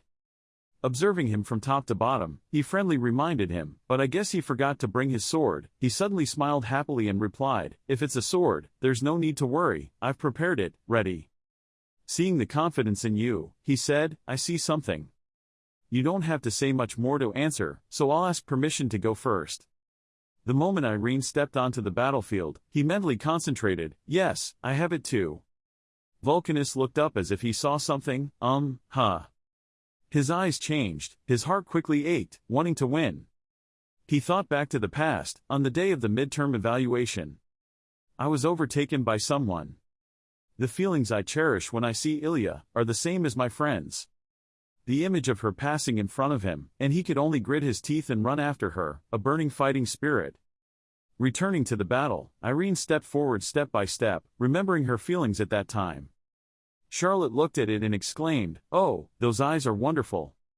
He continued to think, and fought for victory like a true swordsman. Whatever is waiting in front of me. Irene swore, breaking it. Vulcanus immediately ran up to stop him. Wait a minute. He panted and said, I have decided. He continued to declare, the owner of the sword numbered 10. Then quickly held up Irene's left hand. It was this young man. Charlotte was also surprised and rushed forward to ask, wait, Mr. Blacksmith, why did you suddenly say that? All the audience were also dissatisfied. What nonsense is this? Even though I haven't competed yet, how can I accept such an unusual decision? Don't ruin the competition. Faced with everyone's relentless criticism, Vulcanus took out a loudspeaker and shouted loudly, shut up, I've said it before, this is not a contest to decide who is the strongest. Find the sword, artists can inspire me, that is the purpose of the contest. Pablo and Dwayson also agreed. Pablo said, we also choose this young man. Dwayson gently replied, I want to avoid duplicate choices if possible, but it's a pity, I like him very much. Vulcanus immediately announced, so the contest will end here, please disband. He did not hesitate to chase everyone away, then looked at Irene and said, and you, follow me. The two Victor brothers looked at him, then looked back at him and smiled. At first I thought he was not an ordinary guy. I didn't expect that he could immediately become the owner of the numbered sword. Congratulations, honey, the red-haired boy continued. I'm not really upset, I'm actually jealous, but I accept this result. Irene listened but was speechless. Yes, thank you. While they were talking, in the stands, Randall was silently observing. Returning to Irene, he was now at the training ground, trying to swing his sword as hard as possible. Vulcanus said, "Slash harder, more, still not enough." Then he said again, "Good, now put that sword here, move quickly." In the tent, they took turns examining and observing his sword. Pablo was surprised. What the hell kind of metal is this? Even though it is strangely made, how can it be so hard? Vulcanus looking at it thinking, hitting with a hammer doesn't leave a mark, how could he create these scratches? Coover stood outside and admired. He had to hold the sword for a long time. "I have never heard of such a forging method," Irene replied. "I know, I also did not expect that I would have to demonstrate the sword, Min's art." He thought, maybe they felt that man's energy and chose me. Coover crossed his arms and frowned thinking, it was very possible. He immediately comforted him. "Okay, don't worry too much, it takes a whole process to solve it, isn't that right? One day your fire will definitely dissolve that lump of iron." He replied sadly, "Yes." "Seeing you didn't react," he said, thinking about it, "I just thought of a good idea. You were injured because you summoned a sword that you didn't need. You have the right to receive more," then quickly walked to the front of the tent, leaving Irene confused. "Yes." Ruru happily called out, "Coover, please tell him to make another sword for me." Coover boldly stepped forward without turning around and replied, accepting the request. Vulcanus was surprised, handed over the sword for free. Coover proposed, with two conditions. He glared and said, "You will have to make both the sword for Ruru and adjust the equipment for Aaron. In addition, please allow us to observe the sword-making process." Vulcanus exclaimed in surprise, "What?" He replied angrily, "Why should I listen to such unreasonable conditions?" Coover smiled confidently, "Just say it straight." He continued, "Aren't you taking advantage of Aaron to develop your skills that have entered a period of stagnation?" Vulcanus replied, as if heartbroken, speechless, that. He continued to say, "Pablo, Duanson, I also know that you two have been in trouble for a long time, while looking for new stimuli to return to your profession." He suggested, "The inspirational guy appeared like a miracle, don't miss this opportunity, isn't this a rare opportunity?" Vulcanus immediately complained, "What are you doing? The person in question hasn't spoken yet." Coover laughed, me. He smiled and confidently replied, as a first-class instructor, seeing that he could only tacitly accept, "Yes." A long while later, both Irene and Ruru equipped themselves with shiny silver armor. He happily said, "This thing is lighter than I thought," and Ruru held up the newly crafted sword, finally completing the set. Once equipped, Coover saw the enthusiastic spirit of both of them and laughed loudly. It suits them very well. Late at night, the blacksmith workshop of all three brothers was still operating. The resounding sounds of hammers and the fire of hot iron bars, Irene silently observed the process they did. He concentrated. In his mental world appeared an image of himself looking at that hammer and sword. It's not the time to type yet. Now, with fire in my heart, it's time to heat the iron. 1 month later. Irene, Coover and Ruru began to continue their journey. Coover looked at him and asked, "Did the visual training go smoothly?" Irene happily replied, "Still on a small level." He thought, "But I'm starting to feel better, I'll keep trying." Turning to look at Coover, he asked, by the way, if he had seen the other swordsmen anywhere. He thought for a while and then replied, most likely their purpose was the numbered sword, so now there was no reason for them to stay anymore. What a pity, Irene thought, it was a good fighting chance for a swordsman. Ruru stood on Coover's shoulder comfortingly and said, "It's okay, when Aaron receives the numbered sword, it will help him become stronger." He immediately chimed in with a wink, "Ruru is right, don't be too disappointed, we'll come see when the sword is finished." After a while, Vulcanus smiled and scratched his head shyly and said, I'm very sorry about this, I don't think I can finish making the sword at the present time, it's very difficult to find materials. Coover listened quietly. "So how long do we have to wait?" Under their questioning, Vulcanus quickly made his prediction. 1 year, give me 1 year, I will make the best sword in that time, the greatest masterpiece of this Vulcanus life, even better than the sword you showed me. Coover listened and frowned. The other dwarves were there, not waiting for him to finish speaking. Irene happily replied, "Okay, I will wait." He was surprised and then leaned close to his ear and said, "You can pretend you don't need it anymore, wouldn't it be better if you received a commitment?" He thought and replied, "No, I wouldn't have come here in the first place, because of the sword, I also got a lot of good equipment." Kevin was speechless. "Well, if you think like that then there's no other way." Thus, Irene's group left again. Ruru's voice echoed, "I trust you, remember to take care of your health." Vulcanus quickly replied, "Just leave it to me." Partway along the way, Irene asked what his next destination was. Coover thought for a while and replied, this time it was a city called Latian, which was the place with the largest concentration of swordsmen in the kingdom of Mayos. While he was continuing to say, this time he could fight as much as he wanted, suddenly Ruru smelled a strange smell. It warned, wait, stop a moment, I smell blood, up ahead. Irene stopped in doubt, bleeding. From behind the woods, the silhouettes of the Victor brothers appeared. Coover asked in surprise, Charlotte, Victor, that look is. Charlotte held a bloodied head in her hand and walked over to say hello, we met again, we've been waiting here. Coover looked at him in surprise, you, in your hands. Charlotte immediately raised her hand and threw the head near them. I just finished solving it, Randall's head. Coover was scared and kept saying, what the hell are you guys doing now? You guys have killed someone. Victor and his brothers immediately said in boredom, oh my god, we just dealt with a thief. Coover wondered, a thief? They quickly continued, to be precise, there were a lot of people chasing you, we worked hard, that's why. Charlotte stopped, he glared menacingly, now we need to be paid for that hard work. Irene was stunned, it couldn't be. Before he could finish speaking, they replied, correctly. Then raised the sword straight towards you, giving the numbered sword to us. After hearing this, Ruru immediately bristled furiously, it wasn't finished yet so we don't have it here. Victor laughed crazily, don't talk nonsense, think I don't know that you hit it into a sword with magic. Ruru reacted, that's really not the case. Coover immediately spoke up to advise, hey, are you planning to ruin your life just because of a sword? This story will spread not only in Darinku, but all over the continent. Charlotte smiled disdainfully and replied, thank you for your concern, but no one will suspect us. As you can see, our reputation is quite good. He responded to the threat. A young swordsman was attacked by thieves aiming at the sword. Victor and Charlotte happened to pass by, trying to help them, but because the distance was too far they couldn't save them in time. He smiled and asked, what do you think, isn't that the right reason? Coover was terrified, how? Irene pondered and asked, I have a question. I heard many stories about you guys before coming to Darinku. With your excellent swordsmanship and many years of good work, you were respected by other swordsmen. So why are you guys doing this? He continued, if you don't answer appropriately, even if you kill me, you won't get the sword. Charlotte glared, because the numbered sword was more important than all of that. Irene shouted, it's just a sword, you said it's more important than the view of life you guys have maintained for so long. They were angry when they heard it, the numbered sword is not just a sword, you don't know anything. The air around them changed, streams of murderous aura continuously flowed out. We have been masters for more than 30 years, 20 years have passed since we reached the limit, the door to enter the realm of swords. Master, we did everything we could to get over that wall, they growled, spending our entire lives. Charlotte gritted his teeth, however, the years passed and we couldn't make it through, we were stuck in this hellish place. Countless people risked their lives to break that wall, the burden we carry, the pain we endure. While they were immersed in anger, Irene thought, absurdly, why she felt it.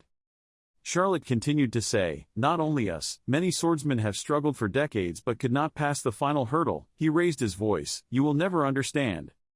Their pressured aura quickly spread. Irene couldn't help but panic, the evil energy from humans. He quickly picked up his sword and prepared to fight. Charlotte shouted angrily, Irene. Suddenly Georg's voice rang out, found it. Anya immediately replied yes, I know. Then she summoned a crimson space that turned heaven and earth upside down. A figure stepped out from the space hole. Victor and his brothers were stunned, that person. Commander of the Holy Kingdom's Black Knights, Ignat Crescentia. She stood proudly on the cliff. He opened his eyes wide in surprise and looked at her, it clung tightly to Coover's shoulder, frowning in horror. Coover stared at her in worry and fear and then exclaimed, Ignite Crescent Ya. He worriedly thought to himself, that person, what Ilya said. She stood still and observed, she glanced at the two bloody swordsmen and frowned, calling their names, Charlotte, Victor. She then said gloomily, with this appearance, you have gone beyond the limit. The two swordsmen opened their eyes wide and frowned angrily. He looked at her nervously and asked, Count Crescentia, why are you here? She took off her cloak and asked, do you two still want anything? She stood in a defensive position, put her hand around her waist, grabbed the sword and pulled it out and said, I will give you a chance to explain. The two swordsmen nervously gritted their teeth and held their swords to look at her. He said nervously, she was planning to hinder us. She frowned in frustration and said, if there's anything else you want to say, spit it out right now. She frowned gloomily and said loudly, "This is my last mercy." She stood on the cliff's edge and performed a move from the mountain's edge, creating an intimidating aura that made everyone afraid. He was immediately scared when he felt that oppressive aura. The two swordsmen gritted their teeth angrily and looked at her in fear. Then he shouted, "Victor!" The move slowly moved towards the two swordsmen. The two of them frowned in discomfort and shouted loudly. She looked at the two swordsmen again. The answer was disappointing. Then she immediately put the sword on the ground next to her. She continued, "The two of you." She did not hold the sword but rushed down to the two swordsmen, using her gloomy eyes to approach them and said, she would receive a tragic end. Everyone looked at her in horror. He immediately used all his strength to quickly attack her. She used her hand to counterattack, causing him to say in surprise, "What?" She immediately used her foot to kick him painfully far away. He held the sword and looked bewildered at her kicking him away. She didn't give him a chance to counterattack and kicked him straight into the cliff. He was angry and shouted loudly, "Victor!" She immediately rushed closer and punched him with her fist. Angry, he picked up his sword and rushed forward. She calmly watched him die on the cliff and said, "Look! Isn't this the worst death for a swordsman?" He quickly ran closer to where she was, raised his sword and used all his strength to slash down while slashing and shouting loudly. She frowned and slashed his sword in both hands. He sat down, stunned, looking at his hands in horror and pain, exclaiming out loud. She looked at him and said, "How pitiful." He turned his head and glanced at her and asked, "What's wrong?" She kept her posture with one leg raised high and said, "You would think that is the shape of a human, right?" She looked at him and continued, stopping. She exclaimed again, "You all deserve to die." He stood still, looking at her in shock. Kuver and Ruru looked at her in horror and thought, even though they knew the other person was a sword master, but used his bare hands to kill two masters. What a brutal power. She looked at her bloody hand. Anya happily ran from somewhere and called out, "Captain, Captain."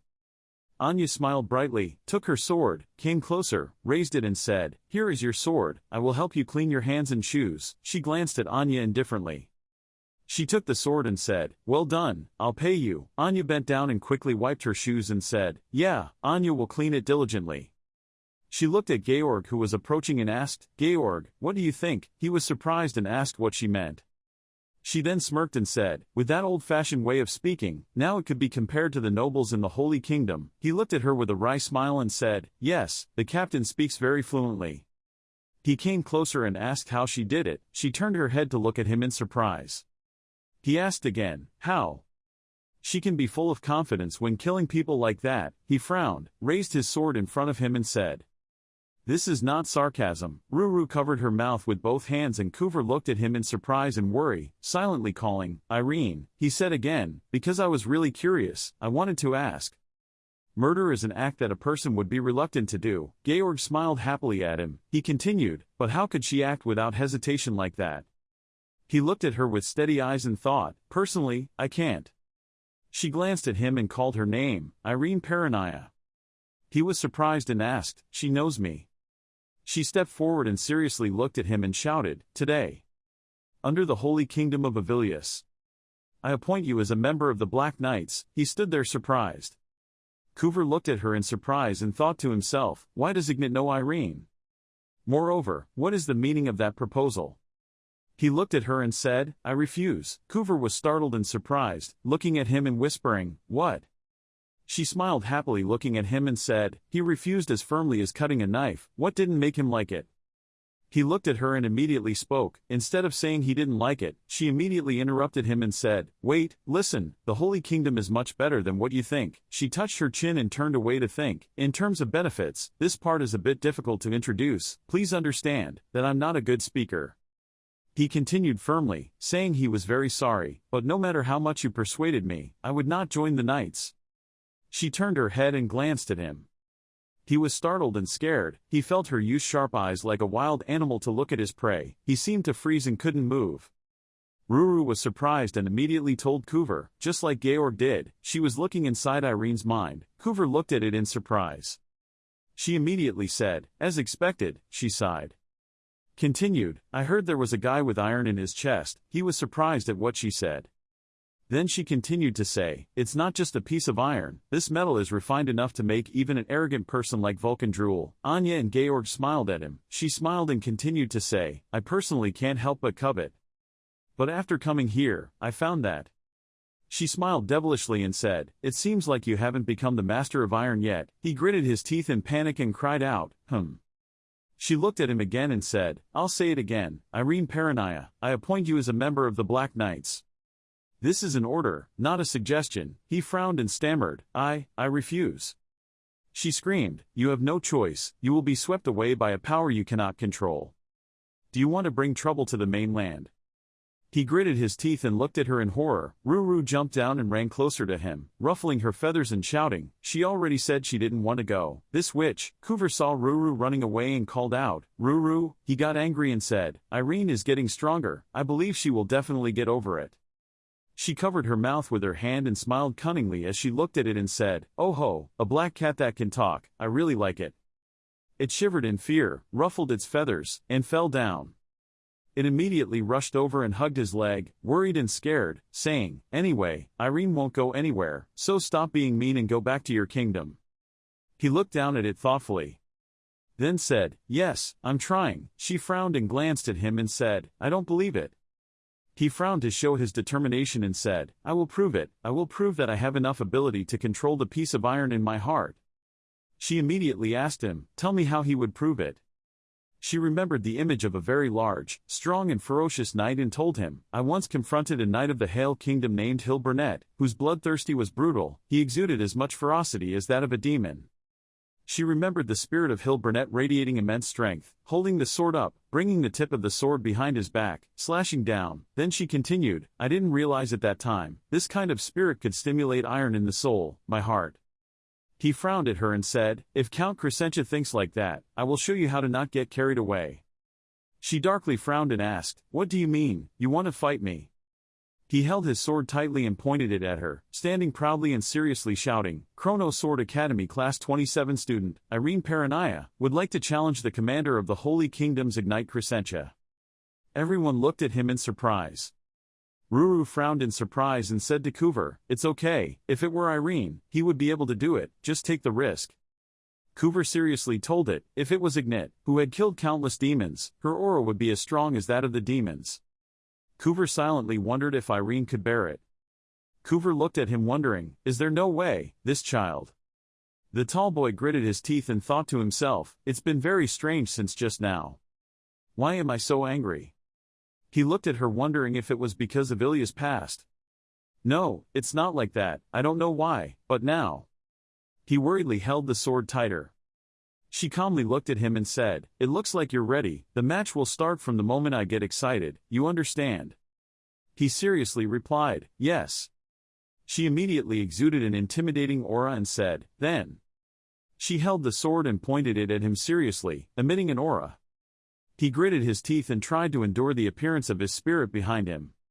She frowned and looked at him, silently saying, he really couldn't control it. She frowned in surprise and exclaimed, "Huh." He calmly closed his eyes and whispered, "Now, I have to use this feeling." Feel it. He thought about himself holding a real hammer and hitting an iron bar. His anger grew. He raised the hammer high, the fire in his heart became stronger. He hit the iron bar even harder, emitting light. If it's a fire, if it's an ember. He looked at the sword he forged with enthusiasm. Then I can change it. He shouted loudly. I thought to myself, raised my sword as high as possible and slashed down hard, I can do it. Everyone looked at him in surprise. She smiled happily looking at him holding the sword tightly. You radiate a fiery aura and shout loudly, I will attack. He grabbed his sword and rushed towards her, then swung it hard and slashed down. She quickly dodged the attack. He frowned and whispered, too fast. She turned and glanced at him thoughtfully. He quickly rushed up to press her and swung his attack, causing her to step back. Ruru jumped on Kuver's head and grabbed two tufts of hair and excitedly said, Irene was pressing her opponent. He was startled, frowned, glanced up at his head and exclaimed in pain, then glanced at the two of them and said, no, Ignat has never been there. Swing the sword once, she quickly dodged the attack. He kept using all his strength to attack her. She suddenly frowned. Picture of him holding up his sword to block the attack. Causing the scene to rise into a hurricane, he was not her opponent and immediately wanted to fly away. He frowned, gritted his teeth, and looked at her unwillingly. Georg smiled calmly. Kuver and Ruru looked at the two of them in surprise, and he thought to himself, she repelled Irene's sword with just one hand. He held the sword in front of him, but she didn't give him time to rest and immediately swung a strong blow at him. The attack was too strong and there was a loud explosion, causing him and the sword to be blown away. He held the sword tightly and tried to stand with difficulty so as not to fall too far back. He looked at the sword in his hand and gritted his teeth resolutely, thinking, I need to concentrate. She immediately rushed towards him and swung her sword and said, Where are you looking, in a fight? The attack caused him to have no time to turn back and lose the sword he was holding. She calmly looked at him and whispered, It's over. He was stunned and then grabbed the sword. Refusing to give up, he walked towards her and shouted loudly, swinging his sword vigorously. She was surprised and immediately dodged the attack. He immediately glanced at her. She clenched her hands into fists and pulled them back, shouting loudly, You, this kid.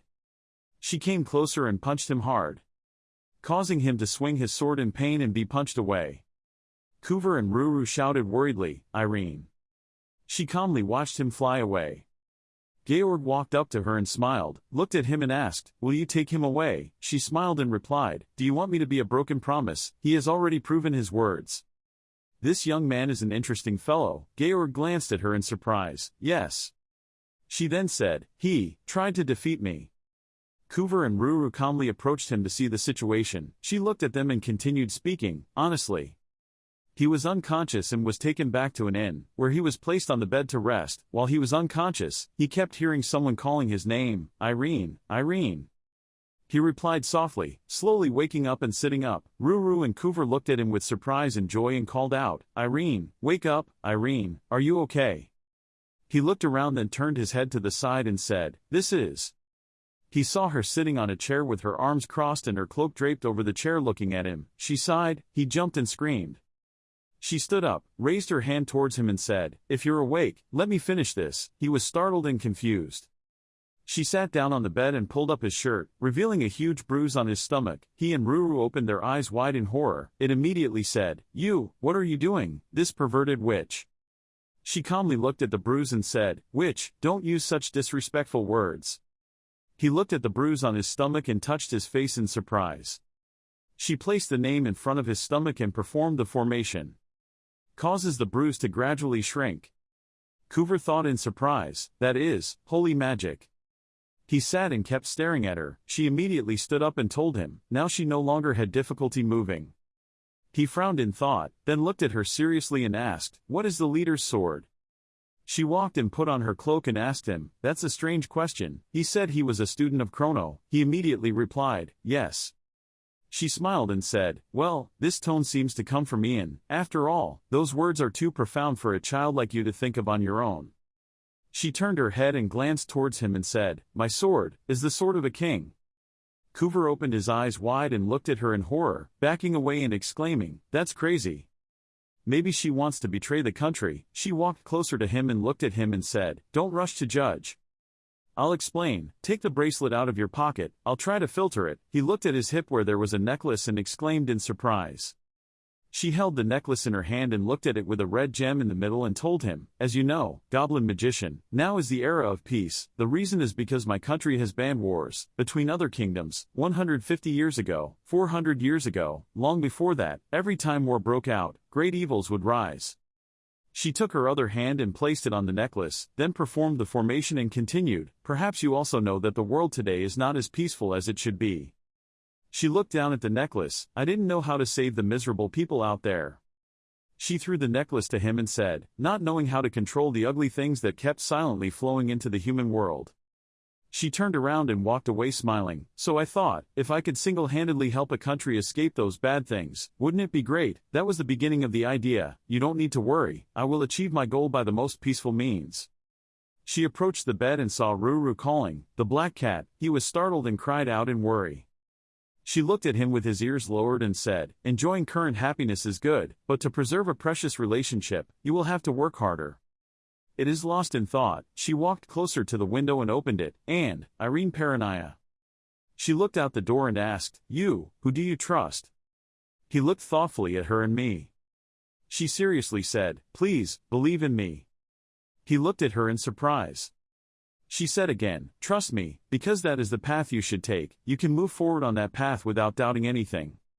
She jumped up on the windowsill and said, "Next time I see you I will still make the same offer."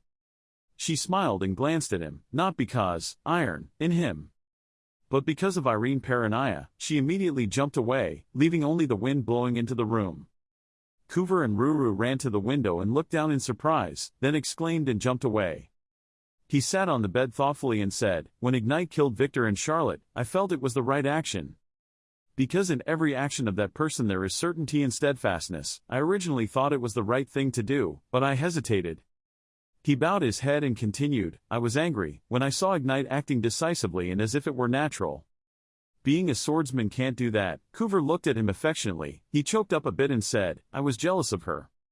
A carriage is moving. Coover sat on the chair in front holding the reins to keep the horse on the right path. He and Ruru sat in silence in the carriage.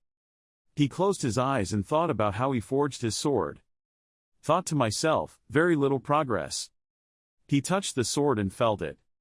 The fire is no longer as strong as it was then, but even so. You swing the hammer and hit it hard, I won't stop either.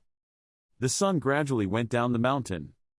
Coover wore an apron and held a ladle in his hand and ran back to the carriage calling out, "Irene, Ruru, it's time to eat."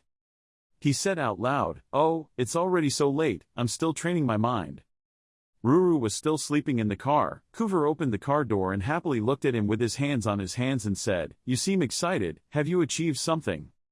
He got out of the car and went outside, looked at his hand and said with a smile, "There were no positive results yet, it's okay, it's not very good but it's not in vain." He immediately nodded and encouraged him. He suddenly remembered to look inside the car and call, "Ruru, let's get up for dinner." He's still asleep and hasn't woken up yet. He smiled as he looked at it and said, "He seemed to be concentrating very hard. I thought he probably wouldn't wake up even if I called him." He leaned close to his shoulder and asked suspiciously, "Do secret arts all practice like that?" He smiled wryly and said, "No, each person is different. This method seems to work better for Ruru." Coover smiled at him and thought, Ruru must have been stimulated by Ignite's words. He smiled happily and said, "Let's eat together." He nodded in response. Two people sat around a pot of soup built from wooden poles, then hung the pot and cooked it over a fire. He looked at the bowl of soup in his hand and looked at him, asking, "It's delicious. What did you put in it?" He laughed and said, "Trade secret." After eating, he went for a walk. Looking at him enthusiastically practicing swordplay very hard, he thought to himself, "It's great, he doesn't miss a moment and always tries his best to practice." He smiled and thought to himself, "I know he is very sincere. What a strong guy." He sweated a lot while practicing but remained determined to practice for a long time afterward. Early in the morning a voice spoke from a house, "Tomorrow we will go to Latian, let's stay here today." He wore a neat robe and looked at him and Ruru in bewilderment. Coover sweated and immediately slipped away and made an excuse. "First of all, I went to the bathroom for a while." Ruru jumped on his head and grimaced and said, "Me too." He immediately sat down at the table. I heard a loud voice calling, "A bottle of whiskey please." Another very familiar voice rang out, "You want to drink whiskey? Did you see a ghost today?" He was startled and thought to himself, this voice. That familiar voice rang out again. He had to eat well. Why did he keep leaving food behind? He glanced over and opened his eyes wide in surprise. Look at those two. Judith is nagging Bart Lloyd. "I always have to eat everything you leave behind." Bart Lloyd looked at her and asked, "Eating so much leftover food makes you feel nauseous?" She stood up and said then glanced at him, Okay, fine, you drunk." She pushed his shoulder aside and leaned up, looking at him in surprise and bewilderment. He immediately looked and asked, "What is that?" She immediately called her name, Irene. He immediately stood up and walked over happily saying, "Judith, Bart." She opened her mouth and patted the table, pointing at him and asking, "Is that Irene?" He looked and asked, "Why are you here?"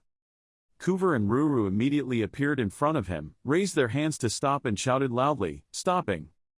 He was startled and looked at the two of them in surprise. Coover fiercely raised his fists and punched forward, saying, "Who are you? What do you want to do to Irene?" Ruru gesticulated in fear and said, "Don't bully Irene." She watched in amazement as it spoke, a talking cat. He looked at her and said, Ruru, they are both swordsmen. They are quite strong, he replied. I know, very strong. He smiled awkwardly and walked up to look at the two people and said, wait, there's no need to be so cautious, they're my friends. Coover asked in surprise, your friend? He happily replied, yes, he was from the same academy. He and she smiled happily at him and introduced him. As he said, I am Bart Lloyd. She also immediately said, I am Judith. He then put his hands on his hips, touched his chin, sighed thoughtfully and said, these people can be considered my teachers. Well, my name is Coover, the goblin fortune teller. He immediately laughed loudly and introduced himself. Hello, I am Ruru, the master who teaches magic to Irene. She wondered in bewilderment, magic. He then smiled shyly and approached him, apologizing for suddenly interrupting. The things that have happened in this month have made me a little misunderstood. He looked at him and replied, I see. She came closer to him, put her arms around his shoulders, looked at him, smiled and said, wow Irene, you've grown taller. He smiled happily looking at her and said, so did he. She immediately frowned and quickly wrapped her arms around his neck and shouted loudly, this kid. He had difficulty breathing and shouted, holding her hand tightly, trying to resist. She got angry and tightened her grip, saying, if you came back soon, you should have contacted me, making me think you were dead, you bastard. He trembled and quickly replied, sorry, because. Ruru looked at the two of them worriedly and said, Irene, are you sure you two are friends? Bart Lloyd walked closer, sighed and smiled and asked what happened. He smiled with difficulty and then spoke, the story was a bit long, if it were to be told. She immediately let go of her hand and said calmly, if it's too long then leave it later. He couldn't stand and fell to the floor, screaming in pain. She smiled cunningly at him and asked if he wanted to fight. He smirked and said, great. Everyone moved to a nearby practice field and he said, let's fight here. Now it's an abandoned practice field. The two walked into the middle of the field and stood facing each other. She looked at him and asked, Irene, where is your sword? Did you change your weapon while stuck in the dream world? He immediately took out the sword and smiled confidently and said, my sword is always ready. She and he were stunned and amazed. He immediately wondered what that was. He and Ruru sat on the chair and looked at him smiling confidently and then explained, ahem, this is magic. She confidently held the sword and pointed it at him, laughing loudly and saying, oh ho, it seems like you won't sit still for 5 years, let's get started, Irene.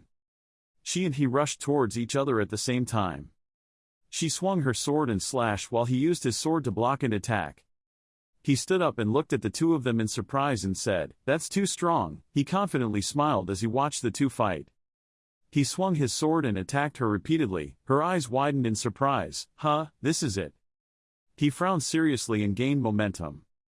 Slashed hard at her, she was knocked back. He continued to rush towards her and swung his sword down. She tried to hold her sword to block the attack. He was surprised and thought, oh my god, Irene, this guy is using the swordsmanship of Judith and me. She smirked at him and asked, what the hell did you do? He smirked and replied, let's talk later.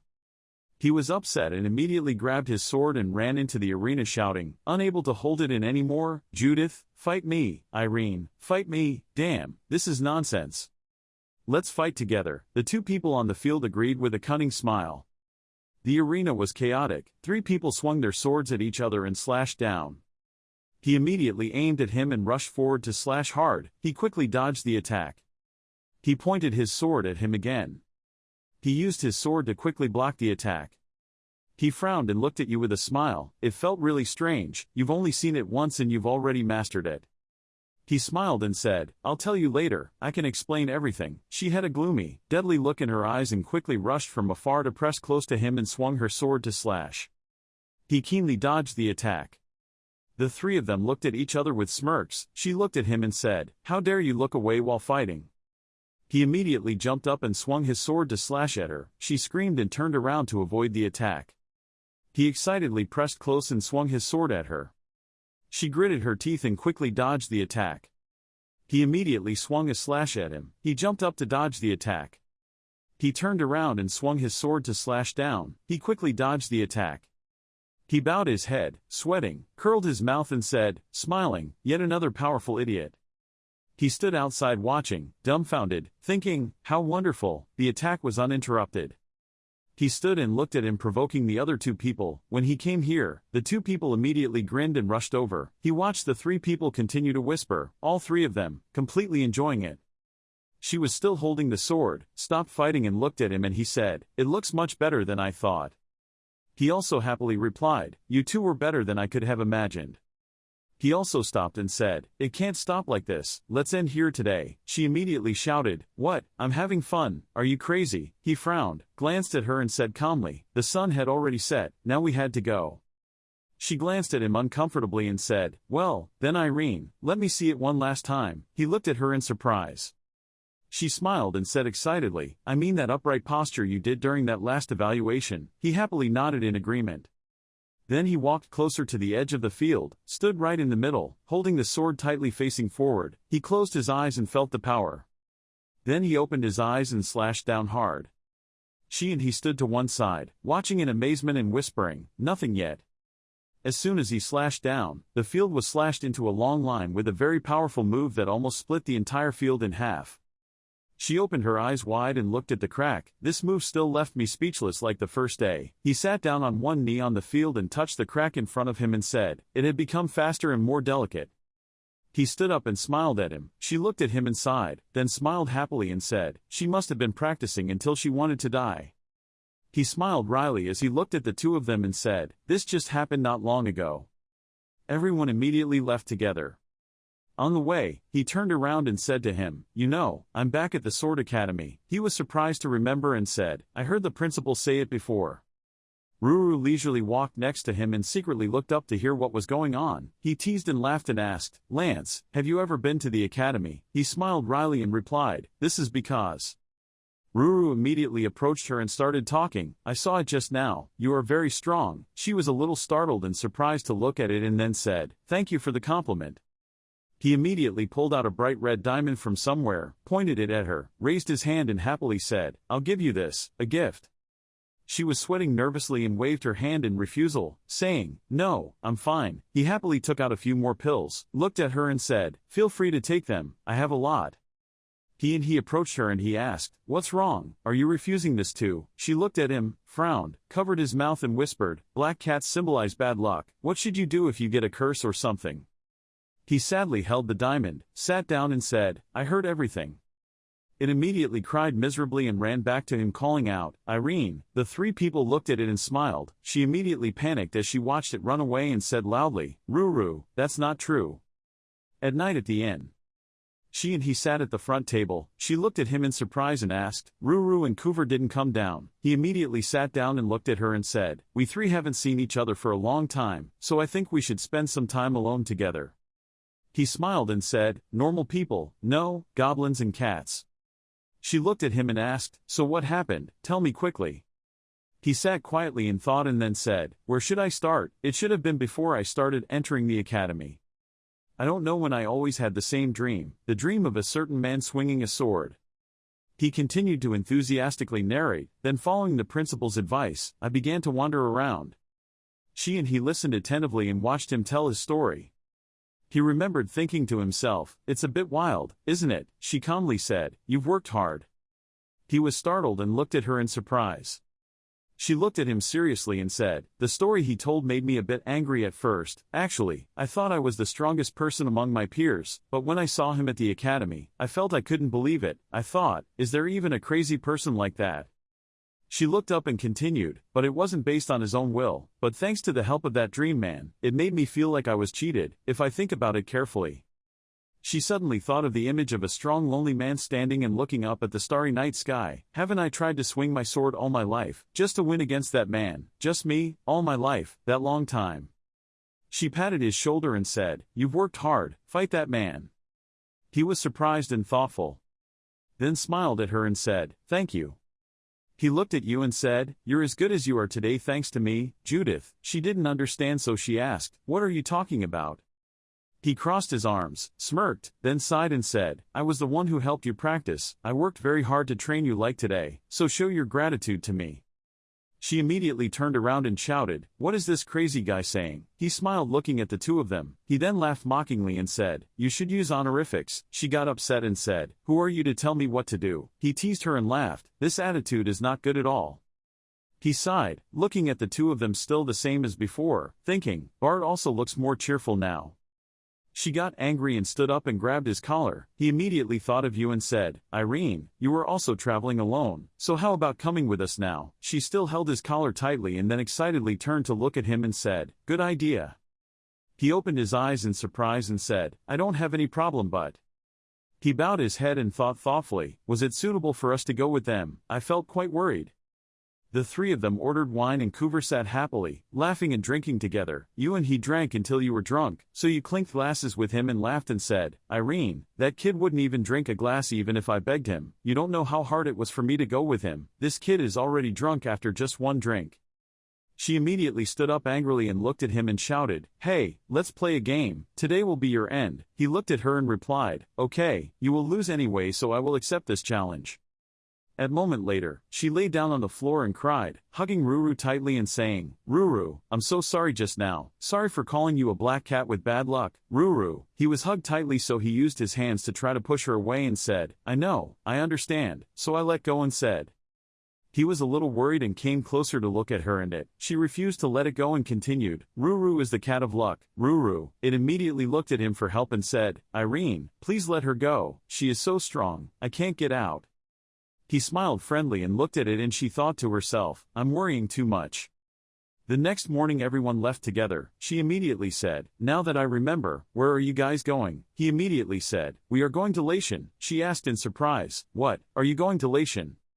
She turned her head and sighed, looking at him and said, have you ever been there? Don't tell me just thinking about going there, that's bad. He immediately nodded and said, I also agreed. He asked in surprise, what happened there? She shouted angrily, they would not accept a fight.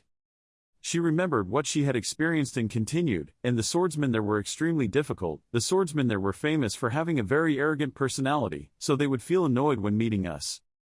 They are really annoying. He immediately asked her if they came there and stated the reason for the competition and that they were from the Sword Academy.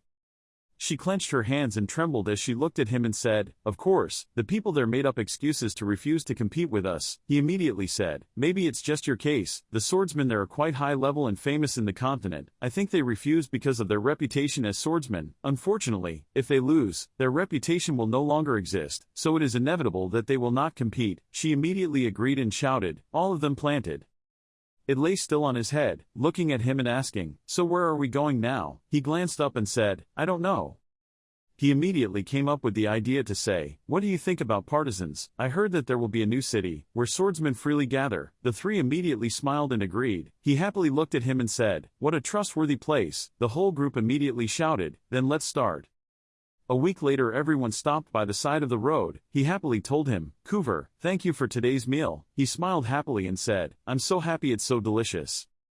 She stood up, smiled at him and said, when you finish eating, why don't we do something to warm up? He was sitting on a rock while eating, then glanced at her and replied, okay. A jingling sound rang out. She frowned and pointed her sword at him and said, you blocked my attack again. It seems like it's a habit when fighting. Then. He was surprised. She watched him smirk as he put all his strength into the sword he was holding in his hand, then the sword slowly emitted streams of red light that enveloped the sword. Ruru lay on his shoulder and watched the match with him. His mouth opened in surprise and he exclaimed, what is that aura? He was surprised and said, he also has that sword skill. He stood next to him and calmly said, no, that was just a little halo, it was different from the sword master's halo. He watched the two of them fight hard and continued. He was still practicing so he couldn't create much aura when attacking, but it was enough to make the opponent feel a bit shy. He looked at her thoughtfully. He had just learned to control the airflow in his body, so he still needed a lot of effort. He thought about you again and was lost in thought, but Irene seemed to have a different level of concentration than his perseverance that had been shown before, someone who among the three of us would definitely become a swordsman. I think that person will be Irene. She struck, holding the sword across his neck. He suddenly bent down, relaxed his sword towards the ground, panted and said tiredly, I lost. She immediately excitedly said, 9 wins and 1 loss. With this score, I have a 90% win rate. He panted as he looked at her and thought, I also had some expectations but, I'm the weakest, it's very difficult to defeat the two of them in a match. He immediately approached him and said, let's stop competing, we need to carefully analyze your abilities. He was surprised and immediately agreed. He looked at her analytically and said, "First of all, Judith, this is your second battle of the day. I saw you were caught off guard just the first time you dodged the move. You tried to dodge to the right while that side is quite dangerous." She leaned on her hands and listened to what he said and then replied, "That's right." He then continued, "When you panic, you will slide to the side and then counterattack. Lately, if you keep using this method of attack, it won't be very good." She immediately agreed to tell him, "I'll admit it, I need to focus more on my moves."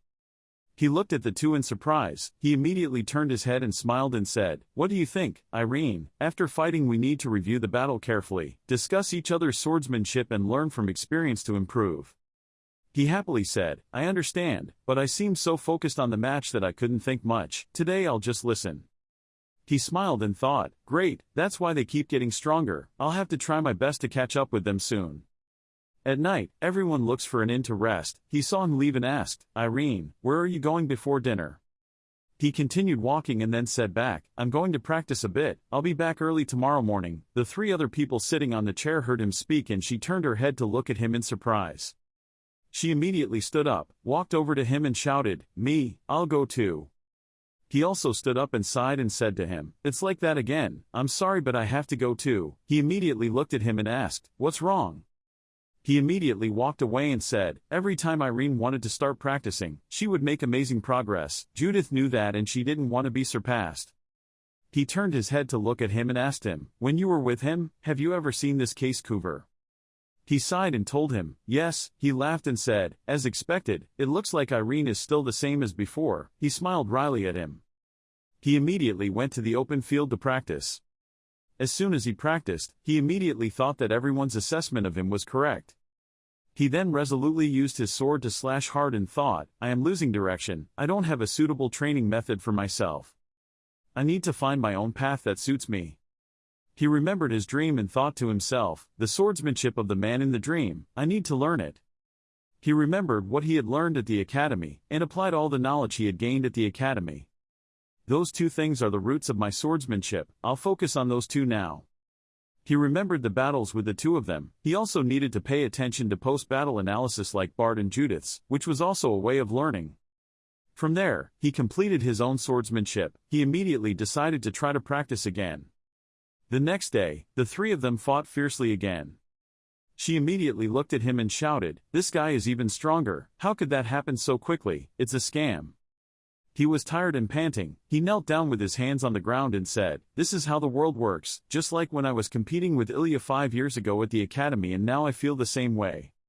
He smiled as he looked at them thinking, surprisingly, Irene was able to close the gap between the two of them. She was frustrated and angry and cursed. He looked at her frowning and said silently, a fiery energy was covering her body. A person with such a fighting spirit will never give up. Her mental control needs to be improved. 2 days later, he stood outside and watched them fight and said in surprise, "No." She launched so many attacks that he couldn't manage to fight back in time. Immediately she held the sword to his neck. He looked at her sword and was startled in surprise. She immediately raised her face to the sky, burst out laughing and shouted with joy, "Finally, I won." He looked at her in surprise and thought, that way of moving will be an experience for Irene. I hope she can absorb and learn. She also keeps improving quickly, truly a natural talent. She happily laughed loudly and asked him, "What do you think, Irene?" He then smiled and said to her, "That's great, Judith. I didn't think you'd adapt so quickly." Her determination to win the battle is unmatched. She will never stop improving, to become a talented swordsman. Everyone immediately went to the place that created talented swordsmen. Kent was standing guard at the gate and looked at his father and asked, "Hello, what are you doing here?" He then looked at Kent and said calmly, "My name is Bart Lloyd. I want to come here to learn more." Kent raised his eyebrows at the three of them and said, "You guys look so young." The sentences come from the beginning. From behind the gate came a voice asking, "Swordmaster Kent, what's going on?" Kent then tilted his head and said, "We have guests who want to learn about swordsmanship." The person inside immediately said, "So tell them to come in here." He immediately clasped his hands behind his back and smiled cunningly. He introduced himself, "Very pleased to meet you young people. My name is Hiram, the captain here." She happily introduced herself, "My name is Judith." He immediately said, "I am Irene Pereira." He smiled and said, "Thank you for your welcome. My name is Bart Lloyd." He then curled his lips into a cunning smile and thought to himself, "I already know just by looking at them. These guys are not ordinary people. I can't let Kent handle them."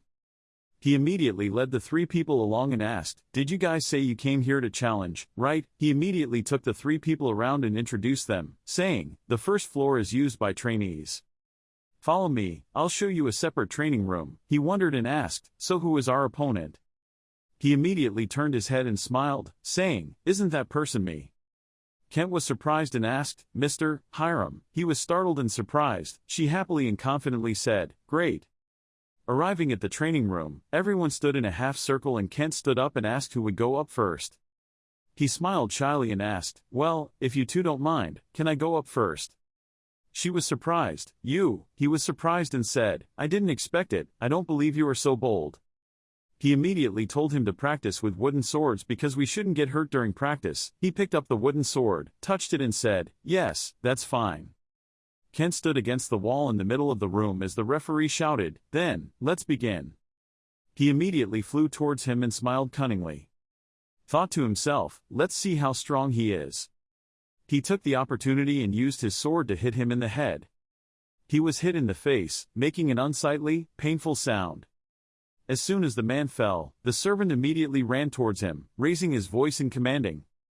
Irene took the wooden sword and looked at him lying on the ground with a puzzled expression. Bart and Judith saw that and were extremely surprised. She exclaimed in shock, Irene had killed someone. He turned around in shock and said, I don't have it."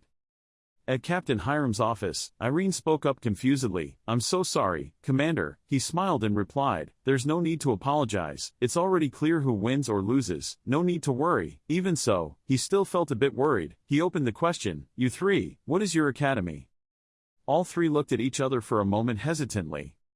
Bart then calmly replied, "We are trainees from Chrono Academy." He told him in a low voice, "I thought so too. Could it be that you guys are the 27th class of the academy, the class consisting of best student?" He opened his mouth a little hesitantly. "A few people also called us that."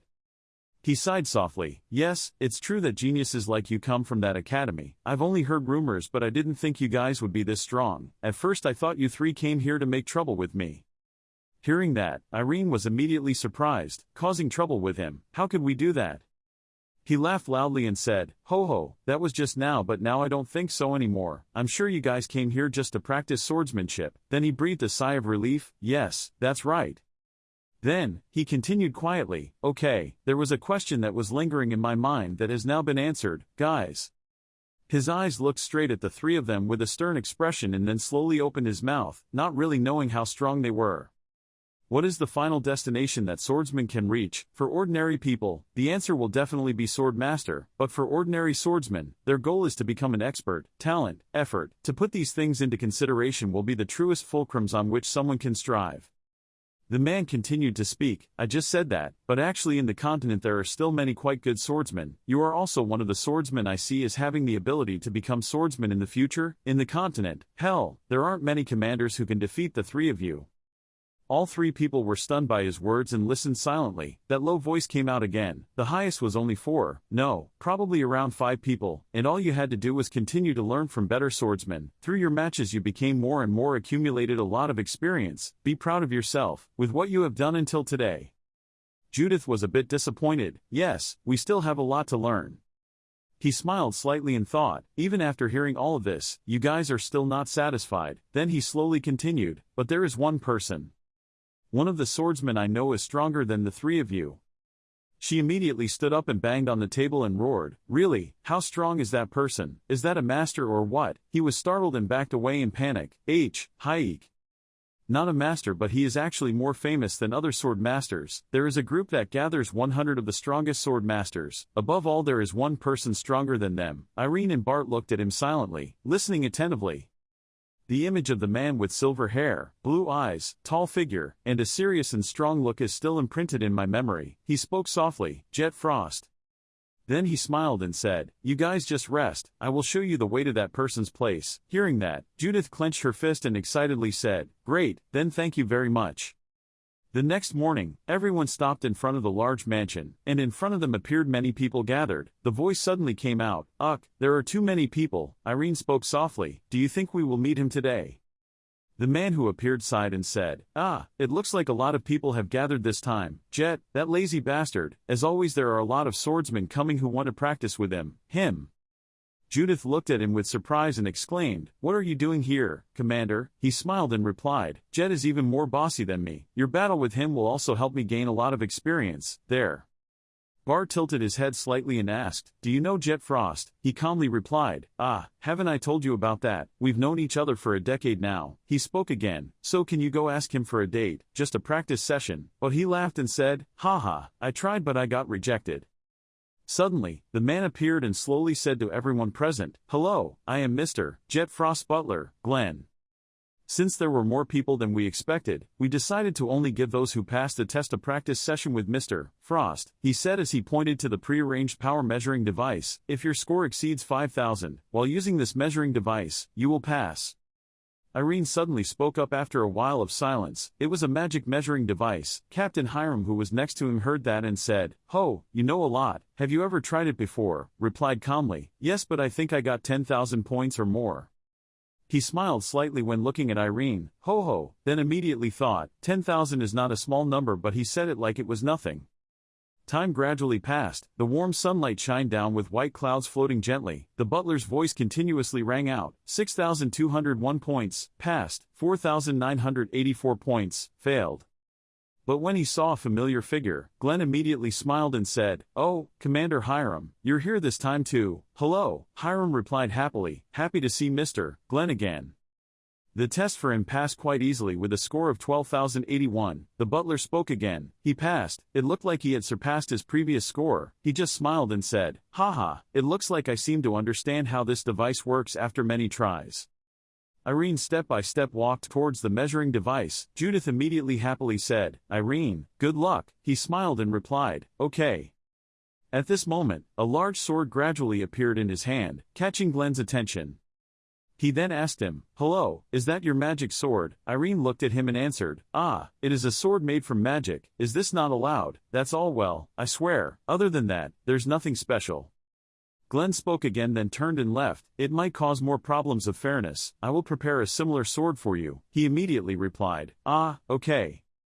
After a while, he gave him a sword that was longer and slimmer than his original sword. He smiled and said, "When you're ready, just start." Erin stood facing the device, pointing the tip of her sword forward. "Okay." He tightened his grip, then used force to strike the measuring device with force. Making everyone look surprised, Glenn's expression immediately changed when looking at the score. What the hell? Even Hiram standing next to him looked like he couldn't believe it. "Oh, I couldn't believe my eyes." Glenn immediately exclaimed, 18,817 points. "See, you passed." Judith and Bart immediately smiled, then she excitedly said, "Great, it's our turn, I'll beat that number." Bart nodded slightly, yes. Both of them, in turn, had excellent performances with scores of 16,581 and 16,601, making him a bit shocked and say, "Oh, you passed." Bart turned to Irene and said, slightly, just a little behind him, "You smiled and looked at him. Haha, you're also good. I don't see much difference." Only Judith still stood there dumbfounded when thinking about the score just now, looking like she was a bit dissatisfied. He looked at Judith and immediately started teasing her. "Hey, our little sister here has lost all her vitality. How can you get past me?" Hearing that, she raised her voice and roared, "See, I just missed a few beats, that's why I didn't get a high score." But he smiled and said, "Okay, okay." Irene looked at the two people and said, "Guys, they said that those who pass should gather here." Bart quickly replied, "Okay." However, Judith from behind looked at the backs of the two of them and immediately mused, "I've tried quite hard this time." Everyone gathered. Glenn explained, "Because there are so many people who passed, we will have a practice session with 3 people in a group. 3 people will go in at the same time. Thank you everyone," sympathized. Time passed again, waiting until there were only 4 people left. The voice rang out again. "It looked like we were the only ones left." Hiram replied, "That must be it." After a while, Glenn came out and told him, "Mr. Frost said that he would challenge Commander Hiram one-on-one." He smiled and said, "It's time for him to treat me as a friend." Judith spoke again, "So the 3 of us will go in last." Bart immediately said, "Don't rush, wait for the commander." He quickly approached Hiram, whispered something to him. He was slightly surprised. "Oh," he said again, "then I will wait for you. I hope you will speak for me." Hiram smiled slightly, "Don't worry." In the large room, the 2 sides fought fiercely. At this moment, the sharp blade pointed at Hiram's neck, causing him to stop. "Hoyt!" Then he sighed and said, "As expected, I have no business with you." The other person calmly replied, "Of course, do you really think you can win against me?" Looking at the man in front of him, Hiram smiled slightly. "Thank you, you have helped me a lot." He smiled back, "It's okay, after all this is about learning from each other." Hiram spoke again. "It looked like there was only one team left." He replied, "Okay, I'll fight them and then go rest." But the opponent continued to say, "Oh yeah, it looks like the next team wants to make a bet with you." Jet was a bit surprised. Making a bet, he smiled and said, "They are young swordsmen, if you win they will do whatever you want. But if they surprise you, they want you to give them individual swordsmanship instruction for a month." Hearing that, he burst out laughing. "Waha, that sounds fun. Okay, I'll let them clean up this entire estate." However, Hiram just gave a small, meaningful smile, which was great. A moment later, Jet paused slightly as he watched the three of them enter. Wait. Glenn, why didn't you tell me? All three of them are experts." Glenn said somewhat helplessly, "Mister, Hiram told me not to tell you, and besides, he had already drunk most of the fruit wine in the wine cellar." Hiram's expression was full of triumph and sinister. He immediately roared, "This bastard, there isn't much left of that wine." Suddenly a voice came, "Thanking you for your willingness to accept this rude request of ours. I'm Bart Lloyd, Chrono Academy Class 27 intern." She spoke loudly, "I am Judith, a trainee of the 27th course of Chrono Academy." He immediately summoned the sword and said loudly, "I am Irene Paranaya, a trainee of the 27th class of Chrono Academy. We will challenge you." A new breeze began to rise. The eyes filled with courage of the three of them strongly faced the man in front of them. Jet silently looked towards the three of them, thinking, 27th class of Chrono Sword Academy. Isn't it the golden generation? Suddenly a loud voice rang out, making him startled and start walking. Irene immediately approached him in a moment. When he slashed a horizontal attack, he used his sword to block his attack. The two sides began to collide violently. Irene's sword power surprised him a bit. He thought, what did he eat to be so strong? He used force to repel the sword, then pointed the sword straight at him. Suddenly, another sword shot came at lightning speed. Bart immediately slashed his attack. But before he had a chance to fight back, Judith suddenly appeared right behind him, preparing to strike down a slashing blow. However, Jet quickly noticed and jumped out of the siege of the three of them. He couldn't help but think, the strength of the three of them combined together so well, he had to first make them fight one-on-one with him. However, after catching up with him, Judith immediately used her sword to attack. He bent down to avoid the attack. Before he could regain his senses, Irene appeared nearby and slashed straight down, surprising him. I backed away and then jumped up again to avoid Bart's next surprise attack, not even giving me time to think. The battle became more intense and dramatic. Glenn paused slightly, not expecting them to cause such trouble for their master. Hiram laughed complacently and said, "Haha, if Jet showed that expression, this bet would be worth it." Jet gritted his teeth and considered, if he wasn't careful, he would be forced to be their teacher for a month. He absolutely couldn't let that happen. At this moment, his eyes became scary. The sudden burst of aura made the three of them shiver a bit. The enormous and powerful energy emanating from him was trying to repel everything, making the gap in strength between the two sides become even more obvious. Jet slowly spoke low and cold words, "I recognize that you are strong, so I will also fight hard to repay your efforts." His pressure is greater. Bart's face looks a bit uneasy. His aura is sharp, making it difficult for me to get close. Judith frowned at him. KGHH. She immediately rushed forward screaming, "Ha!" Jet looked at her, throwing the sword forward without hesitation. The sword suddenly rushed forward, causing her to use her sword to block it. Bart and Irene looked towards her in shock and surprise, unable to help but think, did he throw the sword away? Immediately, he jumped and disappeared in front of the three witnesses. Bart is a bit worried, it's gone. Suddenly he felt something was wrong, looked up, no, it was up there. Jet's sudden appearance made him immediately alert. Seeing him pull out a second sword that had been hidden before, he still had one more sword. He will stab, or slash, just block once. But, facing his cold eyes and threatening aura, makes him hesitant and nervous. Orc. Jet pointed his sword straight forward, but suddenly stopped. He slowly opened his mouth. First, one. Suddenly seeing Irene right behind through the image appearing from the small sword, he immediately turned around and kicked him away. Judith charged again with a horizontal slash. Ha! However, Jet just calmly bowed, then disappeared before her eyes. At this moment, the sword was quickly close to her neck. He sneered once, two, the game is over. Then he looked at Bart and raised the tip of his sword towards him. Hey blue-haired boy, your name is Bart Lloyd, he replied in a low voice. Yes. He spoke up as he remembered his performance just now. His swordsmanship was very stable, his skills were so mature at such a young age. It was indeed impressive, but he still lacked the skill of estimation, or he was focusing too much on the stability of his swordsmanship. Bart said softly, but that attack of yours is something I can't stop. He frankly replied, no, I just devoted myself to this match. I only swung my sword at the level that you had to do your best to block. The fact that he was pushed back was because he lost his temper. He looked at him blankly, silently saying nothing. Jet turned to look at Judith again. The next person, her attack was too bland. She hesitantly asked, yes, where? He said again, have you forgotten how to stab a sword? Using a sword to only slash cannot maximize the weapon's effectiveness. She was surprised and fell into contemplation. Jet walked over and picked up his sword, slowly opening his mouth. Yes. He looked at Irene, who was still in a fighting stance, and said, since you're the only one standing, I'll play with you a little more. He looked at him a little stunned. Yes.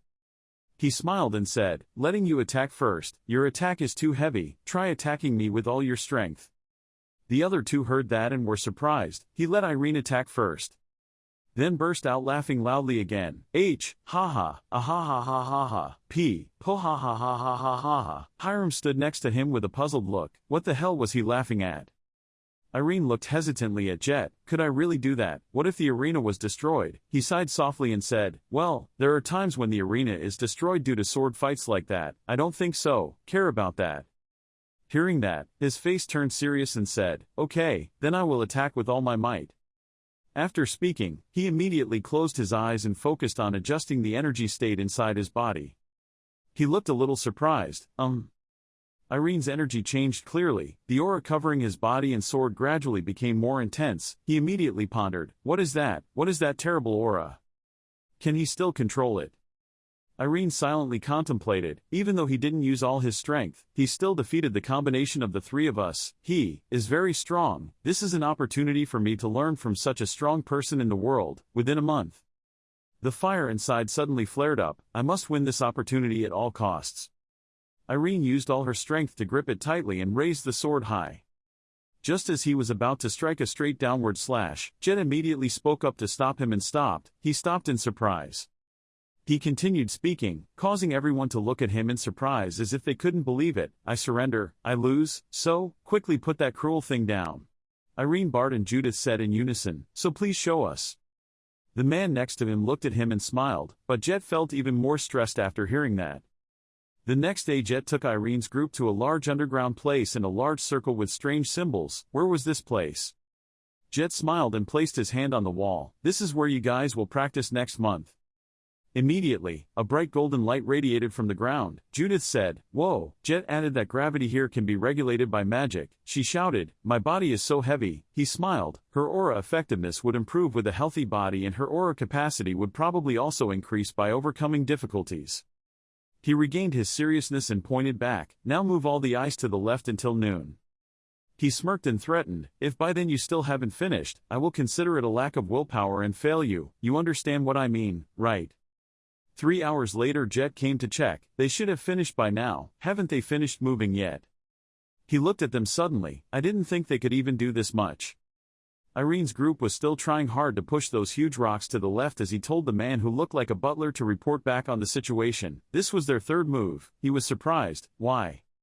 The butler continued. In less than an hour they finished, but instead of resting, they wanted to continue moving the stones. Jet is angry. They're getting carried away and we'll see how far they get. Second day of practice Irene and Judith are working on their abs. On the fifth day of practice the group was pulling heavy barbells. Judith's expression was determined. Jet stood there watching them. That night, Ruru lay on his chest and asked, today everyone just did physical training. It's been a week and he still hasn't fought you. He laughed it off. He probably had his own reasons. It countered, isn't he the 101 strongest swordsman below the sword master? Why is he so deceitful? He silently thought, the 101 strongest swordsman below the sword master probably wasn't such a desirable title. Jet was in the private room watching them through a red circle. I know that. Those eyes are not simply formed from talent. He watched and raised his glass to drink. There was a time when I was like that. There was a time when I also had such fiery eyes. The next day he announced to your group, from today I will train you guys in swordsmanship based on each person's strengths. Judith was delighted. Great at last, he interrupted. Gairin stepped forward. He analyzed your strengths and weaknesses when he saw you dodging all the attacks he gave you. Overall, you were outstanding, but you were too passive. You were too focused on thinking of ideas, so you were slower than your opponent. Right, I think from the beginning to the end of the match you will be swept away by people with quick limbs like Judith. You said, but aren't I really slower than Judith? His feet appeared as a green circle that quickly expanded around the area he stood in. Yes, however, slow did not mean he had to be passive all the time. He simply had to continue to occupy the space as if it were open, expand your sphere of influence and continue to grasp a favorable position for you. That circle gets wider and closer to you. And disadvantageous to competitors.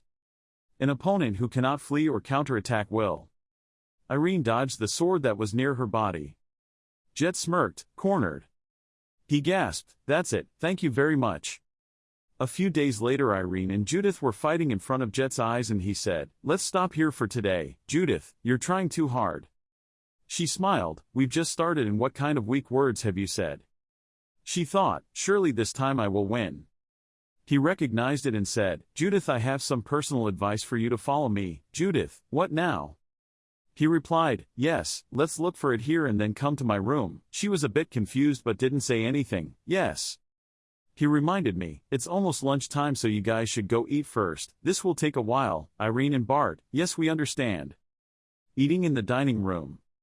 Then they both heard Judith shouting loudly, what do you say? Irene wondered, what happened? It sounded like Judith screaming. She was annoyed from the outside in. Bart asked, hey, where are you going? She shouted, it's none of your business. The two went to Jet's room to ask what he said to Judith. He laughed, oh sure, you guys sitting there heard it all. He told me while pouring wine, every time I looked at you guys.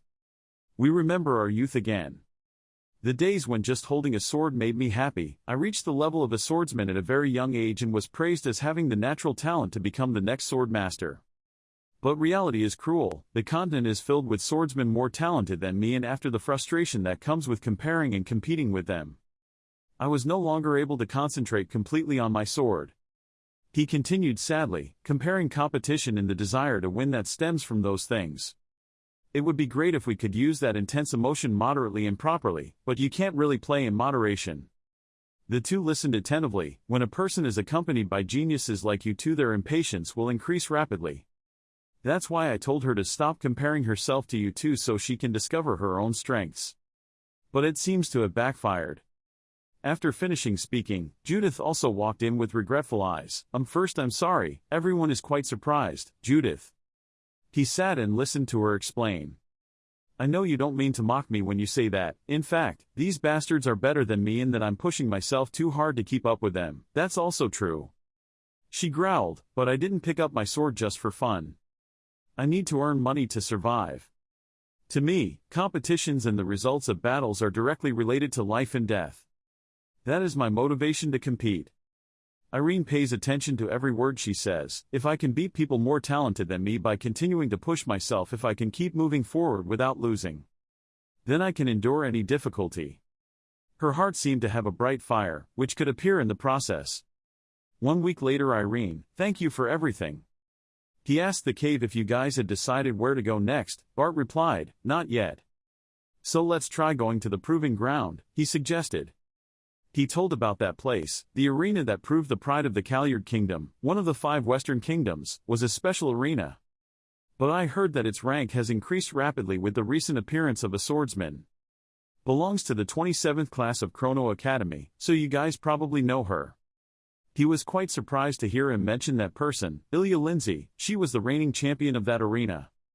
Irene sat in the carriage nonstop towards the swordsman who had won in the proving ground arena. Ilya.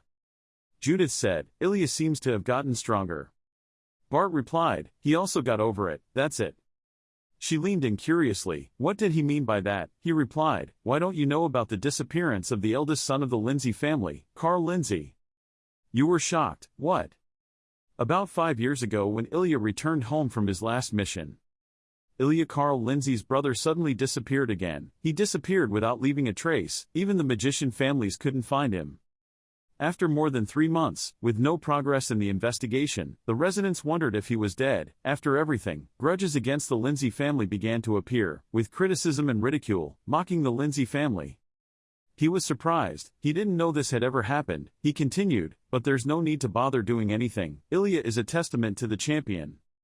Suddenly he shouted loudly, it's not a position that someone can achieve just because he was hurt by his surroundings. The time will come when he gets what he deserves. Judith also has more motivation. Okay, I won't lose this match. After a long journey, their group finally arrived at the Kalyard Kingdom, the city of Eisenmarkt. Ruru was delighted. Wow, there are so many people. Irene looked around and saw a man dressed luxuriously, next to a beggar kneeling before that man's feet. There are many rich people here, he added. I also see a lot of beggars. Coover laughed and said, haha, every coin has two sides. Because here in Eisenmarkt there are countless arenas that are completely different from those in the land, that proves they are often known for betting and gambling. A man suddenly appeared to ask questions. He seemed to be the ticket seller for the matches at the arena. Gentlemen, it seemed like you were interested in the matches. He hesitantly said, oh us, that guy continued, I made these things very hard, look. That man leaned his face closer to Irene. This is the ticket for the champion of the proving ground this afternoon at 4 o'clock. He was surprised by this approach, so he agreed and got me 4 tickets. In the large arena, everyone was very excited. Judith couldn't contain her excitement. It was so terrible. I didn't expect this place to be so big.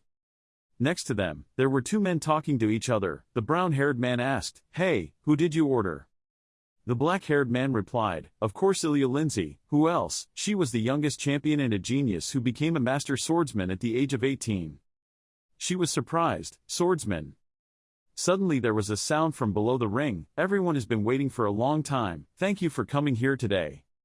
Holding the scaffold is a tall man. Today's challenger is our second-ranked fighter Cedric Cooper, and the other is an undefeated fighter. An unprecedented genius at that time was the youngest champion swordsman Ilya Lindsay. Ilya Lindsay stepped onto the duel ring brandishing his sword. Bart realized with a start that it was Judith, swordsman. She stood before her opponent with a confident demeanor. Quickly rushed forward to attack Cedric. He panicked and dodged. She was so fast I could only dodge. She continued to attack, not giving him time to counterattack. Could only block one attack. Then flew away. He was worried. My sword will break if I touch the sword energy again. I can't let it end without hitting back. He shouted and used all his strength to attack. But she dodged it easily. She looked at Cedric and broke his sword. Finally the match was decided. The winner was champion Ilya Lindsay. Coover admired. It's great that he's nothing compared to her. He's actually the same age. He paid attention to the attitudes of the 3 of them. Are they okay? Why do they all look so pale? Irene sat up. I went for a walk. He looked at his disappearing back and said, okay, we'll wait for you in your room. On the way he kept thinking, what happened? Did I see wrongly? No, I know I can feel it. I feel a dark energy similar to evil energy from Ilya, and I need to go see her immediately. He went to Eisenbar. First he needed to get news because Coover usually knew how to get news in a place like this. He walked in before everyone's eyes. Walking up to the counter, he said, hello, I'm here to ask a few questions. The bar owner replied, this is not like a normal bar. Go away if you don't want to get hurt. Irene continued, it's not much but I will compensate you. He wiped his glass, looking annoyed, something like that. He asked, if I want to meet the champion of the land of proving Ilya Lindsay, where should I go? The cheeky man sitting next to me turned around and smirked, I know this. He asked, really? He replied, yes, only if you win the bet. He wondered, what to bet? He becomes sinister. Each side takes turns punching each other in the face. Whoever lasts longer wins. He thought, this seems to be the way it works here. You agree? Okay. He cracked his knuckles, saying, I won't complain first, Irene, it'll be okay. He swings his fist at you, so here I come. The heavy punch hit him straight in the face. Everyone shouted, wow, that's a pretty good shot, Greenhorn. He smiled complacently, he don't go down with just one punch, why don't you enjoy it a little? He was surprised when he was unharmed. But also turned around and punched him and sent him flying away. I only saw the leader being beaten unconscious, his subordinates around him panicked. Boss, wake up. The other guys were also startled. Boss. The bald guy exclaimed, with just one punch, the guy in the soldier's armor said. He sent the big brother flying. A guy aggressively rolled up his sleeves and approached Irene. How dare you do that to our big brother? Suddenly there was a voice that caught both of our attention. Calm down. Weekly picked up the bag at her waist and said, if you make a big deal out of it, neither side will benefit. There was discussion around. Senior journalist Hens. That guy aggressively raised his fist at him. Who the hell do you think you are to dare to interrupt? If you don't want to be punched, then quickly surrender. He glanced at that guy warningly. Be careful. Just raise your hand and tomorrow you will appear in the weekly newspaper. This bar will become quite famous. Can you bear it? Make him stop right away. Then Weekly turned to Irene and said, let's get out of here. I'll tell you what you need to know. Coming to the bustling street, Weekly took off his hat and politely greeted, let me take the initiative to introduce myself first. I am a senior journalist for the weekly newspaper Weekly Arena. Hens, looking at your outfit, I guess you're a swordsman. May I know your name? He replied, I am Aaron Pereira. Weekly said, Pereira, you must not be from the West. He asked back, but, why are you helping me? I thought to myself, I can't tell him that I'm thirsty. Weekly smiled and replied, I'm just free right now. People should help each other if they need help, right? Now follow me, this way. The two of them walked in the direction Weekly pointed. They both chatted together. Weekly asked him, but why do you want to meet the champion? Are you a fan? He answered, she is my friend. It's been a long time, then she and I haven't met yet. Weekly thought to himself, a friend, of the tough champion. He asked, how long has Ilya been here? Weekly replied, probably 2 months. She's already become a champion just by arriving. It's been a long time since someone so strong and overwhelming appeared. Now she can even break Ignat's record. That statement made him panic and ask immediately, Ignat is also the champion of the Land of Proof. Weekly was surprised by his surprise. What? That story is quite famous. The topic of which of the two is more special is also discussed by many people in the village. Ignat has been crowned champion for 5 months, since it's already December. If she stays at that position for another 4 months, a champion that surpasses Ignat's record will be born. He was thoughtful as if thinking something. Weekly said again, this is the mansion, where the champion will reside. Irene said, thank you. He walked to the mansion gate while Weekly stood behind a tree watching. Thinking, will that guy really meet Ilya Lindsay or not? When will the Lord return here? The guard saw someone coming and immediately asked, what are you doing here? He introduced himself and held out the medal. My name is Aaron Pereira. I want to meet Miss Ilya Lindsay. This is the medal of the Lindsay family. That guy quickly asked again, I'm sorry but can I authenticate that medal? He replied, okay, here. Emma Garcia walked out and said to him, hello, I'm Miss Ilya Lindsay's bodyguard, Emma Garcia. Even though your medal was real, she refused to meet you. I'm sorry but please leave here, he asked. She refused. She said that she was not here as the daughter of the Lindsay family but as a swordsman. She wanted to put all her energy into training. He spoke up, have you told her my name? She replied, no but I'm planning to tell her when I get up there. He seriously made the request, so go tell her again, saying that her friend, Aaron Pereira, is here to see her. Emma had to say, please wait a moment. Then the gate was opened. Emma motioned for you to come in. Come in. Weekly was hiding behind a tree holding a pen and was startled. He was invited in. Is he really her friend? Once inside, standing in front of the door, he lightly knocked on the door, causing it to make a knock-knock sound. A voice echoed from inside, come in. He took a deep breath and let out a sigh. Then he opened the door and walked in with a happy expression. Ilya. Ilya sat with his hand touching the folded book and looked at him calling, it's been a long time, Aaron. Two people sit facing each other. Ilya crossed his arms and smiled and asked, should I listen to the latecomer's excuse now? He laughed, haha, I'm sorry, I'll tell you everything. After telling everything you said, and after that, I met Judith and Brett and we finally separated while we were here, Ilya replied, I see, it looks like a lot of things happened to you. He looked at her silently and then spoke, Ilya, I went to watch your match when I just arrived.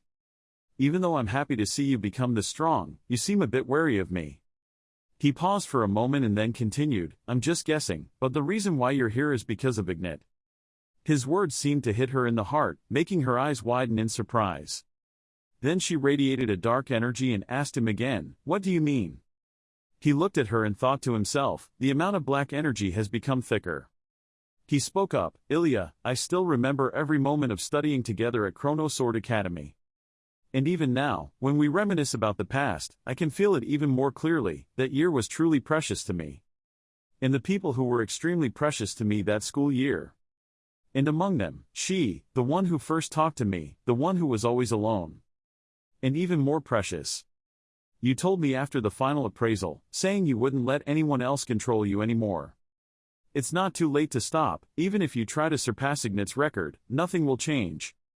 CP1's words seemed to bother her, so she remained silent. Then she stood up. You're right, I still can't escape the gaze of others. She continued darkly, all because those bastards deserve to be torn to pieces. She tightly grasped the sword on the table. I tried my best, over and over again, so that they could not slander my brother, and the Lindsay family, again. She raised her sword filled with murderous aura and said frantically, and this was the result. This sword full of radiance is telling me that the path I've been on until now is absolutely the right one. She firmly affirmed in his gaze, I was not the one in the wrong. The wrong person is the past me. Do you have anything else to say? He calmly left his seat, looking like she intended to maintain her position as champion, no matter what. No matter if I tried to say something to dissuade you, right? She looked at him angrily and confirmed, yes, he said, if that's true then I know what I have to do. She stopped in surprise, what? He clenched his hands into fists. There were only 120 days left before she would break Ignat's record. During that time, no matter what trade-offs had to be made. In her panicked look, his whole body radiates a determined energy. I will still knock you down from your position as champion. She sweated and asked again, what? He said, in the remaining 4 months from now, before you can break Ignat's record, I will beat you. She immediately spoke up, have you lost your mind?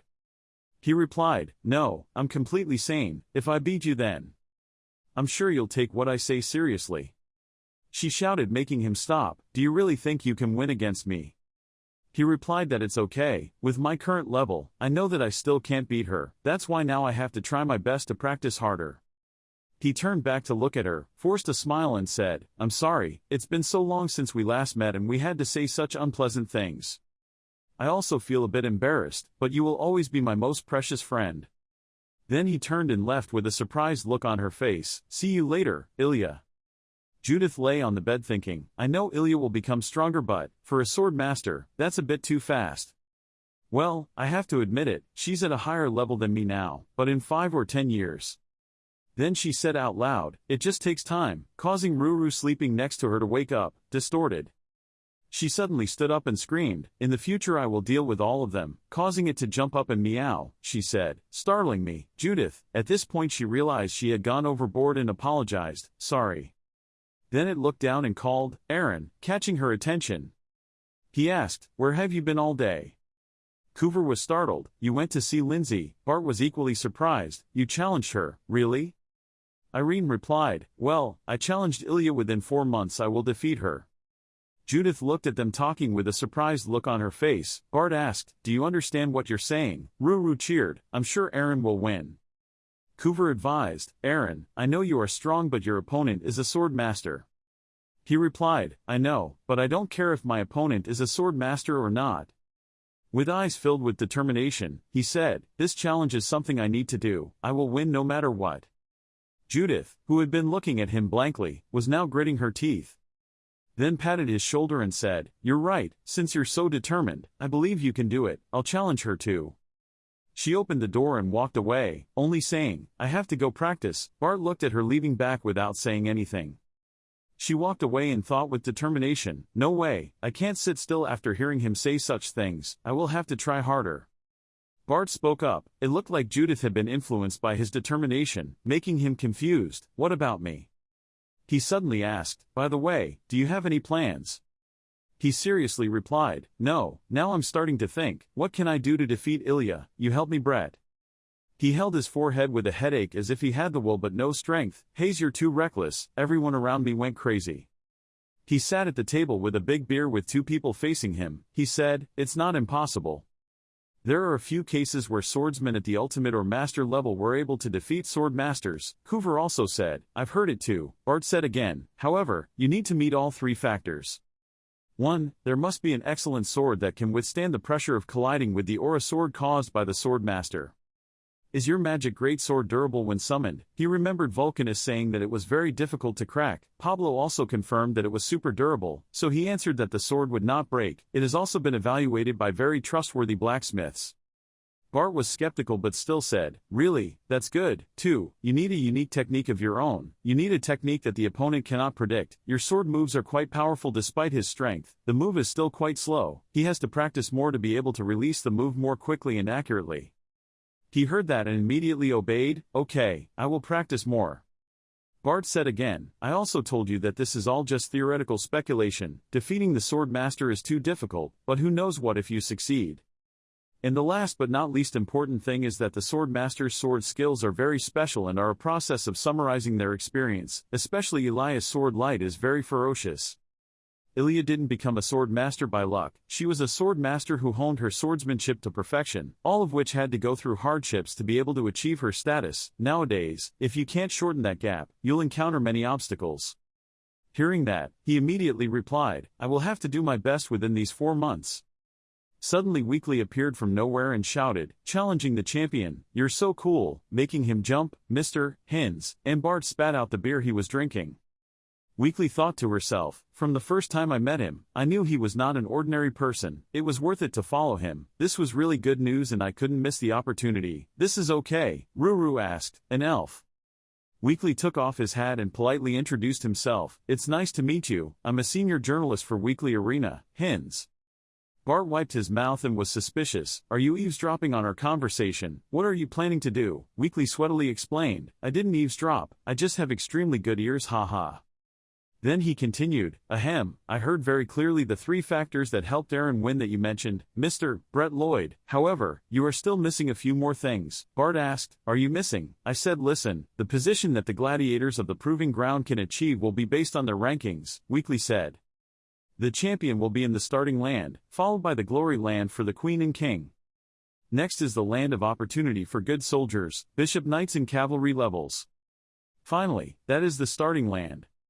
You will be given a starting land rank and you can progress to higher levels through arena matches. Among them, the only sword master in the top 10 kings with the highest level will be given the chance to challenge the champion. Weekly continued, "However, it has a very high level of competition, so even if you have all those elements, it will still be difficult to challenge a champion if you don't get attention of the masses. That is the 4th factor." Coover punched the table happily and asked, "Aha, so you're saying he needs something really interesting to get everyone's attention?" Weekly smiled, "No need to adjust, the commercial value of a fighter like him must be increased." Then Weekly's shining eyes looked at Irene, "Let me help you, I will make you the brightest star of the land of proof." The next day at the starting area's swordsman qualification testing area, everyone in the stands was making noise. "Let's fight hard." If that's the case, he wouldn't even be able to reach the pawn level. A bald guy wearing glasses was also enthusiastically scribbling with his pen and notebook. "Oh my god, I didn't expect 2 people from Chrono Academy to come here." Brett Lloyd, one of the 27th class of Chrono Academy. And a knight was heard saying that no more and no less to him, Judith.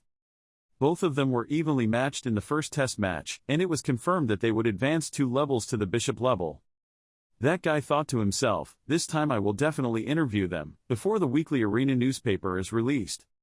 Brett and Judith walked away amid the screams of the journalists. "What is the reason why Chrono trainees like you go to the Proving Ground? Is it to prove the strength of a swordsman at the academy? Westerners see." The bald guy from before shouted to attract attention, Judith, look this way," Brett said, "we won't be answering any interview questions." Someone with curly hair came and said to the bald guy, "Sir," making him angry, "What? Why are you already here? I told you to go watch Cris and Tristan's match." That guy answered him with a hesitant look, "Yeah, well, their match is over." Cris and Tristan, both of them lost to someone very young. Weekly approached Irene and pretended to ask, "You are Aaron Pereira, right? I heard you are a trainee in the 27th class of Chrono Academy." A journalist asked the name next to him, "Pereira, have you heard that name before?" That guy looked like he would rather be wrong than miss out and replied, "There's no way Hins would lie and write it down." Then they rushed around him one after another asking, "Do you know Miss Judith? Please let me ask a question about Brett Lloyd. Why did the 3 of you visit the witness land, Bright?" He stood there remembering what Weekly told him, "During the interview you must always be confident and strong." So in the end he seriously replied, I'm sorry, but if both Judith and Brett don't want to talk, then I have nothing to tell you about what everyone is wondering. On the contrary, I will tell you about my desire, no, my promise. As a proud swordsman of Chrono, I will defeat all opponents on my way to conquering the championship position of the Land of Proof. My aim is not to practice but to be recognized, to become a champion. In the beer bar everyone was talking loudly. These kids from Chrono Academy look really young, but they just came here and have already reached the bishop level. I've also watched a few of their matches, that's top notch. The person with the scarf wrapped around his head holding the newspaper exclaimed, Aaron Pereira, never knew that name, but isn't he a student of the 27th class of Chrono? The person opposite replied, apparently because of a reason, for some reason, he suddenly left the Sword Academy. The person with the scarf wrapped around his head heard that and immediately said, wow, his goal is to become a champion, such an ambition is too big. The other person laughed and said, yes, those kids still have bad breath, I always do funny things. That guy replied, let's see how far he can go. Inside the room, Weekly happily told Irene and Bart, it's a good start, everyone is starting to know you more. Irene was also relieved, luckily everything went as planned. Weekly said, then I will continue to write another article about the columns that people still wonder about you. He replied, yes, thanks to you. Oh, I just noticed, Judith left again, where are you? Hearing that, Bart replied that she said she would go practice alone and she didn't know when she would return. His next words caught my attention, Aaron, there's something I want to ask you. You look a bit impatient, just like in the interview back in the starting land. Why do you want to win over Ilya in such a hurry? He was silent for a moment then spoke up, actually. After a moment of explaining, Bart was surprised. What, crazy, are you serious? He replied, yes. He explained that I bet negative emotions such as anger and madness are all aroused by demonic energy. I have also seen many times people overcome their negative emotions like Jet, but when I got close to Ilya, I felt a dark aura emitting that was quite similar to a ghost force. If I don't stop her now, the demonic energy will continue to rage in her body, and she will soon go crazy. He said, so that's why you had to be in such a hurry. For now let's keep this a secret from Judith for now. What if she finds out and does something foolish? He replied, so be it. Bart said again, defeating Ilya in 4 months, it's not easy at all, he still firmly affirmed, but I will try my best. Suddenly Ruru appeared and shouted, Aaron, why did you hide such a shocking matter from me? Bart asked in surprise, Ruru, I thought you were with Coover. It jumped to the ground and said, you need medicine to cure madness in a short period of time, right? He replied, oh hey, do you know how to get it? Ruru replied, you can use spiritual magic, it's time for a special training session, Aaron. From now on, whenever you swing your sword, you must swing with full enthusiasm. It was late at night, Ilya sat quietly in the darkness. She looked at the bracelet in her hand and said to herself, Aaron, why?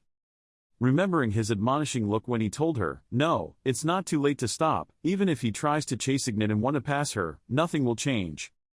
She continued to tell herself, I thought you should at least understand me. No, it's just that we still don't understand many things about each other. I'm not in a good mood, maybe I should go see the pastor.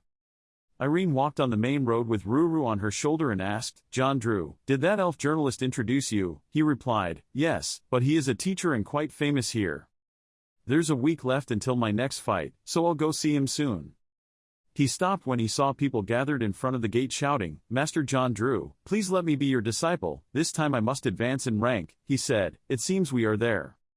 He said to the blonde person nearby, hello, I was introduced here by journalist Hins. That person replied, ah, I remember, please come this way. When they arrived they were extremely surprised. Ruru shouted, whoa. It's so luxurious and splendid. The person who guided them said, the way to the master's place is still far, let me take you by horse carriage. The blonde asked, but, do you want my master to teach you? He replied, yes, I want him to teach me more about swordsmanship. The person smiled and said, that would be quite difficult. Now the master enjoys a leisurely life, no matter how much money you give him, he won't accept it. However, you can still try. If you have less money, you don't know, but if you have a lot, yes. He confidently replied, I'll try, thank you for the suggestion. Ruru confidently let out a breath as if it was a small matter. Hey, hearing that person immediately smiled wryly, haha, I hope you succeed. When he got inside the mansion, he said, please wait here, I will call the master. He asked Ruru, who was sitting licking herself, how do you feel, Ruru? She replied, if he likes money like that then I think everything will be easy. Suddenly a voice caught both of their attention. "Oh, what is this? Looks like someone is coming." Viscount of the John family, John Drew appears. He greeted, "Nice to meet you, my name is Aaron Pereira." He smiled and replied, You were introduced here by Hins, right?" He replied, "Yes, it was." He said, "Then let's get to the main point. I bet you have prepared a lot of money to pay teaching fees." Suddenly Ruru shouted, "Wait, I will pay him back." He looked down and was startled. A talking cat. Is this a spirit hand? It summoned a hole from the air. From the hole, mice casting gold kept falling out. It arrogantly said, "See, is that enough?" He saw that, his eyes shining with greed and saliva. "Gold, ha ha ha, but I already have a lot of those things." He understood and asked again, Not enough, right?" Then he pulled out more gold things and asked, "No more?" He gasped in panic, "Oh my God." He bowed his head to him and said, "I will teach him to the best of my ability." He arrogantly put his hands on his hips. This is the benefit of having a lot of money. John Drew stood to one side and directed Irene. "First show me all the tactical moves you can do." He replied, "Swordsmanship moves." He wears glasses like a teacher. After analyzing, "I will teach you everything about what you are lacking, such as defense ability, fighting style, tactical vision, attitude, habits and everything." Ruru sitting next to him seemed to understand. "Oh ho." Then he and it seriously glanced at each other. It said, "Okay, Aaron, don't lose concentration for a second, not a minute. You have an obligation to save that girl. Every time you cut down, every time you remember the wish that needs to be fulfilled, turn it into your motivation." He closed his eyes and took a deep breath, thinking, every time he slashed down, he had to remember that. At this time, Ilya arrived in front of the pastor in the church. She clasped her hands in supplication. I don't know if what I've done in the past has any meaning or not. I'm afraid that what I've been trying for so long has become meaningless." She cried and said, "I don't even know if I'm on the right track or not." At the same time, Irene swung her sword and called silently, "Ilya." The pastor told her, "Don't be afraid." He put his hand on her head. "I will never give up. You must let go of all emotions such as jealousy, hatred, and hatred." A stream of dark energy appeared in his hand and continued with a normal expression. "Don't be discouraged just by a few idle words, just give your best. I will become stronger and..." The strength of his determination surprised John Drew. That, Ruru also said, spiritual magic. He succeeded, achieved it with his own strength. Until this world no longer dares to say any bitter words to you. He clenched his teeth and determined, "I will save you." She replied with relief, "Yes. No matter what has to be done." Irene Pereira swung her sword, creating a beam of power that surrounded him. John Drew saw it and immediately asked, "What is that move?" Ruru the cat said, "That is the space created thanks to Irene's efforts. In his own space, he will feel like he has a higher effort and desire to win, so his practice will be faster. He really needs concentration, don't disturb him while he's practicing." His side completed the challenge. He stuck his sword straight into the ground. Then sat down and took a deep breath. Ruru approached and asked how he was feeling. He could only say a few words, "Ruru, me." Then it interrupted again. "You've been swinging your sword for a week now, aren't you tired?" Hearing this, Irene turned around in surprise. "Oh my God, it's been a week already." It was so fast that I was so focused on practicing that I forgot all about the time. He continued to talk. "Well, you've been practicing so hard. How are your training results?" He punched his palm in response. Roughly speaking, the feeling of swinging his sword became much more elegant and flexible. John then ran to report that Irene had been practicing so hard, but now there was an urgent matter. He wondered, is it urgent? He said, "You practice too hard and I won't bother you, but your competition is scheduled at 2 o'clock. This sentence also made you realize what happened. In the arena with thousands of athletes, the host shouted loudly, "Welcoming you back to the arena. Today there will be a statue match taking place here. That is the match of Irene and Dominic, two very promising swordsmen recently. One from Chrono Academy is Irene, the other is a recently emerging swordsman Dominic. Can Irene win?" Below, someone had noticed him. Irene was the boy who said he would win with just one move. Did he wish to compete for the championship of this land of proof? Right, the other guy replied. It was him, to see if he could win this match or not. Everyone in the arena was quite curious to see how he performed. When the signal was given for the match to begin, Dominic rushed forward aggressively. He saw and realized that his opponent's movements were completely clear. The swordsman jumped up to attack. Irene quickly dodged the move. He used the momentum to slash his blade. Dominic was confused because he realized his sword was broken. He was confused, huh? As for you, after a period of practice, I have improved a lot. Just one move that sent the blade flying and the opponent collapsed, causing the referee to conclude that the match ended too quickly and the winner was Irene. The two people who were talking earlier jumped up with the audience. Oh my god, I couldn't believe it, they really won in one move. People rushed out to interview and congratulate you. You had a great victory and defeated your opponent in just one move. What do you feel after the match? You made your intentions clear. This is just the beginning. Everything is still ahead. My goal is to win this land of proof. Everyone, just wait and see what surprises are ahead. As I said before, it will all end in just one move. The crowd cheered and cheered, too confident, hoping you would share more about your training process. Just say something. Somewhere, someone was asking, was it Dominic the swordsman who had recently emerged? Someone else answered, it was him. The match ended so quickly in one move. Another guy read the newspaper. He heard rumors that Irene had spent some time in the army conquering demons. The other person was startled. The newspaper reported this news. Wow, no wonder. The whole pub was filled with curiosity, information about when his next match would be. Does anyone know? I'm really looking forward to seeing how he performs. In the sound, so am I. Turning back to him, John praised him. He played well but still had many shortcomings. The moves he uses still follow the same pattern. The way he uses them and moves still needs to be improved. He needed to move more gracefully and move faster. While speaking, he panicked and pointed, shouting, there's something behind. As soon as Irene turned her head, he spat at her. By reflex, he dodged.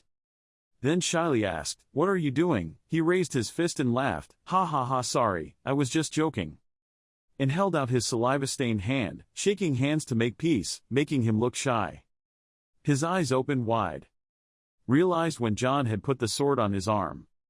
He expressed that, in my opinion, swordsmanship is doing everything to win. The most important thing is to make the opponent let down his guard or surprise him. This is very important. Just gaining the upper hand for a moment can decide the whole match. You need to pay attention to that. I observe that when you fight you are still too naive and lacking one thing, which is tricks in battle. You need to learn more about this. 10 days later, Irene was training with John. The mace knocked away the sword. He jumped back after the collision. His movements were much more elegant. He also frowned cautiously. The boy was quite good. In such a short time he had absorbed my instructions quite well. I taught him all the tricks in the game that I know, and now he has improved a lot. Until the night when you fell asleep. He continued to dream of that dream, and it was it again. He stood behind him, swinging his sword in his dreams, then suddenly remembered that he hadn't been back here for a long time.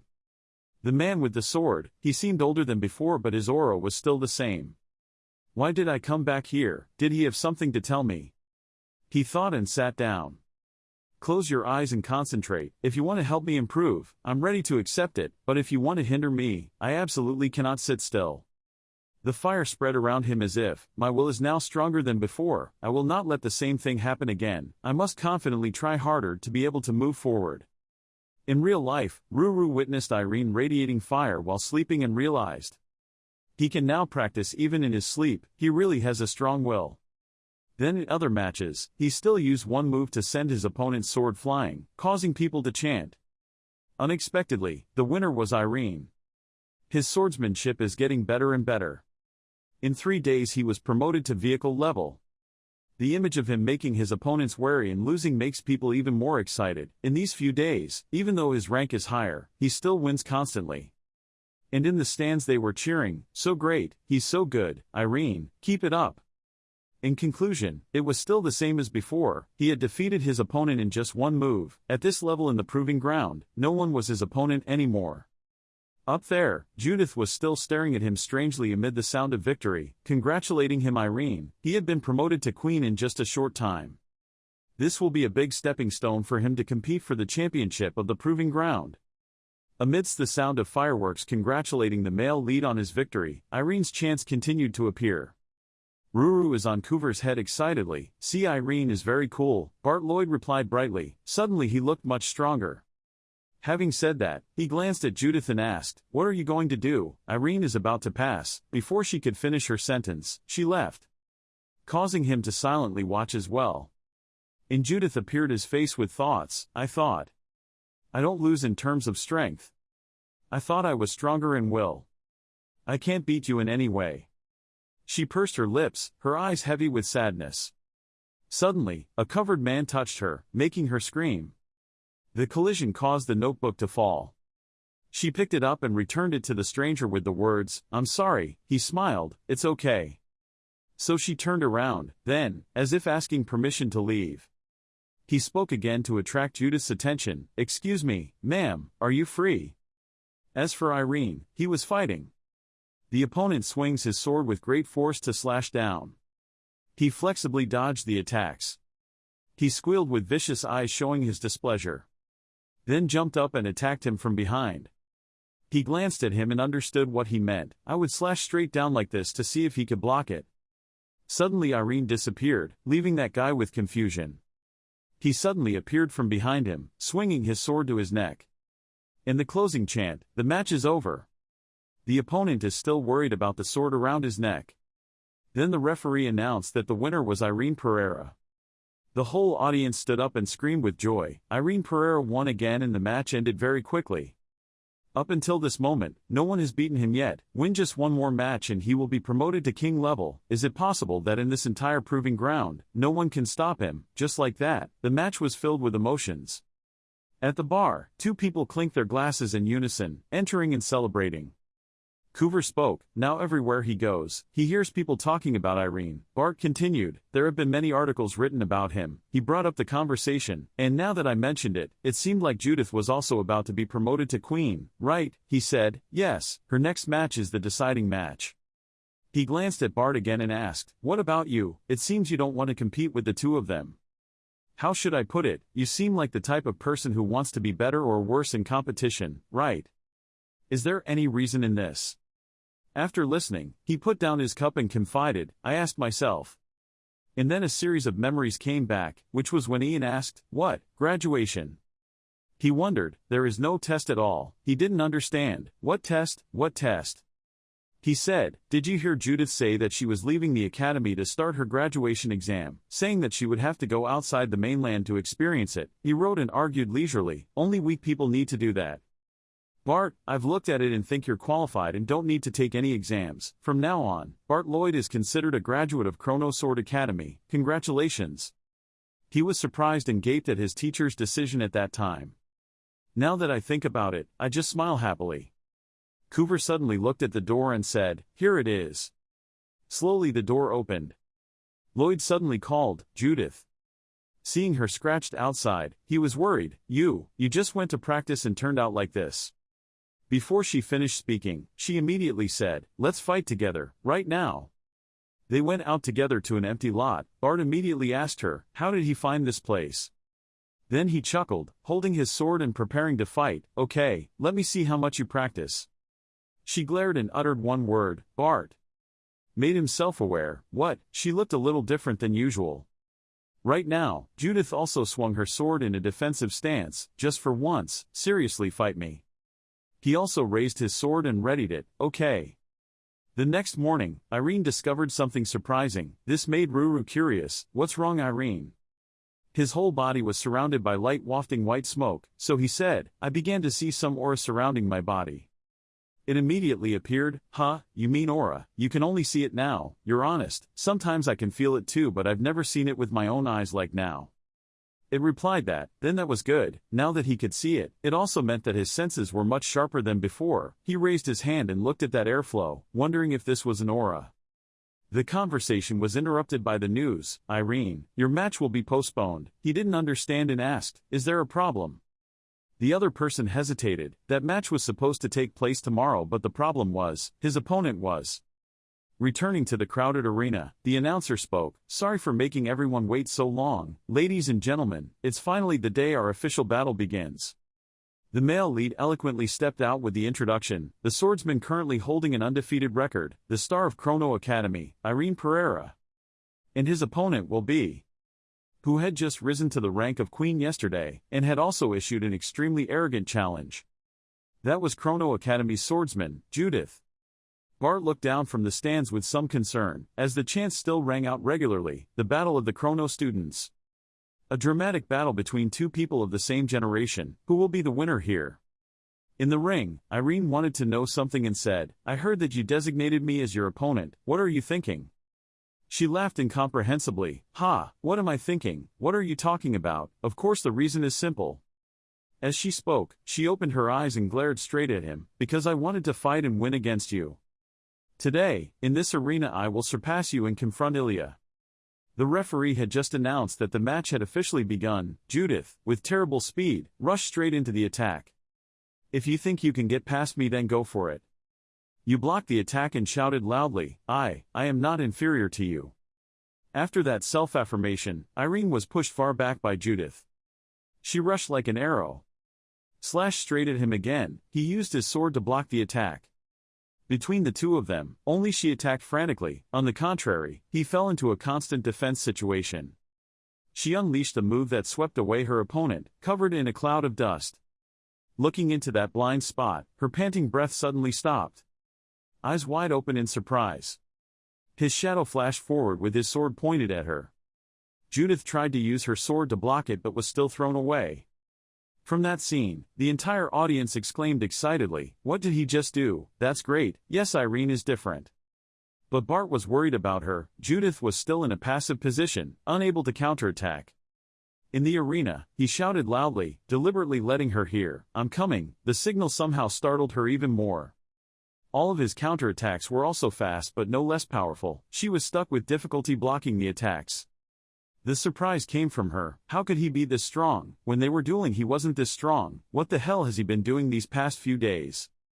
I only deflected that move a little and the sword flew out of my hand. It was also difficult to know how his next move would be performed. It was really difficult to defend. Irene created an air ring that pressured Judith to defend at all times. It made her realize that the distance between us is too big.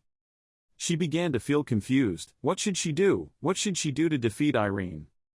I can't even defeat Irene. She gritted her teeth and swung her sword forward, attacking without stopping until he collapsed. All the crazy sword attacks were released, cutting right through his body. He bent down to avoid it, his white eyes signaling that she seemed to have lost control, constantly in her head, relentlessly attacking, continuing to attack. She jumped high and landed her blade on him. He also turned around and brandished his weapon. I only saw Judith bewildered with her hands empty, her sword flying in the air. Chant, "The match is over, the winner is Irene Pereira." The whole arena resounded with joy and stood up cheering. The atmosphere was no less than praise for the performance just now. Only the sword remains in the background representing Judith's defeat. Speaking in public, he was asked, he had finally reached the king level, the highest level in the land of proof. Did he still not want to stop? He replied, "I will stop once my goal is accomplished.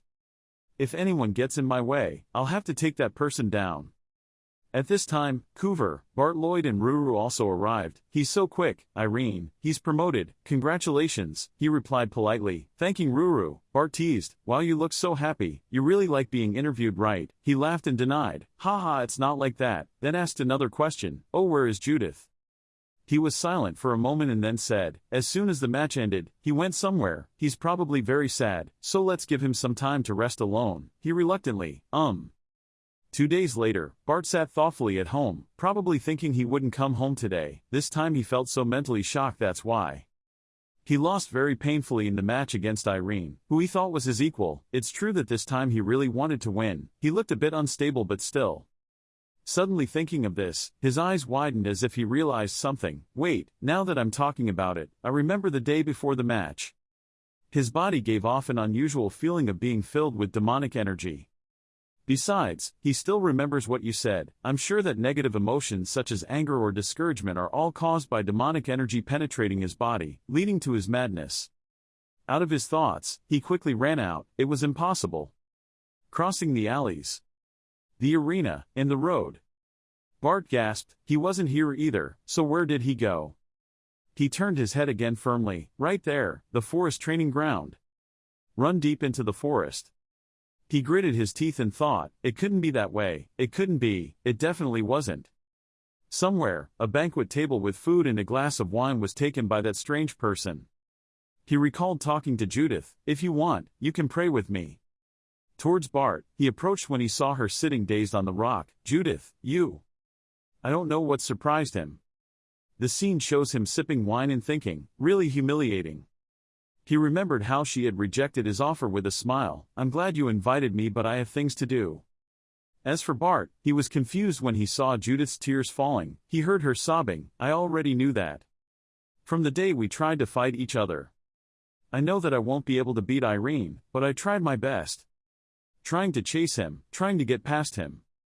But always. She held her head with one hand and rubbed her eyes with the other. He was getting further and further away from me. It made me feel very discouraged. Bart's eyes opened wide, frozen. He stood there quietly for Judith to lean on and cry. He knows, Judith will never change, I will.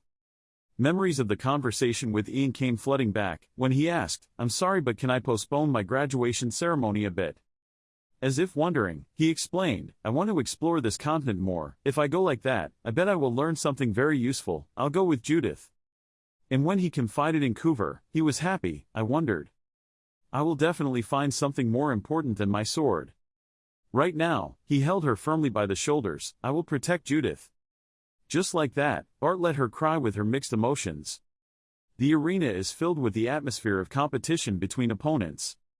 There was still someone looking towards the male lead saying, Hey, that's not Irene Pereira. I've seen a few kingweight matches lately. It's true, if I ask for an autograph now, hey, don't overdo it, it's not in the middle of a match. He looked thoughtfully at the arena with the people with aura surrounding them. Sure enough, king-rank swordsmen all used aura to increase their strength when fighting. When swinging the sword, the aura covering the arms and shoulders will become even stronger. He paid attention to how to attack and jump to avoid attacks and analyzed, when moving, the aura in the lower body and legs increased to help them move faster. Down there, the white-haired man poured aura into his feet and ran quickly towards his opponent. The red-armored man was no less, making a sound of attack. But the white hair still dodged it and reversed position to point the sword at the other person's head. The match ended, the competition ended, the winner was Donovan. He attentively learned the lesson. The fighter wearing red radiated more light but lost. The person who uses the aura well is the one who decides the victory. A few hours passed. Irene was still thinking. If she wanted to close the gap with Ilya, she had to master the use of aura, so she had to practice quickly. Suddenly, on the way, I met Bart and asked, Irene, are you coming to watch the match too? Hello, Bart, long time no see. He continued talking. The match was great, the king level was really high. The spirit boy, well, I learned a lot. Then asked her again, had Judith come home yet? He looked around and smiled and said, don't worry, she's back. He was cheerful and happy. Fortunately, I will visit him later, and so Bart agreed. Okay, see you later. Wait until Irene goes away. Judith just came out from a hidden corner. This caught his attention, so he turned around and asked, why did you suddenly hide like that? When you saw Irene, you immediately ran away. She faltered and smiled evasively. Is Irene new here? I just came out of the bathroom. He laughed at his words and she immediately asked him more questions. Don't linger there, you use the excuse to run. I'm going to practice. Next time if there's a good match, let me know. Bart Lloyd also smiled and breathed a sigh of relief. She was as cheerful as before. Some time later, Irene was practicing, focusing the aura where she wanted to strengthen and control it. Last time I did this quite naturally. Once you see it, it's not that difficult, but with practice, it's quite difficult to control. What should I do? Using this aura seems a bit abstract. Interrupting his thoughts were Ruru's words. Irene, will you go watch the match today? He picked it up with a relaxed look on its face. Well, I can't miss today's match. And then it was time to enter the arena with the announcement, February's championship defense match begins now. Undefeated champion, Sword Master Ilya Lindsay. And her opponent, the 4th-ranked swordsman at the king rank, veteran Grayson. You and Ruru are attentive, you have to concentrate, there will definitely be aura in these two people, I need to observe how they use it. Ilya opened with a purple aura that bound her whole body. She infused some kind of power into the sword, making it shine brighter than ever. He looked, the feeling was exactly the same as when he used the slash. The state of concentration distributed the aura of his whole body onto the sword. Suddenly, she stopped. Lowered the sword, dissipating the purple light, which made the referee wonder, what's going on? Ilya Lindsay had collected the radiance on the sword. Irene was noticed by two people sitting near him discussing, was it true that she wouldn't use the aura on the sword in the future? The other person asked strangely, did she say that before? The person who told me earlier, there are rumors that she will only use it on strong people worthy of champions, but on weaker swordsmen, she will not use it, the other person immediately said. I heard that too. Under the ring, Grayson thinks she's arrogant. She was frank, that's right, maybe with you I don't need to use all my strength. Next, the opponents immediately rushed into each other when the signal was given, starting the match. The friction of the weapon made him feel it, it was so different. She concentrated the light on her legs and arms, and he saw for himself that when she swung her sword, she only enhanced the necessary parts with radiance. Then she concentrated the aura on her sword and rushed at the enemy. He became aware again, this time he gathered the aura into the attack point and attacked. Grayson, his mastery in using his aura was exceptional, achieving maximum effectiveness with a very small amount of aura. The swirl of light from Ilya caused cuts on his face and hips. He was more careful when he knew that she had already begun to exert her strength. After just a few moves, Grayson was injured again, making him wonder if he had reached his limit. Strength, speed, stamina, they are all so much better than me, I didn't know the difference was this big. He was nervous, constantly sweating and thinking, if I were a little younger. No, even if I were younger, would I still be able to win? With incredibly fast speed. She dashed past and broke his sword in surprise. Echo, end of competition. She closed her eyes and calmly returned the sword to its sheath even though Grayson knelt down in defeat. Once again, Ilya Lindsay still retained the championship. He looked at her as if opening up to something new. 3 days later, Coover asked again, why do you want to meet Grayson? He lost because he was sensitive. He said, well, because I need help. I suddenly came to him like this, not sure if he would accept to meet me. He patted his shoulder reassuringly. Don't worry, Grayson is my good drinking buddy, trust me. Nobles naturally like to drink. If invited for a round, he will come. He was secretly happy. Fortunately he had Coover, maybe he could learn how to use the aura through him. After walking a while, he pointed to the building ahead. He's almost there, that's it. Irene was startled, making him notice, what's wrong with you? A thick air wafted. He felt that there was demonic energy there. The two rushed in. Coover shouted loudly, Grayson, what's going on? Irene was surprised at the sight of Grayson, who was filled with demonic energy and raised his voice. Both of them were scared. When he looked at him with hateful eyes streaming down tears of blood, he was upset. I don't remember inviting anyone. Coming to the middle of the field, a strong gloomy atmosphere enveloped the entire stadium. Those were the hidden auras that he emitted while he was moving, his legs crossed in meditation, and his face darkened in a very scary way. Coover saw this and was also scared, sweating profusely and panicking, saying that he couldn't believe that Grayson had turned into a devil. Seeing that, Irene stood next to him and immediately reassured him, Coover, don't worry. Then he explained, but his face was a bit grim. He had not yet completely become a devil. Hearing that made him a bit suspicious. Then suddenly his ability was activated, his pupils also lit up. Under the vision with the ability to create a stream of blue light, Coover also suddenly realized in his mind that Irene's energy had changed, appearing on his body and radiating it. It didn't look like a rough piece of steel anymore, but it was filled with dense energy as if it had been refined. Irene was controlling that energy source. His face was quite attentive, not completely ignoring anything. Then Grayson, who had been sitting still, began to speak quite threateningly. I asked again, why did you come here? Faced with quite harsh words, he did not hesitate at all, normally saying, I have heard that the people of Eisenmarkt, gladiators, love fights and bets. Then, without any further beating around the bush, Irene immediately closed the main issue. Do you want to fight with me? And added a super good profit. The loser meets the winner's requirements. Stimulating exactly what he was waiting for, Grayson stood up on one leg, smiling happily. Ha ha ha, that's interesting. Then he screamed with glaring eyes, and I agreed. Without waiting for him to prepare or load his weapon, he quickly grabbed the hilt of the sword pinned to the ground. The power that radiated when he first entered was only temporary. Now every move of Grayson is filled with hidden energy, and then he also expressed his request, what I want. Then he looked back at him, who was in a defensive position, raising his sword in front of him. Then he opened his eyes wide and gritted his teeth and shouted, it's your life. Since there were no rules, he bent down and rushed forward. When he reached his place, he repeatedly used his bare hands to hit the sword, causing Irene to try to step back and defend. But no matter how hard he tried, he hit it hard again, but the result was still the same, making Grayson uncomfortable. Then something happened that made his eyes widen. That is, no longer standing still to block the attack, Irene flexibly turned around, causing him to miss.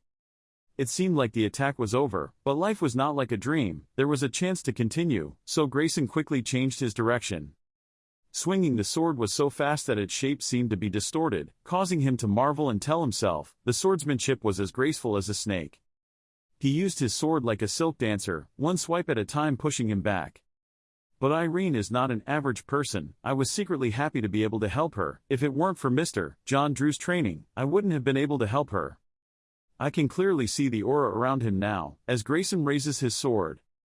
I could see the opponent's feints and real attacks. Equally, it seemed like he was also gradually cultivating within himself a stream of warrior's power pouring into the sword. He threw it up with all his life, scattering all the tiles on the floor, but he couldn't bear it anymore and fell backwards. Thinking he was very strong, Grayson exclaimed in disbelief, "What?" Coover, witnessing the match going on, couldn't help but open his eyes wide and gasp, saying, "It's impossible." The camera zoomed in on his face, looking quite attractive with his handsome blonde hair. Standing in a super cool figure, cape fluttering. Because everything happened so fast, he seemed a bit confused. What was going on? Then it's hard to understand the reason why we are being pushed back. Without giving Grayson time, he quickly moved forward to fight again, dodging him and thinking, after borrowing the devil's power, I still can't win.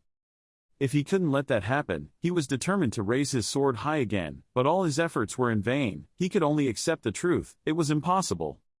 Suddenly a dark flame flared up, his scream echoed, "Never again." At this time, many blood vessels appeared in the pupils, and the eyes were extremely angry.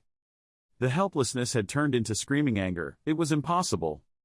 Seeing that something was happening, Coover immediately shouted at him in warning. Aaron moved away. He received the signal and simply stood there and replied, "Don't worry. Close my eyes, prepare to attack and confirm, I'm not afraid.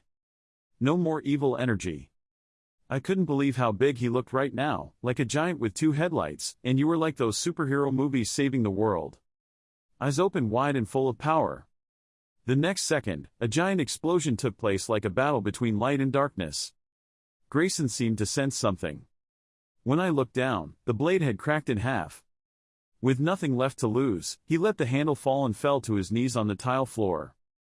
Gradually lowering his head, he no longer looked as confident as before, feeling humiliated, and from then on, the hidden energy gradually disappeared. Grayson's eyes were filled with tears and he said, "It's over." Coover saw that he didn't look okay, so he rushed over and shouted, "Grayson." Irene was also next to her, holding her shoulder tightly as a word of comfort. Even though he was an opponent, he still cared about him. Seeing that, Grayson replied softly. The fire in his chest also became smaller. "Thank you, for helping me die in the state of a human being." He came closer and saw the bad news. Even though he was tired, he only cared. Grayson's fire was fading. Was this what Grayson had to endure? But facing his helplessness, Irene revealed a surprise. He would not die. "I was watching the match yesterday, when he suddenly became dumbfounded." Then he continued, "I was very excited watching you confront Ilya. I also want to become strong like you." Then the fire gradually escaped from his body. Irene placed her hand on Grayson's chest and exclaimed, "That match was truly wonderful. Thank you for letting me witness that wonderful match." At this moment, it was as if there was an aura of vitality surrounding me. Surname. Coover witnessed that scene and couldn't believe it. His fire, burning brightly again, Grayson seemed to know as well, his face showing a clear expression. He felt better, so his face also beamed as he repeated his decision. "The loser has to do as the winner asks." "Right, that's what I want. Please continue, let everyone see your great matches." After the intense battle, it was already late afternoon. They had been fighting fiercely, but now they were saying goodbye to each other. Grayson was very grateful and said, "Once again, thank you sincerely." Hearing that both of them just replied that it was lucky that you woke up. Coover then had something to add. "Grayson, I felt a thick source of magic power from your sword, most clearly when it broke in half after the fight. That's why I wondered, you took it, from where?" It seemed like he knew, but the answer surprised them. "I didn't know either. When I got home, I saw it already in the room. From the moment I pulled it out, I couldn't control it, myself anymore." Feeling full of guilt, he urgently raised his hand to his chest and said, "When my body fully recovers, I will go to the temple, confess my sins, and eliminate all evil thoughts in my heart through asceticism." Then, using his ability to see through the physical world, he pondered for a while and then implicitly came to a conclusion. Grayson's heart is extremely clean, I don't feel any evil thoughts at all. Understanding the reason, Irene didn't ask any more and just replied, I understand, I hope to have the opportunity to see you again, goodbye. The farewell was said and everyone went their separate ways. Irene and Coover followed towards the edge of the forest. While walking silently, he suddenly spoke. Suddenly I remembered what Ignat said. Then we also mentioned Kazir, Charlotte, Victor, and Grayson. He then told me how surprised he was when she showed him the shining gem in his hand, Ignat once said. His face now became more tense and serious than ever. He used a tough voice to read every word. Peace had probably collapsed a long time ago, probably in the first few seconds. Coover immediately asked the question, don't you have any business with Grayson? He seemed to want to ignore it and said, okay, let him focus on treatment first. There were still many questions that he had witnessed, so he took the opportunity to ask more. So what was the power you used before, Irene? Probably because when fighting you had to focus on avoiding and countering attacks without paying attention, so you only had I can't answer, I'm not sure. At that moment, the only thought that appeared in my mind was to defeat that source of magic power, and it just happened. But that's why he turned to pressure himself, clenching his fists and telling himself that, with this power, maybe he can save Ilya. Seeing that he looked unusual, Coover also turned his eyes to notice Irene's gloomy face. Then not only him, he also had a worry in his heart. A part of magic power could purify magic power, and a fire could bring life. If Master meets Irene, what will happen to them? The scene changes to the other side. Bart Lloyd sits at the table with his arms crossed and reminds him, don't skip meals anymore, eat properly. Then Judith's face is helpless, her hands on the table and her eyes are dumbfounded, and she's bored. Okay, why are you nagging so much lately? Hearing that, he immediately looked to the left and said, ah, there he is, over there, causing her to turn her head and not know who to ask. Suddenly, the national flag fell. Irene stood behind her and gently opened her mouth to say hello to Judith. Long time no see. She was shocked to the point of being stunned, her face tense. She hesitantly replied, it's been a long time. But she couldn't just run away like that, so she had to sit there. Her whole body was on fire as if it wanted to burn him. Her face was red and she was gritting her teeth. All she could do was cover her face with her hands and look at the love while still wanting in her heart. Oh, Brett. He saw that and just smiled wryly and whispered as he left, why is it so hot all of a sudden? I'm going to go order some beer. Before leaving, he also asked Irene more, how are you doing? Are you still practicing well? While Judith blushed shyly and only dared to peek at him. When Irene heard that question, her face fell a bit. She was quite sad and just looked at the bowl of soup on the table, not wanting to eat, and replied, no, I haven't made any progress lately. Controlling light energy is much more difficult than I thought, making Bart, who was walking by, dumbfounded.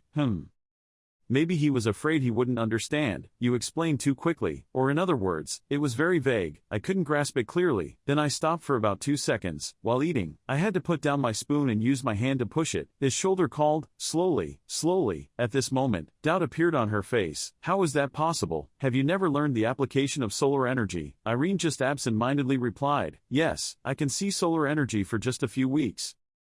After the rescue, Judith was quite surprised and awkwardly asked, so what is your strength up to now? He calmly replied that I only practiced according to what I vaguely felt. Then coming here was a complete shock and she just knew.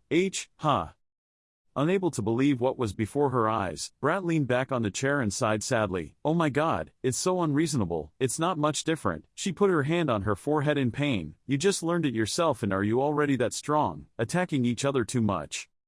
Bart then told the story of his school days. At Chrono Sword Academy, we learned the theoretical applications of light energy. In the entire second half of the course, of course, there were only a few. It's rare to realize that theory in real life. You use solar energy in the final evaluation. It was completely natural, so I thought you knew. Still the same as before, Irene replied evasively. I don't know anymore.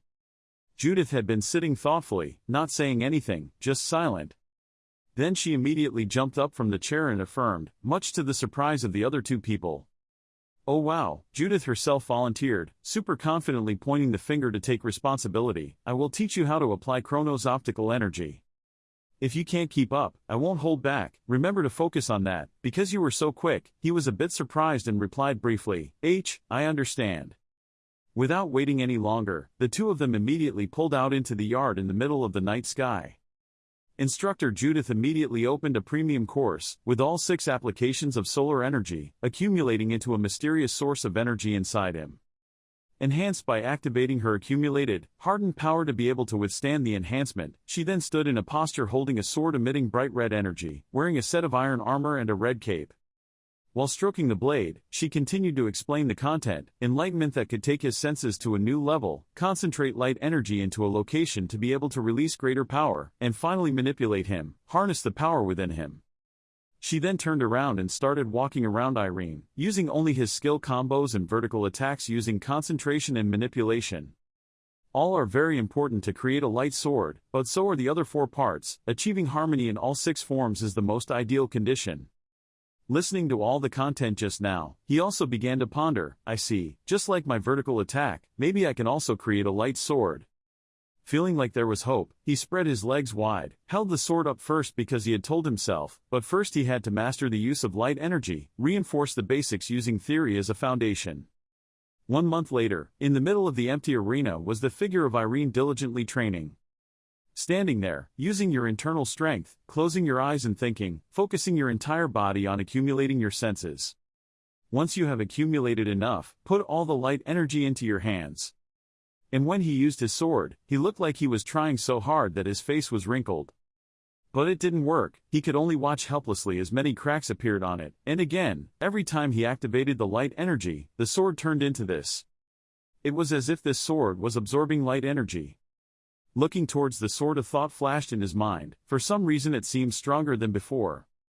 Standing stiffly with the sword, suddenly from behind the weekly arena, a reporter from the weekly newspaper quickly ran up and shouted, "Super important and interesting news, Mr. Aaron, you have decided."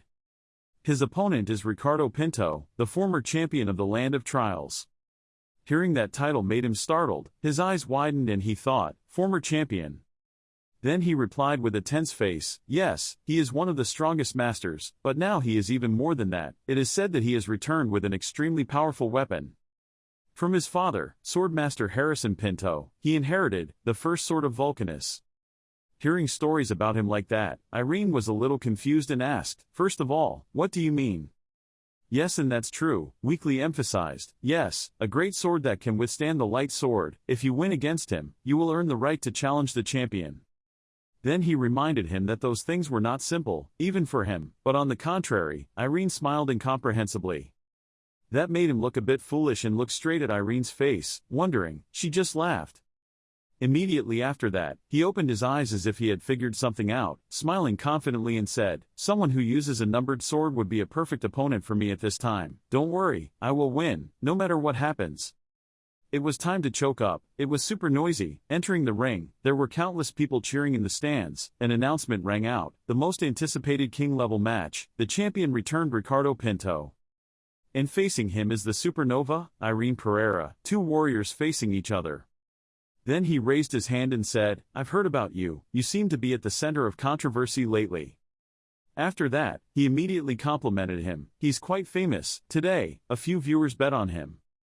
But, Ricardo's voice became more grumpy. "There was still a long way to go before he could put his weight on the scale with me." Then he emerged with fiery energy, his face full of battle blood. The announcement rang. The match began. Irene's voice said, he couldn't decide that on his own. Then he gradually put one leg behind him, and there was a fire there. Ricardo noticed a strange sign and exclaimed, "Huh! The reason for attracting attention is because Irene is exploding with intense power."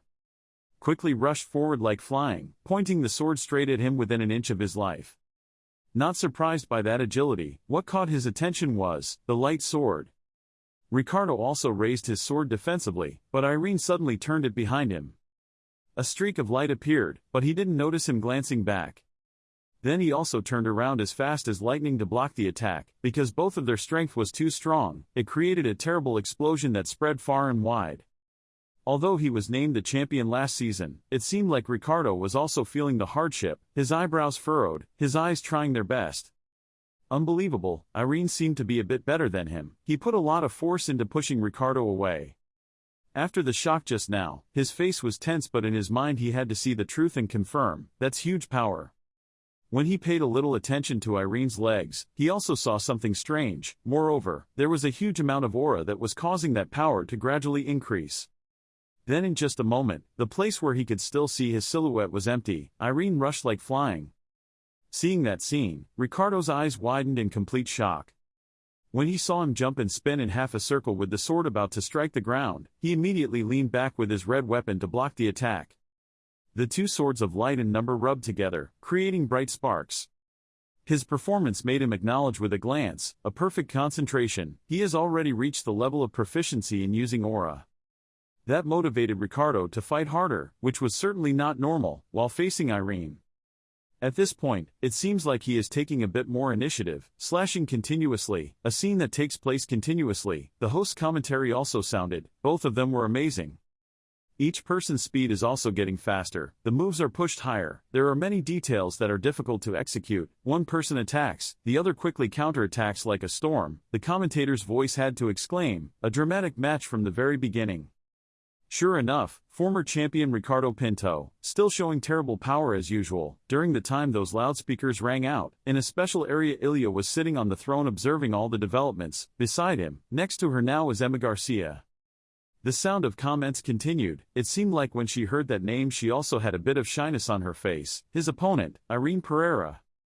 The person who has not been seen for the past 40 days, without hesitation, is fighting an even match with our former champion, although from the first moment until now the two of them have been fighting hard, but neither one shows any signs of giving in. Strength. Up to this point, he was completely uninjured, but his endurance was gradually decreasing. He began to think, all this time. Just aiming for my sword, Irene jumped up very high, raising her huge weapon, ready to slash it diagonally. He wasn't the only one who knew. The commentator also announced on the loudspeaker that Irene Pereira was persistently aiming for Ricardo's sword. As soon as he finished speaking, there was an explosion several meters high. The scene before them excited the viewers to the point that the commentator burst into the loudspeaker, wondering if he wanted to win by breaking the numbered sword. In the stands, the man with a kitchen towel on his head opened his mouth and shouted in disbelief, is he awake? There was also Judith present. Next to Bart was discussing the match. Irene, he wanted to break the numbered sword. He thought he could do that. She was no different. What he just said, what an idiot. The gossip made him extremely uncomfortable. He frowned in anger and suspicion, and broke my numbered sword. Then she couldn't hold back any longer and screamed, okay, come, use all your strength, making Irene's eyes strain. That was like a provocation to him. The fight had already been fierce, but now it was even more intense, and the light source was also much stronger. Ricardo seems quite determined.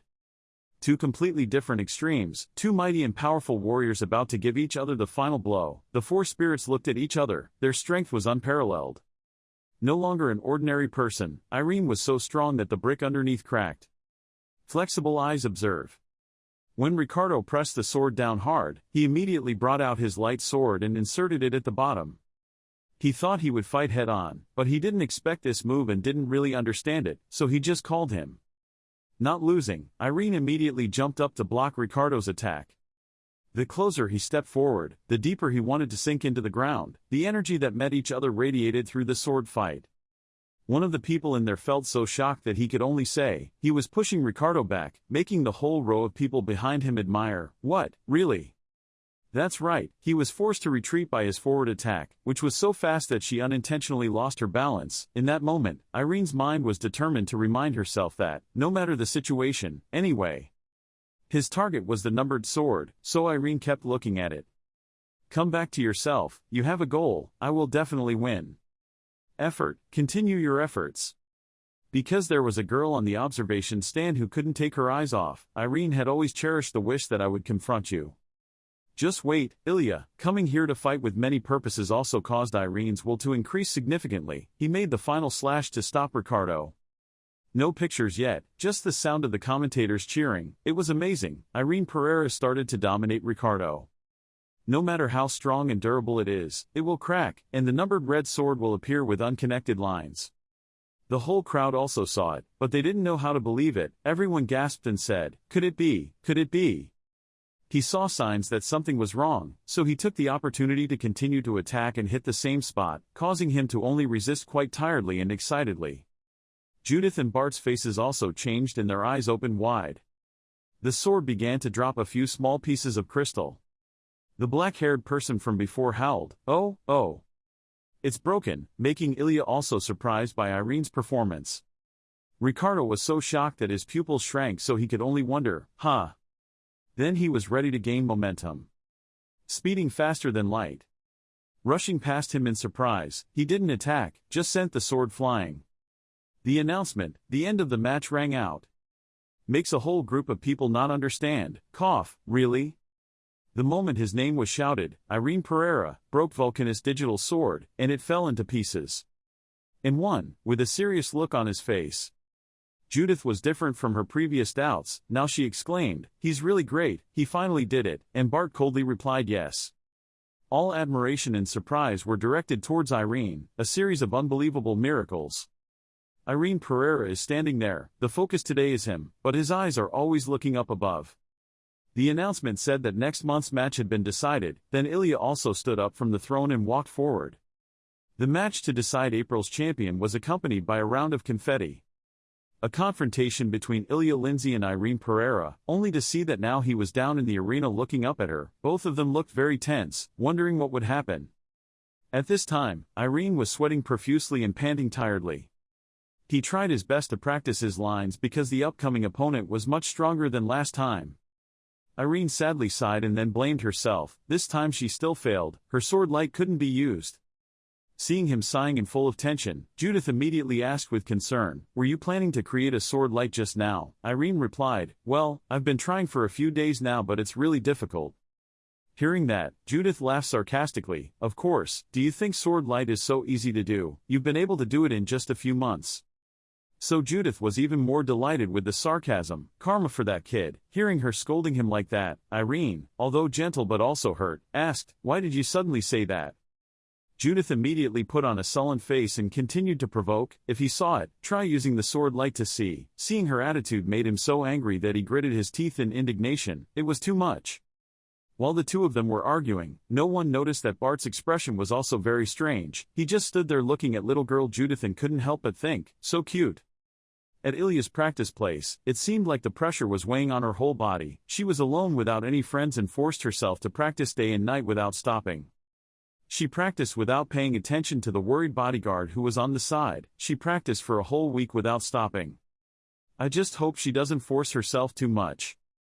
After a long and tiring day of training, Irene didn't know what to do next, so she had to find a corner in the forest. He sat down and thought to himself, "Can I really get back with Ilya?" While filled with anxiety, Irene suddenly heard someone speak, "Don't be so insecure." At the same time Judith stood in front of the blonde. He couldn't help but sigh and asked the redhead, "Did I show it so clearly?" Irene didn't hide it and immediately replied, "Yes, very much." After speaking, she suddenly sighed. Then Judith took a deep breath and said to him calmly, "I quite hate your appearance these past few days. You became so strong that it was impossible to describe in words, and after being taught how to use Aru you still did it better than me. You're an extraordinary guy, though. I still can't hate you." Then she reassured Irene that maybe Lilia would feel the same way, "And I don't know what Ilya's mood is like. But it's you, so it's okay, because you always treat people very sincerely." Judith suddenly became strangely gentle, but a second later she returned to her usual rude appearance and slapped the blonde's back. Judith then smiled and continued, "So just try your best. Then there's nothing to worry about." All that night, Irene tossed and turned, unable to sleep, his eyes brightly looking out at the night sky, thinking, "Finally tomorrow. I'll compete with Ilya and I'll do well." He thought briefly before closing his eyes and then sleep suddenly came. Suddenly, Irene returned to that dream again, a familiar scene that he hadn't seen in a long time. It was the house of the man swinging the sword. For a moment, Irene stood still in place, looking at the man, then looked everywhere around. Then he also realized that things had changed a bit, feeling the anger was both strong and faint. "It's calmer now." Suddenly, while looking at that man, he was suddenly startled. Then Irene wondered, "Is he looking at me?" Then when he tried to see if that speculation was true, he was even more surprised to see that he seemed to be opening his mouth. And it seemed like his mouth was still moving, not knowing if he wanted to say something or not. But he only saw but didn't hear anything. When he tried to analyze whether what he saw was real or fake, that's when he was startled awake from that dream. This dream made the tired Irene even more worried. He remembered that he was clearly about to say something. What was he about to tell me? Finally, the match had arrived. The thunderous announcement of the match host could not hide a bit of joy when talking about the dream stage of the gladiators, the land of proof. Here, the match that everyone craved was opened, the match that would decide the April champion. After those beautiful words, the important part comes, introducing the first swordsman the host mentioned, the newly emerging strong man at the king level, the center of the storm, Aaron Paranaya. Next comes, the strongest swordsman in the land of proof, the undefeated female swordswoman, the champion Ilya Lanzi. There is only one throne. During that introduction, all of Irene's friends were looking towards the arena to cheer him up. Judith and Bart were both nervous and silently praying for him, hoping everything would go smoothly. And underneath the mask, Irene and Ilya were equally nervous, both cautiously looking at each other with eyes full of determination. Neither of them wanted to give up. Even when the referee had just shouted to announce that the match was allowed to start, Ilya also acted immediately. She was as fast and strong as lightning, straight with the sword in her hand, and rushed to attack Irene. Irene was very flexible in seizing the right opportunity to counterattack, causing Ilya to be cautious at times. The more the audience watched this match, the more they admired it. It was so fast that the naked eye could not catch it. Then at that moment, Ilya also started to take it more seriously, to observe and analyze how Irene used her moves. As soon as she saw an opening, she immediately put all her strength into her legs. Quick as lightning, he blocked the attack while deliberately moving his body a little sideways to be able to act more easily. In that moment, the ground and stone under Ilya's feet could not withstand her strength and began to crumble. Ilya put all her strength into her legs and used the momentum to rush in front of Irene like the wind. Looking at her performance, Irene's faction became even more worried. Did she use Orin so skillfully? Condensing aura into the heel before jumping, in the moment the aura explodes, it pushes Judith faster. This is a very difficult technique. Below, Irene didn't move at all. No matter how fast Ilya was, he still stood still, waiting for her to touch her. Irene raised her sword high. The sword was like a shield for him to block all attacks. Irene's eyes suddenly lit up with even more fighting spirit. He used the sword that had previously blocked his attack to knock it back, creating a counterforce that pushed Ilya back. At this time, Ilya worriedly wondered if she could push him away. And Irene once again began to put all her strength into her heels. Once again he threw away the force on the sword so that Ilya could experience the feeling of being pushed back a second time. This scene left the audience stunned. What exactly is this? Has champion Ilya been pushed back? This is the first time I've seen this appearance. The champion looked very frightened. Could today's Aaron Paranaya really destroy the champion's stronghold? Ilya's side was also made to lose her composure by those words. She herself took a step back with her eyes as sharp as knives and her hands were making a strange movement. Looking at this move of M's, Bart, the first person, was startled and scared, thinking, no, that technique. However, before he could finish thinking, Ilya released a huge wind from his hand, billowing like a vortex, aggressively rushing towards Irene as if wanting to swallow him inside. But Irene still stayed where she was, as if waiting for it to come. Irene let the wind blow all over his body, causing his hair to stand on end. Less than a second later, the vortex mouth became larger and larger, swallowing Irene inside. Bart and Judith cried out even more worriedly, "That's a death tornado move, he can't avoid it, that crazy guy." But without letting them worry for more than a minute, Irene didn't know what method she used to make the tornado disappear into smoke. This made Ilya unable to believe it. She stared wide-eyed at the scene before her eyes. How could it be done? Irene tightly grasped the sword in her hand. "Use it quickly, your light sword." Ilya suddenly showed surprise. She did not expect that one day her friend would do something like this. Irene continued with a serious face, "Otherwise your sword would scratch," and finally Ilya was completely angry.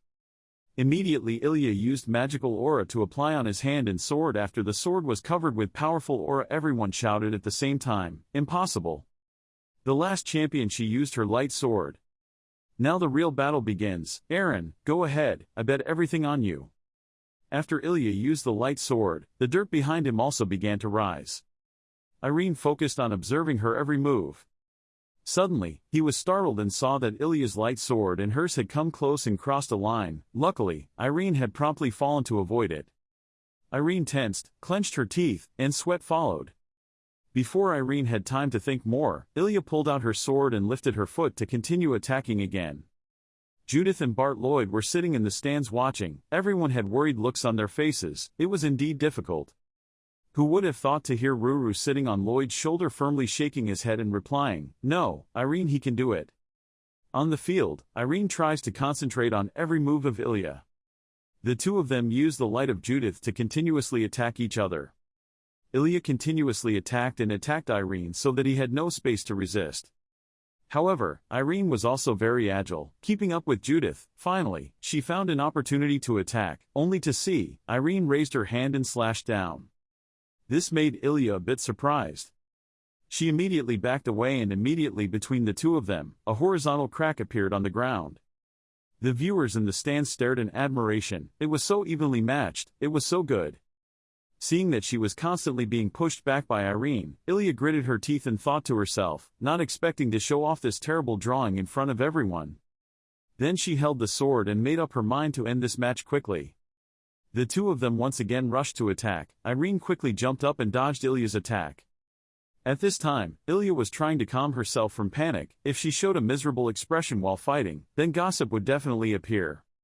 Lloyd quickly discovered Ilya's strange attitude. It seemed like Ilya was in a bit of a hurry.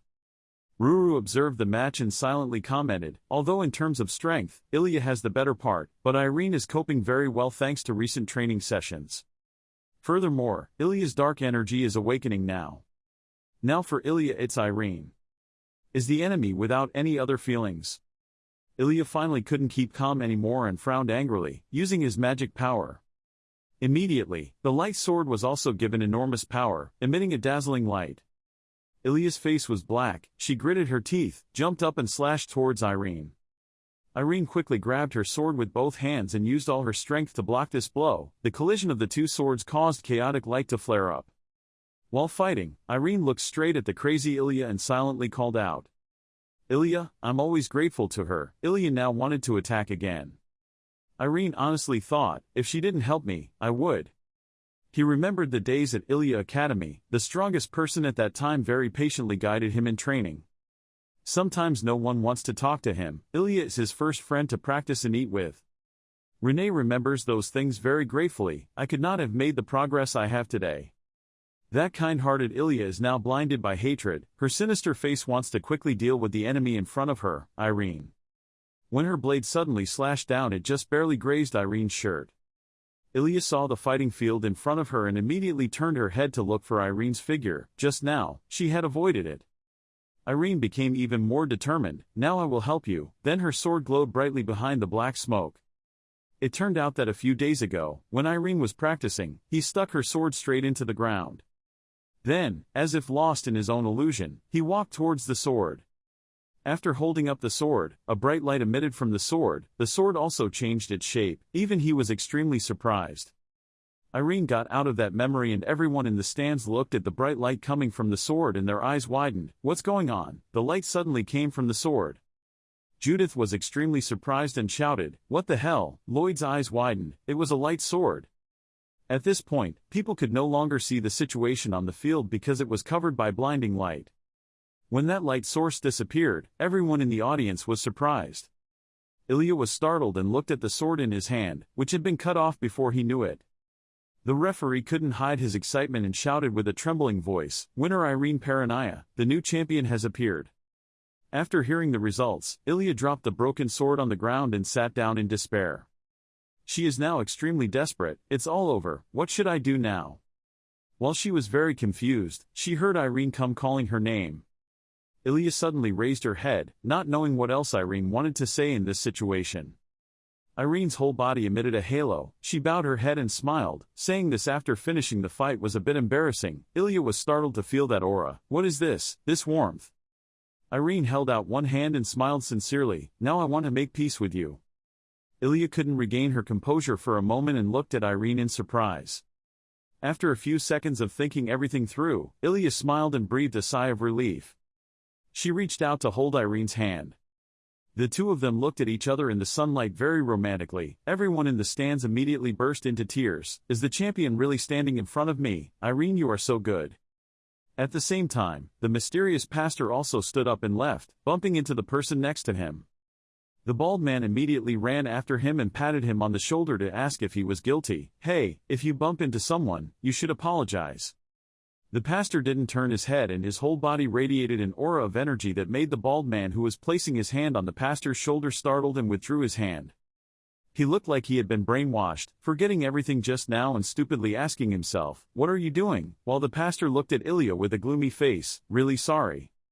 purified to the point where no residue remains.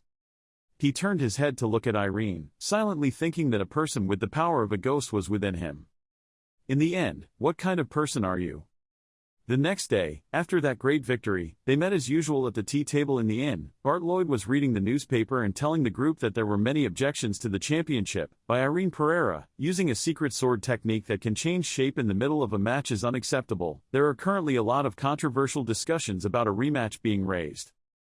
But the argument came to an end when Ilya expressed her opinion. She accepted that she was defeated even though the sword had more or less affected the outcome of the match, so the kingdom saluted, "Welcome a new champion." After reading this message, the first person to stand up was Judith. She was so angry that she banged on the table and scolded, "Damn, the more I think about it, the angrier I get. This is clearly absurd." Vancouver sat next to Irene thinking, "Great, he did the seemingly impossible." Strive to pursue your goals and persevere forward no matter how difficult it is. He has completely changed since the first time I met him. He has grown up a lot, Irene. Suddenly he had a moment of sadness as he wondered why every time I looked at him, I felt bitter. At this moment, Bart suddenly spoke up, interrupting Coover's train of thought. "By the way, how's your heavy sword?" Irene replied honestly, "I just checked, it still retains the same shape. I don't understand why it changed shape." Hearing that, Coover immediately spoke his mind. "Does it have anything to do with that dream?" "It's very possible." Suddenly, Irene bowed her head sadly and said, "That's why I really want to go and ask that person." Ruru playfully asked Irene, "Do you want to go ask the man in your dream?" "Yes," Irene replied firmly with a smile. Upon hearing that, Judith excitedly shouted, "What? How can I ask?" But Irene seemed mysterious and replied, "Okay, I found a way." Time was very fast until a week later. In the palace, a knock was heard at the front door of a room. Looking at Irene with the bouquet of flowers in her hand, Ilya also gave a friendly smile, welcoming Irene, so Irene nodded in response and worriedly asked Ilya, "How are you these days?" But Ilya did not answer that question, but instead paid attention to the bouquet of flowers in Irene's hand. She shyly asked him, "Is this a collection of peonies? I don't know what you like, so I gave this to you." Irene was also shy. Reply.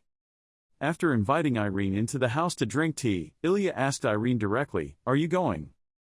Even though Irene was a bit hesitant, she still honestly talked about her plans with Ilya. "Yes, I just decided on the location but I will probably leave in the next few days." Then he also asked her with concern, "What about you? Do you have any plans?" After hearing Irene's question, Ilya suddenly lowered her head as if she didn't know how to open her mouth. After a moment of pondering, Ilya finally started clasping her hands on the table, trying to appear leisurely even though her voice was a bit worried. "That's it. I honestly don't know anymore. After the match between you and I just now, I felt very lost. When realizing that the goal you pursue is too far away from yourself. When the path that I was determined to pursue for so many years suddenly disappeared. I can't see anything anymore. I don't know where to go. What should I do?" Then immediately, as if without even a second of hesitation, Irene very decisively proposed to Ilya, "Come with me." Hearing that, Ilya exclaimed in confusion, "What?" Irene was full of enthusiasm and told her, "I'm just like you, I still don't know what to do or where to go. The only reason I keep moving forward is because so many people believe in me." After talking about himself, he began to reassure and entice Ilya. He would do the same. "The reason I could be where I am today is thanks to him trusting me. If this time it's my turn to trust you. I believe you will be fine. Come with me, Ilta." Just like that, Irene quickly convinced me and nodded to tell Irene. But suddenly Bart Lloyd was the first to protest. Upon hearing that, Irene could only shyly ask, "Why?" So Bart Lloyd looked straight at Ilya and said, "You've been doing it on your own for so many years, and now you want to join us." He thought, "Who are you?" Worried that Ilya would be sad, Irene quickly spoke up and wanted to stop Bart Lloyd, but we both studied at the same sword academy and were friends. But Bart Lloyd seemed to ignore Irene. He just looked straight at Ilya and called out, "Her name, Ilya Lindsay. Tell me the truth, do you consider me and Judith to be teammates? Here, the only person you consider a teammate is Irene, is that right?"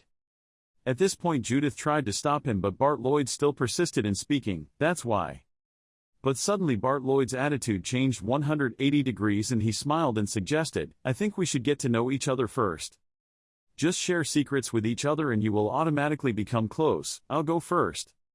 At the age of 14, Judith still believed that Santa Claus was real.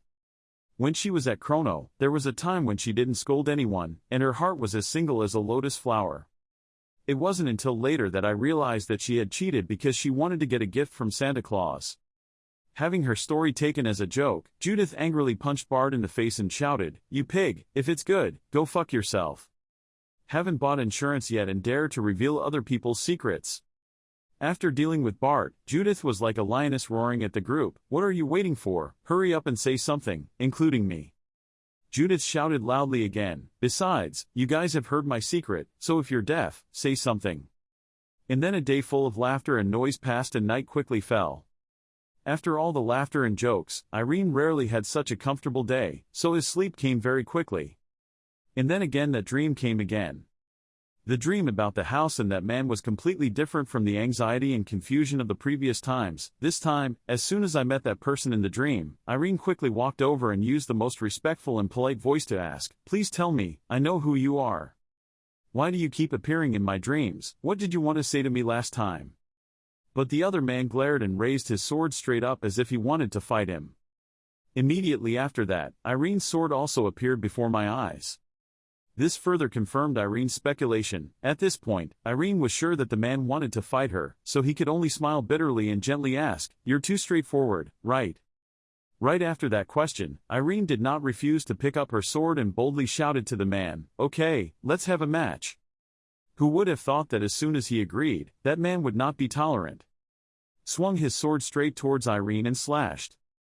As soon as his blade landed, Irene raised her sword to defend and at that moment created a shocking explosion. Irene looked like she was struggling and had to grit her teeth to gather her strength to fight back.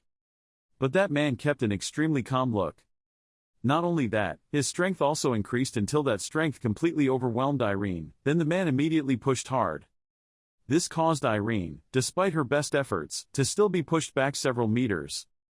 At this point, Irene couldn't help but praise you, "You're really strong." Then he looked at the man and said sincerely, "I know how hard you worked to achieve this power. I want to become someone like you." Irene had just said that, at the same time it seemed like his whole body was filled with more energy with a fiery spirit. Irene regained her momentum, raised her sword and continued to shout loudly, "That's why I practiced non-stop." This sky-high atmosphere made the man stunned for a moment, until Irene's blade powerfully slashed down, creating a blinding light. The man still couldn't believe his eyes. He saw the sword in his hand shatter before his eyes with just one of Irene's powerful swords. Irene on this side also used all her strength after that slash, so as soon as he finished slashing, he immediately panted non-stop. Then suddenly Irene was startled because this was the first time she heard that man speak, "Me." Then he stopped briefly and looked straight into Irene's eyes. Then the man spoke again, "I will cheer for you." Irene looked puzzled and asked the man in front of her, "Who are you?" The man looked thoughtful and looked at him with affectionate eyes. After a few seconds, he suddenly smiled and said a sincere sentence from the bottom of his heart, wishing him luck. Then just like that, the man's hot image gradually became blurred. Then immediately disappeared in front of Irene, which made him immediately scream, "Wait." At this moment, Irene woke up from her dream, her hand still hanging in midair. The next morning, Irene sat in the living room and told everyone the story, making everyone surprised and asked again, "Did he wish him luck?" Irene nodded, "Sure." Bart raised his voice, "So what's going on?" Irene replied in a low voice, "He disappeared like smoke. But I keep feeling strange, feeling like he'll never come back, that kind of thing." Coover suddenly spoke up and changed the topic, "I think you guys won't mind if our next destination is Dirkley, right?" Judith was curious where Dirkley was. It was an elven city in the northwest. Coover nodded and continued, "That is also my hometown, my teacher is there." This Coover's teacher belonged to the Goblin clan, the greatest seer, the great sage Guru Garu.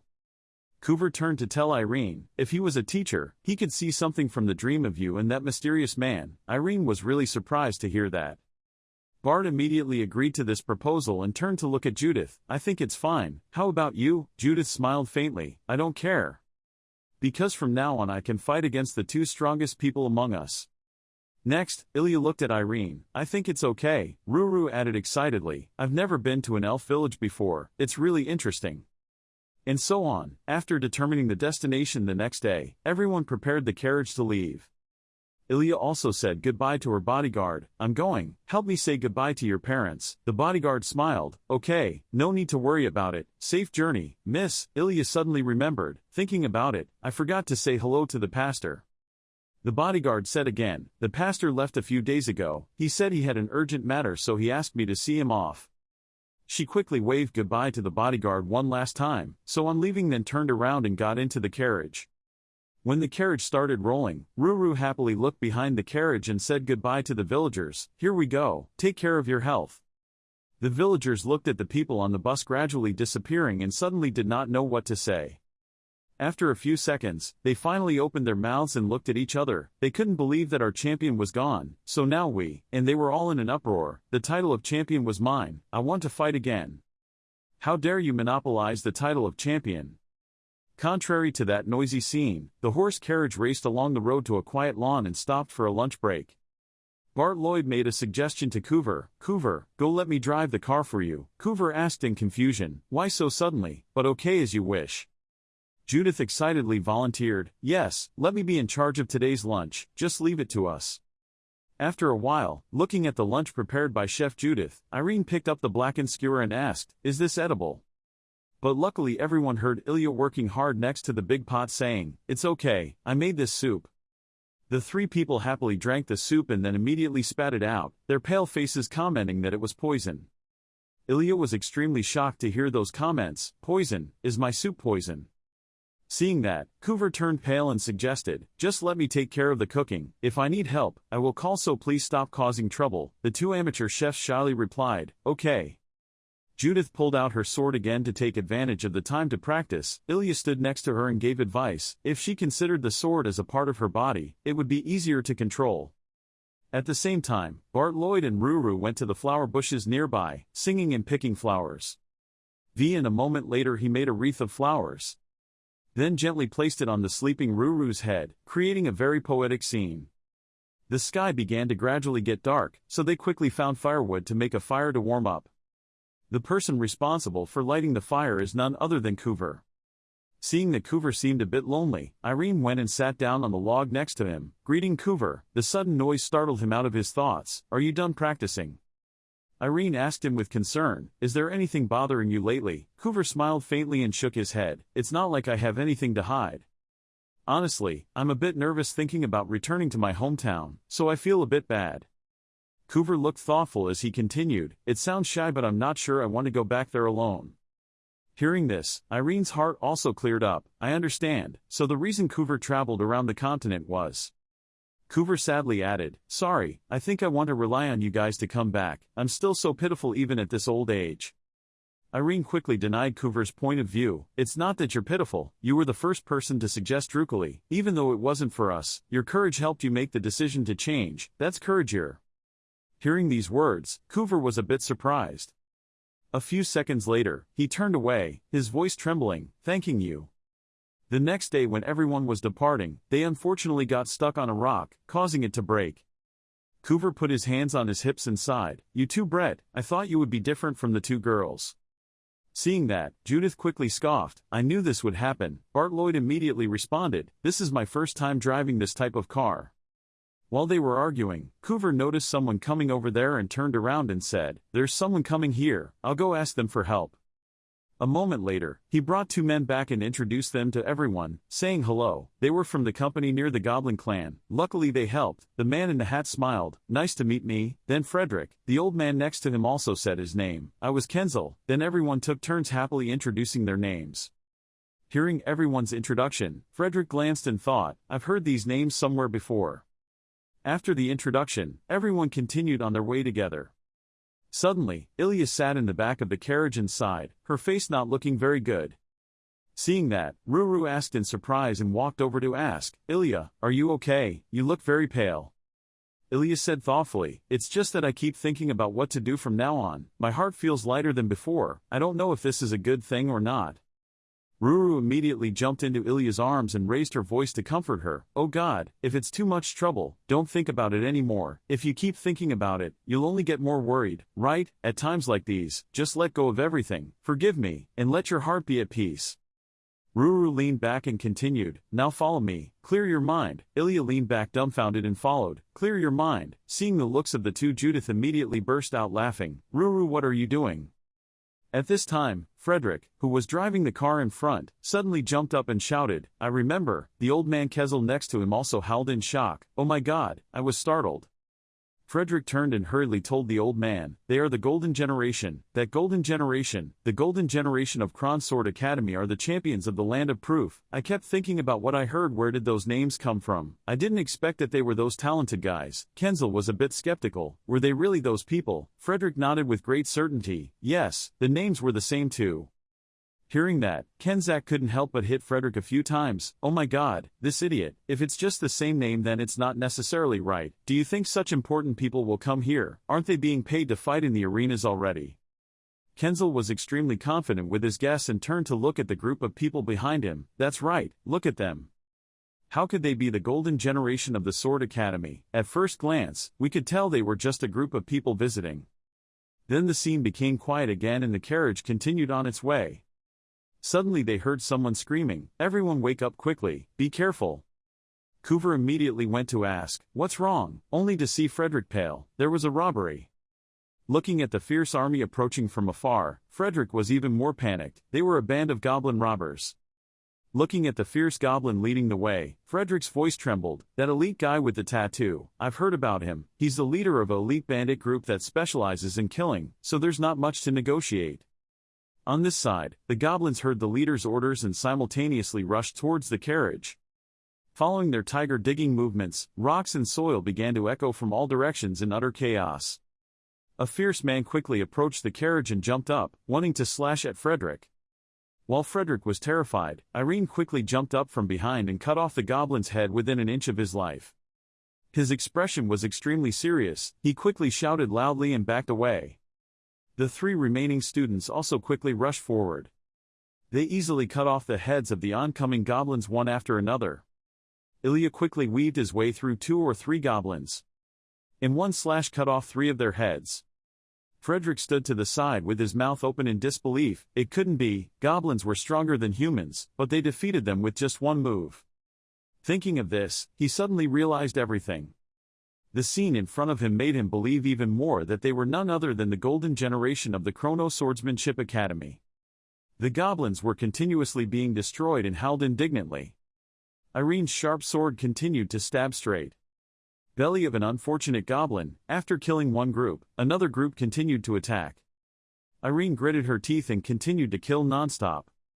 The goblin's body was cut into many pieces by his sword. Their fresh blood flowed out massively, drenching the entire area. Irene looked panicked looking at the fresh blood on her sword, 6 lives in her hands. Seeing Irene stop, Bart over here asked in a worried voice, "Irene's face is so unsightly, are you okay?"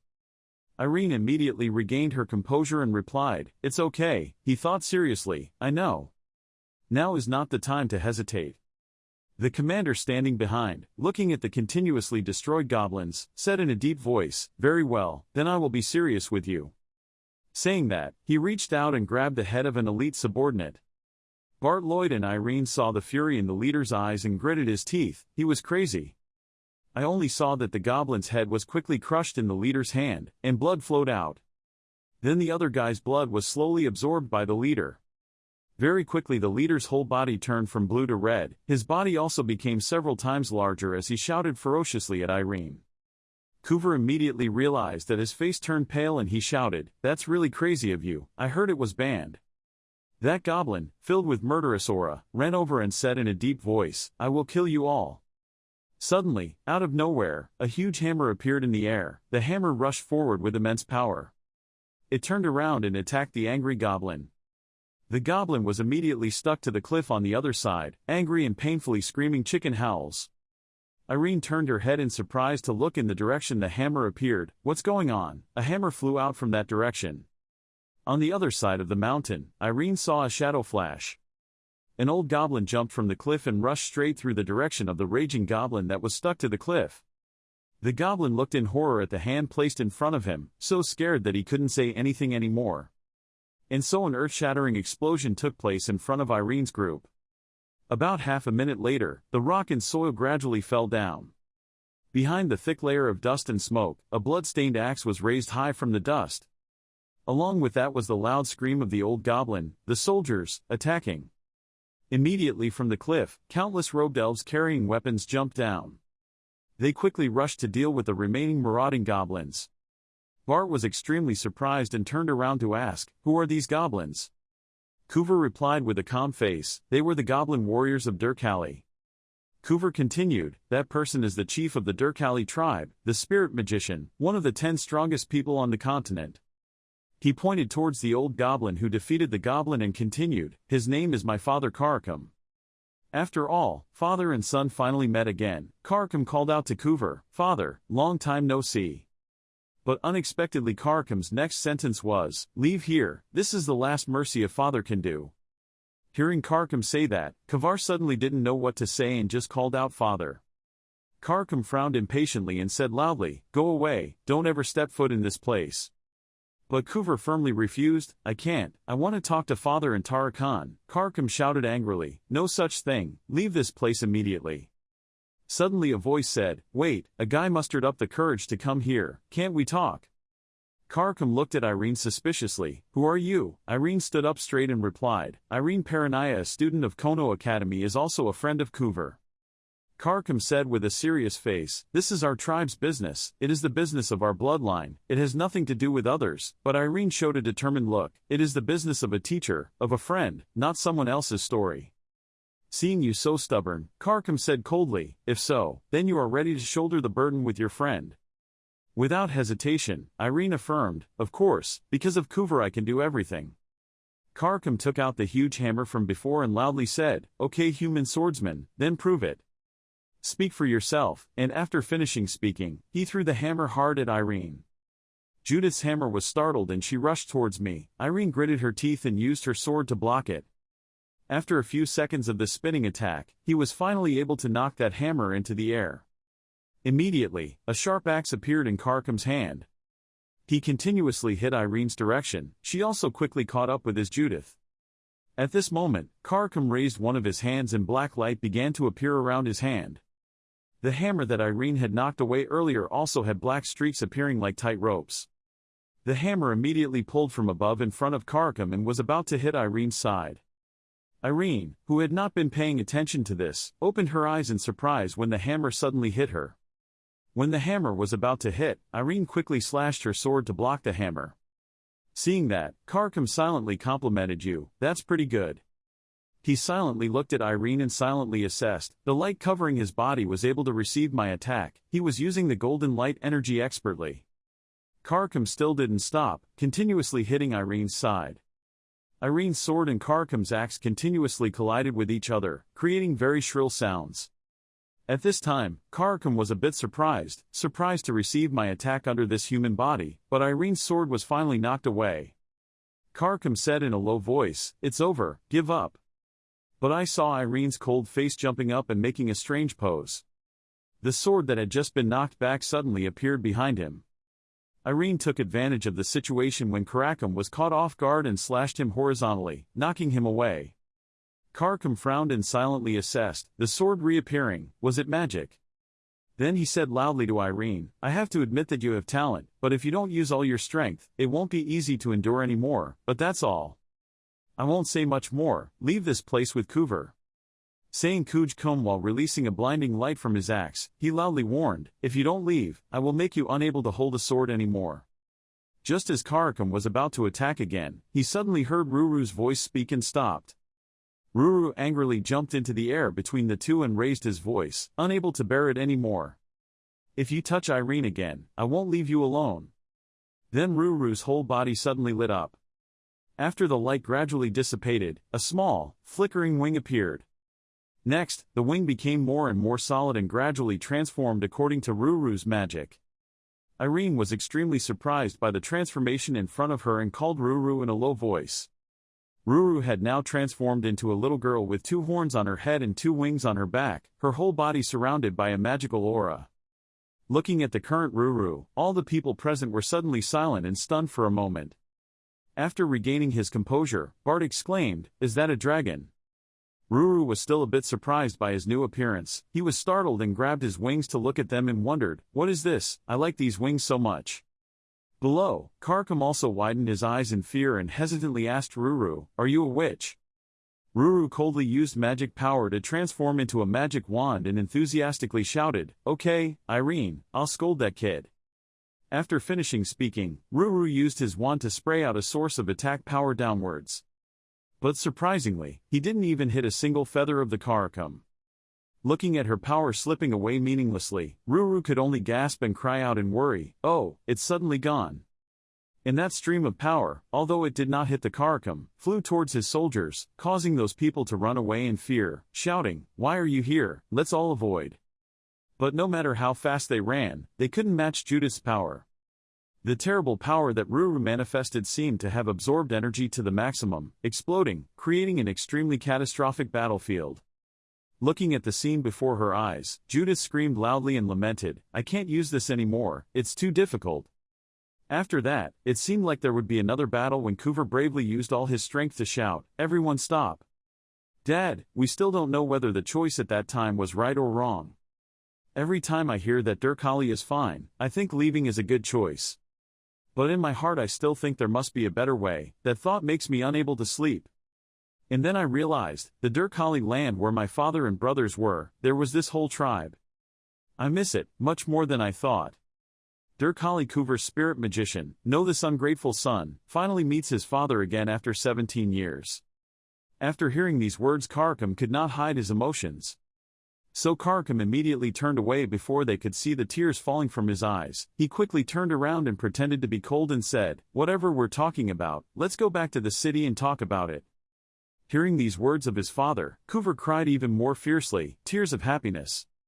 After the fight stopped, Ruru finally transformed back into her cat form. As soon as she jumped down, Irene quickly worriedly reached out her hand to pick it up and asked, "Ruru, what happened? I also want to protect you, so I just came back from practicing."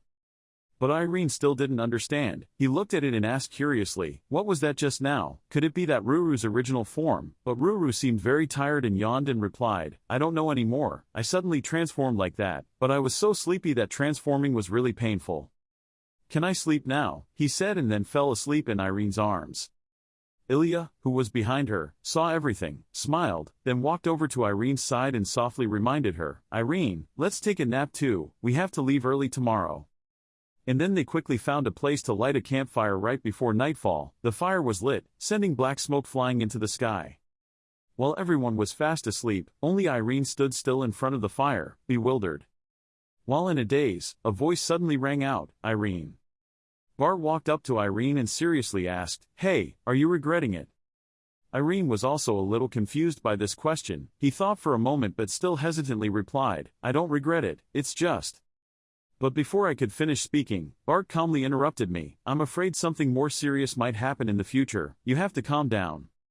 We must hold our sword tightly. Once we step out into the world, we are no longer allowed to hesitate. Even if our bodies are stained with blood, we must bear its weight. That is our duty."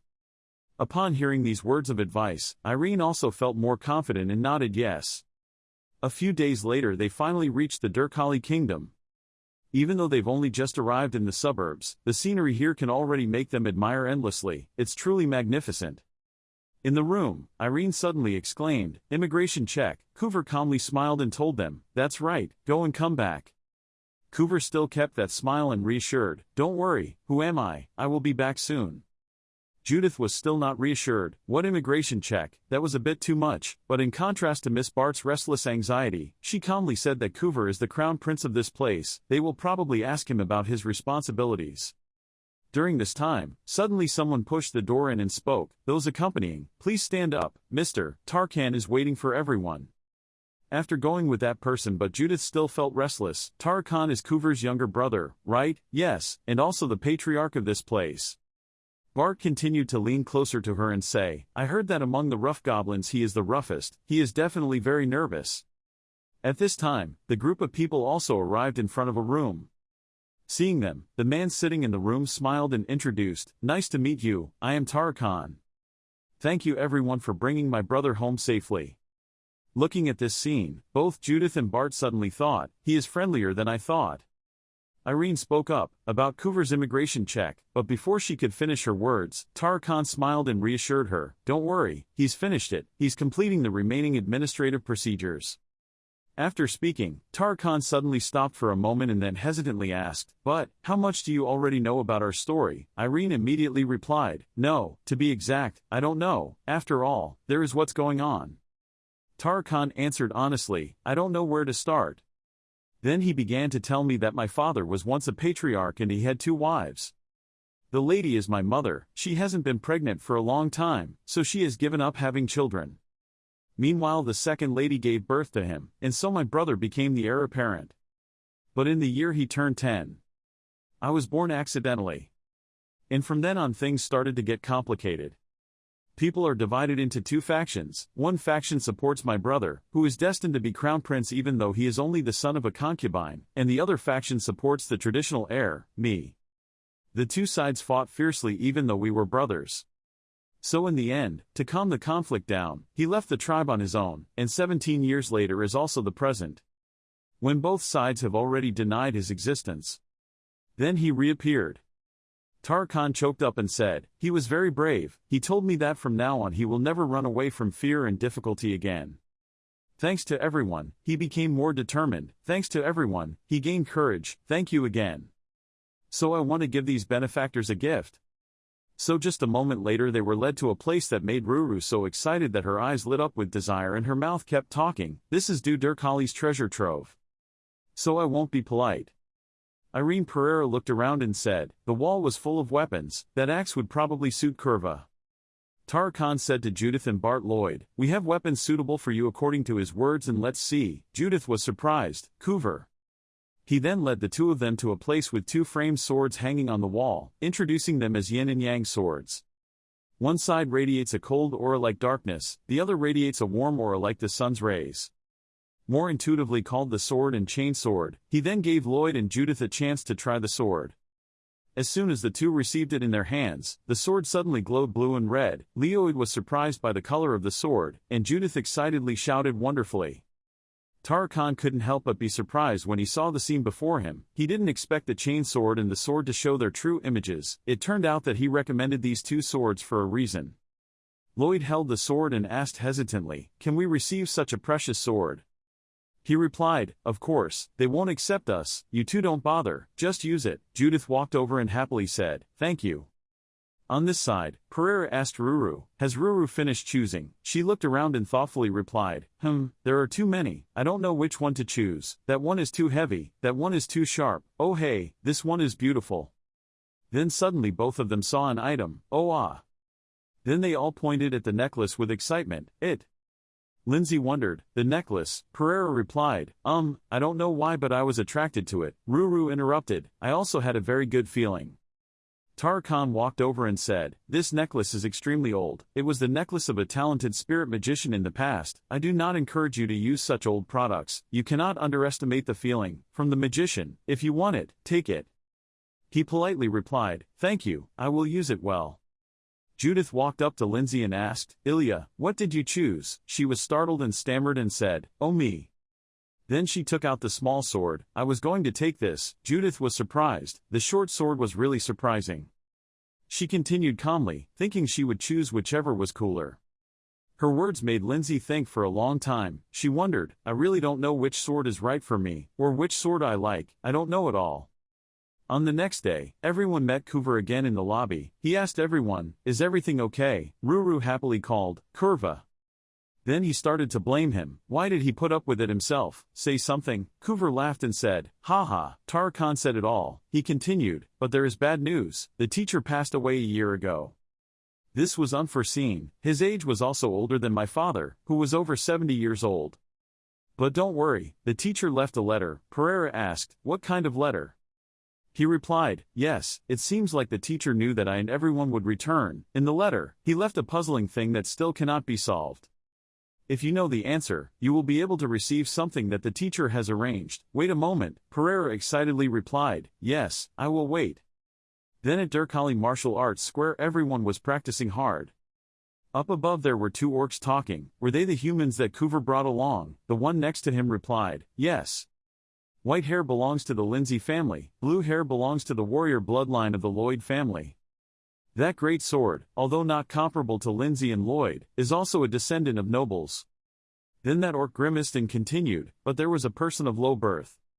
The orcs were blatantly gossiping in front of Judith. That red hair didn't have any last name. I didn't understand how it could get in there. The warrior's humiliation.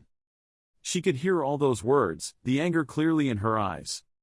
Lloyd next to him advised Judith to hold back. If we confront, Coover will be in trouble. She warmly replied, I know, so I'm holding back. A week later, everyone was still hard at work on the field practicing. The other two orcs were still standing there and sarcastically said, weak humans are quite good. The guy next to them continued, yes, that commoner is also quite good. Judith couldn't bear it anymore and let out a helpless sigh. She walked up to them and said, stop talking nonsense in the back and let's play a game. He responded aggressively to her, what are you talking about? Do you want to cause trouble?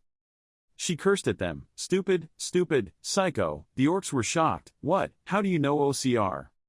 Judith did not hesitate to say loudly, how did I learn from Coover, who knew orc warriors were such bad people? If anyone is dissatisfied, come down here and we will confront everyone. Suddenly a voice said, wait, I didn't hear what I said just now. Another tall orc walked up to her and boldly introduced himself, I am the leader of the Red Axe fighting team, Gunt. Lloyd saw him and thought in panic, Gunt is one of the forces that Coover warned about. He looked at her and said, now you have insulted the orcs. As a Durkali warrior, this cannot be ignored. Please take responsibility for those arbitrary words. Judith interrupted him and stopped talking nonsense.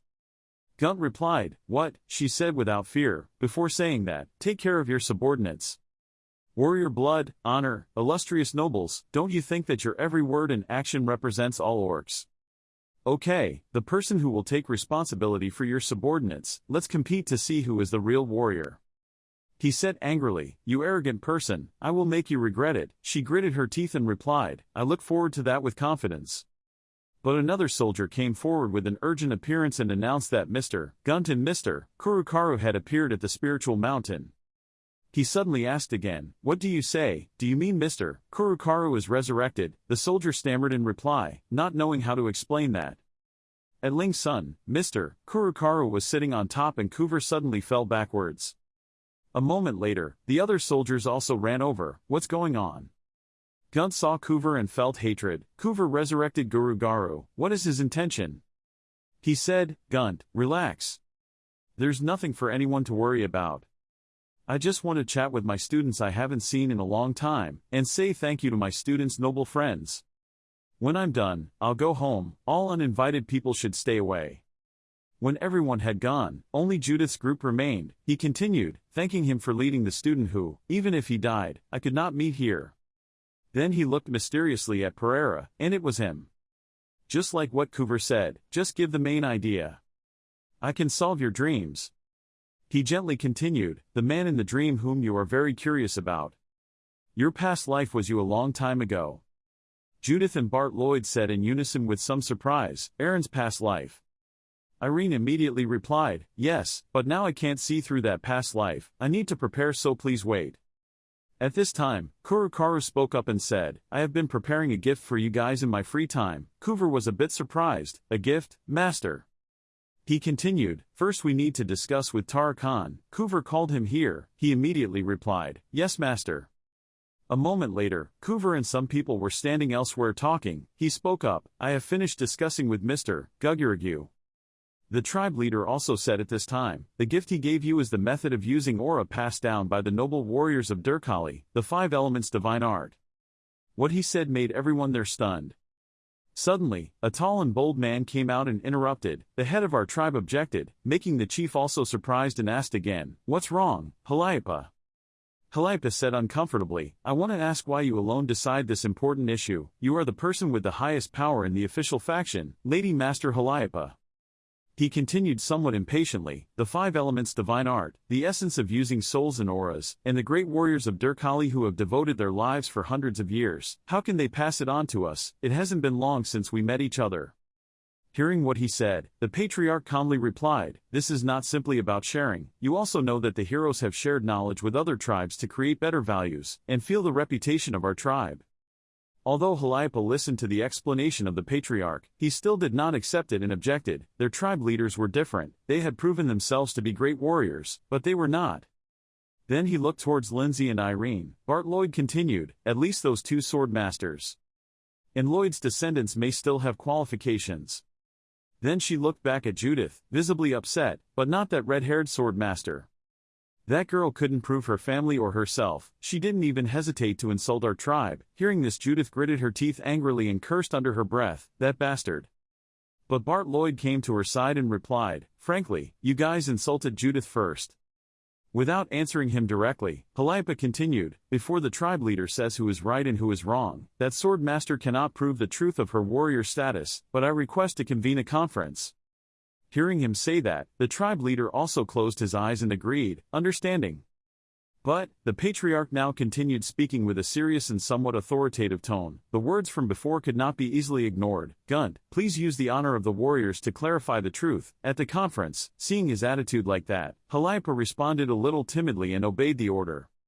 The sun began to gradually descend down the mountain. A polite voice rang out, forgive me, you have to wait here for a while. Everyone was now sitting on the steps. Judith was a little gloomy and said it was all my fault if I was patient.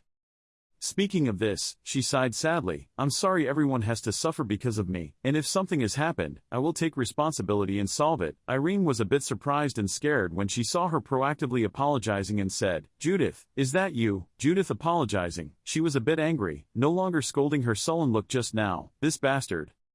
A while later, a group of people came to Judith in everyone's place. A guy on the other side immediately opened his mouth and said, I have heard everything Gunt said. I apologize on behalf of the tribe. Through the Congress I have made a decision. It's a pity that I cannot recognize your character. However, if you pass the warrior test that is the custom of our clan, then I can recognize your qualifications. What do you think? Do you want to try? Judith was silent for a moment, then replied, I will do it. Her answer made Bart Lloyd and Irene a bit surprised and worried. Seeing their mood like that, Judith immediately spoke up, don't worry, Coover already said it was our gift, I can't get over it. The next day, in the arena, there were two large and small shadows standing in the middle and surrounded by thousands of bustling people watching the match. The Warriors Trial, a contest to prove yourself as a mighty warrior. This competition will be bare-knuckle fighting. Fight continuously with 3 noble warriors to gain recognition for your status. At this moment, Judith's cat shouted loudly cheering, Judith, come on. Gunt's first challenge with Judith. The orc soldiers in the stands were all enthusiastically cheering for Gunt and howling rudely, howl howl, humans go away. Gunt ended this match with a single fist. Under the encouragement of his fellow humans, Gunt became even more arrogant and threatened Judith, I will show you what a true warrior is. Judith also refused to be humble and responded, I'll keep an eye out to see how talented you are. As soon as the slogan began to be chanted, Gunt gritted his teeth and rushed towards Judith. But she was not afraid at all and calmly jumped up and gave him a big punch, making viewer Calliope a bit startled. As for her teammate Bart Lloyd, he was surprised and praised, great. Gunt received a punch so painful that he bled, but luckily none of his teeth fell out. Seizing the opportunity, Judith continued to approach him at a speed measured in seconds, dropping the entire combo on him. Making him gasp for breath, he could only raise his hands to block the attack. Finally, Judith launched a kick across the opponent's back. Gunt couldn't bear it anymore, so he rolled his eyes and shouted loudly. At this moment she shouted again, hey, come on, your comrades are watching, aren't you embarrassed? These words completely poked at his pride and self-esteem. He immediately waved his fists and shouted to express his anger. But without knowing it, Judith walked behind him and continued, so, what is a warrior really like, you bastard? Gunt had not been surprised or frightened for more than 2 seconds when Judith strangled him. It got to the point where he couldn't stand it anymore and groaned a few times because he had difficulty breathing. Judith still refused to let go and pushed him to the ground. Gunt was now strangled by her until he had no strength left to resist. His eyes were a bit dull and he was about to faint. Seeing that, the orc warriors were no longer as arrogant as before, but instead turned to disbelief. No way, what happened to that human? After Judith defeated Gunt, an announcement rang throughout the arena. The humans had defeated the orcs with their bare hands. Judith's cheers also began to ring out. Well done, Judith. Go forth, Judith. Judith now as he waved his hands in contempt and looked at Gunt lying on the ground.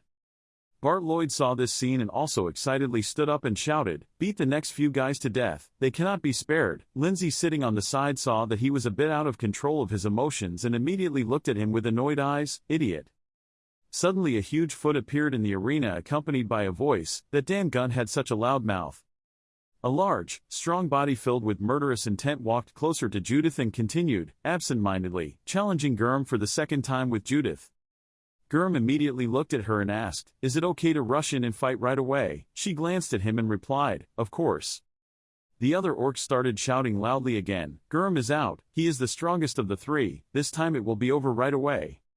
With a signal, the match started. Gurm immediately used an extremely fast speed that could not be seen with the naked eye, as if disappearing from that place. He approached Judith and launched a sudden attack, leaving her unprepared. Receiving his punch, no matter how hard she tried to brace herself, she was still thrown dozens of meters away. After punching, Gurm immediately said, "Unlike Gunt, I don't like change very much." Gurm, his whole body emitting a strong aura, took a serious stance and said, using all his strength to rush forward. Neither Gurm nor Judith continued to attack. She carefully observed and was wary of him. Perhaps she also knew that he was a very strong opponent. Bart Lloyd sat outside and commented, "It's going to be very difficult." Irene, sitting next to me, also seriously looked at the match and replied, "Yes."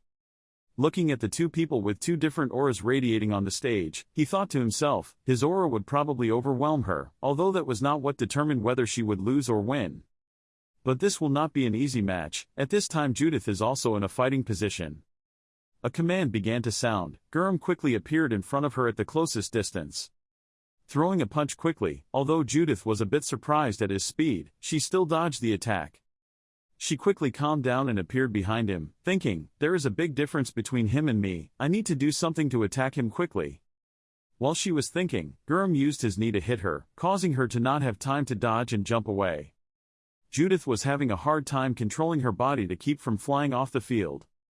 On Gurm's side, he also did not hold back. He used his feet as stepping stones to gain momentum. One stomp of his foot caused the ground below to crack. Then, immediately when he saw that Judith was vulnerable, she flew straight to attack. She was startled and thought to herself, he aimed at her right hand. But not as she expected. When he got close to her, he immediately raised his leg, surprising her. Was it a bad move? Gurm glanced at her contemptuously and said, "You are really incompetent." Then unleashed a kick with great power. Judith was hit and immediately flew away, vomiting blood. Gurm slowly walked up to her and said, "I don't know if it was because you were lucky or what to win the battle just now, but the limit of your innate strength since birth has been weak. Everyone has certain weaknesses that cannot be hidden."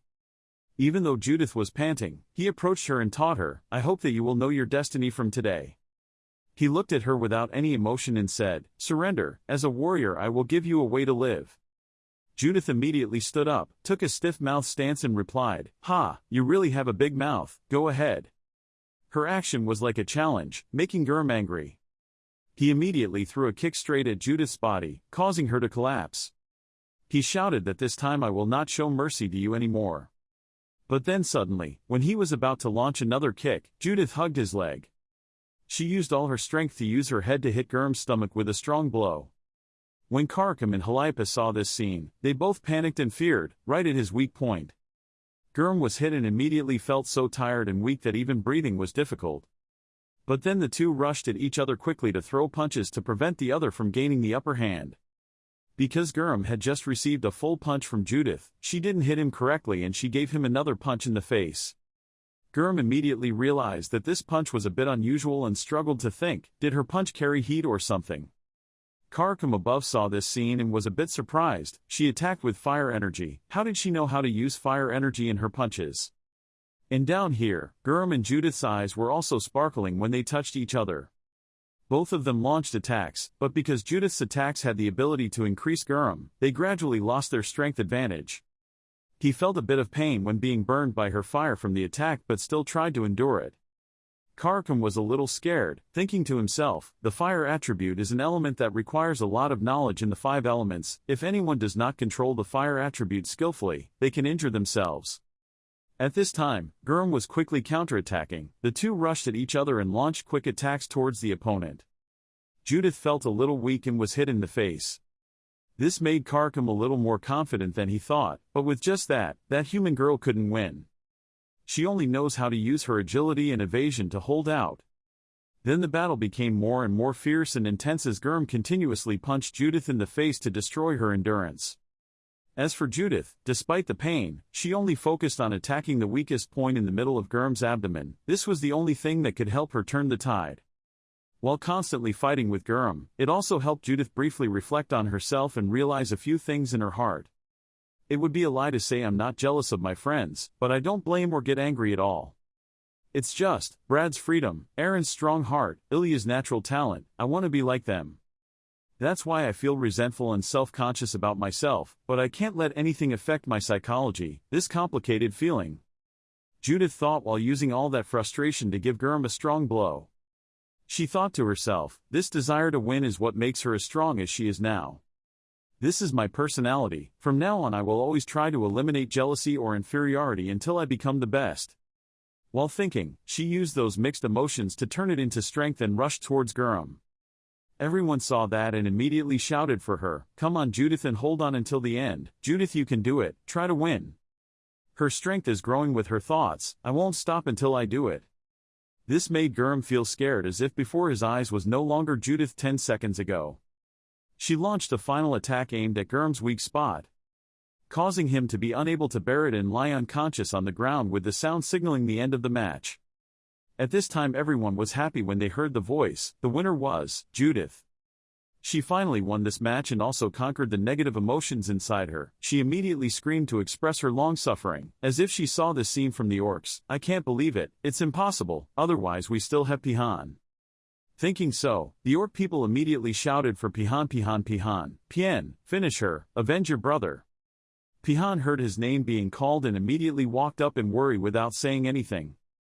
Suddenly there was a call, Pihan. He turned around and saw Calliope and was surprised, Father. Calliope walked up to Judith, making everyone confused. Master Calliope was approaching, would he fight her himself? Irene saw this scene and immediately became worried. No matter how excited and confident Judith was, she couldn't compete with him. In contrast to his worry, Judith was not afraid at all, but took a serious fighting stance and said, rush forward. Unlike everyone expected, Calliope spoke up, we're sorry, causing Judith to reply in surprise, what? He said, an iron will cannot be broken, a fire cannot be extinguished, just saying being a warrior is not enough so this is our failure.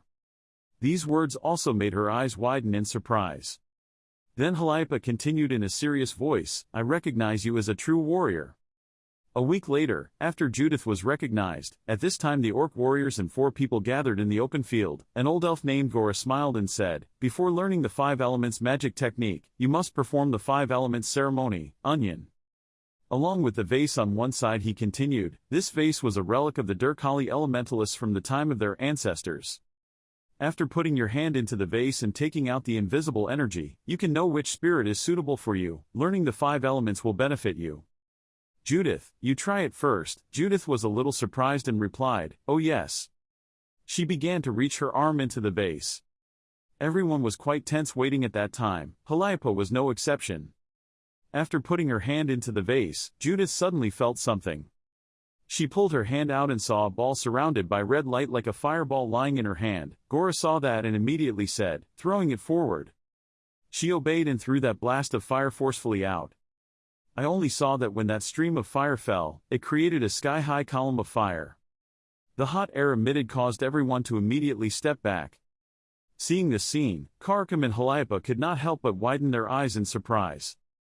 Judith turned to ask Gora expectantly, are you okay? Gora replied with a sweaty face, this is one of the biggest fires I have seen in the 5 elements ceremony. Since practicing I have seen other spirits that I really like, suitable for people. After Judith retreated, Gora also pointed at Irene and said, followed by Aaron Paranaya, he quickly stepped forward and put his hand into the vase.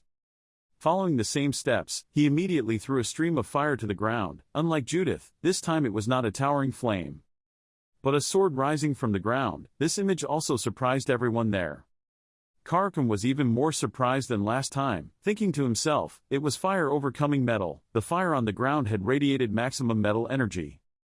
Gora was also sweating profusely, thinking in surprise, it was impossible for 2 spirits to appear at the same time and be transformed into a shiny sword, so who was he? He immediately turned around and asked Irene, have you ever learned about spirits anywhere? Irene happily replied, I once heard Kuver explain it simply. Hearing this answer, Gora was very surprised and thought, just listening to the explanation, can he control spirits to that extent? Could this be the reason Guru passed on the 5 elements magic to them? At this moment, Judith proudly said, but mine is bigger. He then huffed as if he didn't understand what she meant. Judith smirked and explained, the fire was bigger. I don't know about the others, but the fire is not inferior. Seeing her attitude, he was a little confused and replied, okay. She was a little annoyed and shouted, what's with that attitude? Irene was still stupid and didn't understand, which made her even more upset. Bart Lloyd stood nearby and saw Judith trying to make trouble with Irene. He smiled softly and thought, luckily, since being in Eisenmark you've been a bit demoralized, but you found your own way.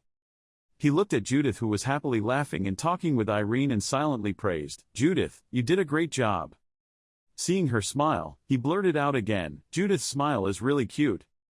Lindsay stood to the side and looked at him in surprise, then let out an incomprehensible sound. Lloyd choked unexpectedly. Hastily turned around and shouted, misunderstanding? Wait, Lindsay didn't know whether to believe it or not, but seeing him so angry, she had to avoid it. Judith and Irene saw this scene and didn't understand and asked, what was wrong with them? So. Then Gora spoke in turn, followed by Ilya. Lindsay, yours is also fire. Bart Lloyd, is water. Most young people are fire.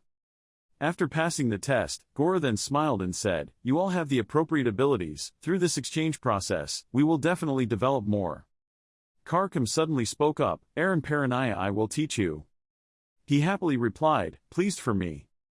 Suddenly an orc soldier ran up and said loudly, Mr. Karkam, Guru has an announcement. The preparation process to verify past lives was complete. He invited Mr. Aaron to the Spirit Mountain. Hearing that, Irene was surprised. The orc led everyone to a large room with a few dirt beds in the middle of an office.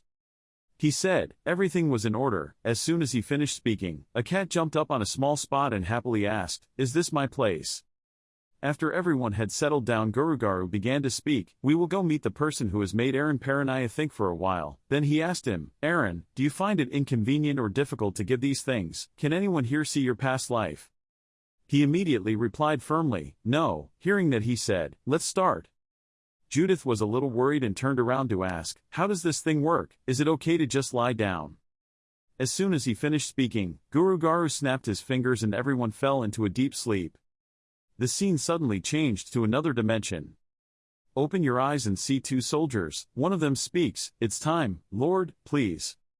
The Lord in their words was Karen Winker. Her face was indifferent and a little tired as she replied, let's go. While walking on the street, people kept talking. They left the territory while demons were still wandering everywhere. It was said that he was possessed by demons and killed his daughter. Maybe he had become a ghost. Suddenly a group of people appeared blocking the road and shouted angrily, a few months ago the demons that attacked this place were all led by that guy. You cowards ran away from the territory to save your lives.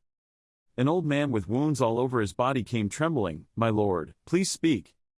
He cried and angrily picked up his weapon and continued, you really led the demons here. Did you sell us to those demons? What do you say? The man's face was full of ferocity as he stared at the Lord in front of him. The Lord also calmly looked at him for a while. Then he sighed and said, deciding to leave quietly was probably my selfishness. I don't know if you believe what I said or not, but I will tell you everything. A week ago he appeared. At that time the Lord's wife was pale and hugged his child tremblingly saying, my child is having difficulty breathing. I also saw that my child was not normal and immediately sweated in worry. What is this? Suddenly a strange laugh rang out throughout the room along with the voice, do you want to save your child? Something came up from the ground, causing both of them to startle and panic. You! He shouted loudly, clown. He was now laughing loudly and continued, Karen Winker, that child's life is in your hands. Choose your wife or that child. Hearing that, he panicked and shouted, what do you mean? Why do I have to follow your request? He then laughed loudly, causing his wife to startle and tremble in fear, and he continued, do you think that the demons coming to this land is simply a coincidence? The demons and the child's curse were all caused by you. Hearing this, I was a little scared to the point of tears. What? Without further explanation he continued, accept your destiny Karen Winker, choose. Suddenly at this moment his wife trembled and gave him the child to hold and said, don't think about anything, I'm a little panicked and don't understand, ma'am. Seeing her turn around and walk away, he realized something and said in panic, where are you going, ma'am? Then he panicked, widened his eyes and shouted, no no no. At this moment, his wife was climbing up the window. He lost control and screamed in pain, "Lady, don't go, lady. Lady, don't, let me, wait, lady, don't go. I want to come and pull her back but it's too late." She turned around and smiled gently one last time and said, "Please protect our child." Then he jumped down before his eyes. Seeing that, he screamed, "No." Too helpless and painful to face his wife's departure, he knelt down, clenched his fists and hit the ground. At this moment, the clown spoke again, which was against the rules and made him a bit shocked. "Suicide is only your wife's choice, not your choice. The choice just now is invalid, it's time to choose again," he said as he raised his long sharp nails in front of the baby who was crying loudly in fear. He continued, "Don't worry, I will give you a simpler choice." With a strange and cruel tone, every word he said was extremely scary, the life of this child, and the lives of all the people here. In the face of Karen Winker's crying in fear, the ghostly clown comforted him, "Don't worry, I will give you a simpler choice." He sinisterly bared his sharp teeth, holding in his hand a crying baby, this child's life, and the lives of all the people here. Standing in front of the old man who wanted to attack him, he was unusually calm. "I lost my wife and children that day, that was the best decision I could have made." The thin, wounded man trembled, tears welling up in his eyes. "Lord." Thinking of the scene of the village engulfed in flames, he was helpless, but it was not over yet. He had already said it. He had cursed me, while I was still here. I didn't know what terrible things he would do. With a haggard face and lifeless eyes, he said, "I don't mean to ask for help, but, please get out of my way." After leaving, he walked alone on the road. Suddenly the clown appeared, sitting on that rock. He laughed. "Why didn't anyone follow you? Did they let the Lord die like this for the sake of their lives? He's talking around you, a bunch of ungrateful people. Let me kill them all. They also have to lose their families to understand your situation." He stood up, facing him, interested. "So what I mean is that I will give you a new choice." He raised his hand to cover his smiling mouth, with a sinister look on his face. "Make a contract with me. How about it? Make a contract with me and become a devil, then you can slaughter them all. You can do what you want." He didn't pay attention to him and immediately walked past, surprising him. He hovered around him dejectedly, so coldly. He babbled again, "You're more boring than I thought. Did I choose the latter?" Suddenly an evil thought flashed through his mind. If he knew like this, I would have chased the demons to the next territory. After hearing that, Karen Winker stopped. His face darkened, angry. "What did you say? Did you scare away the demons?" He triumphed. "Oh, now you're paying attention to me." He seemed to realize, shouted loudly, questioned him, "The demons coming here, and the curse on my son, were all you're doing?" I couldn't believe my eyes, looking at his provocative face when he admitted, "Yes, it was all my doing. From the beginning there was no curse on you at all." At this moment, he felt extremely short of breath. The feeling of helplessness and despair were clearly visible on his face. "You were joking from the beginning." He was shocked and angry and kept questioning him, from muttering, "Why?" to shouting, "Why did you do that? What did I do wrong? Why did you do that?" He had difficulty thinking of a satisfactory answer. The reason is because, if you want to ask." He showed a very gloating attitude. "Because I was so bored, at that moment you appeared again. Maybe it was fate." He fell to his knees, unable to believe it. Impossible. He was surrounded by clouds of red smoke. He was pleased. "I'm going. Thanks to you I'm very happy. If you want to see me, you can go all the way to the southern mountains." Before disappearing into nothingness, he happily spoke of his suffering. "See you next time." "I'm frustrated, teeth clenched. I can't forgive him. I will definitely kill you. Just wait." He trembled, stood up, miserable. "No matter how much time it took, I will definitely find you, definitely." After that incident, he became shabby. His face was expressionless and his long hair had not been cut for a long time. When he arrived in the new land, he was happily welcomed by the elders, welcoming him. "Please live comfortably here, don't worry about anything, just ask naturally." Carrying things and walking towards the house where he lived, everyone in the village was curious about him. The good man, who was that person?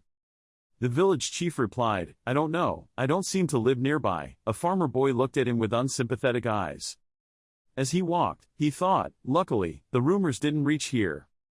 Standing in front of the house, he decided, "Well, I'll train here and beat him." The clear blue sky accompanied the sound of his sword swinging.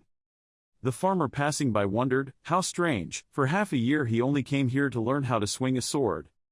Looking at his steadfast eyes, the farmer also understood, "I know, those eyes are not simple at all. surely there is a hidden love story, a tragic story. He decisively swung his sword vigorously. When thinking about the people in other villages, we have heard the rumors, you are possessed by a demon, get out of here quickly. His sword stopped some distance from the ground. Because of the baseless curse caused by the clown, you were rejected by everyone, I can no longer teach you swordsmanship, please forgive me. The more he thought, the angrier he became, swinging his sword harder and harder. Suddenly a black circle appeared on the ground. 2 plumes of black smoke rose, making him stunned. The 2 unjust souls were angry, cursing at him, you have been cursed by the devil, you bastard, you want to drag us along, go away. I'm angry, it's you guys again. He swung his sword and slashed the other 2 men into black smoke, I will kill you. As if he was hallucinating, those 2 guys appeared behind him again, talking, it's all because of you, pay your sins, child of the devil. Every time you cut them they disappear, you're angry, go ahead, I'll kill you all.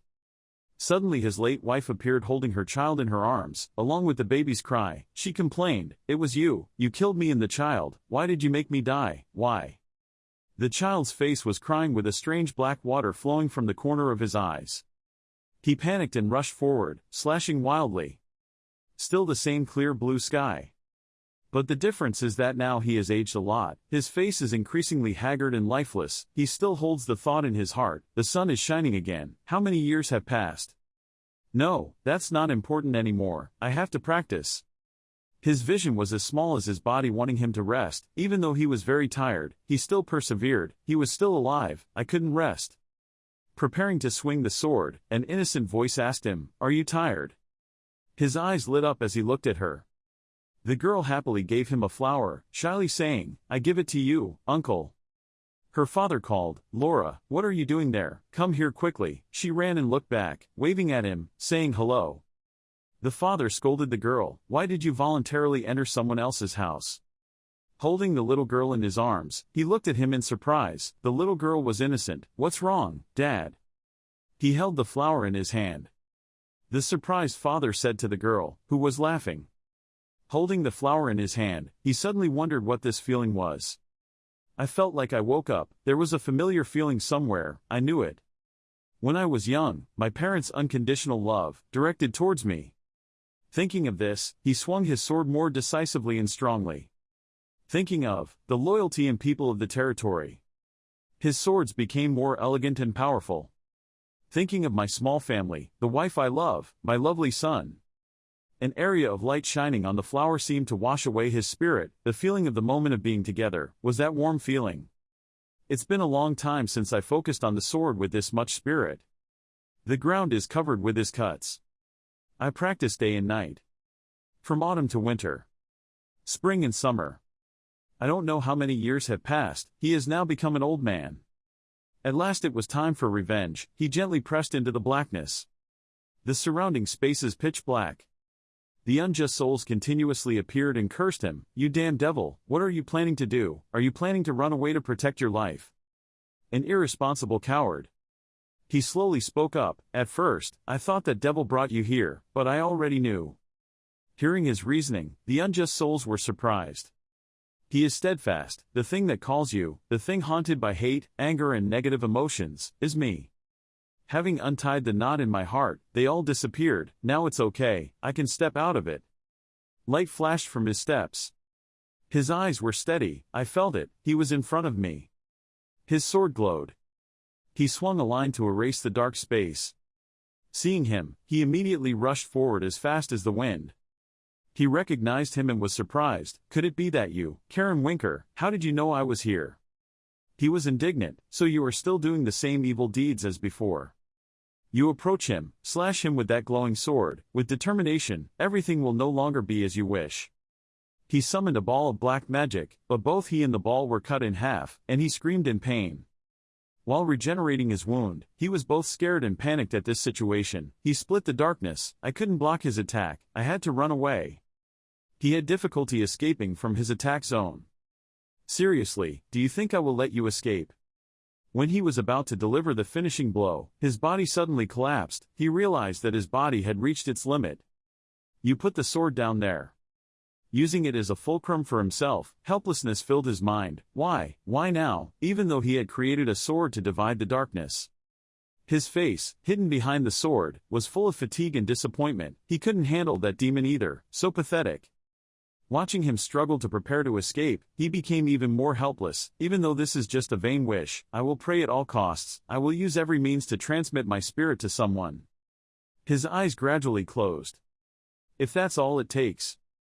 After looking at the male lead's past life, Guru Gara concluded that in order to fight the clown hundreds of years ago, Bart Lloyd and Judith looked at him with concern, and Karen Winker, the creator of the sword, who received his spirit. Ilya Lindsay and Coover both looked at him. It was him, Aaron Paranaya. The sun is slowly setting. The male protagonist sits absent-mindedly on the stadium. Brad walks over. Aaron, your face is expressionless, Brad. He asked the male lead, what do you plan to do in the future? He seriously said, I don't know, I'm very confused right now. Brad calmly said, that's right, the problem received is too difficult. Two people sat and watched the sunset.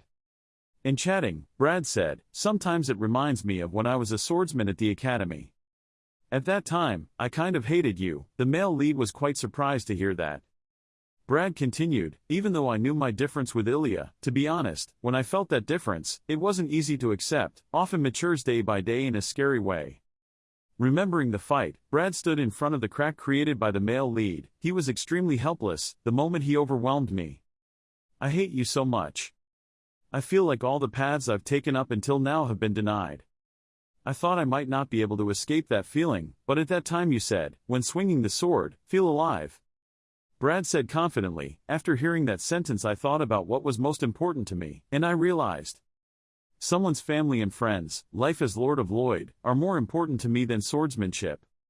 Remembering Judith's bright smile, he gently said, now forget all that, there is something I want to do.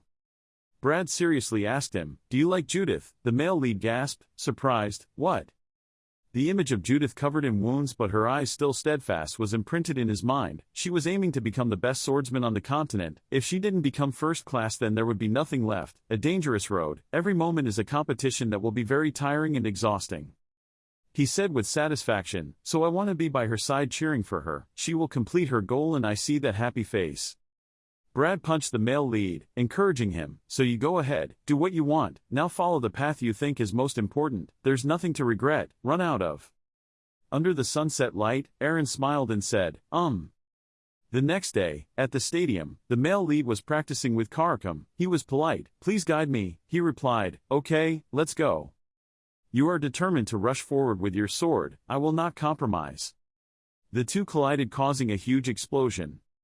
He was quite surprised. The feeling was completely different from the first time the sword clashed. The aura of fire that was once weaker compared to gold could now be clearly felt. This difference is caused by the spiritual fire combining into one. He was excited. It's so different from before. What did you gain through the memories of your previous life, because of what your spirit has changed? The two men rushed forward to attack, their blades clashing causing sparks of fire. He was steadfast. I knew what I wanted to do, me, beyond close friendship, family love, for a world where more people can be happier. He swung his sword to send him flying as if to show his determination. I wanted to use my sword to do that. He calmly replied. His spirit was much greater than before when he simply said becoming the best swordsman. It sounded like walking the path of heroism. A word that not many people can easily say. You know the weight of that word so you dare to say it. He was serious, even though he was embarrassed to say it. A fire flared up from where he stood. If what I'm cherishing is the heroic path you talked about. The fire envelops him, his eyes radiate determination, then I will happily walk on that path. The two of them fought very fiercely. Karkum suddenly shouted, daring to say that he would walk the path of a hero, but that was not enough. Do you know how much responsibility you have to shoulder when you become a hero? He asked. I wonder if you are the type of person who can shoulder those responsibilities. Suddenly Irene Pereira jumped up, his hand brandishing a powerful glowing sword. Then he slammed it straight into the ground, causing the ground to scatter dust everywhere. Karkum continued, the swordsmen I have met before are all like you. He immediately responded fiercely, swordsmen, will speak with swords. Hearing that, he growled a bit, boy. Irene added, my decision was not due to being swept away by a wave of memories from my previous life. Everything I experienced was a dream deeply rooted in my heart, what I had experienced. His eyes contained so many mixed emotions that he said, even without seeing the memories of my past life, one day, I will still choose the path of a hero, my promise, my hope, I will demonstrate them, therefore. Suddenly he confidently called out, please fight me a little more. Seeing that, Karkam's heart also burned with enthusiasm and replied, okay, fight properly. 4 months later. The scene is transferred to a place for practice, Dukarli Gora said calmly, thanking everyone for following the training closely, especially Brat. The fact that he could skillfully deal with spirits of other elements surprised me. But it seems your compatibility with water spirits is the best, you have achieved a great achievement in a short time. He also evaluated the others. Judith, she had only focused on fire elemental spirits. If she rejected the energy of other spirits and developed unbalancedly, the excessive heat would burn her body, but Judith argued that it was okay. She smiled confidently and said, now, I can shut down all suggestions. In the first place, I couldn't even sense the other spirits. Hearing that Dukarli didn't want to tell me anything more, okay, it's up to you. Then, he continued speaking. Next, Aaron Paranaya, metal and fire, the two spirits he acquired were in perfect harmony with each other. But his aura flowed backwards. He explained that normally the energy of the 5 elements flows in the forward direction. Most of the time, fire rises from metal, but you, yourself, have a reverse flow that governs fire and metal. If the fire energy is greater, then you will need water to control the heat. Be careful, he reminded, and Irene breathed a sigh of relief and replied, yes, I understand. After all, in the end Ilya, Dukarli said. Not much has changed in the past few months, she is still growing at a slow pace, so don't worry and just keep going. Ilya Lindsay replied, yes. However, right after that, a not-so-happy feeling hit her. That caught Irene's attention. The next day, a conversation started happening. Are you planning to stay? Yeah, I'll probably stay a few more days. Bartley turned to ask, are you worried about Ilya so you want to stay with her? He quickly answered, partly, but also because I don't want to return to the Sword Academy for the time being. Before that, I have to go meet someone. How about you? Irene asked back. He replied that we will return to the academy as planned. He continued, a bit sad, about to break up. Bart said, just for a while, we'll see you again soon. He immediately turned back to his smiling face and answered him, yeah, I hope so, it's getting dark soon, I have to go back to my room. Bart happily said goodbye, I'll go back with Judith, you go ahead. Irene calmly replied, okay, see you later. Meanwhile, Judith is very engrossed in practicing. While practicing, she thinks and feels. Aaron's past life, that man's tenacity. The incredible strength that the other person has thanks to determination and hard work, the spirit of being willing to dedicate their whole life. If it were possible to match even half of that man's strength and effort, I can do it. More, a little more, she silently determined that she must try. Suddenly Bart appeared and suggested, Judith, fight me, it's been a while since we last fought. Let's check the results of the training course. The battle was really fierce, making him groan, ack. Bart tiredly complimented, very good, just like a different person. Judith suddenly shouted and rushed forward, he chose the wrong time. Now I'm in the middle of the day. Bart thought somewhat fearfully, well, Judith's fire element is getting hotter, it's too much for my water element to resist. And so her fire elemental defeated him in an instant. Raindrops began to fall. Judith quickly asked after him, oh my god, hey, are you okay? Bart coughed, what did I do wrong? I almost became a roast. She admitted her mistake, apologized, I never wanted such a thing to happen. It's not because I did it on purpose. You understand, that face makes my heart flutter. His lips gradually moved. Then uttered 3 words, I like you. Judith was startled, huh, what, who do you like? Bart repeated, the person I like is you. Hearing that, she became so shy that her face turned red, what? But he was really serious and said, Judith, I like you. While screaming, she threw a series of punches at him. He lay flat on the ground wondering, what are you doing, punching again? She angrily replied, are you kidding me? You should feel lucky that I didn't use a fire fist. Bart in a scratchy look said, I'm not joking, I won't joke about this. Judith stammered, what, so, you really like me? He replied, I told you it was true. She asked again awkwardly, why do you like me? He shyly turned to the side to avoid eye contact, really, why did you ask that question, is there a need to say it? He continued, partly because he smiled so cutely. When eating in a hurry, when teasing Aaron, when playing with Ruru, when training diligently. All your expressions are beautiful, Bart emphasized. Judith is like a lost soul, me, you think I'm beautiful. He was afraid she would say, hey, stop it, answer me now, Judith. He hesitantly pushed out each word, you, what do you think about me?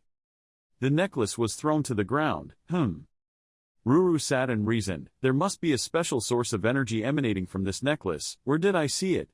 Maybe I can discover something if I change my form. Suddenly, a strong smell of magic filled the room, a voice rang out, I will use all my magic. Make sure to find out your identity, it is Ruru in the form of a child about 6 years old. 3 hours later, he lay flat on the floor and said dejectedly, my spell didn't even make him move half a step, so I should ask Gora to teach me spirit magic.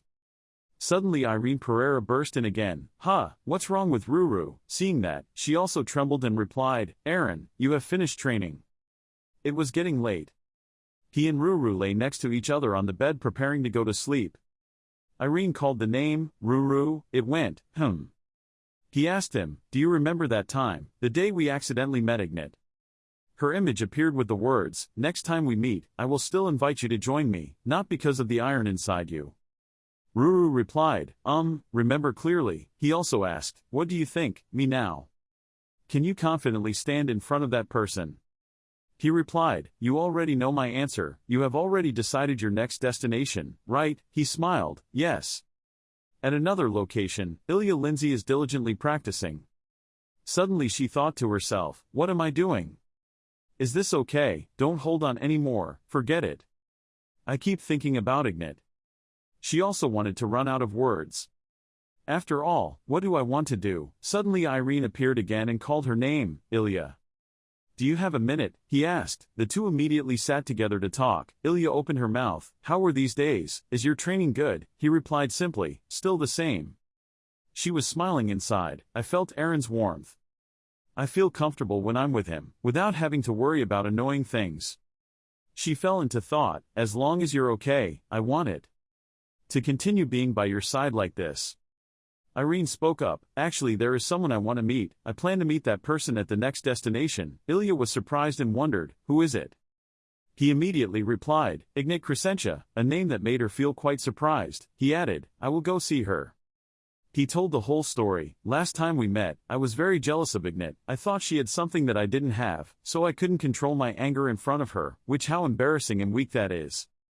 But now it's different, I think I can now confidently stand in front of that person. Then Irene turned to suggest, why don't we go together, you can also improve your condition. As for Ilya, he calmly thought, now I understand, I avoided it. I'm not confident enough to face Ignat, I'm afraid I'll collapse in weakness, so I just run away. If you don't do it, nothing will happen. Then she happily replied, yes, let's go together. The next day, everyone was there to say goodbye to the two of them. Judith hugged Ruru emotionally. Ruru, I can't see you anymore, what should I do now? She said happily, it's okay, we'll meet again soon. Right next to me, Ilya spoke up, be careful. Bart Lloyd continued, yes, you guys too. The others also waved, goodbye, I will miss you very much. Judith said, thank you everyone very much. Suddenly Irene wondered, what happened to you two? Why are they so far apart? Hearing that, she felt guilty and replied, what happened to us? It's nothing. Come on, everyone stay well. Ruru says goodbye. Judith, brat. Then he said, okay, let's continue practicing. Ilya replied, yes. The two of them enthusiastically practice together. She practices very hard. As for Ruru, she's not doing so well. A few months later, Coover had to say goodbye. What a pity that this day finally came. A voice came out, Coover, it will be okay. He continued, having been with you all this time, so now we're breaking up, I feel so strange. Irene nervously replied, I will miss you very much, Coover. Suddenly he added, I heard my father talk about your wish, I'm sure it will come true. Hearing that, he immediately opened his mouth, actually, I was a bit worried about the path I had chosen. No one knows whether I can do well or not. Suddenly someone said, no, you can definitely do it. Irene was startled and exclaimed, Coover is convinced that, Aaron, you have a special power. The power to spread light to his surroundings, the power to change those around him. You can do it, you will definitely change the world. Thanks to you, I ended my 17 years of wandering. My friend, my student, my teacher, it's all you, Aaron. He concluded with one sentence, you are a hero. Irene's eyes seemed brighter. He was silent and didn't say anything more. Thank you, Coover, I will try. I will definitely do my best, so that everyone can call me a hero. Seeing his happiness, Ilya continued, so let's depart now. He immediately shouted, yes, and so the two of them confidently set off together. In another scene, Brad and Judith looked at each other shyly in the carriage. She closed her eyes tightly. And he remembered the events of the previous days. A voice rang out, Judith, that's the image of him asking her, what do you think about me? She quickly turned away and replied, I don't know, you suddenly asked like that, oh my God. Hearing that, Brad immediately blamed himself, what a fool, I was too hasty. Looking at Judith from another angle, she looked so beautiful. She suddenly spoke up, later, I will answer you later. That made him blush. Return to reality. Brad had just sat down next to her when Judith was startled and asked, What, why are you sitting here? He wondered, could it not be? Immediately after that, she became speechless and answered, okay. Just do what you want. At Chrono Sword Academy, two people walked in and said, it's been so long, but Brad argued, it's only been a year and a half. Suddenly a loud noise rang out. He asked, what was that sound? There, the floor has extremely large cracks. Ian raised his voice, are we going to do it here? I don't think it will work even if I try harder. Kuhn laughed, haha, what are you talking about? If I continue like this I will definitely win. He continued, then fight a little more. He replied, no need, next time I come, I will get you out of that mouth. Ian continued to complain, Kuhn, your hungry stomach should be exercised. Hearing that from outside, Brad wondered, Kuhn, perhaps the strongest sword master on the continent. Seeing the two of them, Ian excitedly said, oh, you guys are back. He replied, yes, it's been a while sir, and Judith exclaimed, Principal. He asked, oh, Judith, you've changed quite a lot. She quickly replied, of course, the teacher will be surprised to see it. Suddenly Kuhn stepped forward, she was Judith, she was surprised, yes, I am Judith. Then he shouted, Judith, please become my disciple. A guy introducing himself, hello, nice to meet you, my name is Johnson. He pointed to the carriage behind him, my profession is a carriage driver, just pay and let me take care of everything. But he suddenly seemed dangerous, but in fact my real job is very different from this. That was the bandit leader, we only pretend to be people pulling carriages to lure and rob others. Our trick is very simple, first, I will wait for the mandate of those who look rich. Then, we brought them close to the base, then start looting with the subordinates waiting there. How, perfect, up to now we have never fallen. Someone spoke up, hello, I came to hire a carriage driver. He seemed excited, howling, another lamb was coming. He happily greeted the guests, oh, it's nice to meet you, I'm Johnson, it is an honor for me to serve guests like you, he told himself, this time I will drain them completely. The two people who came to rent his carriage were Irene Pereira and Ilya Lindsay. The two-horse carriage of the two people had been departing for quite some time. He observed the guests, commented happily, and dressed very neatly.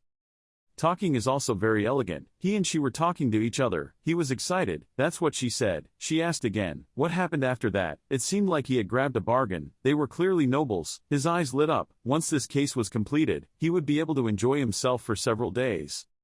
What a delicious prey. The two-horse carriage suddenly stopped on the side of the road. He told them, it looks like we have to camp here today, he suggested, so first we should light a campfire. You quickly accept the job, I will prepare firewood. He nodded, yes, and thought to myself, when I saw her holding a sword and standing in front of a huge old tree, did she use the sword to chop firewood? He told her that using a sword to chop firewood is a bit difficult, let me do it. But without waiting for him to arrive, she used her sword to slash neatly with one hand, successfully turning the tree from earlier into firewood. He gasped in surprise, Then she made a few more sword swings. The entire large tree turned into several pieces of firewood in just a moment. His mouth still can't close. She confidently asked him, is this enough? He seemed confused. Yes. Now it's Ruru's turn to strike. He's already rolled up some rocks to gather around the firewood. Great, now it's my turn to strike. He was surprised again. A cat can talk. Then he suddenly shouted, "Hey!" He was stunned and didn't understand anything. It happily brags, "See, now I also know how to use spirits." He smiled and corrected, "Ruru, that just now was magic." He froze. What the hell are they doing? The next day, "Since when did you and I wake up, Mr. Johnson? Please step back a bit, because right now we are about to fight each other." He stammered. "Fighting? What is that?" He asked himself. "Where did that sword come out?" "You raise your sword, Ilya, let's begin, and so do you, He was sweating profusely. It was swordsmanship. Both of them are actually sword masters. The two began to duel. Everywhere was the sound of metal, dirt and rocks flying everywhere. Ruru was awakened by those jingling sounds, angrily shouted, "Aaron, that's too noisy. I was sleeping soundly. Why do I suddenly have to wake up?" I spoke up, "Sorry, Ruru." His face started to turn as green as a banana leaf. "I gave up. If we do this, we'll just end up dead." They arrived at a lovely Western-style boarding house. He suggested that we stay at this inn today. His eyes are an O and his mouth is an A. Here it is. "This is our boarding house and also our base." He asked him, "What's wrong? Is there a problem?" He turned around. That's not it. I will check to see if there are any rooms available. Please wait a moment," he urged himself. Before they appeared, he had to quickly stop them. Suddenly, his teammates appeared and threatened, "Hey, who are you? This is our area." He was stunned immediately. "They're carrying sticks. You guys look like a bunch of rich nobles. I wonder if you can share a little for poor civilians like us." Johnson shouted loudly, "Hey, you bastards, get away from my guests immediately." He approached those people. The junior was surprised and asked him, "Big brother, what's wrong with you?" He screamed loudly. "I told him to go away immediately." The junior is still stubborn. "What are you doing? Avoid leaving." He gave the junior a punch in the face. Irene Pereira looked shocked. "Mr. Johnson." With tears in his eyes, he picked up his junior's collar and said, "If you don't want to die, then go quickly." That guy trembled. Sir. In his heart he was begging, "Go quickly," but here the only thing he could do was die. Finally, they agreed to leave. He shouted and threatened, "If I see you one more time, you will surely die." He cried silently. "Guys, I'm sorry," he exclaimed. "Wow." She praised him. "That's really cool. How could he use his bare hands like that? So cool, Johnson." Ruru also looked at him with eyes full of admiration. He scratched his head and ears. Nothing special." The cat suddenly gave a thumbs up. "This should be a reward, right?" He was surprised. Reward? He received 2 golden mice. Gold. The cat continued, "Asking for your help in the future. If you do well, we will give you more." They went inside and went to eat. He enthusiastically went around serving. "I had already called the table to order. Sun House seafood dish is ready. I also prepared special salmon steak just for Mr. Ruru." The cat looked at the huge piece of steak in front of him, surprised. "Oh." He shyly asked him, "Mr. Johnson, if this was too much." He laughed happily. "No, Johnson, I will try my best to serve you from now on." A few days later, he was resting tiredly on the side of the road. Phew, this really couldn't be done for long. He saw a whole sack full of their golden mice. If he collected a little more, he would not have to worry about anything for the rest of his life. He put that sack on his shoulder. "Good, now let's go back to making money." He was surprised to see 2 people sitting by the fire. He asked her, "How are you doing these days?" She said, "I'm better, but still a little worried." He touched his hand to hers. "It was okay, don't worry anymore. When I was little, I also felt something big, but now it's over." "When you meet her, you'll see that everything will be fine." She shyly asked, "Yes, is that true?" He hid behind the bushes, happily. Indeed their relationship was like this. The atmosphere is very good. I wonder if they will kiss. He jumped up. "Now stand up. Tomorrow we have to leave early." She frowned. He was surprised. What? Just holding hands? The atmosphere is so romantic." He fell to the ground with a thud. He asked worriedly, "Johnson, are you okay?" He hesitated. It's okay." She was silent for a bit, then turn around and walk away. "I'll go for a walk and come back later." He was concerned. "Oh my God, I was upset." He asked him directly, "Are you planning on chasing her?" He told him. One thing that surprised him, there was no need. She had a lot to say lately, so she needed time to reflect on herself. He thought with disappointment, this kid is really not observant at all. The 2-horse carriage had been prepared by him. He was enthusiastic. Sit over there, let me go get ready. There was talk at the drinking table. This dungeon is really great, perhaps this is the greatest discovery in the past 100 years. Furthermore, it was said that the Holy Kingdom also participated in exploring that dungeon. This information caught her attention. Holy Kingdom, why? The dungeon discovered this time is not normal. The scale is very large. According to what I heard, it is an ancient dungeon formed during the time of the Demon Dragon King. The treasures buried there are also very valuable. So when the dungeon was discovered, the Kai-Ben Kingdom quickly attacked it. The surrounding kingdoms quickly took control. That's why the Holy Kingdom sent knights to prevent disputes between the three countries. He approached them and asked them, "Excuse me, let me ask a question. Who are the knights sent from the Divine Kingdom?" That guy asked, "Are you a swordsman?" He nodded, "Yes, that's right." That guy continued, "If that's the case then you've probably heard it before. It was a group of black knights, led by Ignat Crescenzia." He and she looked at each other. He asked that guy, not knowing the mercenaries, if he could join in exploring this dungeon. Irene asked, "Can mercenaries also participate in dungeon exploration?" The man with black hair and black beard replied, "You look quite young, are you okay? This dungeon expedition is on a large scale and the level of difficulty is also high, so safety cannot be guaranteed." He replied, "Thank you for worrying, I'm fine."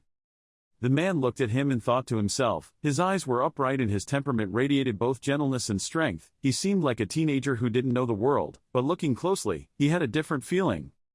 Then he said, "If you have already decided, then let's go to Calvin. That place is short on manpower, so they are looking for mercenaries." He smiled and replied, "Yes, thank you." A few days later on the streets of urban Calvin, Johnson exchanged greetings with Ruru and Irene, so I asked permission to go first. Ruru sat on his head and said, "Take care of Johnson." He also smiled and thanked you. "Thank you for the past time." Johnson smiled and replied, wishing him a safe trade. Ruru sat on Irene's head as she turned away and walked away chatting, "I'm so hungry, Aaron." Ilya gave her opinion, "Let's go eat first." Johnson looked at them chatting and said to himself, "This time I've realized who in this world is there are countless hidden strengths." He carried the bag on his shoulder and walked with a miserable face, thinking, "If I live arrogantly, I can die in one fell swoop. In the future I have to live honestly." Deputy Captain of the Calvin Knights, Amira Shelton angrily slammed his fist on the table. "Damn it, damn Palenque, damn Rabat. Strictly speaking, it was a dungeon discovered on our territory. They were very determined and only chose the strongest people to send. Rabat's royal magician, Perry Martins, that Palenque's swordmaster, Shabi and Bruce. Even the Holy Kingdom intervened." She pushed her glasses back and gritted her teeth as she said, "If that happens, all the loot of the dungeon will be stolen by them." She determined in her heart that no matter what, she must recruit stable tax soldiers to equip a force equivalent to theirs. The group of lower-level soldiers came in to report, "Dear Deputy Commander, the tax soldiers applying for the expedition team have arrived." She asked, "How is it this time? They are all capable people." One guy hesitantly replied, "About that, you interrupted him and left. This time I will directly confirm." Their group moved to the top of the field where Ilya and Irene were competing. Amira called out, "Hey, are you mercenaries applying to join the expedition team?" "I am the deputy captain of the Calvin Knight Order, Amira Smelton. I will now begin the inspection." Ilya said, Hello, I am." Amira interrupted her, "Forget about greetings, don't waste any more time and show me your strength." She replied, "I understand." Then she took a deep breath. Then began the continuous attacks, causing Amira to have no time to react. Amira was so taken aback by her speed that he had to swear, "So fast, damn it, completely impossible to catch up." Amira turned back, "That way." But when Amira returned there was no one or anything there. At that moment, Ilya rushed forward and knocked the sword in her hand away. Amira looked at the broken sword in his hand, turned around and tried to calmly ask, "What is your name? What kingdom do you come from?"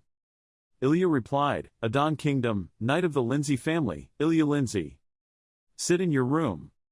Amira smiled evilly, he, thanks to God Ilya Lindsay was on our side. Moreover, remembering just now, she turned to Irene and asked, "And over there?" He replied, "Hello, I am Aaron Paranaya from the Kingdom of Hale." She was surprised, Aaron Paranaya. At this moment, Amira happily thought, having attracted Ilya Lindsay, and also Aaron Paranaya, who had become a sword master, if the two of them joined forces, Calvin would no longer have to kneel before other countries. But then she thought to herself, but, I didn't expect Ilya Lindsay would join the dungeon exploration. Is it because of Ignat Crescentia? If you hold on to your personal feelings and come to this place, it might have a negative impact on the expedition team. Ilya Lindsay needs to be closely monitored. She reached for the embroidery that had a picture on it and the cat happily said, "Hey, in short, the urgent matter has been resolved, so let's rest first." Suddenly Ruru appeared and asked, making her startled, "Amira, what is that? Teach me." She looked at it trembling and asked, You are Aaron Paranaya's cat, did you just talk? It happily greeted you, my name is Ruru. She was a cat fanatic, so she shyly touched it and asked, Ruru, can I touch you? It also obediently held out its head for her to touch. Oh, touch it, in return you have to teach me that, there. He said, Amira is very similar to a friend that I love, so I like her very much. She asked, is it much like her? He replied, not much, just a little. When angry it's quite similar, but quickly teach me what you're doing right now. She asked again, but you are a cat and even if you teach it, it will be difficult. A cat's hands can hardly hold it. When it heard that, its whole body emitted light, making it impossible for her to look straight at it as it spoke. If it was that, it wouldn't be a problem. After that light disappeared, Ruru transformed into her human form and happily said, this hand is fine, right? She thought in surprise, it's impossible, even if you're not a magician, you can still feel it, it's very powerful magic. She sweat dropped and spoke up, in return, this hobby is a secret, to others, as the deputy leader, I can only show off a strong and cool appearance. He happily replied, don't worry, I'm very quiet. A few days later in the Rabat territory, Amira told Irene that there was still time until the expedition started, so it was fine to live freely. Tomorrow night there will be a party gathering all members of the expedition team, so don't forget and remember to attend, he replied, I already know. She patted Ruru's head, who was happily munching on the fish. Ruru must definitely participate, he replied, of course. She asked again, can you come in transformed form? I will also prepare dessert, he replied, transformed form, yes, I know, she replied, okay, then see you at the party, Irene said, yes, met at that time. Irene is now sitting alone in the garden. He thought to himself, until now the main emotion that ruled the fire in his heart was the fighting spirit. The fighting spirit was close to the indignation that once exploded because of Ignat's jealousy.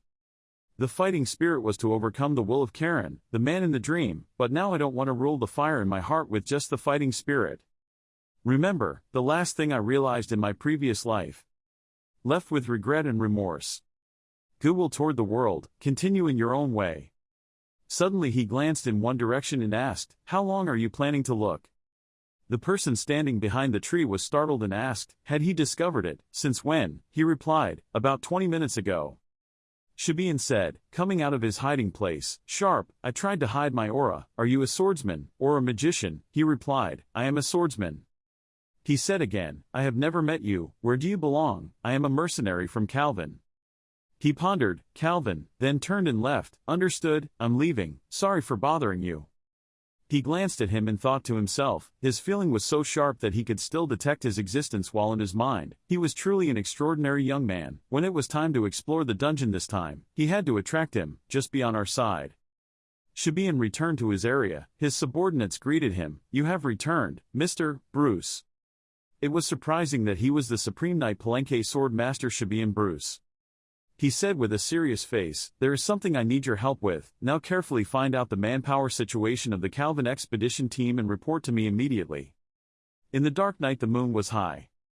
Shabian sat in front of his desk listening to his subordinate's report. Mr. Bruce, this is the personnel information of the Calvin expedition you mentioned, he said, well done.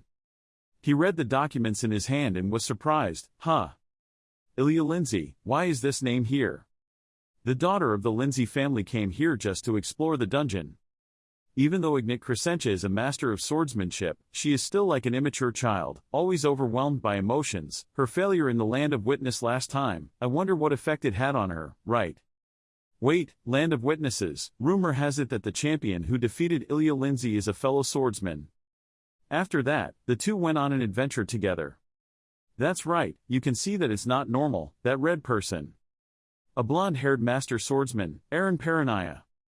This dungeon expedition is, well, interesting. The next day at the banquet, Amira was walking with Gregory Griffin, the leader of the Calvin Knights. He asked, "So, the two sword masters were walking together?" She replied, "As expected." "But what is the matter with the holy country? No one has come yet," he said. "Is that so?"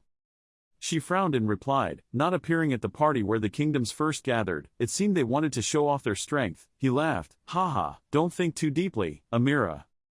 Suddenly a voice caught both of their attention. "Mr. Gregory, it's been a while." Piri Martinez, the court magician attached to Rabat, walked over and asked, "How are you?" He asked dangerously, "Rumor has it that you have hired mercenaries to increase your strength." He replied calmly, "Don't worry, I won't put any pressure on the expedition team." Shabian appeared and said, "That's enough, Piri, it's been a long time since we've had a chance to gather together to get along." Piri replied unsatisfiedly, "It's so fake, you want to hide your intentions, right?" Suddenly Gregory asked, making them pay attention to the people coming, "Amira, who are these people?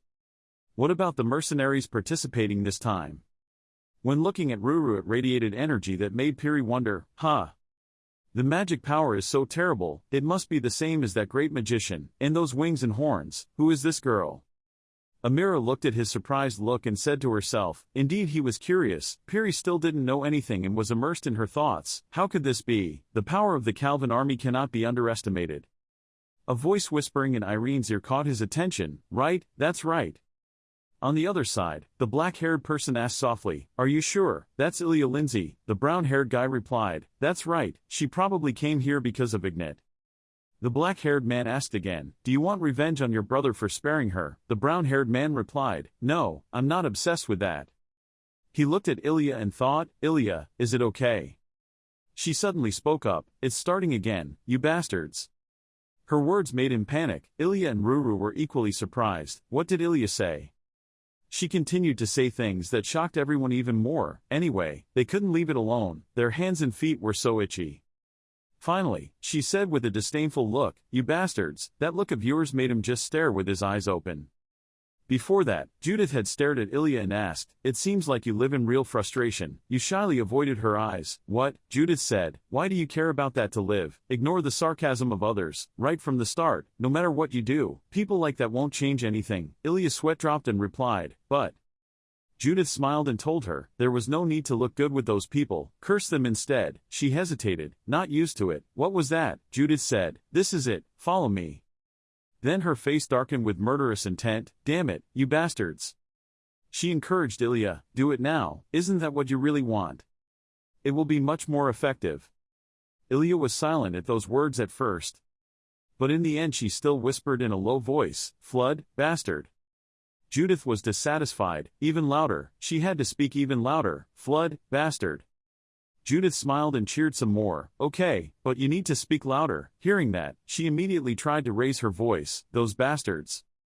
At this time at the banquet Ilya said, "It doesn't look too good, right?" Then she looked at Irene and Ruru. "But why are you still standing there? Sit down quickly." He didn't dare say anything at that look of her sweating and replied, "Ah." Gregory smiled and praised, "Ha ha, it's so cool." Amira standing next to him could only stare wide-eyed. Everyone gathered in their seats at the announcement, which would now be the greeting from the Calvin Knight commander. Gregory said, "We would like to thank everyone who attended. Through this event, we have successfully explored the dungeon." Suddenly there was something that made everything shake. Ruru was holding a glass of water that also shook. The woman in the blue dress sitting on the balcony was startled. What was that? The man in the green shirt next to her was equally surprised. An earthquake. There was a gate that appeared out of nowhere and opened wide in front of everyone present there. Amira opened her eyes wide and thought to herself at the scene before her eyes, "What is this? That armor?" In that gate Anya walked out with Georg followed by a group of soldiers wearing special armor. That is the Holy Kingdom of Abelius, the Black Knight Order. The last person to step out surprised everyone when her figure appeared, Ignet Crescentia. Georg bent down to talk to Anya. "Hey baby, why did you create such a commotion here? Did you use a magic coin?" Anya replied angrily, "It wasn't a bit of an influence." Ignet leisurely said, "Dear Captain of the Calvin Knight Order, Mr. Gregory Griffin, my subordinate made a mistake and was rude, causing a disturbance here and I sincerely apologize." Gregory laughed. Okay, haha, okay, it's nice to see a rare sight, Ignat said, with all due respect, but as soon as the mission is over, I will move immediately. All the knights are in a difficult situation. If it's okay, can I go back first and rest? He replied, I didn't know there was a schedule, I will take you straight to your resting place. Suddenly she noticed something and walked towards it, startling Amira. Wait, sorry I'm a bit rude. Amita panicked and thought, no way, that way, Ilya. But everyone was extremely surprised. When she stopped in front of someone no one thought of, she said, a lot has changed since the last time we met, right? Her eyes were full of provocation, calling out the name, Aron Tarkanaya, making him extremely wary of looking back at that look. Ignite faces Irene Paranira. Bart Lloyd thought in amazement, not with Ilya Lindsay but with Aron Paranaya. Shabi and Bruce glanced and said it was much different, they knew each other. Irene Paranira opened her mouth. She hadn't seen Ignat for a long time, she replied, he had transformed so quickly. She glared seriously and said, go away. Something has been going on all this time, right? Everyone around was frightened. The powerful aura spread all the way to this place. The aura was ferocious. Gregory Griffin finds it strange. Standing right in front of this atmosphere without being at all weak or losing confidence, he is truly a more talented young man than we thought. Irene Paranira looked straight at Ignite. She continued, it seemed like you didn't intend to speak.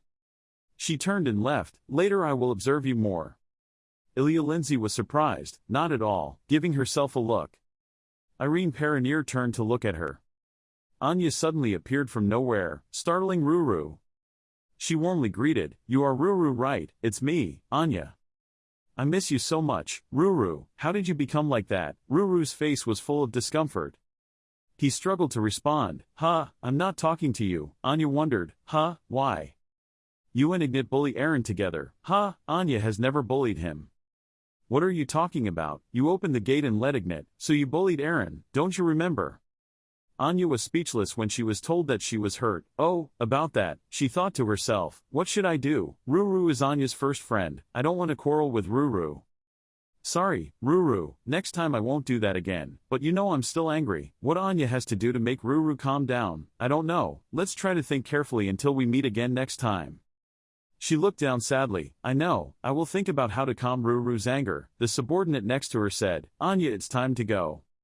She lay down on the ground. Anya was not okay. The subordinates next to her urged her. Anya got up and left.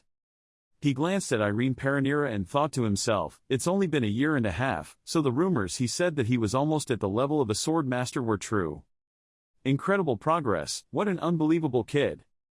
That afternoon Irene Paranira sat absent-mindedly on a wooden chair. He thought, different from before, in front of Ignat I was no longer shaking and could stand face to face. To be honest, I was in a very good mood. But, feel it at the same time.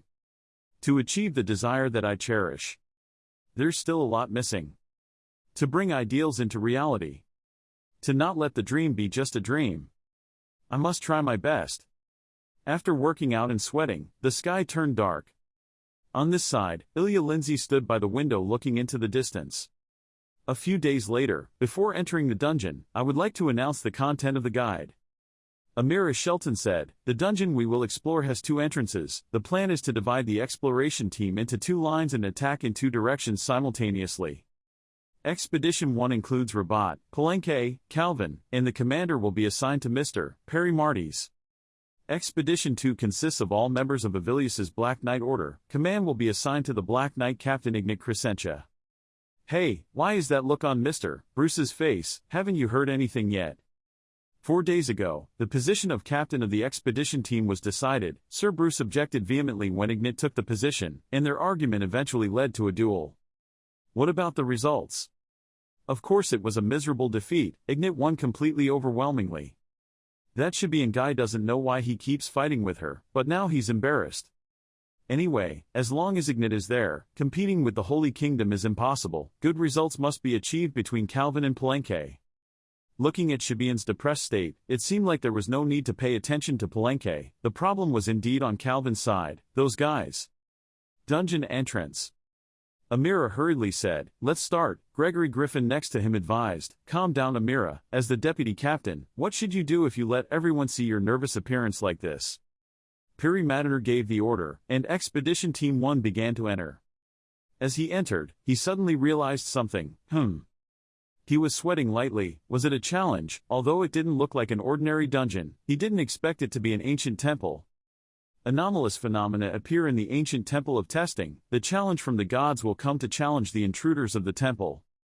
The act of having to work and fight in the sudden darkness that comes is to not be caught up in endless doubt and insecurity, and to walk righteously on the path one has chosen. But those who are insecure will be swallowed by darkness and immediately lose their way and self-destruct. I think there will be many people who are left behind from the beginning. Shibian wondered, is this my test? He was startled when suddenly the sword was covered in blood. A soldier suddenly rushed forward. You had to stay alert. The Civil War ended 30 years ago. This is an illusion, not reality. I will not be caught up in the darkness. Calm down and move forward. Looks like over there is the door. As soon as he walked out, he was surprised. Peri, it's here, so I'm the second person. Piri replied, well, someone else has come. He was surprised. What? There was someone else who came before me. Ilya Lindsay was already sitting there. The cat Ruru sitting next to her said, A is not Aaron. Shibian Bruce was amazed. Ilya Lindsay. How can that be faster than me? Piri Madiner said next to him, that expression really means nonsense. I understand Shibian. I was also very surprised. Ilya Lindsay told Ruru, Aaron will be here soon. Gregory Griffin stood in a corner watching, the first person to pass the challenge. Unexpectedly it was Ilya Lindsay, the person who would be the most disturbed among us. That day, I saw clearly, at the party, Ilya Lindsay was completely ignored by Ignat. Looks like he was very shaken. Perhaps there has been a change in mood now. Amira said, it's been a long time, our military members still haven't been able to escape half of it. Gregory replied briefly, He continued to think, it was really difficult, although I had somewhat predicted it. I didn't expect there to be such a big difference with other kingdoms. Other soldiers were talking, only we escaped. Stop. But something more unexpected than this, since Aaron Paranaya hasn't come out yet, I thought he would be the first to pass the trial. Peri called out, Gregory, it's useless to wait any longer, we must depart now. Peri came closer to him and continued, it was a challenge given by the benevolent gods. Those still trapped in the darkness would not suffer any major consequences. There was no other way. They could not bother the expedition team anymore. Suddenly Ilya Lindsay said, try to trust a little more. Peri was surprised.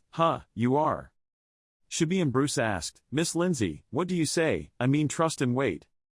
Having faith and trust, to be able to overcome all doubts, insecurity, and distrust. Isn't that the focus of this challenge?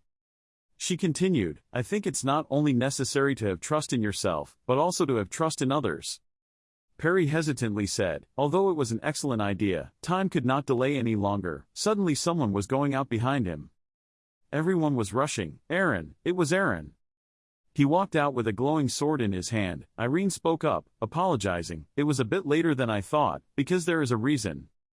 Peri was extremely confused. What was this?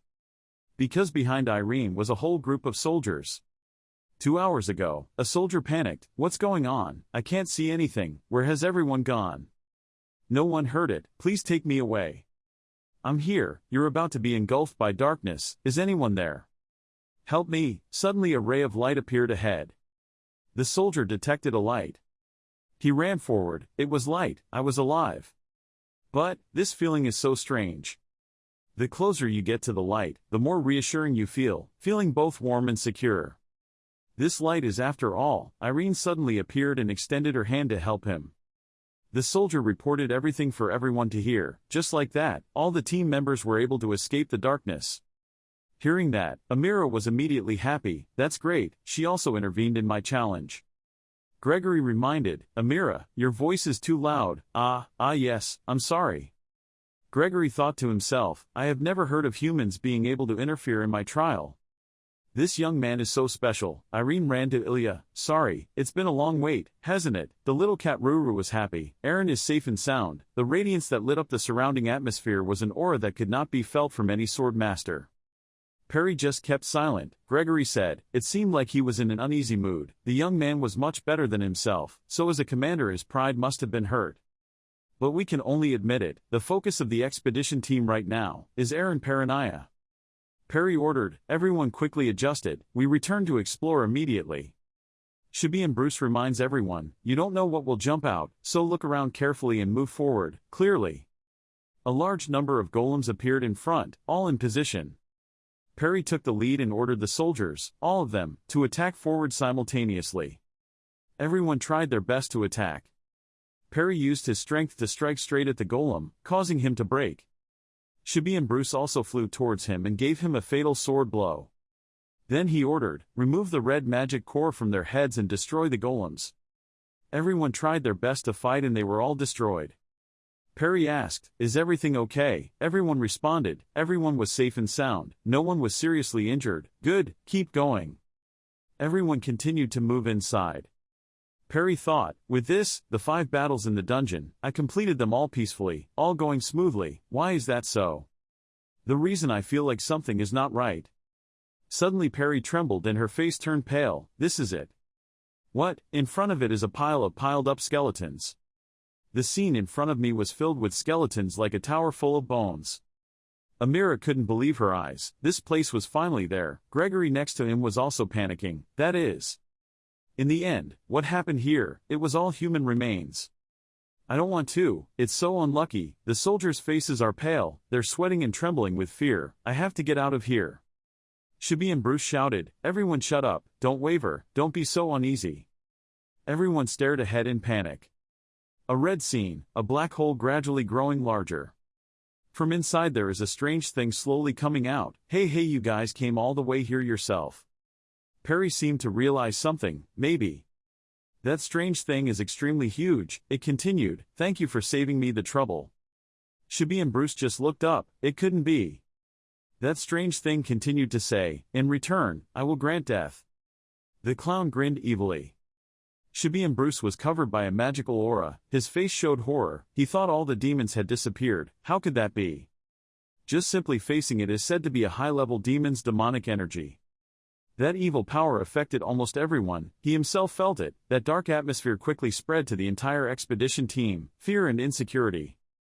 The warriors' eyes widened, their teeth clenched, their whole bodies burst into deep fear, groaning, he saw everything, and it was all completely immersed in negative emotions.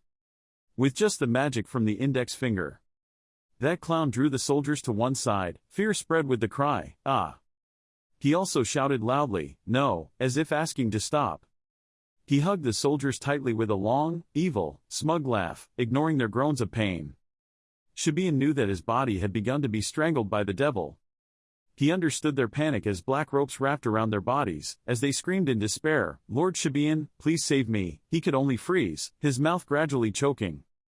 That clown still had a creepy smile, he raised his hand and snapped, oh ho, your master is me, who are you talking to? And then a force hit the head of the warrior who had just asked for help, causing his head to completely cave in and fly out. Others who witnessed that scene were truly frightened, his eyes filled with tears. He opened his jaw and smiled happily, jumping and clapping his hands. Wow, magic that automatically makes people commit suicide, isn't that great? Isn't that great? He looked toward Shibian, who was frightened and provocative, so quickly clap his hands. He thought in panic, even though important soldiers were captured, even though they were tragically killed right before his eyes. And I cannot move. The demonic aura that radiated from the demon clown, that brutal fear caused the entire expedition team to freeze. Even Ilya Lindsay, Amira Shelton, and Gregory Griffin were forced to endure being overwhelmed by this powerful aura. But there was someone, that person's cloak was flying as if rushing straight towards the cruel person. He saw, in this desperate situation where all things could not move. There was only one person who had started rushing towards the evil clown. The ray of light from below approached the clown, whose name was Irene Pereira. He took the momentum to grab the shining weapon trying to penetrate him, while Shibian was still surprised. Irene Pereira, how could you, how in this situation could you rush into that devil without a moment, what hesitation? When he tried to attack, he brought out the group of soldiers he was controlling and threatened to stop, otherwise I will kill them all. But he still had his sword blazing with light and charged straight ahead. He squinted his eyes in annoyance, TSK. Then threw the soldiers straight at him. He asked the soldiers to act as springboards and jumped up close to the enemy. Painful warriors cough, cough. Causing his heart to say, sorry, I know my actions now will put the lives of many members of the expedition team in danger. This action can leave unhealable wounds on their family and friends. All their anger and hatred can be pushed to me, but I won't turn away from it. Meanwhile, the clown monster was still smiling evilly. His hand gathered magic energy into a small ball, shooting it towards him. Irene asserted, "I will endure and take all responsibility." Now before his eyes was the huge power blooming from that ball. Irene swung her sword full of internal power and affirmed, "I will face this evil demon," then slashed a powerful blow to the ground, splitting it in two. His moves. This attack from you also damaged his hand. He screamed in pain, "Ah!" He glared and gritted his teeth after the confrontation, and could not hesitate. He looked at him suspiciously, warily, absurdly, that sword cutting through the darkness. So the clown got angry and went crazy. "You bastard, come here, I will let all of you die as you wish." He raised his hand to make the airflow gather like a cloud, pressing the soldiers just now to a place so that he could pay attention. From the gas cloud, countless sharp dark crystals were released towards them. Everyone screamed and begged, "Ah, save my life." Where did Bong Ruru appear to cast that dangerous protection matrix for the warriors? He shouted to you, "Irene, stay here and leave it to me." He immediately said, "Thank Ruru," then rushed back to him. He continued to cast spells and curse that, "These bastards, barrier magic." He swung his sword, unleashing a series of attacks from all directions on the clown's defenses. Inside the barrier, he frowned and struggled to support himself. This familiar feeling, yes, that was definitely it. I have seen this sword before, but when, where, and who is that guy? Right below, Piri Madiner tried to move. The magic energy is gradually weakening. Now I can move little by little. Suddenly Ilya rushed forward. Her body was no longer controlled by the airflow. She shouted loudly, "It's not over yet. She has to hurry and help Irene." He thought to himself, Ilya Lindsay overcame the demonic energy that quickly. Over here, he and Shabian were still trying to fight against the negative energy, the gasps further showing the strength of his magic. Irene's fight with the clown monster is still tense. He quickly jumped up and slashed horizontally at his body. Suddenly he mumbled something. "I remembered, it was you, Karen Winker." He was also suddenly surprised. He screamed again. His power seemed to amplify the darkness. "It was you." Ilya called out worriedly, "Irene," then the strange light came out. That thing lights up the whole area, attracting both his and the clown's attention. He discovered, that is. From within that space, someone brandishing a bright sword appeared. Anya down here was in tears. Anya had used everything she had accumulated in 3 years. Ignite was the one who appeared pointing his sword, shouting loudly, and walking quickly. The source of maximum power was like a tornado sweeping an area straight, scattering human skulls and bones. The clown glanced in bewilderment, and then suffered that attack. He was in pain as his cracked face was forced together and shouted loudly, "Ah!" The ground was marked with a long line by the terrible devastation. Irene stood nearby, panting, his hand still holding the sword that emitted light. On that long trench were streaks of the clown's dark purple blood. Ilya, Piri and Shabian all gasped in surprise. That was amazing, killing that demon with just one shot. The power is truly no joke. Ignite was still there with his sword slashed down, breathing heavily with aura surrounding his whole body. Georg and his army saw this and immediately ran back. "Captain, are you okay?" She suddenly realized something. Immediately raised his hand to give a command for everyone to stop. The blood trail just now suddenly bubbled as if boiling. He looked like he was gritting his teeth in caution. From there, the clown's silhouette gradually regenerated with a haunting groan. He walked out with terrifying dark power radiating, continuing to roar wildly. He bent down and then looked up with a savage smile. Half of the mask seemed to have been destroyed, revealing glaring eyes, and the blood-colored skin was horrifying. Ignite held his sword and rushed straight towards him, warning him that it was dangerous, so everyone should quickly avoid it. On the opposite side, Irene also gritted her teeth and firmly grasped her sword with a bright aura approaching. In that situation, the clown monster still remained calm and raised his hand high to deploy the attack. He curled his hand, with a long, cruel and smug smile in his evil eyes, walking strong. Immediately the clown clenched his hands to form a magic ball waiting to explode. He gritted his teeth awkwardly, her eyes widened in surprise. Outside, Piri and Ilya were as worried and confused as the two of them. Darkness enveloped me. When I opened my eyes I felt my feet on the ground. Swinging her sword, Karen Winker wondered, what place was this? I looked sideways and thought, I don't see anyone. How long has it been? I'm clearly chasing the devil. Suddenly in the distance there was a wonderful dot of light that attracted him, that light. Gradually it became clear that it was Irene with an aura surrounding him. He slowly approached him and called his name, Karen Winker. Making his eyes widen in surprise, "Who are you? How do you know my name?" He looked at him and replied, "Thanks to the help of my teammates, I saw my past life memories. Although it's hard to believe, Karen Winker, you are my past life." The other person was once again surprised. "What are you talking about in your past life? If so, would I be dead?" Irene didn't speak, just pursed her mouth tightly as if to confirm that. He closed his eyes and tried to face this truth. "And so I confided, I have been wandering in the world for a very long time, but since when have I seen anything? The village I used to live in, the town, the city I used to go through, and the territory that I established and developed, Gascado." He heard it and immediately explained that his domain had disappeared several hundred years ago. The family, the people, and even the descendants are now no more. Karen looked down, looking disappointed. Was that so? He raised his sword that radiated a halo of light to affirm, but those who needed to be protected still existed. At this moment, the shining sword became a weapon that blended with the aura on his body. He seemed to wake up when he looked at you. About those determined eyes and exclaiming, "The person with the same ideals as me is such an excellent young man, now I can rest in peace." Having finished speaking, he touched the blade and infused some kind of white gas. "It comes with the words trust and will rely on you in the future." Just like that, he disappeared. The new power was merged into his weapon so strongly that he also had to concentrate highly on holding the sword. Looking at the aura tightly wrapped around the sword, he saw a change, a completely different feeling from before. "It seems like the sword has become a part of my body."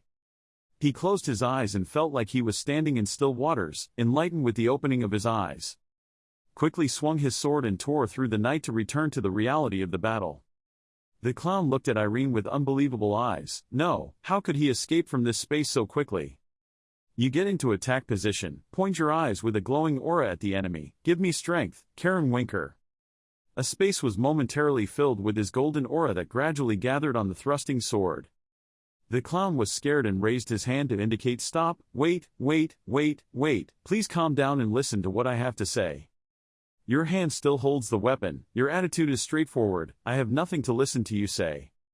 He smiled cunningly again, a threatening smile. "Your teammates were all imprisoned in the dark, don't you want to save your comrades? If you fight with me, your odds of winning are not high. If you lose, your teammates may be forever imprisoned in darkness, you must be careful." After listening, he pursed his lips and remained silent. Maybe that's why he speculated, hesitating, as expected of humans, "I just need to buy a little more time." Intervening in his plot was Irene's voice. "The longer it takes, the more beneficial it will be for you."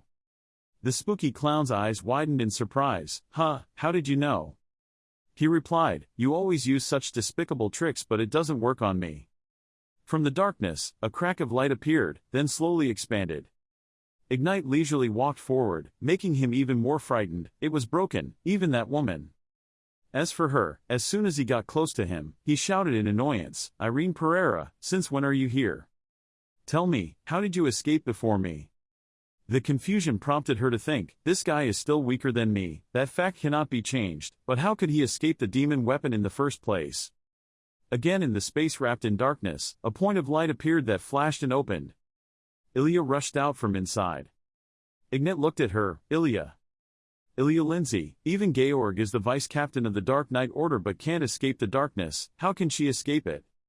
She squinted her eyes and said loudly, "What nonsense are you talking about? It's so ridiculous, why do you think we can't do it?" She was startled and exclaimed, "What?"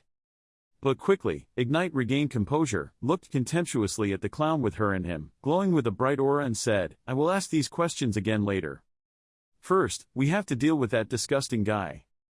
Ignite, Irene, and Ilya rushed forward with the leader's fiery spirit. "Don't let him have any space," attacked simultaneously.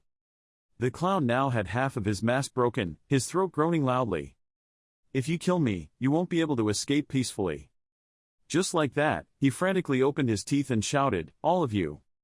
The clown acted strangely. He sat down and used his hands to peel off the remaining layer of his face. To his and her surprise, he was taking off his mask. Looking into those wide eyes full of hatred, cracks gradually appeared. He wanted everything, just die here. He and Ilya were so surprised by his recklessness that they stopped and felt suicidal. A terrible explosion erupted from where the clown was. Smoke covered the area, spreading pressure to the cracked ground. He gritted his teeth. He couldn't avoid this. Then he was surprised by Ignite's words and stepped back. She stood in front of the two with a moment of rushing forward while the aftershock spread. She rotated her sword horizontally, gathering the power of the blue aura to form a barrier to resist. The explosion continued to cause earth-shattering destruction. The darkness from the demonic energy gradually disintegrates. They have ever-widening marks of collapse, until it explodes into small pieces, followed by the subsidence of the ground. Ignite was still in the position of holding the sword, but his knees seemed to buckle from exhaustion, and the aura turned into a passing gas. Anya and Georg ran over and shouted, "Captain!" She glanced lazily when she heard Irene call, "Ignite, why did you save us?" She looked at the bewildered looks of him and Ilya, not knowing what to say. "I don't know, these guys," and then completely collapsed. The Echo, the group leader, continued to speak without reply. Her eyes closed, wondering from the darkness, what is it? She can't see anything. Suddenly a village scene appeared. Ignite suddenly thought, this is the place. The scene changes somewhere. There is a group of children who seem to be quite happy. The boy in the group happily asks, "What, is that true?" The other baby is also happy. "So now can we eat 2 meals a day?" The older child raised his hand firmly, "Of course." It turned out to be Ignite. She also happily announced that Mr. Jack had given me the job. "Now I will eat 3 meals a day." The children cheered at those words. Wow, Ignite is number one. But unfortunately, she was surprised by the change. Yes, she couldn't assign work anymore. Jack replied, "Yes, the robbers came again yesterday and wiped out the store. Our store cannot continue to operate anymore." She pleaded, but before she could finish her sentence, the boss was gone. In her disappointed and worried eyes, her thoughts were anxious. It's a big deal, because the civil war continues to drag on, jobs are gradually decreasing, so we can't take care of the kids. Waiting until nightfall, when the children were asleep, she opened the wooden box and stared at the piece of paper. On it is the symbol of the famous Sword Academy. Remember that man's suggestion, you have the talent of a swordsman. This is an invitation from the Chrono Sword Academy. If you become a competent swordsman, you can earn so much money that you can be responsible for all your friends. Just think about it. She pursed her lips and calculated, finally accepting admission to the academy. That morning, everyone was anxious to say goodbye to her at the village gate. The other child hugged her and sobbed. He didn't want to go. He couldn't go. He didn't want Ignite to go anywhere. She grabbed my shoulder and promised, "Just wait a year, I will become strong and come back in the blink of an eye." I still had tears in my eyes and asked again, "Really?" I promised. The other party affirmed, "Of course, we will return as quickly as possible." At the academy, swordplay exchanges took place, and she always proudly stood there with her fallen opponent. After each of these rings rang out, ending the match, the winner was Ignite. Everyone who witnessed it was talking in amazement. It was impossible. In just 1 year he had already defeated a top swordsman. A monster has appeared. And she held her palm tightly, smiling happily. Great, with this level, I can go back now. But soon what filled her wide-open eyes was horror and despair. The old place was completely empty, only piles remained. She gritted her teeth. The village had become desolate. The children had gone nowhere. Suddenly a guy called from the gate, "Ignite." She was startled to discover that he was Oliver. After a while of listening to him tell everything here, she lowered her head to show her disappointment. That's it, so the children were nowhere to be seen. He continued, "Well, they were either captured or dead." She listened and looked at the souvenir in her hand. His eyes were staring lifelessly, so helpless. What exactly was he running for? Seeing that she seemed unusual, Oliver and his 2 other teammates noticed. He asked, "Ignite, are you okay?" She was silent for a long time, then looked up. That outfit, it looked new. Where did she get it? He suddenly faltered in panic. "Oh, this." Before she could finish her sentence, she interrupted. "Did you steal it?" The other 2 were also silent. Only he expressed that we had no choice but to live. She said to show sympathy, "Yeah, so that's it." In her heart, she also understood that she did not want to blame the children for their problems. They must have been pushed to the edge because their life was so miserable that it was unbearable. Then she spoke. "We can't go back to the way we were before, right?" He smiled sadly. "Yes." She also quickly left. "Okay, take care, I'm leaving." Ignat's hands clenched into fists. If they lived in a better environment than now, they certainly wouldn't have to suffer. Let this not happen again. If possible, change the world. The angle changed back to when she was standing in front of the podium giving her speech. A young man reported, "Ignite, I have gathered all of them. They are all swordsmen who were eliminated from the final evaluation of the Chrono Sword Academy." Hearing that, she quickly turned down and said loudly, "Thank you all for gathering here. I have a proposal for you." The crowd was buzzing with questions and suggestions. She said, "I will form a mercenary team." Knowing the story, everyone smiled excitedly. Oh, if it was a mercenary team created by Ignite, of course they had to join. We're already looking forward to it. Aren't we going to become really famous? Her voice rang out again. "We are not a mercenary team just to make money. We are acting for a better world. In the short term, to let them know our name, I will destroy the families." Almost everyone who understood this idea gasped in disbelief. She was still there, continuing, "As fame grows and people gather, it will spread to the mainland and monopolize this job. Ignore our talents and status, don't let anyone look down on us. With that huge influence, we will change the world." But someone expressed an opinion. "Sorry, Captain, I object. If you join under the Holy Kingdom, your rights will be taken away, and you will only have to shoulder your obligations." "Honor, I don't need that. I like it as it is now. I know the captain's great dream very well, but my ability can only go so far." She probed. "I see, there are so many people in total who oppose it." He averted his eyes, almost completely.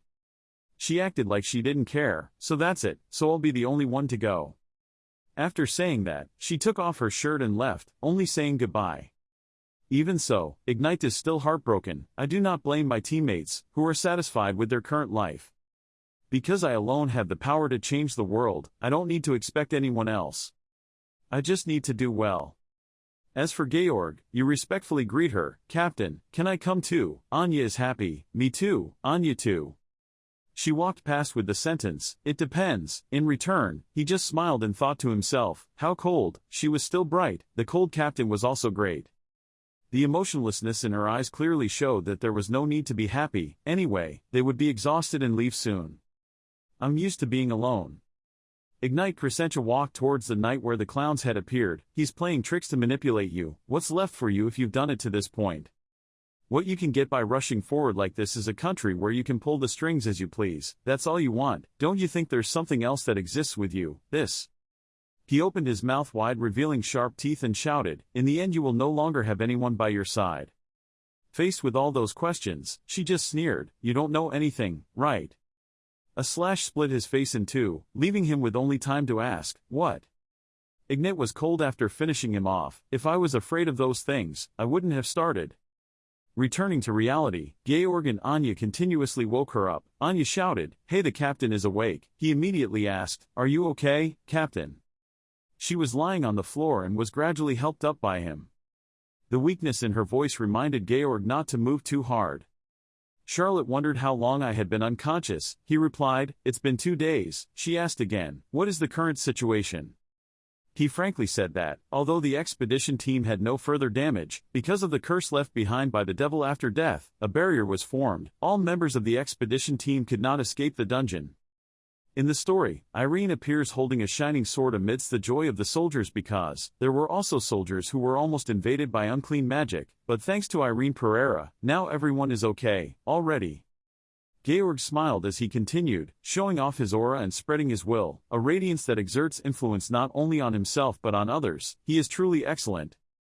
She was surprised after hearing that, so he used to be like that too. He was also confused. Ignite also realized that the reason he flew to the devil was because he trusted that guy.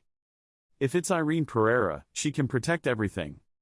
She looked towards him, where laughter filled the air.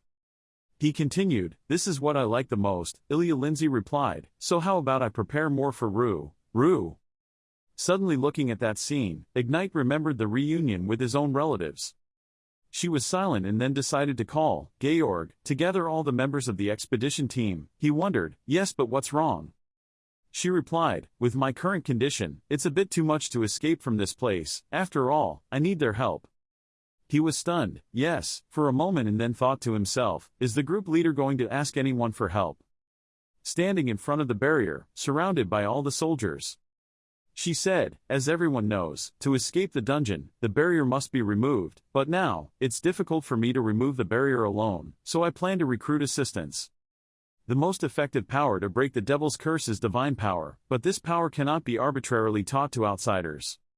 If I pass down my own swordsmanship, then there is no problem. From now on, I will teach my own esoteric swordsmanship to destroy evil. Shibi and Bruce gasped when he heard this. Could it be that she was talking about the sword hero? The heroic sword is a superb swordsmanship that has been used by heroes in history, and is also a secret card that can still defeat demons even without divine power. His eyes widened in disbelief. She intended to teach such precious swordsmanship. No, from the beginning it was said that teaching depends on the person who can learn it, so it probably can't be practiced easily. Interrupting his thoughts, Amira Shelton shouted loudly, being able to learn Star Sword Hero, this is truly an honor. I will study hard. The other guy is also agile. I also want to learn. One more person, please teach me too. Everyone said in unison, me too. Faced with that scene, Ignite smiled. It seems like there are many people who want to learn. The more the army's strength can be expanded, the better. I allow everyone. After speaking, she turned to the other two and asked, Elia, Irene, are you also studying? Elia's silence made Amira worried. What will Elia Lindsay decide? After all, she will probably have her self-esteem hurt because of learning swordsmanship from Ignite. Unexpectedly, she happily accepted Charlotte's proposal. Thank you, I will study well. It made Amira cry out in surprise. Lord Lindsay and the Black Knight captain seemed to realize something. As for the group leader, please just say, okay, just follow your wishes. Then turned around and asked, Irene Pereira, what about you? He seriously replied, I will try my best to break the curse. Receiving the answer, she shouted, okay, then let's start now. Before practicing swordplay, you must understand the demonic weapons that demons often use. Demonic energy is everything that is close to darkness that sways and destroys the human will. The opposite power that can destroy demonic energy is divine power. Belief in God shines brightly, so it can be called the enemy of evil. And human will can indeed replace divine grace. The glowing sword radiates a strong attraction from Ignite, expressing the power of the spirit, especially the will to protect the world, materializing into energy and incorporating it into swordsmanship. Irene's face was strange at everything. The captain continued to say that it was the sword that protected the world and destroyed demons. Through her suggestions, everyone gradually practiced, but it was difficult for me to understand what was right.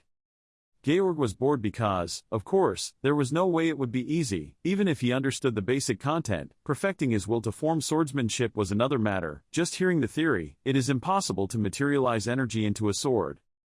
Over there, Irene let out a sigh. Holding the sword firmly, it radiated energy, causing him to admit that he was indeed different. He looked at that light and asked, is this a sword hero? Yes, but me. Following the male lead's sentence, the group leader continued, calling it sword spirit would be better. 3 weeks later, Elia and he had practiced the core secret technique.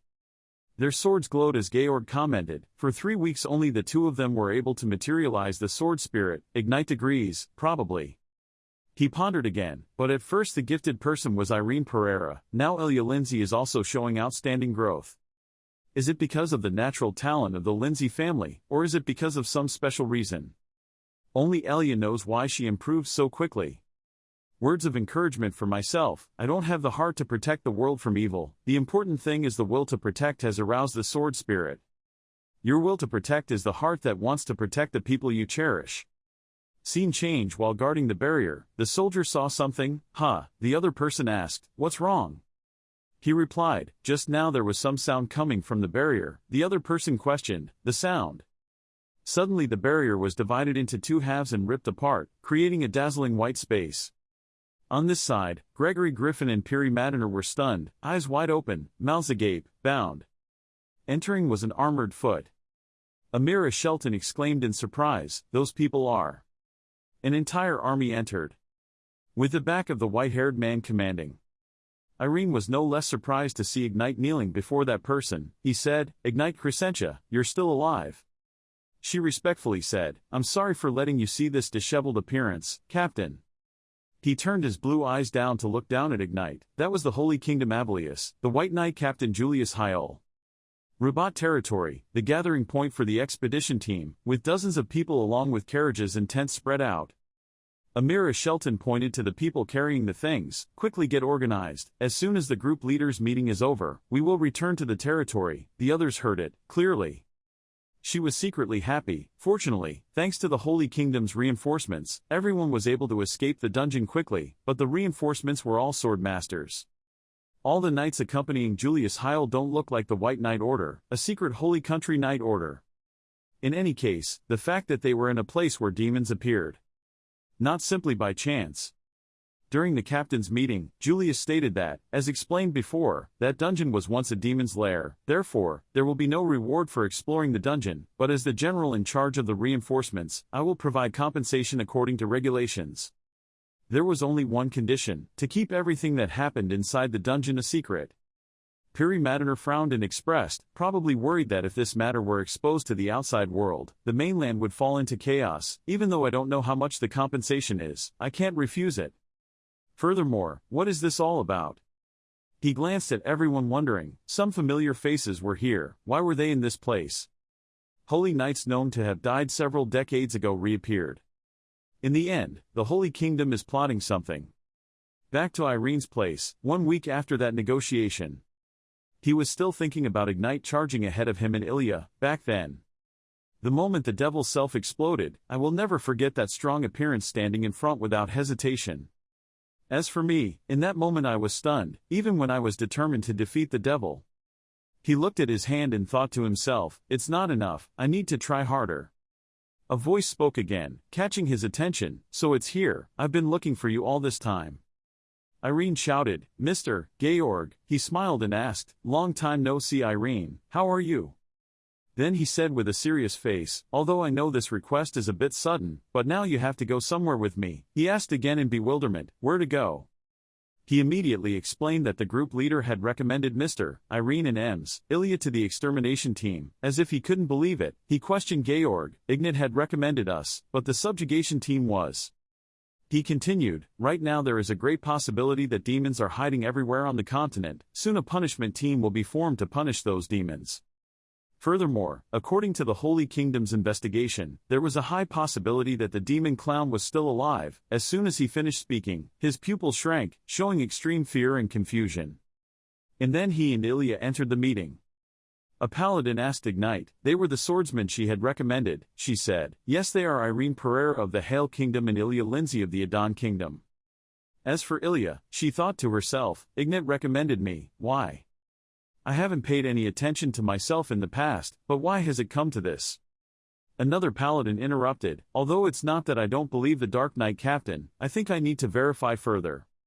Just like that, he walked away with the sentence, follow me, show me your strength.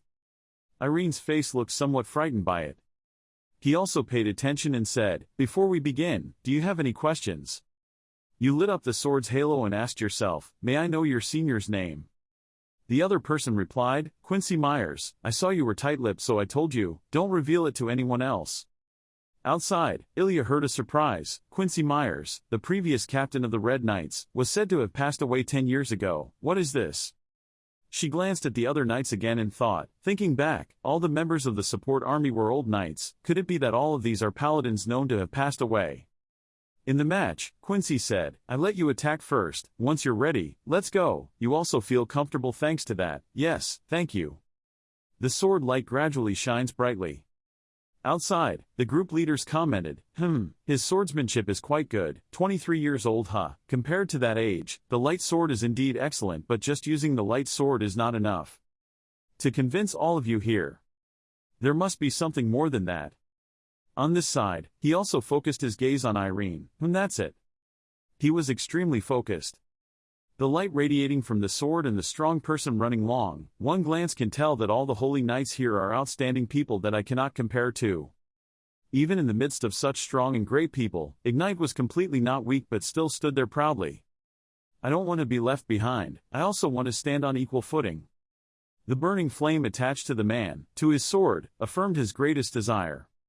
In one day, Ignite, I will defeat you.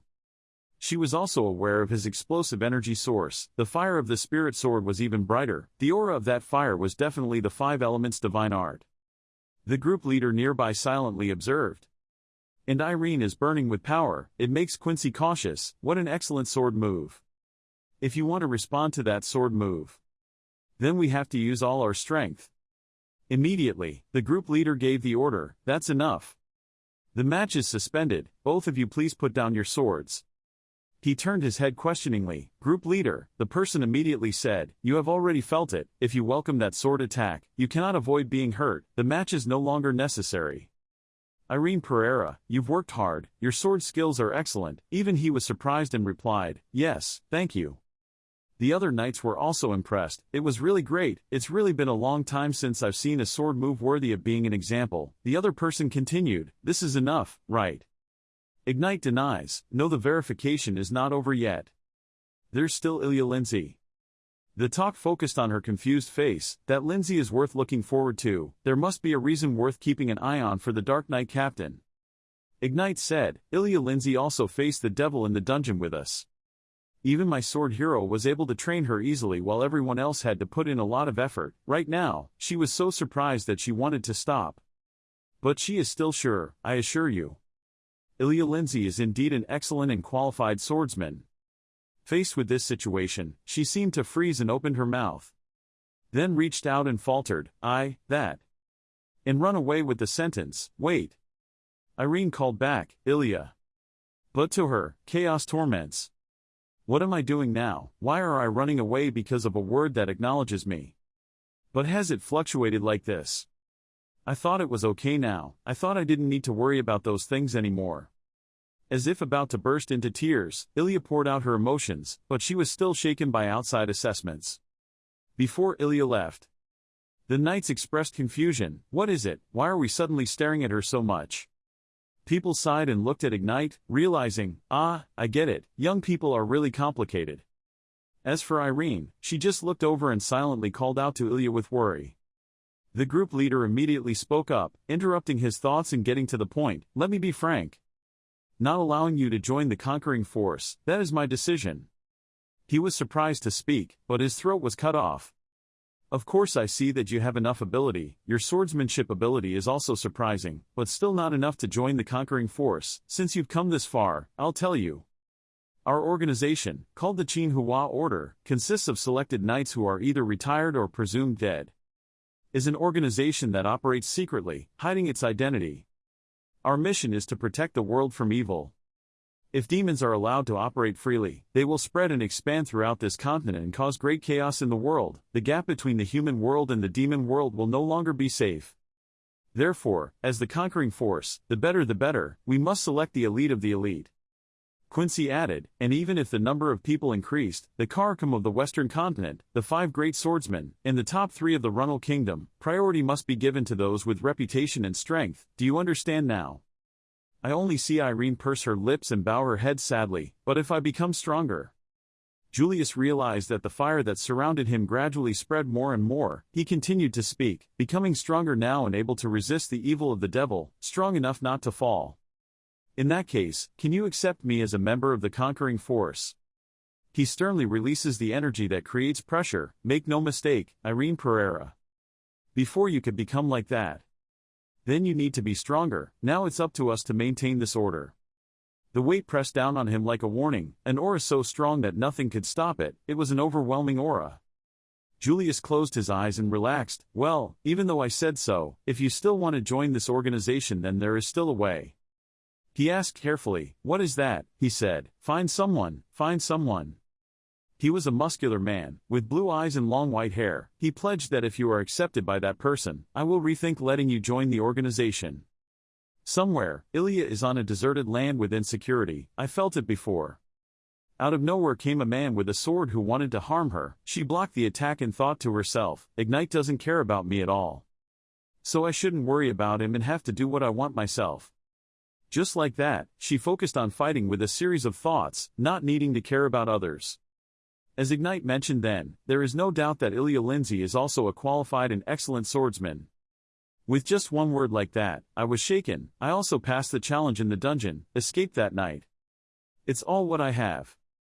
She arched her eyebrows sullenly, sending Ignite, who didn't care about my feelings at all. Did I do all that just to get that recognition? Why do I have to be like this? I can't escape this frustrating feeling. Suddenly someone appeared calling his name, Ilya. Ilya's face was filled with tears. With dozens of sadness he spoke, "Ah, Dad." Joshua Lindsay smiled looking at you, my daughter, it's been a while since we've seen each other. She immediately dropped the sword, burst into his arms and sobbed, "Dad." He also gently picked up his daughter, with a worried look on his face. It seemed like she had been away for so long that she was a bit tired. Everything was okay, it's okay now, just like that, Ilya cried with tears streaming down her father's comfort. As for Irene, Julius Heil requested, "Go find that person. If you are accepted by that person, I will rethink letting you join." He surmised, if it was that person, Kubar told me about the person who became a sword master at the age of 70. Listening to Julius provide more information, that person has stricter standards than anyone else, and evaluates the other person with a more discerning eye than anyone else. If that person approves, I will be able to convince everyone here. That's all I can tell you. From now on the decision is up to you. I heard a voice that made them both rush to the back. Everyone was gathered here.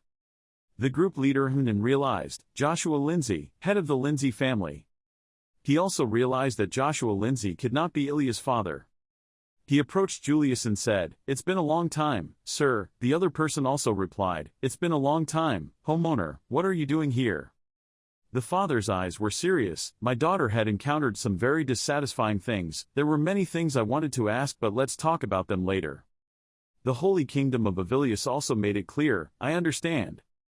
Joshua then pointed at Irene and asked, "Can I take this young man with me for a while instead?" He just replied, "You can go ahead," in exchange for Joshua, "Thank you." He was probably quite panicked and wondered why he took me along. Ilya's father is urgent. "You are Irene Pereira, right? Follow me." Honestly at this point, he just knew, yes. Watching the silhouettes of the other two disappear, Julius said, "It seems like Ilya Lindsay said something to his father." Quincy speculated that it seemed like there would be a bit of trouble. The group leader is afraid that it will be a bit troublesome for that boy, because of his temperament. Quincy asked, "What are you talking about?" Julius was suspicious. He didn't know anything. The head of the Lindsay family, Joshua Lindsay, is famous for being a fool and domineering. Walking on the road, Joshua asked, "Do you know who I am?" Irene laughed. "I heard that you are the head of the Lindsay family, so you must be Ilya's father." He continued, "I heard you are very close to my daughter. You are innocent." "Yes, that's right." He grimaced in discomfort. "So that's it." The only answer was, "Yes, yes." He continued, "I heard that there were 4 people going to explore the challenges in this continent, but now looking back I see that it's just you and my daughter. What are your plans, right? You're clearly confused. Why?" He shouted again in annoyance and pulled out his sword. "You deliberately seduced my daughter. You planned it like that, right?" Irene panicked. "No, that's not it." Joshua questioned, "Isn't that right?" He was horrified and panicked. "Yes, it really wasn't like that, really." He gritted his teeth. "If that's the case, then as you said, you mean it's because of my daughter." The male lead really doesn't understand anything. But Joshua pointed his sword to challenge. "Quickly raise your sword, prepare to confront me." He was still confused, raised his sword to block the attack and shouted, "What are you doing to me? You use your strength to fight, but you don't know what you're asking." But he kept saying, it was his fault for not knowing that. Joshua pushed hard towards the confused Irene and drowned out the sound, even though he didn't know, it was his fault. He turned around, pushing him back. And like an arrow, he shot straight back. And he swung his sword to block the attack straight into his chest. He continued to be thrown far away, feeling worried. He had only blocked that move, but it had already reached this level. Before he could recover, Joshua suddenly jumped up and tried to slash again. Irene stabbed her sword straight into the ground. Then turned his body up, avoiding his cutting attack. And ready to take up arms in defense, he is not making a premeditated attack. Seeing the murderous intent and strong aura surrounding him, he realized that he was clearly attacking with his emotional outburst. Fear was present in his gritted teeth and wide-open eyes as if wondering, why would he do that to himself? The story goes back to 2 weeks ago, on that carriage ride. Joshua impatiently asked an old man wearing sunglasses, "Is my daughter in danger? Tell me clearly, quickly." He urged the old man uneasily to look at the analysis scroll. This map was a magic map that allowed the location of an object with traces of blood to be determined. Under normal circumstances, the light representing some object would emit green, but the light representing Ilya Lindsay is now black. In this case something more formidable than magical power, there was a high possibility that she was in a space filled with demonic energy, a space like hell. He was stunned when he heard it, immediately shouted an order, "What the hell, hey, run quickly." The sound of obedience, "Yes yes," rang out. They were now in Piri Madiner's office in Rabat. Joshua sat across from Madiner and listened to him. "That's how I escaped the dungeon, your daughter is safe so don't worry." He just breathed a sigh of relief, so lucky. He laughed again and said, "After all, it was only because of rumors that he ran directly here."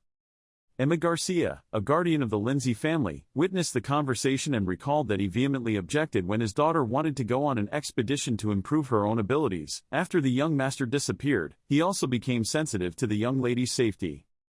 On the other side, Madiner smiled. "Well, Miss Ilya herself is an excellent swordsman, but beside her she also has a witch cat and a trustworthy colleague, so he doesn't need to worry too much." Householder Lindsay wondered, "Do you mean those swordsman friends?" He said in surprise, "Friends." There was only one person who was always by her side, a young man named Irene.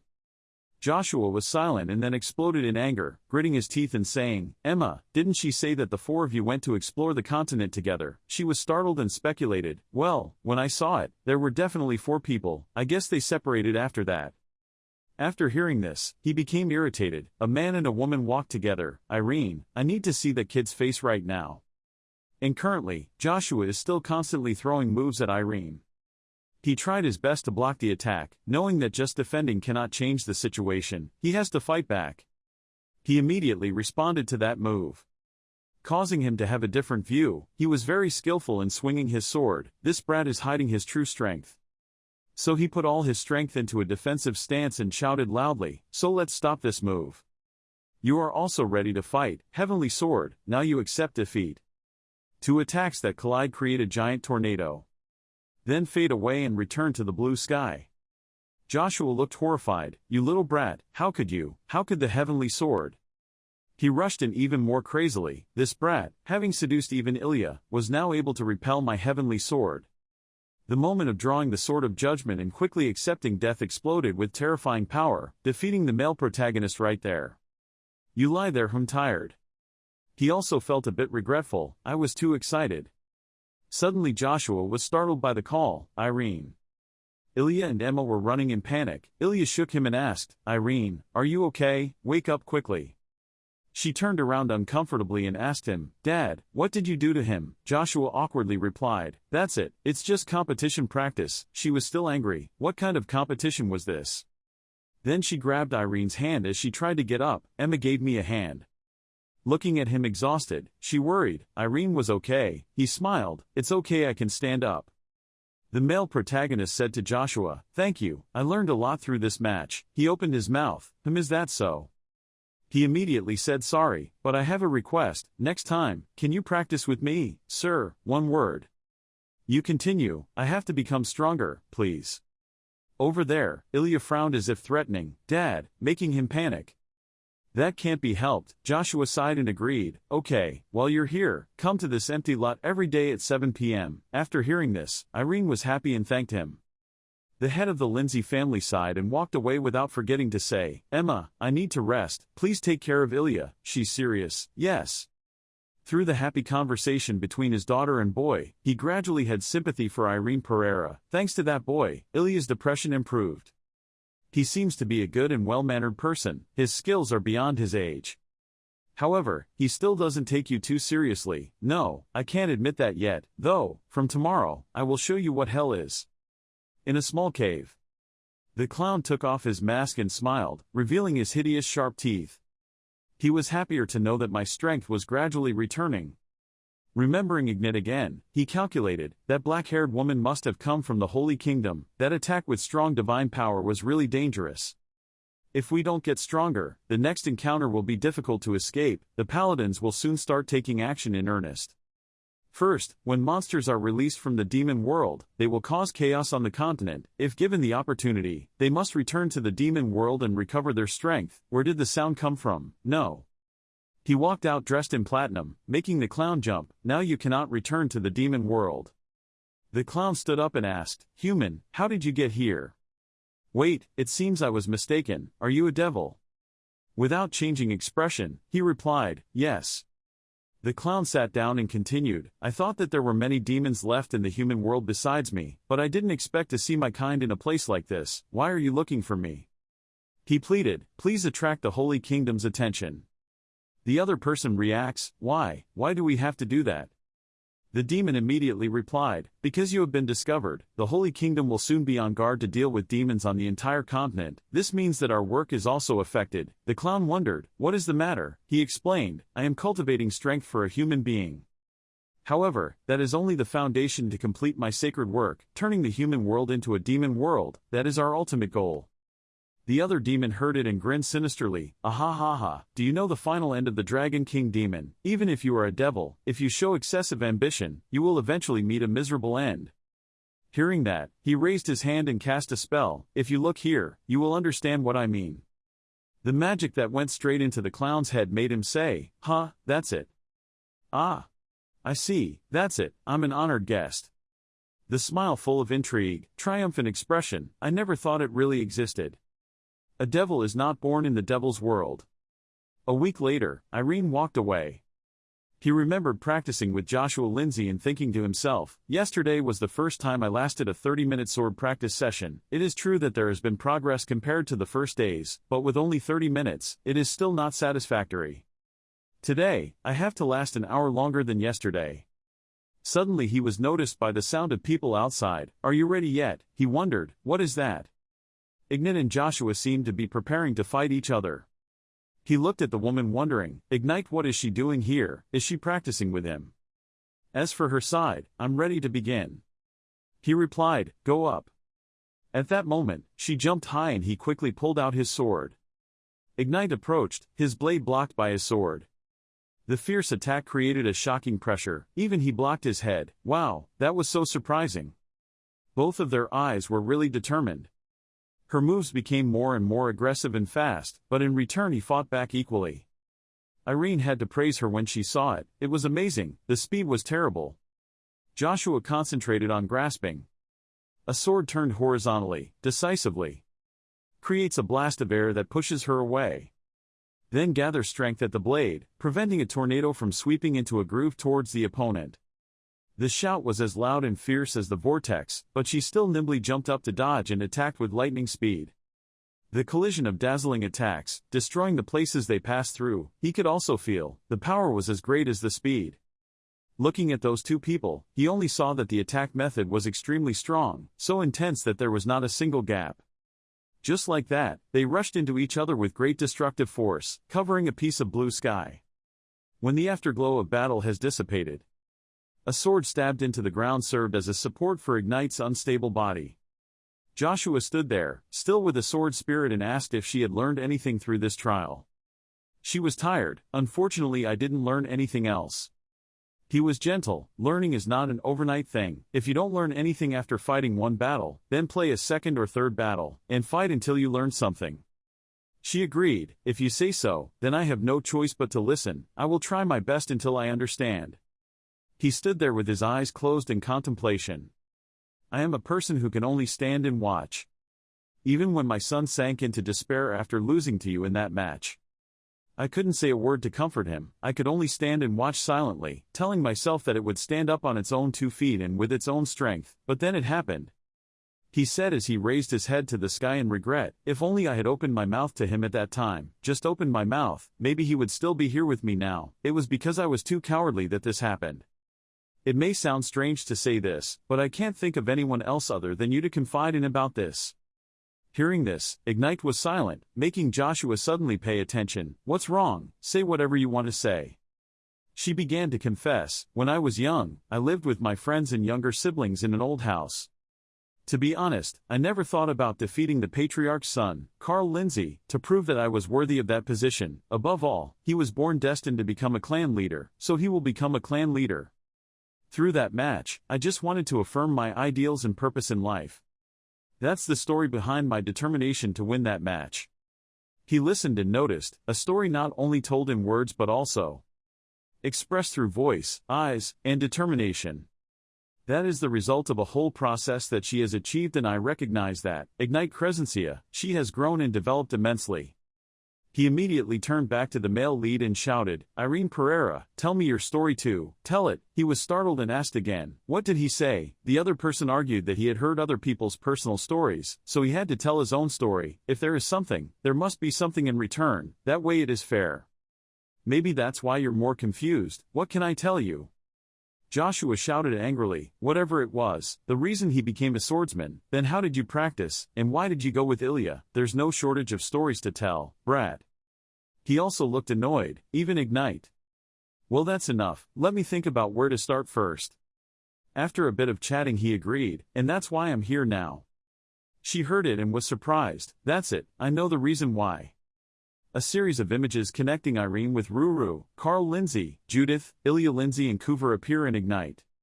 Turns out, he was able to progress so quickly. The reason he was able to overcome seemingly insurmountable walls was because he was with close teammates. It is thanks to standing shoulder to shoulder with his teammates that he is where he is today. She looked back at herself, remembering Anya and Georg, and said to herself, I too could have accompanied my precious comrades. But I turned around and chose to go on my own path. Then suddenly she smiled. The fire surrounding him flared up, attracted both Irene and Joshua. He was surprised. What was going on? Did my story have an impact on Ignite? Luckily, I was able to help wake her up. Now, the difference in strength between the two of them, which was already large, became even larger. I also don't want to be left too far behind. One day, I will definitely catch up with her. Joshua also happily told her she did it and congratulated her. She smiled and replied, thank you. So she called, Irene. Try to get into the Holy Kingdom's expedition team in 3 years. You are confident, in just 1 year, within 1 year, I will try to get Kuhn's recognition.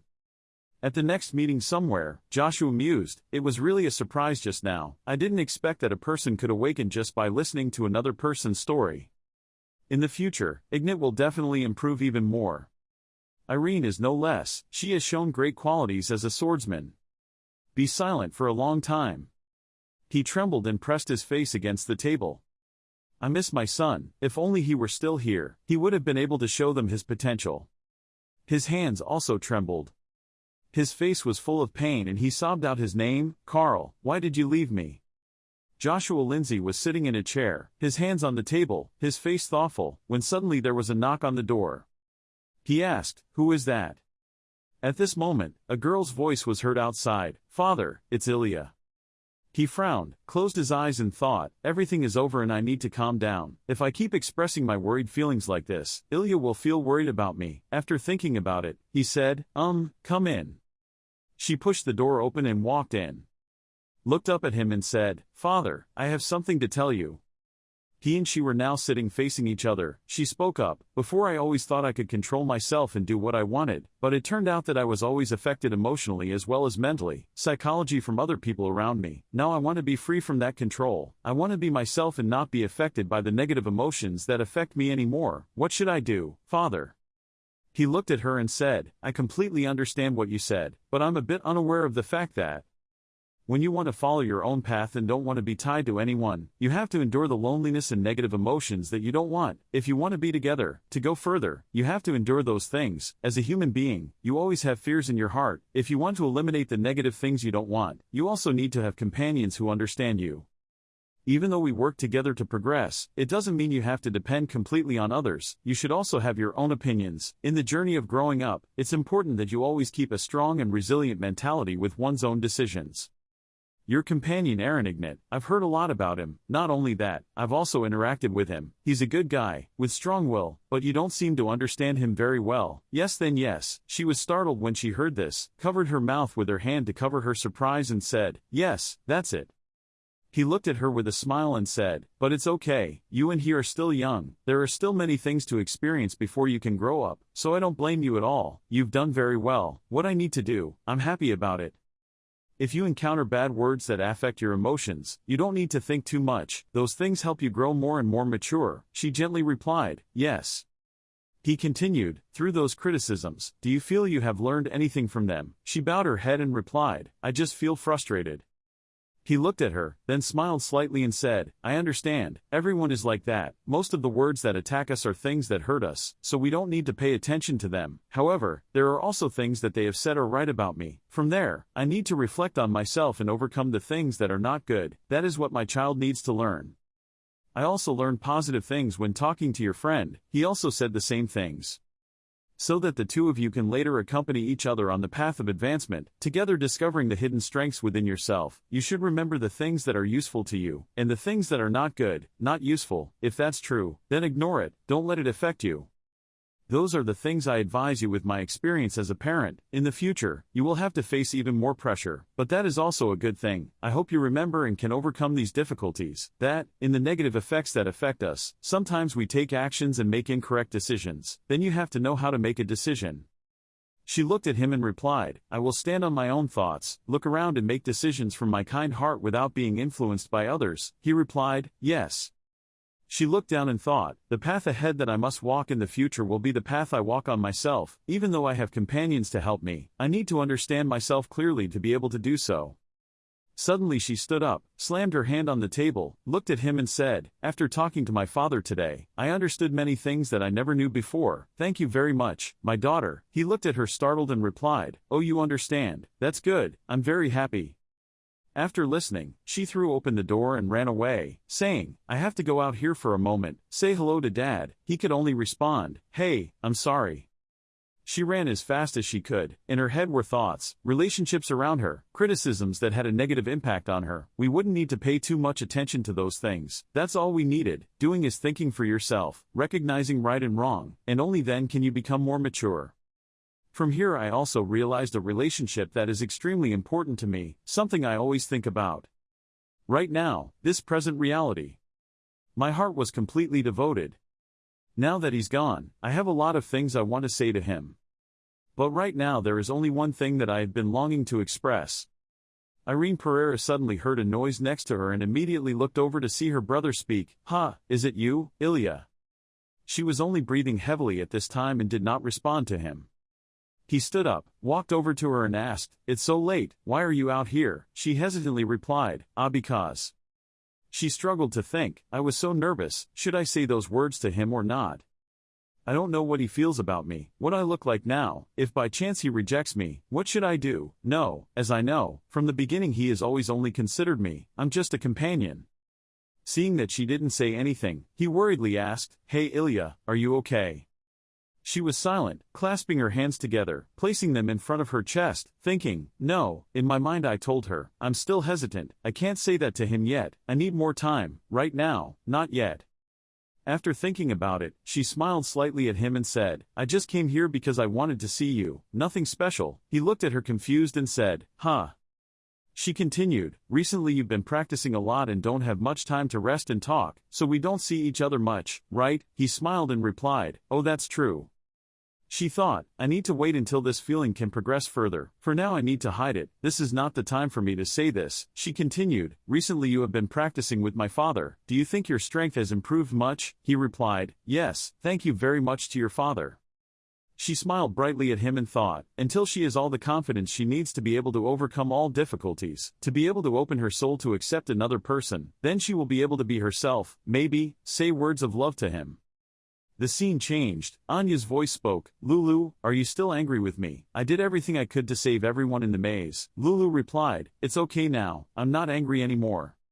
She happily said to Lulu, so how about you become friends and talk to Anya? I feel very happy talking to Lulu. Lulu replied, Anya said something strange, we've always been friends, haven't we? Then she and Lulu held hands and spun around. Nearby were Irene Pereira and Georg standing. Georg spoke up, okay, so are you planning to leave? I don't know when we will see each other again. There are many dangers on the road, so try to be careful. Irene Pereira replied, thank you very much Georg. Suddenly a voice came from behind Georg, Aaron Pereira. It's Charlotte Victor, she continued, last time I said that within 3 years, you should remember to try to improve your skills so you can join the army of the Holy Kingdom. Irene Pereira smiled at her and replied, yes I know, but as I said within a year I will try to improve my strength to join the corps. Charlotte Victor laughed loudly and said, it's true that young people are different, you're really confident, that's good, but you should also pay attention. Kun is not an easygoing person either, getting his approval was not simple. Irene Pereira's eyes gradually became fearful and said, "Have you ever met him?" "I haven't met him, but I've heard a lot about him." She leaned into his ear and said, "According to the information I got from the Holy Kingdom, Kun is currently at the Chrono Swordsmanship Academy. That's what I gave you. What do you do next? It depends on your decision." After saying that, she patted him. After hearing it, he smiled and said, "Thank you very much." She replied, "There's nothing we need to do." Ilya saw such a scene and his face immediately wrinkled. Charlotte Victor felt fiery eyes directed at her.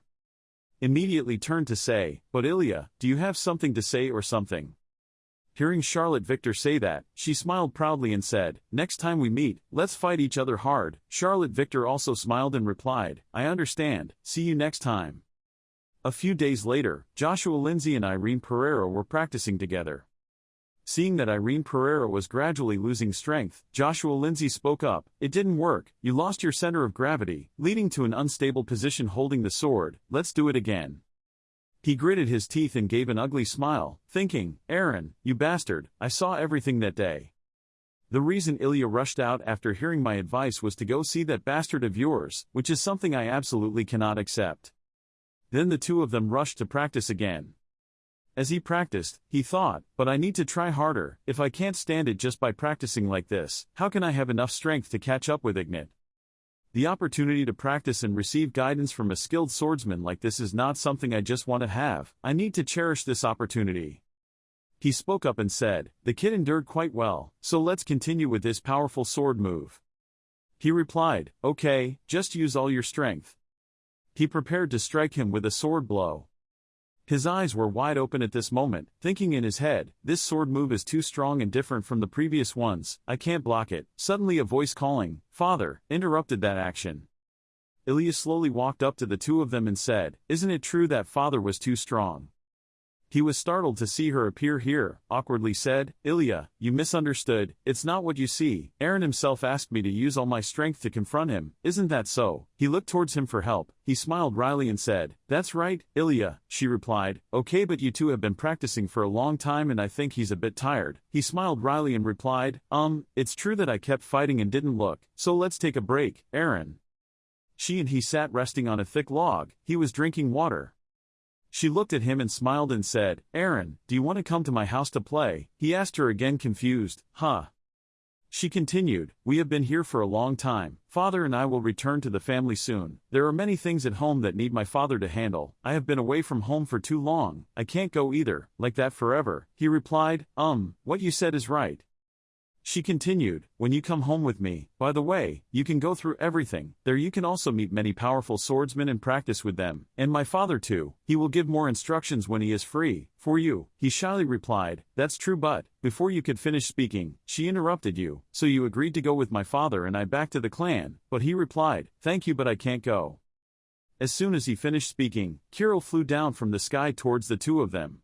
As soon as she finished speaking, Kirill flew down from the sky towards Irene Pereira and Ilya, riding a divine beast. As soon as she landed, Joshua Lindsay rushed over, his eyes wide open. He couldn't believe his eyes and thought, "That's the legendary beast Griffin, so this is the magician." Kirill smiled brightly, walked towards Irene Pereira and said, "Brother, I miss you so much. It's been too long since I've seen you again." Ilya changed his state from surprise to anger, biting his lip and thinking, "Who is that girl? They just met and hugged." He turned to look at her and said, "Ilya, this is my sister, I mentioned her before, do you remember?" Hearing that, her face became radiant and she replied, "Ah, that's right, you said you had a sister." Kirill walked up to her, smiled and introduced himself. "Hello, I am Kirill Pereira, daughter of the Pereira family," she replied. "Hello, my sister Ilya Lindsay." He also spoke, "Hello, I am Joshua Lindsay." Kirill crossed his arms, turned sharp eyes towards Irene Pereira and said, "I came here because you haven't been home for 2 years, can't you come home and visit once?" He sweat dropped and replied, "Oh that, actually I have already decided my next destination, I will go to Chrono Sword Academy." Ilya said in surprise again, "Chrono Sword Academy?" He replied, "Yes, I heard that Kun is at the Chrono Sword Academy. Even though I may not be recognized by him right now, I still have to arrange an appointment to prove my status with him." When she heard him say that, she smiled shyly and replied, "Okay, I understand, then we have to temporarily break up." Kirill saw two people talking. Then he smiled slightly and thought, "This brother-sister relationship seems close, it's really enviable." Then she said, I don't know what's going on, but since you've decided, I can't help it.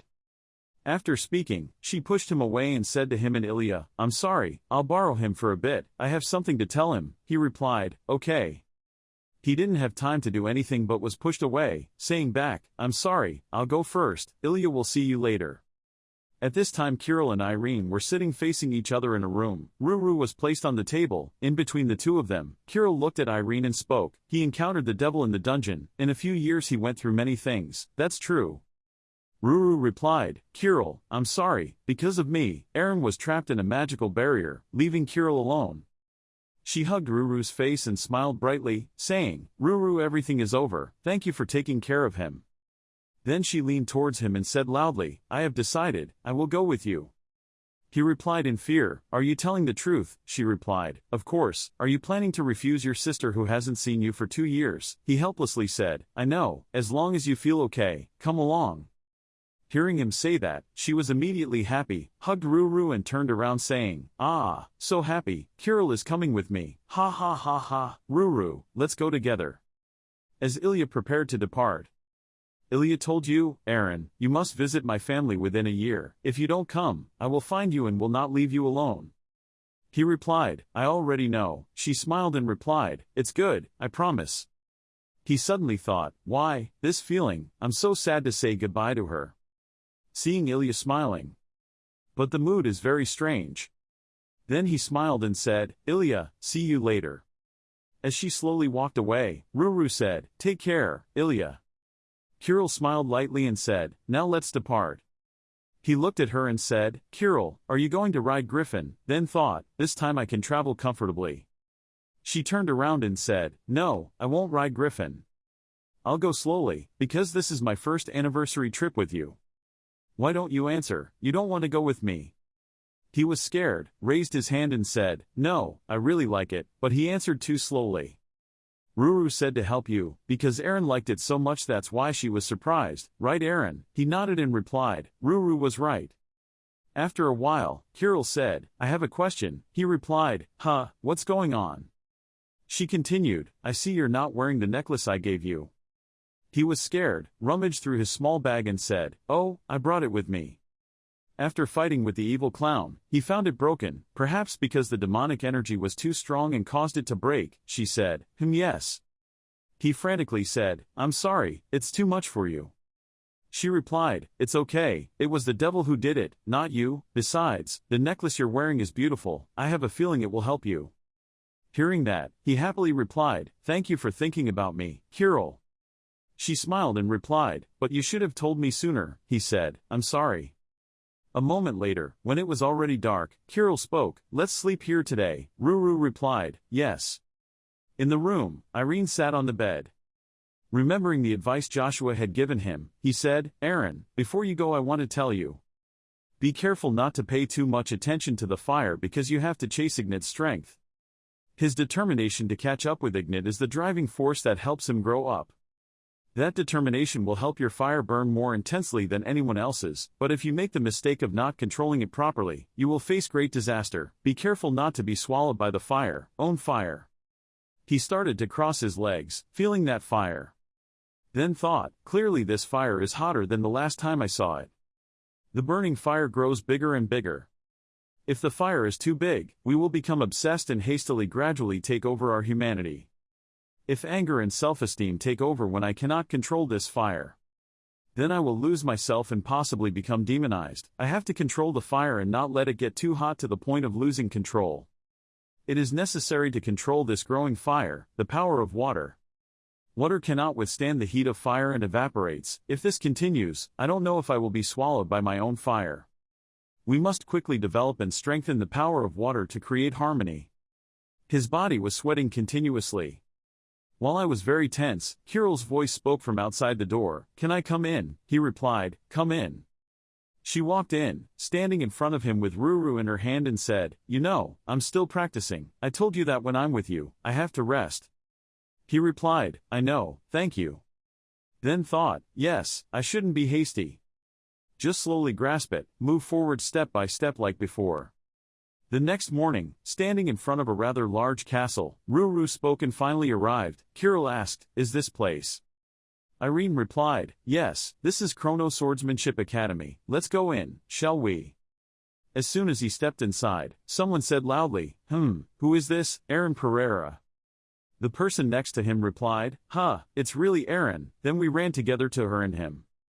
Then he said, Aaron has really been a long time ago. I heard that you became a master swordsman. You still remember us, right? We went to school together. Is it true that you defeated Ilya, right? But, why did you suddenly come to the academy? He replied, well, I came to see Kun. I heard he was here. That person replied, Kun, he left with Judith a few days ago. Judith has now become Kun's student. He asked in surprise, what, Judith? Another person asked, oh yes, I heard that you once traveled with Judith and Brett, right? He replied, yeah, what's wrong? The other person replied, the two of them were suddenly dating. What happened while they were traveling? He asked again in surprise, Judith and Brett are dating. As soon as he finished speaking, a man's voice suddenly rang out, ho, stop making noise. I came because it was so noisy. Is it you? I haven't seen you for a long time, Aaron. That was the principal's voice. At this time in the room, the teacher and the boy sat facing each other. The teacher said, I see, so that's why you came all the way here to see Kun. You're training to learn water energy so you can control the fire inside you, right? He replied, yes, I can feel the fire inside me burning more and more. I'm afraid that if I keep this up, I will be swallowed by that fire. The teacher looked at him and said, that's not a problem. I completely understand your fear of being swallowed by the fire, because there are countless people who feel the same way because they want to increase their power too quickly. Their bodies cannot withstand that fast increasing power, but you're not the type of person who would become like that. Looking at this situation, I don't realize why. I did a great job in controlling that fire. However, perhaps this is not the answer you are looking for. Then looked at Kirill and asked, you said your name is Kirill, right? She replied, yes. The teacher continued, I heard that you are a talented magician. You have the ability to summon the legendary creature Griffin. She replied, yes. The teacher continued to say, can we ride Griffin? I think we have somewhere we need to go. She smiled and replied, okay. The teacher said, good, then let's depart. She summoned Griffin and used it to transport him and the teacher. As soon as he arrived, the teacher spoke to him, this is where you will learn how to use water energy and water swords. He said in surprise, a lake, then thought, it looks quite normal. The teacher pulled out the sword and said, I will teach you. Seeing his teacher do it, Kirill was surprised and excitedly said, he divided the lake into 2 stars. And Irene didn't know what to say. The teacher finished, turned around and asked him, Aaron, did you see me cut something into 2? He replied, it's water. The teacher said, it seems like you still don't understand the feeling and feel the water flow, and to be able to learn the water sword, you must know what you need to cut. You might be a little confused now, but once you start practicing you'll see. How can I do it? He replied, I will try my best. He was practicing and thinking, not like this, I do things completely differently than what he does. I also have to feel the soul of water like him. I can't rest, just keep going. The next day, he was still practicing diligently. From afar, the teacher walked up and said, have you been swinging your sword all night? Hearing the voice, he turned his head towards the direction the teacher was coming from, the principal. The teacher asked him, has there been any progress yet? He shook his head and said, no. The teacher smiled and replied, it's normal, this is not easy, let me do it again for you to see. He stood up straight, looked at the teacher seriously and said, yes, thanks teacher. The teacher replied, okay. Then the teacher did it again. He stood and observed, seeing that the lake was not divided into 2 like he thought yesterday. What is it? The lake is not divided into 2. The teacher asked him, do you think what he did differently than yesterday? He replied, yes. The teacher continued, Aaron, let me explain. That sword strike I made today was no different from yesterday. I cut the same thing. He thought thoughtfully, but it looked completely different. What did he mean he cut the same thing? The teacher folded his arms behind his back and said, you don't need to be impatient because you won't understand right away. Just take it slow and keep practicing. Tell me, I'm leaving for a few days. After saying that, he turned away, and at the same time he replied, yes. He stood there thinking, I had a lot of questions but, surely he had a reason for not telling me. I would just practice and find the answer. The teacher also walked and thought, I don't think Aaron can understand quickly. After all, it took me more than 30 years to understand the water sword. It sounds a bit unrealistic, but I want her to be able to break all my limits. Aaron, don't give up. 4 days later, the teacher was practicing at a waterfall.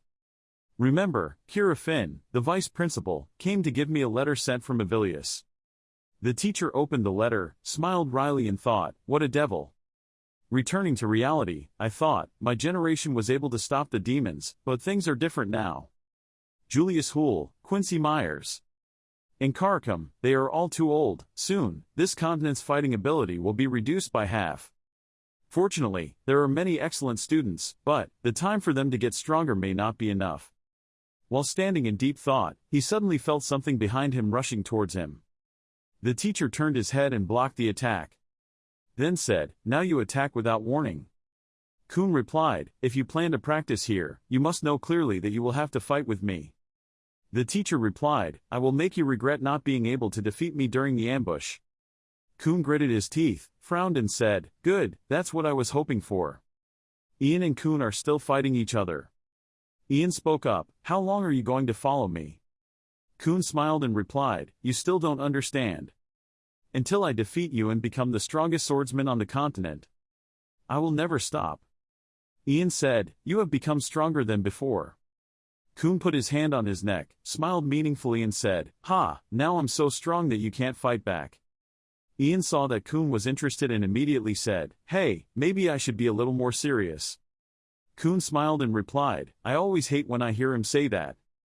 Kun thought, the power of the aura surrounding the sword is so strong, I still cannot block this sword head-on. If you keep fighting like this, you won't have any chance of winning. With the full use of his strength, speed and agility, he will surpass this old man, Ian. Ian thought with sweat on his face, he's really fast, I only have to defend now, but there's still a way to solve it. My sense of precision will be maximized, I will be able to accurately attack the weak spots on his sword. And when the final moment comes, I will cut his sword. Wait, that look. Is that so? Kun predicted this move in advance. It's all to lead me in the direction of his trap. Kun can change his sword path even at this moment, so his target is my neck. Subjectivity and complacency have led me to this outcome, there is no other way to change the situation, I have lost. The battle ended, half of Kun Van's sword moved away. Ian looked at Kun and said, why did you change your sword path at the end? You could have won if you continued aiming for my neck. Kun replied, I don't want to win against an Ian who makes a simple mistake like this. Ian said, what? Kun continued, I'm weighing you down, you're not concentrating when you fight me, are you? What's wrong with you? Tell me. After a while, the two of them stood next to each other, facing the lake shore, and Kun said, ha, great, Ian is worried about that. Trust little Aaron more. I have realized that teachers who are worried or impatient do not help their students at all, just quietly watching and waiting is the biggest help. The most valuable thing a teacher can give to his students is trust. Ian replied, yes, you're right, thank you Kun, you've helped me calm down and relax, I didn't expect you to be able to think so clearly, thanks to Judith's influence on you. Kun said, shut up. It was already dark, Ian was walking along the lake. As I walked in thought, a student believed in his teacher, but I doubted his ability, I forgot the most important thing. I don't know how long it will take for Aaron to master the water sword, but, if it's Aaron then it will be successful, I just have to trust and watch. While thinking, he suddenly felt a ghostly energy. He stopped to think, couldn't believe it, why did he feel the presence of so much demonic energy? With that much demonic energy, it must be a cruel demon, I must destroy it immediately. Ian pulled out his sword and was about to fight it when Kirill came and stopped him, saying, Master Ian, you shouldn't cut that thing, he said, what is it Kirill, explain. She replied, I'm not sure, now. From the center of the lake, it suddenly appeared, Ruru spoke up in fear, the important thing was that Aaron was inside. Hearing that, he was startled and worried and said, what is Aaron doing? Over here, Irene is panting, still holding the sword in her hand. Suddenly a voice came out, Kaikiki, it's been a long time. You still haven't forgotten me, right? Irene has a big sword in her hand. His face was filled with fear and thought, the problem is big, I haven't made any progress in the past 2 days. I still don't understand the meaning behind the principal's words. I'm so frustrated, I don't know what to do at all. Should I try changing my practice method a bit? That's right, it's still too early to give up, I'll try everything I can. 2 days later. He gritted his teeth, thinking, the water surface hasn't been split in half yet, I need to try another method later. I can't waste time like this, I need to quickly master the water sword. Suddenly a voice came out, it's been a long time. You still haven't forgotten me, right? He was startled, the sword in his hand waved back and forth, saying, evil clown, you are still alive. The evil clown bared his sharp teeth and said, oh, you still remember me, you're stronger now. He swung his sword and said, what does this person mean by appearing like this? As soon as his sword was swung down, he immediately moved to another place, then said, wait, calm down my friend, unfortunately people in this place can't kill me. This place was created from the intersection of your will and my ambition. Killing me and escaping from here is impossible. Suddenly it rained. He wondered, what is this, why is it suddenly raining? He said, now it's time to bet, if you can awaken the water sword, your will win. But if you cannot do it within the time limit, you will slowly drown by the painfully rising water level, and I will prevail. Your will and my ambition, let's see who is stronger. We'll be standing from afar, so just stay focused, my friend. He held the sword vertically in front of him, thinking nervously, don't think too complicatedly, like the clown said, if this place was created from my will, it will be the perfect place for me to master the water sword, let's do it again. Out here, Kirill told Elon, the headmaster, I've evacuated everyone near the lake, he replied, very good Kirill. She asked him, is that barrier still the same, teacher, he replied, seemingly without any significant change. Elon thought thoughtfully, now I understand why I couldn't sense that demonic energy, the barrier wasn't just created by demonic energy. He said, perhaps this barrier was created by Aaron himself. Kirill heard him say that, his face immediately turned pale.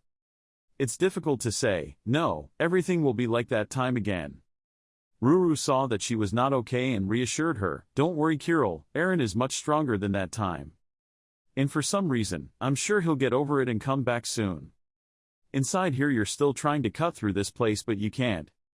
The water level had risen up to his thighs, he thought. It's still too early to give up. Let's try again with new strength. The water has risen up to my waist, how much time has passed? Even after all this effort, there is still no change, am I missing something? Where did I go wrong, can I really learn the water sword? No, calm down. There's no time to think, so hurry up. Yes, just a little more, the evil clown spoke, the more you let your fears, worries and negative thoughts take over, the heavier the rain will fall. Doubt yourself. Immerse yourself in a tangle of emotions and collapse into despair. In a spiral of self-blame, you will fall into an eternal sleep. Suddenly there was a rising wave, crashing down on him. Make you sink underwater. He thought he needed to get up and keep swinging his sword. But, how much longer? No, I can't die like this. The spooky clown saw Irene gradually sinking and laughed and said, ha ha ha. He finally lost consciousness, now he just needs to wait for its dark insides to swallow him up. You have no chance of winning, Aaron Pereira. This guy's eyes are closed, but his brain is still thinking, I can't see anything, could it be that I'm dead, it's so empty, light. Suddenly he woke up.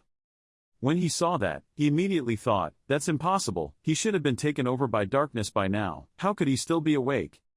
You spoke up and told him, you thought I would sink and die, right, you were wrong. He asked angrily, how could you? He replied, half of this space is created by my desire, so all I need to do is summon a sword and swing it. In other words, this space will help you achieve your intentions. Meaning, this space can accommodate your dark crimes but cannot directly harm me. He swung his sword once. Then I thought, as expected, swinging a sword underwater is very difficult. It seems I can't change the spatial environment here with my thoughts, I can only control my body down here. But it's okay, that's enough. The ghostly clown saw him keep swinging his sword in the water and said, HWPH, you're wasting your efforts in vain again, don't you realize that your efforts are in vain and won't change anything? My power is decreasing. You told him, I've experienced that feeling before, too. When I was young, I was immersed in the sadness of losing my mother, I no longer wanted to get out of bed. We always want to run away from reality, we just want to sleep deeply to avoid everything. Even if we live in a magical shield or a magical world of our own creation, those days are extremely painful. Even if I swing my sword 100,000 times, I will always feel disappointed because I haven't grown much more mature. He thought helplessly. No, the negative emotions were decreasing. He continued, but I don't give up. I realize that if I don't try until the end, I won't even have a chance to become successful. Just now when I lost consciousness, I saw the light. It was the image of myself being scared. Even though it seems impossible when we're in the dark to find a way to go, and even though there seems to be no hope left, I still hold the sword and swing it. Because we believe in our own constant efforts, we have faith in ourselves. He gradually disappeared, thinking, the darkness is gradually pushing back, we must stop it.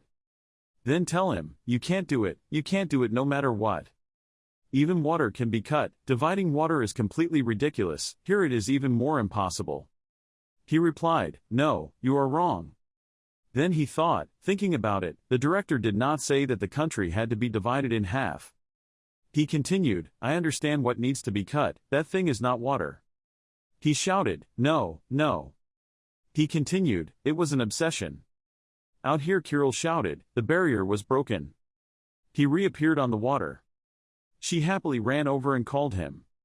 She ran back in front of him, her eyes filled with tears and said, you idiot, do you know how worried I am? Ruru smiled happily and said, I'm not worried, I'm sure Aaron will return safely.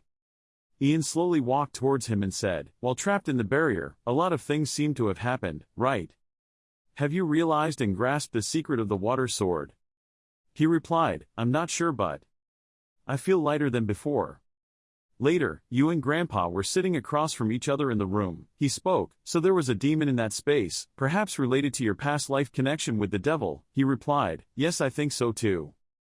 He continued, it doesn't make any sense to think about it now. Take this here as your diploma. He replied, I still have a lot to learn. How can I receive a diploma, teacher? He smiled and replied, haha, you have met the graduation requirements. Remember that graduation is just the beginning. Don't be subjective. Graduating from Chrono Sword Academy, which means I can express my ideas about swordsmanship and exchange my thoughts about swordsmanship with Sensei, which means I have enough ability to face Kun, and want to receive recognition from him. Go see Kun. With your current skills, he must definitely accept you. He replied, yes. Currently he and she are moving to Kun, she said. Oh, your friend Judith is also there. He replied, yes, she was probably being taught by Kun. She asked him, Judith, what kind of person she was. He replied, sometimes she's a bit prickly but she's a good friend, always supports and trusts him. When you meet her, you'll like her. Suddenly Ruru shouted, Aaron looked, it was Judith, right? He answered correctly, it's her, we've arrived. He said, it looks like she's been practicing hard. Ruru also happily said, long time no see Judith. Judith suddenly said, Aaron bastard. Kun said, go ahead, harder. People don't understand anything. Then Judith rushed towards him and said, Aaron, I will kill you. Judith suddenly rushed angrily and shouted loudly, Irene. She looked extremely angry and rushed forward with an angry face and screamed, I will kill you, while he was confused and didn't know what he had angered her with. To tell the reason, we have to go back to a few days ago. Judith practiced until she was out of breath, leaning down on the sword to support herself, while her master was still standing and didn't feel anything. He asked, is the kid already tired just like that? He shouted at her to use her passion for swordsmanship and the desire to defeat her opponents as her driving force, raising her will to become the best swordsman on the continent. Then he used himself as an example to proudly say that, look at me, even though my strength is exhausted, I do not give up in the face of hardship thanks to my perseverance. I am nearly 100 years old, but I am still more enthusiastic, kid. Suddenly he went crazy, swinging his sword and cursing, die, Ian, you damn bald thing. She felt a little doubtful and asked, shouting like that is helpful for practice, master, and he affirmed, of course. He explained to her the benefits of this. People like us who have efforts and need to do difficult things need to do so to gain energy. This is a way for us to at least follow through. Stepping on people with a talent for swordsmanship is a way to direct anger and frustration towards one's opponent. Judith, who was brainwashed by him, seemed to realize the truth before looking at his sword and muttering, his opponent. The first person that came to mind was Irene, the image of how much he had tried and improved in just a short time. The more she thought about what he said, she followed him and cursed him as a target. Those hateful bastards, they always go alone and become stronger when they return. I had to fight to catch up, and they once again go further. He pointed his finger and encouraged, "Yes, think of someone." She swung her sword to follow him and shouted loudly, venting her anger at him, "Irene, you bastard." Kun was also crazy as he himself also hated him. His frowning face widened, transferring even more hatred to him. The poor young man was hated for not doing anything. That guy was a bastard. Since now, when it comes to Irene, we will call him a bastard. Judith replied seriously, "Yes, how good is Irene?" Her whole body was on fire and she roared, "That was a bastard." Returning to reality, thanks to Master Kun's training style, Judith now seems to be going crazy. Her thoughts are deeply ingrained in her subconscious, and when she meets him without any reason, she rushes into her mouth, emitting all the quintessence of language, "Irene, you bastard, I will kill you." He quickly used his sword to block the front and reminded the two people behind him, Kirill and Ruru, to step back. Both swords collided in an X shape at the intersection due to friction, sparking sparks that even the surrounding air vibrated. He reassured her, "Calm down, Judith, why are you suddenly like this?" How can she listen to her opponent shouting, "Shut up"? She firmly declared that until the day I crush you, I will not stop. She attacked him crazily like someone who had lost her mind. His red eyes opened wide, filled with anger. She used the red energy surrounding her body to slash continuously while he could only passively defend against her continuous attacks. She kept chanting in her head to gain strength and determination, "I want to defeat him, no matter how many years it takes, but one day, I will definitely defeat Irene." Being stimulated by him after many days of practice, she tightly grasped the sword using the accumulated energy. Kun saw and realized that the fire energy was gradually increasing. The energy injected into the sword with each of her attacks increases thanks to the power of fire, the flames shooting out according to her movements forming hot streaks of fire. Irene, who was feeling the heat from the sword, suddenly gritted her teeth and endured it. These flames were formidable, it would be difficult to fight against it without the sword light. She continued to scream, not knowing if her throat was still okay, but these vocal cords were truly strong. A bright yellow halo flashed past. It turned out that Irene finally counterattacked after enduring so many times. She didn't have time to react and took the entire blow. Because she couldn't defend herself in time, she was thrown away in a cloud of smoke. Realizing that he was overdoing it, he was worried. Oh no, he might not be able to control his strength. He panicked and called out her name, "Judith." As for herself, due to overtraining and being hit in one fell swoop, she lost consciousness, her eyes spinning and screaming for several times. Kun, on the other hand, felt satisfied with her progress and applauded, "Very good, Judith can fight a light sword without being completely at a disadvantage. You have improved significantly, Judith."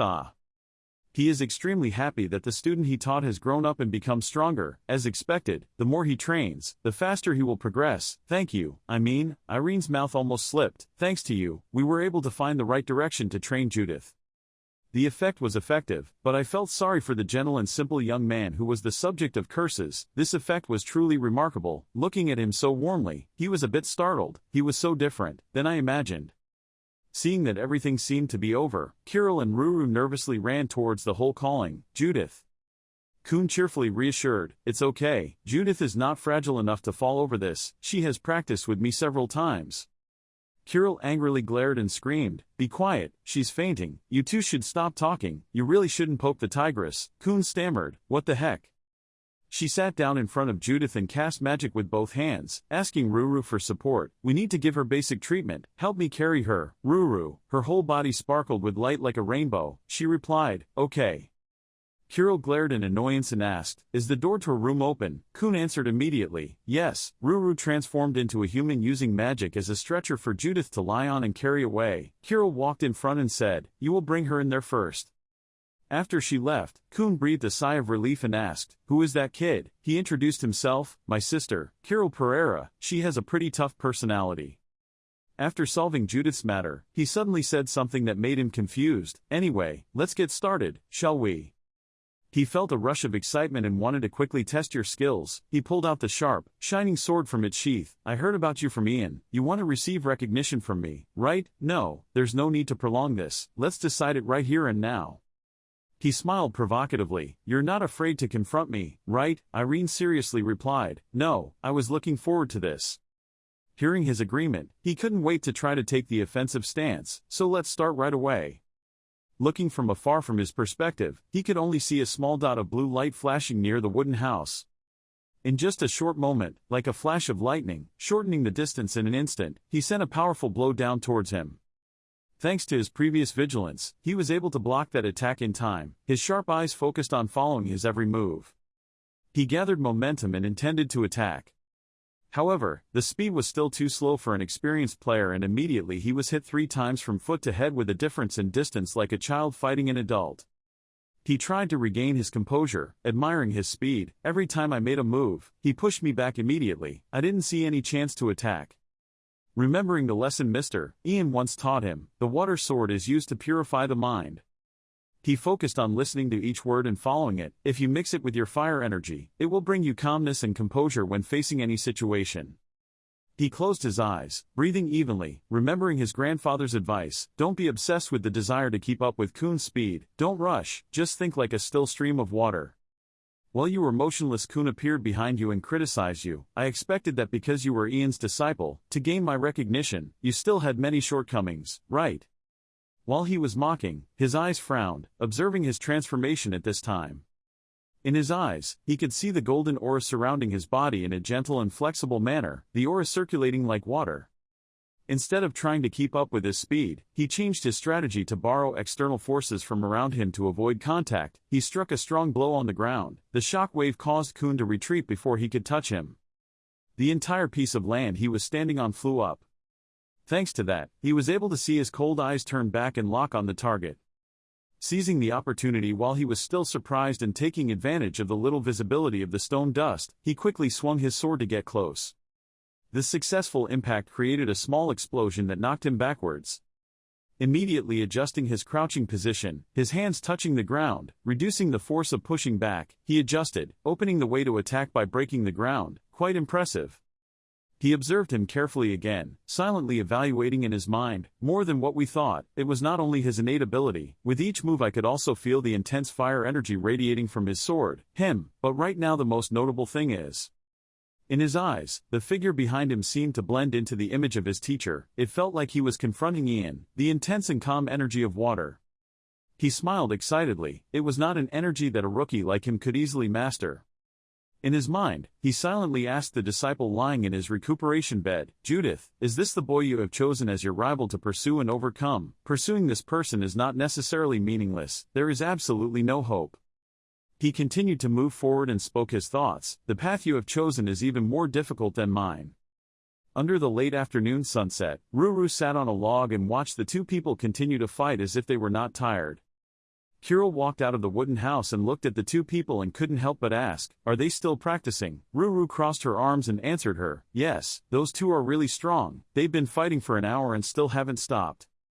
Dusk was gradually sinking behind the mountains. Irene, still young and inexperienced, knelt down tiredly and exhaled. Kun was still standing quite well without panting, completely opposite to him. Even though he was exhausted and drenched in sweat, he still had no intention of stopping and looked up at his resilient eyes, still radiating aura. However, Kun sheathed his sword and had no intention of continuing to entangle him. "Let's practice until this point," he said, a little panicked, "but I can still endure it." He raised his hand and scratched the back of his head. "Show off, be quiet, I know how to judge that you kids really know how to control your power." He told him something, "But what do you know? Neither you nor Ian can keep up with the geniuses." Taking the image of Judith as an example, a strong spirit overwhelms the enemy team, and Judith's fire grows stronger and stronger. As a person who has gone through many ups and downs, he turned around and taught you a sentence: "If you want to have that spirit, of course you have to train yourself to go through suffering. When you reach that state, you and I will change positions." He smiled and promised, "Just wait, one day you will defeat me." He felt that he did not completely agree. "You can't keep up with Judith's fire. She grew up with the help of many people and I am different." His dirty face showed a smile and said, "I don't think I'm being surpassed by Judith. I will try my best." While being touched, this old man suddenly said something. "You must have been scolded before, but you were a little confused." Feeling that he had nothing more to say, he turned around and left. I went back here and quickly thanked him, thanking my master for his teachings. Before leaving, he threw an object to him. He picked it up and grabbed it, curious as to what it was. He opened his palm and saw that it was a coin-shaped badge. He told him that if you keep it, the people in the Divine Kingdom won't chase you away so hard. Irene Pereira. This also means that he has acknowledged him, clutching the item in his hand and smiling gratefully, thanking his master. At this moment, Judith woke up and walked out from inside the wooden house. Ruru was the first to discover and exclaimed, "Judith is awake." I tried to smile and hold it up while saying hello to the person next to me. "You are Irene's sister, right?" "Thank you, thanks to you, my body has improved." Kirill also responded warmly and politely, "It's nothing, just a few simple steps." Master Kun also came forward and asked, "Oh, can I move now?" She called out, "Master." She told him, "I want to talk to Irene and I will return before night practice." He sighed and turned away. "Today I'm tired and now I'm self-aware so I can practice myself." Knowing that he was thinking for her, she curled her lips and smiled. It turned out that he was also a bit merciful. Night had fallen. Two people, a man and a woman, sat on a tree trunk and confided to each other. Judith sat on the side and listened to him tell the story. It turned out to be a devil. "Is it related to his previous life?" He replied, "I also don't know." The mischievous cat Ruru played with the necklace, admiring it. The color also changed. This necklace definitely helped Irene. She smiled and turned to raise her eyebrows, but he was already stronger and maybe could be compared to Durkali. After hearing that, his son could only laugh. She punched her palm and pretended to praise him. Both he and Ilya had gotten a lot stronger today while talking, but tomorrow he asked for his advice. Irene suddenly changed the subject. She approached and asked, "Judith, talk to me, are you and Brad dating?" When you guessed it, she blushed in surprise. "How did you know?"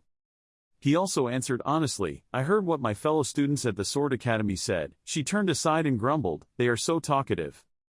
The story happened a few months ago. Two people, Brad and Judith, met privately. Brad asked, "Judith, do you have time tomorrow? Are you thinking about tomorrow?" Unbeknownst to both of them, a group of people were hiding behind the wall, waiting. Skim.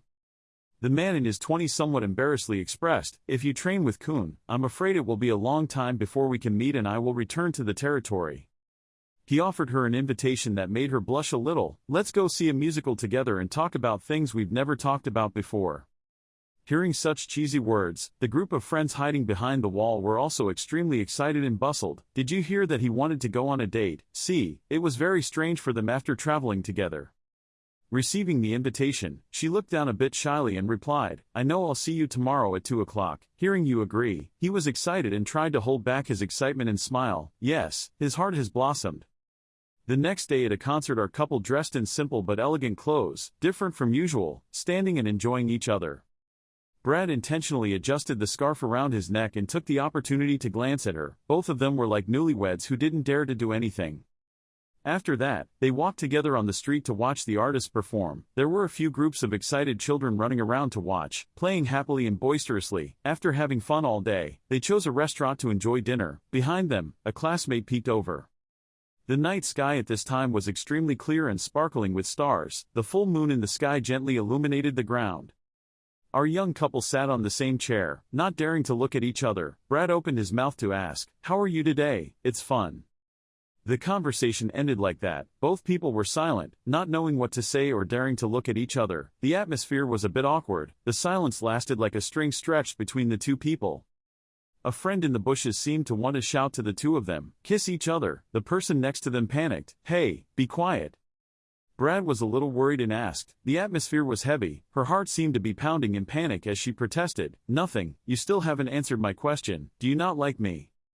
Her cheeks were suddenly hot, as if she could burn inside. She bowed her head, daring not to look directly into his eyes. Her heart was in turmoil. No, because she was embarrassed, she couldn't speak.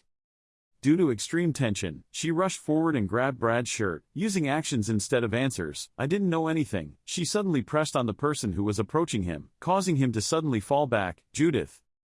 Time seemed to stop to record this moment. Her lips proactively kissed him. Brad blushed and opened his eyes wide in surprise. The three people hiding behind the bushes witnessed everything, their eyes widening and blushing with excitement. "Determine your relationship like a furry cat requested. Now you just need to answer my question to understand." Brad was still bewildered by her bold action and obediently obeyed. "I knew it." She suggested a solution to his morning questions. "If I'm close to my master then I can go out. We'll meet, understand?" Seeing her shouting so loudly, he replied confusedly, "Again, I understand. You make a bunch of unreasonable demands. I know we won't have anything to do except practice. Don't go out, drink, don't dream about those things, but we have to meet. Okay, I understand." She slammed her hand on the chair and set a goal for him. In the end, even if you return home, try to practice. If your strength doesn't increase every time we meet, I won't know what to say to my master. I'll show master that our dating will help with training. She continued to ask, do you understand? She was stunned by the barrage of questions. Everything happened so fast that Brad was a bit dizzy and answered mechanically, repeating the sentence, I know. Returning to the present, recalling that scene, Judith turned away with a hot face. I said so. Don't ask any more. Irene smiled with satisfaction. I know.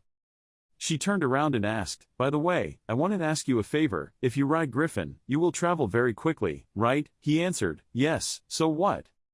She asked, could you send my letter to Brad? Please feel free to accept. I know if I meet him I will send it. Thank you. This is the end of their conversation. Everyone returned to rest after a long and tiring day. The next morning, Irene prepared to leave early and said goodbye to everyone. Thank you, master, for letting me stay. I want to turn back and look, open my mouth and chase away. Okay, we have to practice in the morning. Let's go quickly. Judith hugged Ruru regretfully and said goodbye. Let's go out together next time. If it doesn't work, I'll have to focus on training for a while. She smiled brightly and promised him, just wait Irene, next time we meet I will catch up with you. You won't lose, and replied, I'm looking forward to Judith. Finally, he said to Kun, you should go. He leaned on his hands and closed his eyes, looking unconcerned. Go away. He and his sister Kirill and Ruru sat on the griffin and started a new trip following the wind upward, waving to them, stay well Judith. A short distance away, his younger sister Kirill began to complain to her brother. She was so jealous of Judith. She also wanted a lover. Hearing her say that, he turned to ask, what is Kirill's ideal type like? I want that person to be gentle and worth relying on. She happily turned the question to him. But did he think of anyone? He muttered, wondering, who was he thinking of? She explained it more clearly for him to understand, the person who would later become his lover. He paused a bit. Lover. When he mentioned those two words, an image of a girl with beautiful silver hair, smiling gently like sunshine, appeared in his mind. His heart fluttered a bit, wondering why am I thinking about Ilya? Flying a distance in the sky, the two of them quickly arrived at their destination. We have arrived, Lloyd territory. The two of them landed on a busy street with busy passers-by. Kirill exclaimed, the atmosphere in this city was very different. Ruru also dynamically assessed, everyone was happy. If you want to know what kind of person a leader is, look at the lives of their people. Is your friend the son of the owner of this territory? It seems like he is a very good lord. Yes, they look very good, happy. Passing by a shop, Kirill suggested, let's go in here to eat. He'll indulge her, okay. As soon as I entered the restaurant, I opened the door and saw a very familiar blue-haired customer lying down on the table, his whole body trembling a bit. Irene vaguely recognized that person. Kirill asked, do you know that person? Brad looks like a heartbroken guy, nowhere near as handsome as he was when he was dating, dressed casually, his hair not being neat and his beard growing long like an old man sitting down drinking a bunch of bottles of wine and drooling. So devastated that Irene couldn't help it, I recognized him immediately. His face was very familiar. He whispered, Judith, I miss you. Irene bent down and called out a confirmation. Brad heard someone calling his name and he was startled and looked up. The man lay collapsed on the table, his eyes closed, making his face even more sad. The amount of saliva mixed with alcohol spilled from the corners of his mouth and dripped all over the wooden surface. Surrounding the table were many bottles of wine. It shows that the person in front of him tried to drink them all to forget something, muttering, I want to see you, Judy. Suddenly Irene's urgent and unexpected voice appeared, Brett. Your appearance made him even more panicked and could only stare in bewilderment. It was you, right, Brett? Why were you in disguise? Irene put her hands on the table and looked straight at the person in front of her to avoid confrontation. Way to escape. Contrary to his calm appearance, Bart Lloyd was worried all over with hundreds of chaotic thoughts. Aaron, why is he here? I can't let him see this ugly appearance. His wandering eyes looking east and west, looking for excuses that make people break out in cold sweats, really makes others suspicious. They have to make up something. Bart stammered a bit and said, Brett, I don't know what you're talking about. Maybe you've got the wrong person. He looked at the other person in confusion and replied, didn't you just say you miss Judith? He denied in a low voice, oh no, there must be some misunderstanding here. The name I just said was Yuri's, not Judith. But Bart's awkward look caught the eyes of Irene and Ruru, immediately interrupted, I know you're Brett. What a bad lie, Dad. But he still stubbornly closed his eyes and waved his hand, no. Bart's suddenly strange calmness further confirmed that he was lying. Every action was going against his own defense. He didn't seem surprised to see a catskin talk. Right, feeling like he was about to be exposed, Bart hurried forward and wanted to hide. I'm leaving. But today Irene didn't come here to leave empty-handed. He took a breath and cleared his throat and said, I brought a letter from Judith. Immediately the strange cover on Bart was thrown away into a corner. He shouted loudly, Judith sent me a letter. Looking from afar, one would see a tall man who was moved to the heavens and cowered in a corner, cradling the envelope in his hand, looking a bit funny. Everything caught Kirill's eyes. He was completely different from what I thought. While she was still thoughtfully looking at the person far away, a deep voice suddenly came from above her head. What is it, Aaron? Why are you here? That gentle face that appeared with a radiant smile was Lance. He said cheerfully, long time no see. His blue eyes gently assessed the person in front of him. He looked trustworthy. Irene's quick voice nearby also rang out, Hello, this is my little sister Kirill. This made him look at the shorter person again in surprise.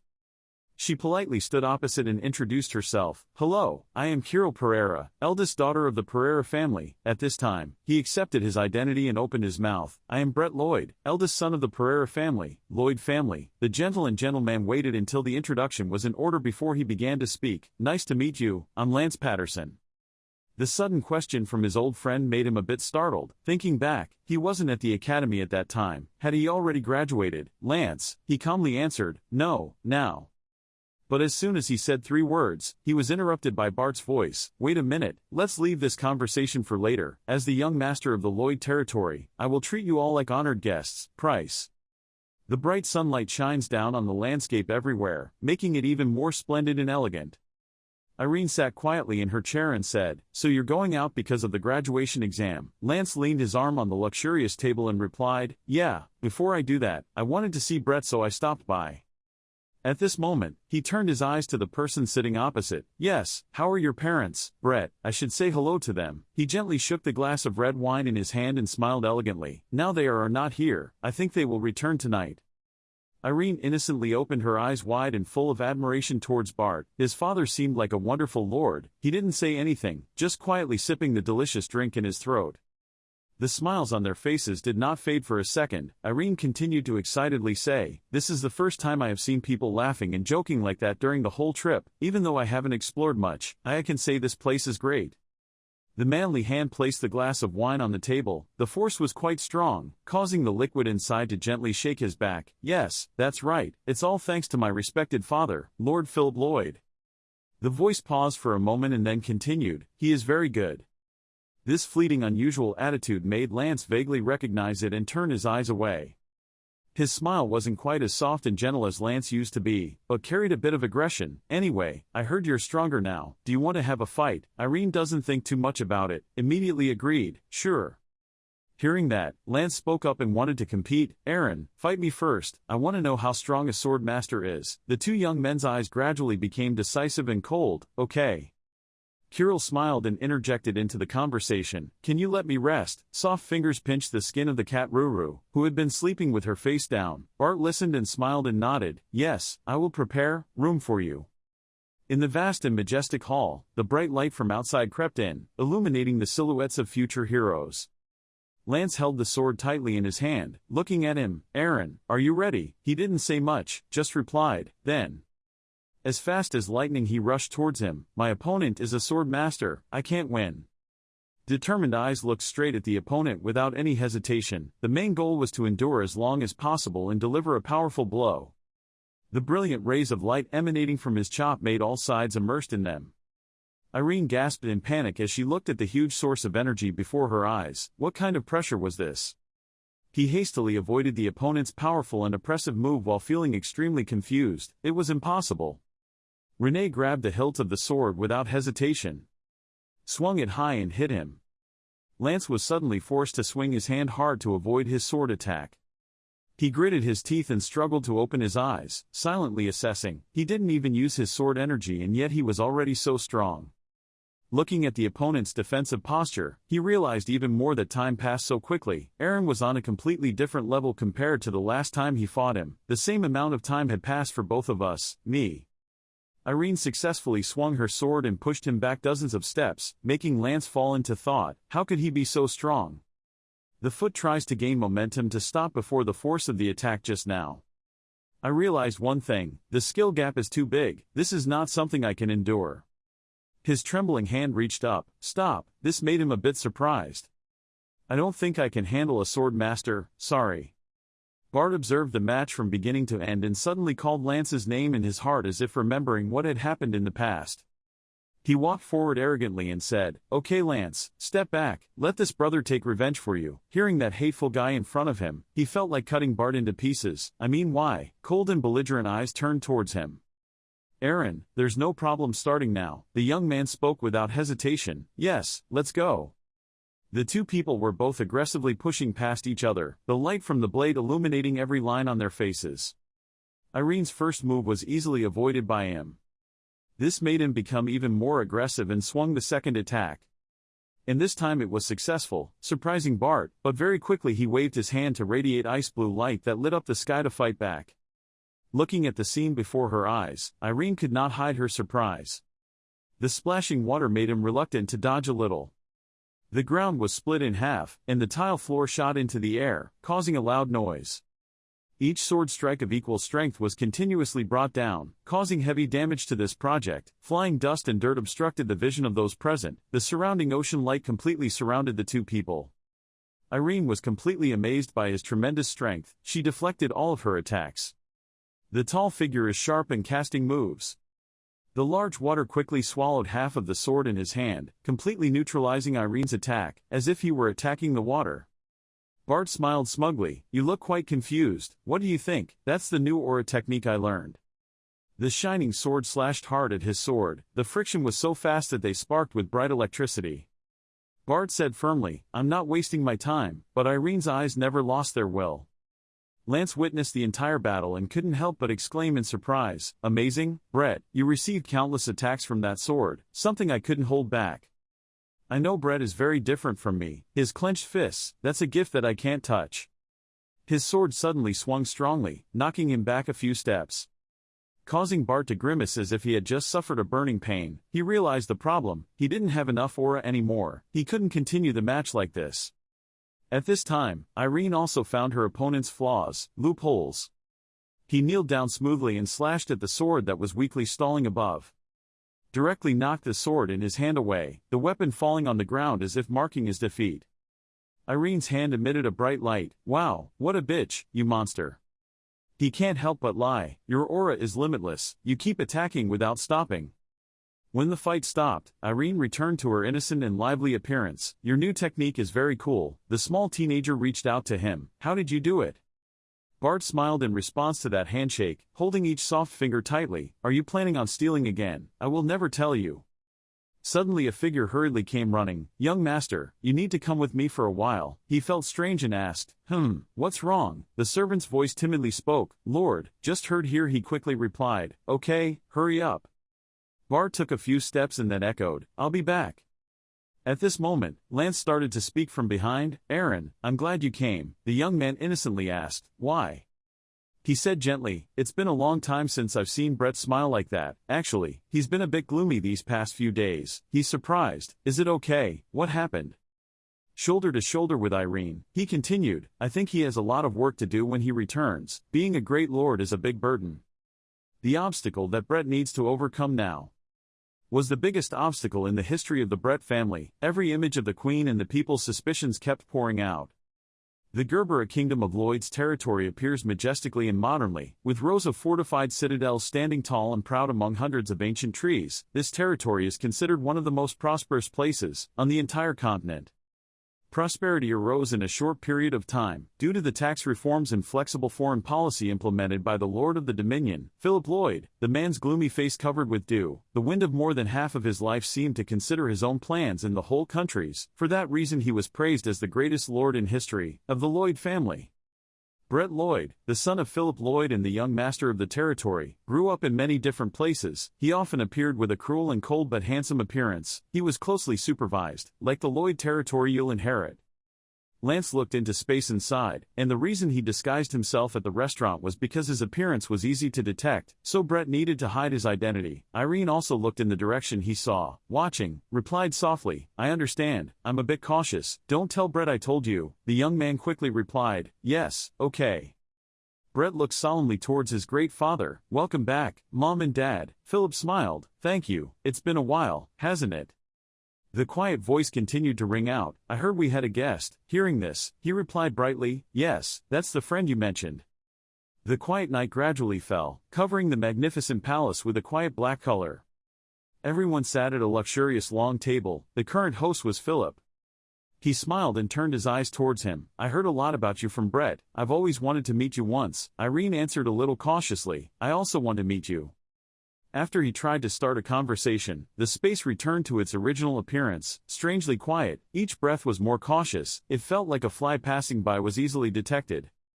Ruru stood on the table, observing everything and assessing the atmosphere. So awkward. To break this strange atmosphere, Philip continued, I think we need to know each other more. A bunch of expensive wine and rare dishes were displayed on the table, making everyone gasp in surprise. He remained calm and harmonious. There wasn't much to it. He seemed worried that young people would feeling shy and unnatural. Philip continued, no need to drink too much. A little for each person is fine. 2 hours later, they were both drunk. The boundaries seemed blurred. Kira looked at him, blushed and said, can you call me Lance? Her sweet voice rang in her ears, causing him to suddenly turn his head. Not sure if it was due to the alcohol or the temporary vibration, but the man's cheeks turned red, calling him whatever he wanted. Hearing that, she immediately took a step forward. You can also call me Kirill. Ruru observed the situation slightly excitedly. Everyone looked so happy. Maybe I should drink too. Her big round eyes looked down at the sprawling bottle of wine. Unlike them, Philip was still alert enough to observe the young man next to him. Is this your first time drinking? Irene smiled shyly. I have drank before, but this is the first time I drank so much. As soon as he finished speaking, his small body staggered and stood up, clinging to the armrest of the chair. Please excuse me, but I think I need some air. He kindly instructed me. If I go to the back, I will see the balcony. Let me go with you. On the opposite side, Kirill grabbed his hand. Lance, do you want us to go together? He shyly responded, startled. Okay, let's go. The lady next to him stood up and calmly patted him on the shoulder. Mom is going to rest too. Brett, don't drink too much and remember to go back to bed. He sipped some wine. Yes, Mom. When everyone had left, only that figure was left sitting at the long table, so lonely. Suddenly remembered something. He quickly searched. Oh yes, I have this. Finally alone, a good opportunity. The content of the letter gradually appeared, sent to Brett. Writing a letter was really embarrassing. Looking at the familiar words, he couldn't help but cover his mouth and blush. This is the first time I've written a letter to someone, so if there's any mistake, don't worry, just ignore it.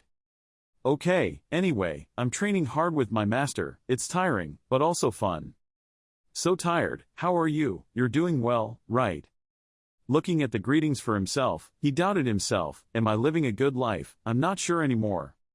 The hand holding the letter tightly slid down. Brett tilted his head back and sighed, clearly tired. I don't know. On the windy balcony, there are two figures standing side by side. From here one can observe the entire city at night, sparkling and brilliant. Philip looked at his country and praised, isn't it very beautiful? Irene agreed and replied, yes, it is very beautiful. He looked into the distance and said, I heard from my son that you are carrying an important mission on your shoulders, for the world.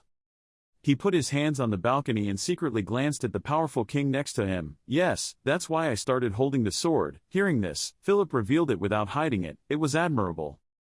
His eyes are rarely quiet but full of desire. When I look at him, I see myself when I was young. There was a time when I was too focused on fulfilling my dream, about creating a territory that there is no oppression.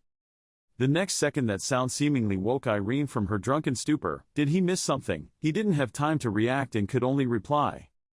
Raising our heads to look up at the vast starry sky, when chasing a big dream, we begin to be eaten by that dream and lose sight of the things around us, and when that happens, we lost something more precious than that dream. Turning his head to look at the shadow of his youth, he suddenly asked, Aaron, what about you? Did you miss anything because you were too hasty? Eyes wide open full of surprise looking at the elders. In my heart, I was even more panicked. What? Irene herself was also surprised by her own performance, that for so long she was busy pursuing her vocation, that noble mission had overshadowed everything. Why couldn't she answer that question? Looking at the other person's bewildered expression, Philip quickly asked, was that question a bit difficult? I'm sorry, he immediately replied, no problem. It's just that, looking at the young man in front of him, he asked, have you been resting properly lately? Irene, who still hasn't regained her composure, mechanically replied, I'm trying to do everything slowly these days, from He moved closer, attentively observing every detail on Irene's face. I don't think you're lying. How about your sleep? Have you slept lately? Faced with the other person's sudden concern, you hesitantly replied, about that. Philip put his hand on Irene's shoulder. While you're here, please rest. I don't like to brag, but I tend to pay close attention to guest rooms. Take a break and think about what we just talked about. It will help you in many ways. Her voice was accentuated as if she wanted Irene to deepen her words, for him and for his dream too. Faced with the sudden advice, he could only smile. Yes. When I returned and lay down on the large and comfortable bed, Irene still couldn't sleep. I wondered why I couldn't answer the Lord's question, or did I really miss something? Okay, I'll try to rest. Take a deep breath, close your eyes and go to sleep. It's like the moment I achieved the water sword, the moment I let go of the meaningless obsession. When I let it go, I will definitely be able to achieve something. Vaguely, Irene seemed to step into another world. This was a mysterious space. Before his eyes was a vast and desolate land. In front of him was separated by a vast stone wall. Why am I here again? So. A sharp, passing sound made Irene dodge by inertia. What was that sound? Irene suddenly opened her eyes wide. The scene in front of him was himself in the past, using all his strength to hold the giant, heavy sword. At that moment, Irene's eyes were full of determination, gritted her teeth and struck a powerful blow forward. Irene suddenly opened her eyes and sat up. Looking around at the familiar space, he could breathe a sigh of relief. It was a dream. Why did I suddenly see that space in my dream? Don't tell me that after Karen Winker's dream ended, I continued to practice every day in my own dream. No, that's not training. I didn't focus on completing my dream. My eyes looked a little sad towards the darkness that was swallowing the entire space, thinking that I couldn't complete it, which was the reason why I had these feelings, negative emotions. Because of that dark trap, nothing changes. Memories of myself fighting to the point of exhaustion in the sea of water years ago come back like a movie. I have to give up this obsession. I think I understand what the Lord said. Yeah, slow down, have to do things slowly. The familiar fighting place resounded with strong light. Brett frowned and hit strong damaging blows forward. Each sword strike without hesitation attacks the position in front of him. But the opponent is not someone who easily stands still and takes the fight. In the end, he still collapsed. Thank you, Principal, I have learned a lot. He suddenly spoke up. Brett, is there some reason why you don't dedicate yourself wholeheartedly to improving yourself? After the aura manipulation technique you showed me before, you haven't changed a bit. You have talent. If you put your mind to it, you can reach another level. The same voice hit him straight into the hole. Is there a reason why you stopped developing yourself? Brett finally spoke up. Actually, there are a few things I realized on this trip. He suddenly shouted loudly. Instead of reaching the pinnacle of swordsmanship, becoming a great lord was more important. Immediately he swung his sword and hit the ground hard, causing the uncontrolled sunlight to scatter everywhere. A few minutes later, he calmed down and walked quietly between the two rows of people. Oh, the young master has returned. He looks like a man, right? The crowd kept talking. Yes, of course, since he was only a temporary lord, but it wouldn't be easy. The group of people leading the carriage stood in front of Brett and asked, Is the Lord not here? He immediately replied, Yes, I am the authorized Lord. Can you tell me what you are here for? However, it seemed like Brett wasn't that trustworthy as the man quickly backed away. Okay, I'll come back when the Lord is back. Goodbye. Looking at this scene, the gossip is getting more and more. I know, he still hasn't received trust. It's okay, he left the family so long ago, but I'm a bit disappointed. If he is the Lord, that guy didn't leave. There was a difference in skills. We knew this would happen. Every sound hurts his pride. Brett feels that all his efforts in the past have become meaningless. Indeed, the path of a king has never been easy. With anger, he struck a powerful blow filled with terrifying purple lightning. The next morning, Irene woke up feeling tired. She'd stayed up all night again. Sleeping well wasn't easy. The door suddenly opened. Bart quickly walked in and said, Irene, I heard Dad talk about your situation. Haven't you ever properly rested or had fun? He was briefly surprised, then hesitantly opened his mouth, saying, I'm fine now. Thanks to the Lord's advice I feel much more comfortable. But Bart pointed at Irene and immediately exposed his words. They were nonsense. You could tell by looking at his face. He couldn't sleep all night thinking about it. Why would a guy like you be left alone in the house? The room is broken. He smiled and continued, Okay, let Bart Lloyd take care of it today. Once you're ready, go out. I'll wait outside. He looked at him with wonder. A while later, at the Lloyd family stable, Irene gently reached out to touch the horse in front of her and hesitantly said, This is my first time riding a horse. Is it okay? Bart then replied as he instructed him to control his horse. Don't be afraid, I chose the gentlest one, but he was a little nervous, trying to hold the reins firmly and sit on it. Once he was stable and learned how to ride a horse, he immediately led him to a large grassland. Don't think about anything, just ride. The vast green grass fields are like a wide carpet. The rustling wind mixes with the scent of soil and grass, the sound of horse hooves running on the land and enjoying the fresh air. After running for a long time, it was late afternoon. Bart tilted his head to look at Irene and happily said, Irene, look, the sunset is so beautiful, you seem to wake up, Then turned to look towards the afternoon sunlight shining in. At this time, the rustic landscape seems to be colored with outstanding colors amidst the green grass. Each pink and white cloud floated. The sky was tinged with the bright red color of the sun with golden rays gradually descending on the horizon, making him feel the extremely peaceful and quiet scene. It was as if all my worries were lifted away. The next day, Kirill walked up to him and said, Let's go out today, brother.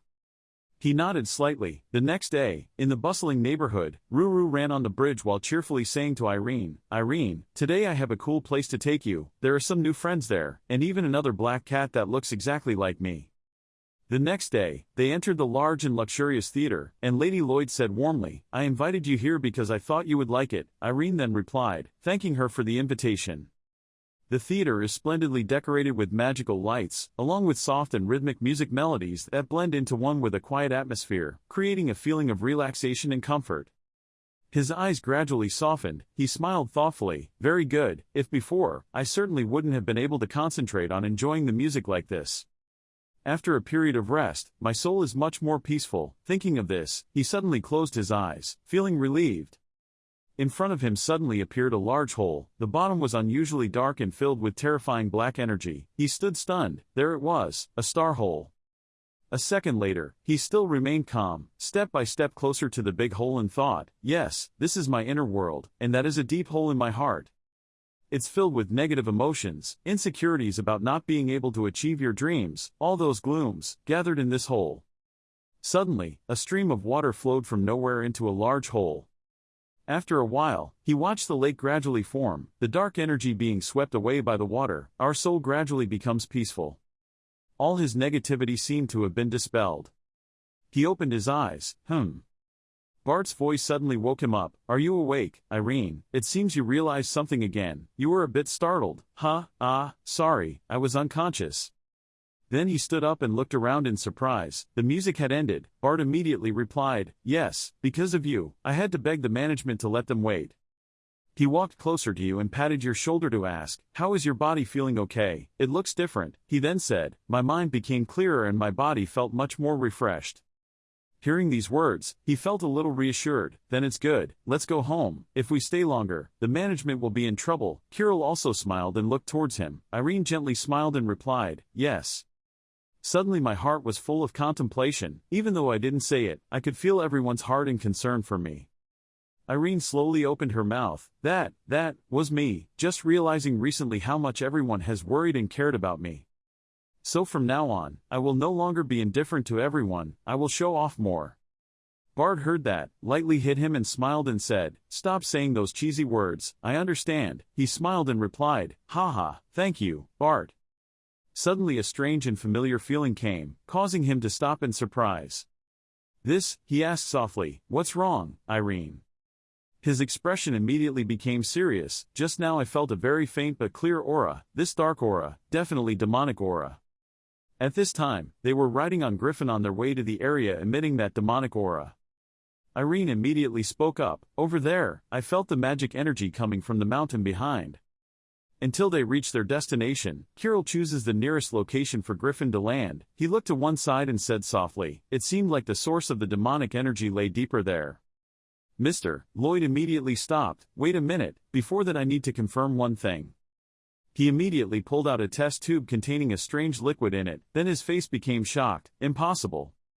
He lowered his voice. Everyone listen carefully. Absolutely do not reveal what I am about to say to anyone else. Actually, this time I was summoned to the royal palace of the Holy Country. There, we learned that a few months ago, demons had reappeared on the continent. They also asked me to convey the Holy Kingdom's request for maximum cooperation to the kingdoms and high nobility. He recalled a conversation with one of the high-ranking people in the Holy Kingdom. The man talked about demonic weapons and other important matters. Looking at the color of the water in the test tube turning red, he felt uneasy and explained, "This is the holy water we received at that time. Normally it is blue, but will change color depending on the surrounding demonic energy. The holy water turned dark red like that, meaning it was precisely the devil who created this demonic weapon." Speaking of this, everyone's faces were immediately shocked and felt worried and evil. He tried to keep his composure as he spoke. "This is not something we can resolve on our own. Now we must go to the holy country immediately to report the news." However, Irene said seriously, "I will go destroy the devil." He immediately looked at you in surprise. "Irene, didn't you hear what I said?" But he just calmly continued, "The devil wore a clown mask. That was the characteristic of the devil that appeared a few months ago, right?" He paused a bit. "How do you know?" Your voice rang out again. "I was also present where that demon appeared. I have witnessed with my own eyes. The power of evil spirits can destroy the human mind and body in the blink of an eye. He once confronted that devil head-on, so he is the person who understands the devil's power the most at the present time." He spoke again. "If we hesitate until reporting the news to the holy country, we don't know what will happen. To stop the devil as soon as possible, I will go first." Bart hesitated for a moment, then said in a low voice, "I will also go with Irene." He was immediately surprised. "Bart," he continued loudly, "I cannot leave Irene alone to face the devil. Besides, this happened in Lloyd's territory. As the young master, I have to be responsible. I want to use the strength I have trained hard to protect this land." Your words stunned this fatherly man. "Bart," Irene turned to look at her. "Kirill, please go with your father to the holy country to report the news." She nodded slightly and replied, "Yes, please be careful." Bart looked towards him. "Lance, I entrust the protection of your father to you." Hearing that, Lance stammered a bit and said, Yes. Irene, Ruru and Bart left immediately after, so we went first." Lance was silent, his hands clenched tightly with mixed emotions. "Why?" My whole body trembled and I thought, I clearly knew it was a dangerous demon, but how could that be possible? Without the slightest hesitation, he rushed straight into danger. "I can't do it, me." His face showed fear. "I'm a coward." After running for a while, seeing the strong flow of demonic energy emanating from the cave, Irene turned around and raised her voice to tell the two of them, it was that cave, the demonic energy was coming from there. Then, he looked towards him. "Bart, if you see danger, retreat immediately." He replied loudly, "I know, don't worry about me." At the same time, deep in the dark cave, a terrifying sound suddenly rang out, I need more strength. To gain greater power, we need more people." The silhouette of a huge creature stood on a large rock floating in midair, with debris everywhere. His monster's body is rough, made of only dirt and rock, has large and sharp teeth, and red eyes that look like the color of blood. Irene's group was entering the cave and caught his attention. There was a noise. He could clearly feel the sound of their running feet and laughed excitedly. Good, humans, there are humans coming." At this time, Irene suddenly raised her voice as they ran to the end of the road and immediately appeared 3 paths deep into the cave. There were 3 entrances. At the first entrance, the demonic energy is the densest there. It seemed he was in too much of a hurry, so he ran in before them. Bart shouted, "Irene, wait!" Suddenly, the entrance was blocked by a large rock. Seeing that, he stopped, then immediately summoned the sword towards the rock. "Bart, Ruru, I will break down the door and get out of the way." Having finished speaking, he used his strength to break the rock. Then stood stunned. What? A larger stone wall appeared in front of Irene. The space changed. Bart and Ruru's side began to have trouble. The ground kept rising with rough rocks forming dividing walls. He called out loudly to you. "Irene, where are you?" Ruru also gradually became worried. Irene heard me say no, but there was no response. Irene ran everywhere but couldn't find any trace of the two of them. "Bart, Ruru, I couldn't see them anywhere. All around is a maze." A feeling of restlessness and insecurity gradually arose in their hearts. This very cave was created by the devil. This is the maze. A larger stone wall appeared in front of Irene. The space changed.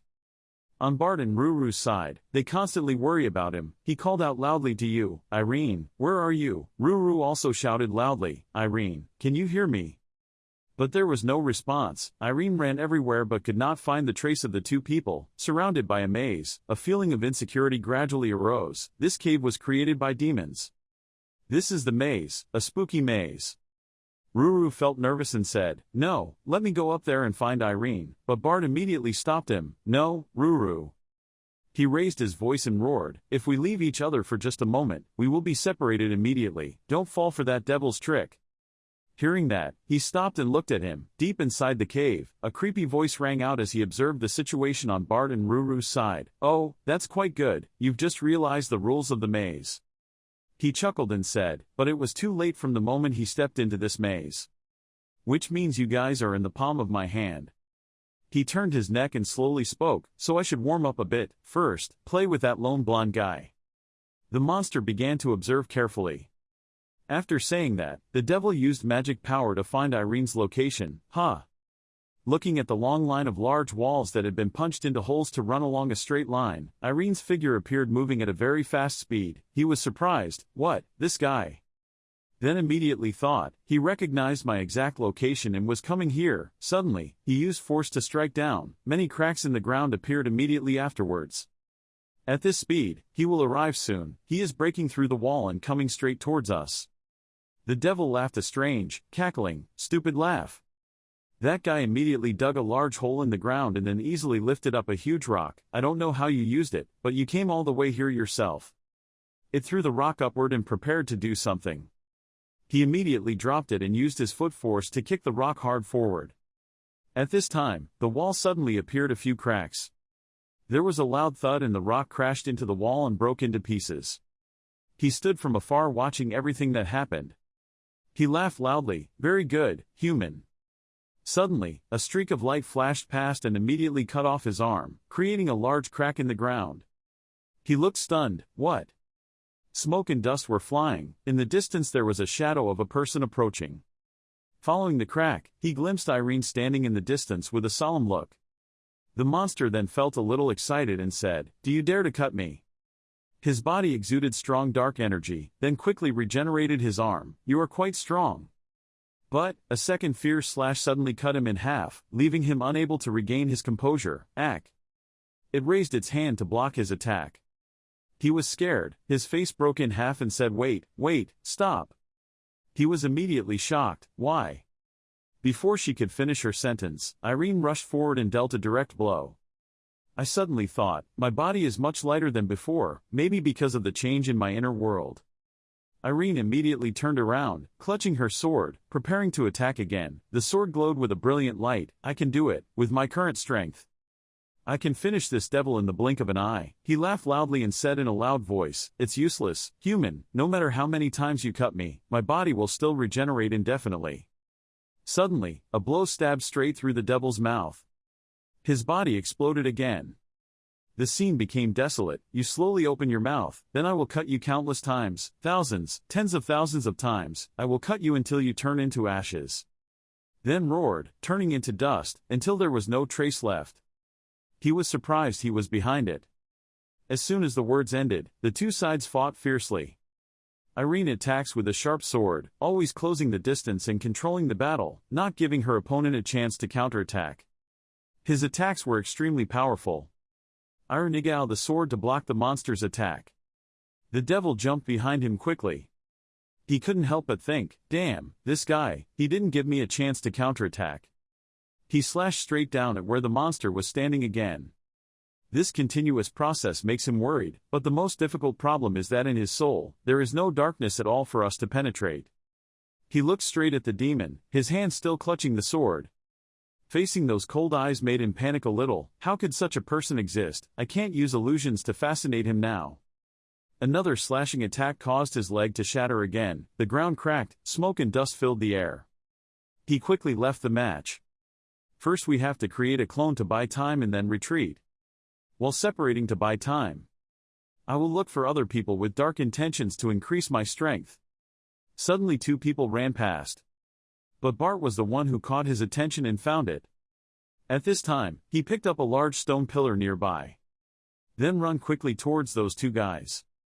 But his noise immediately made Ruru discover it. He spoke and told the human, "Nice to meet you." He sent a sudden blow straight down at them.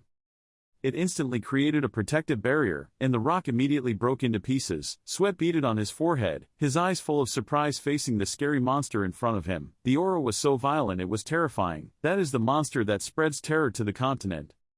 The source of all evil, evil. The barrier cannot last much longer. After a strong impact, it gradually dissipates. He immediately ran towards the two of them. It quickly spoke up, "It's coming." The demon prepares to attack. Bart tightened his grip on the sword and then rushed forward. Suddenly realizing his opponent's next move, he changed his sword path. The two sides began to collide. His attack created large cracks that unintentionally left a scratch on his handsome face. "Huh." He took a deep breath. "Good job, kid. Did you dodge that attack?" He looked at him a little dumbfounded, but as soon as he realized it, he couldn't help himself. Suddenly he spit out a huge, fierce fire. Ruru promptly flew to save him. "Be careful, Bart." He was immediately taken aback. "Ack." He glanced at it and said uncomfortably, "This brat. Go play somewhere else." Then, the ground suddenly shook. He created large rocks that constantly rose up to attack towards it. The terrain surface gradually becomes more rugged and bumpy than before. It dodges easily. The demon suddenly appeared at quite a close distance, making it startled and surprised. He proudly said goodbye to the kid. He laughed loudly and proudly, his arms immediately stretched out to push Ruru back. She created a protective barrier again, coughed softly, and coughed. Bart saw that the situation was not positive and shouted loudly, "Ruru." However, the difference in strength between the two sides was so great that it was quickly pushed against the wall. He saw it just fainted and was dissatisfied. "Well, still alive. I lost a lot of strength having to deal with that blonde guy." Bart suddenly rushed forward, preparing to point the sword straight at him. But because he was too hasty, he was quickly defeated by him with just one blow. "He's a little excited. Calm down. Now it's just the two of us left, let's enjoy it slowly." Behind the cloud of dust and smoke, his whole body trembled as he tried to stand up. "It's all because of me, Ruru." He picked up the sword and looked towards the opponent. "While Irene is not here, can I alone defeat this devil?" Around him emitted a terrifying red energy. Bart suddenly hesitated and continued to rush forward, thinking, "We have to fight anyway, even if we can't win, we have no other choice. This is the time to not step back." He swung his sword, but his face looked a bit uneasy. The devil's hungry eyes looked as if he had been waiting for this opportunity for a long time. I saw it. Darkness in your soul." His head began to deform, his neck immediately stretched out with the all-too-familiar face, "Bart." He stood stunned, looking at the other person in surprise. He rolled his eyes as if he didn't believe this. The voice suddenly rang out again, "You know that, right? You will never become a strong man like your father." The voice suddenly came out, "Bart, you know that too, right?" Bart was stunned, facing the face of his respected father. The creepy sound rang out again, "You will never, ever become a strong person like that old man." He stopped and muttered, "Father, father." At this moment, the devil directly punched him in the face. He fell to the ground and vomited blood. He seemed to have just woken up and thought, "Wake up, it's just an illusion created by the devil to seduce you, don't be swayed." After that, Bart struggled to stand up, tried to hold the sword, gritted his teeth and said, "How dare he impersonate my father to mock me?" Unforgivable, he immediately slashed a horizontal attack, but only caused a long scratch on his body, not causing too much damage. He said lowly, "See, you can't cut me, different from that blonde guy." The powerful energy emitted from the demon made Bart a little startled and wary. "Bart, be honest with yourself, actually. You realized you couldn't reach the pinnacle of swordsmanship, so you ran away to the territory, right?" Ian's face changed again, his sharp eyes and expression seemed to see through his soul. Bart surprisingly replied, "No, I really want to become a talented lord." He raised his voice and roared, "No way. I can read the true thoughts hidden deep in your soul. In other words, what I say are the true thoughts that you have been hiding for so long." His face became worried, he was stunned for a moment. "What are my real thoughts?" He thought to himself, "He is wavering, in fact everything I said is a lie. At this rate, I will completely control his mind, kick him directly in the stomach." His head immediately returned to its original state. While you felt helpless around your friends, you suddenly remembered a long-forgotten dream. You thought it was your real dream, but in reality, you were just trying to find a legitimate reason to flee back to the territory. He bowed his head, his whole body trembling. "No, it wasn't like that." He spoke slowly again, "But even after fleeing back to the territory, you still felt helpless. Memories of a childhood expected and loved by everyone. Hearing this, following the devil's words, a stream of memories suddenly rushed back like a movie. A boy living in a large family, always received an extremely joyful and enthusiastic welcome from everyone, the longing to return to the peaceful place of the past, where you lived happily every day. But when you return, you realize everything has changed. Standing on the road is the future head of the Lloyd family, having to walk on a road spread with a dark red carpet. On both sides are 2 rows of people observing and following his every step. The heavy responsibility of a young master is no longer the same as in childhood. Everyone's eyes of expectation are even greater than before, and then you have to face it. A strong wall that you cannot overcome. The image of a talented and powerful lord. So much so that he had to raise his head high to look at him, at that great wall.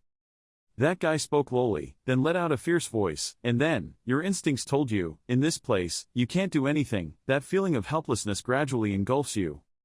Bart knelt down, immediately screamed in fear, "Stop, stop right now." He bowed his head, tears falling. I know, I will never become the best in any field.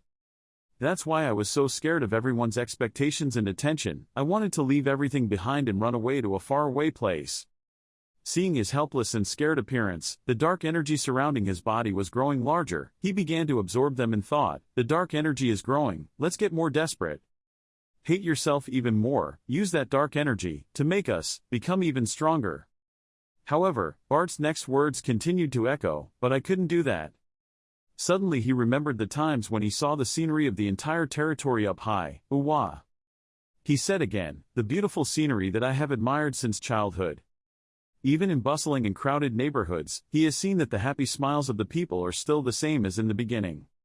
That's why I came back here. The world I want to protect is this place. The monster stood there listening to him. He gritted his teeth and got angry. Bart stood up, raised his head to face that devil, for the sake of territory. There were times when he was criticized, judged and doubted by them, but it was not the right time. There was no other way. This result had already been foretold. Every time like that, he just stays silent.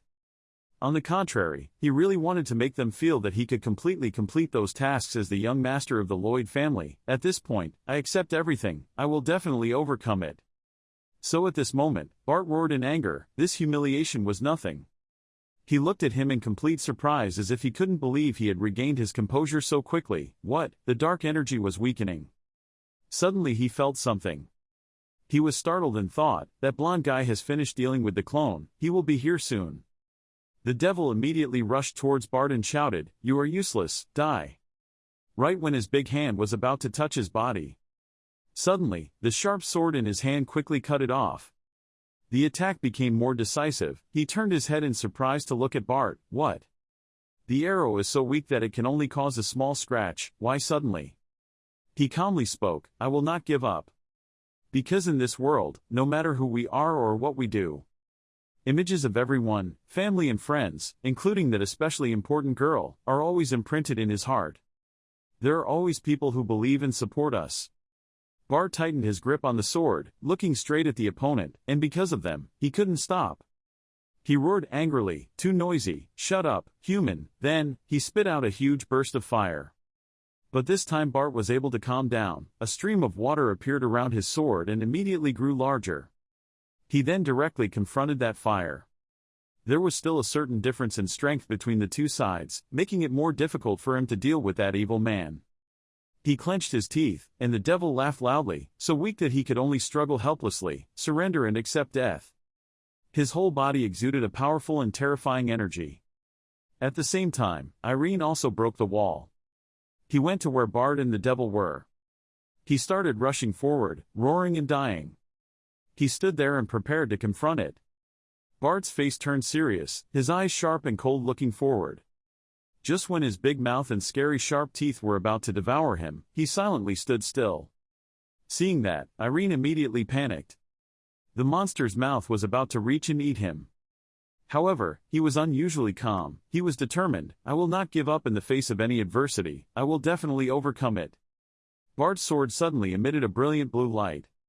Immediately after that, he stabbed straight towards the opponent. The sword became brighter. His face was filled with determination, pointing it straight at the monster.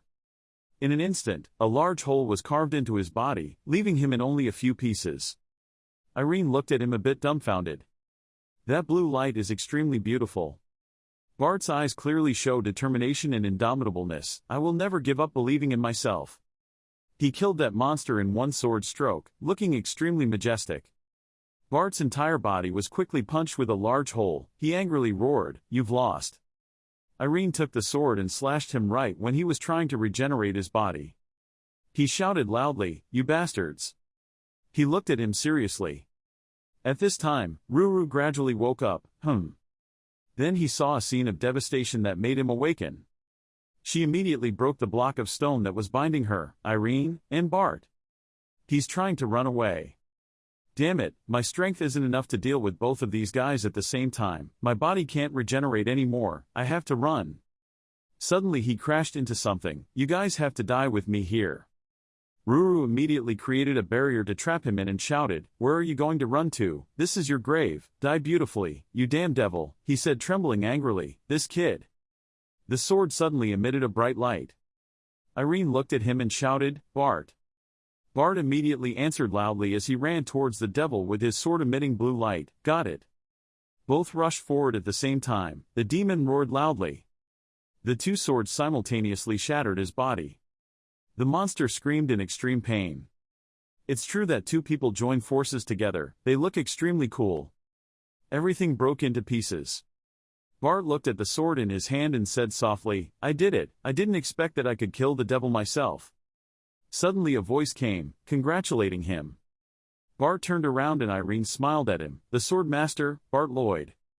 A moment later, they were discussing how to escape. What should they do now? If they walk along this wall, they will probably find the exit. But at that time, they didn't seem to realize that the dark energy had not completely disappeared. A creepy voice suddenly came out, cackling, "You pests! Do you think you can survive after killing me? I will give you a taste of hell." His head appeared, dark energy gradually spreading throughout the cave. Ruru was startled in surprise. "Be careful, it's a death curse. His darkness gradually covers everything. Sink into the darkness and sleep here forever." Irene immediately used her sword and stuck it vertically on the ground. "Both of you, come here." The sword radiates a bright yellow light, creating a powerful protective shield, keeping away the dark energy that wants to reach them.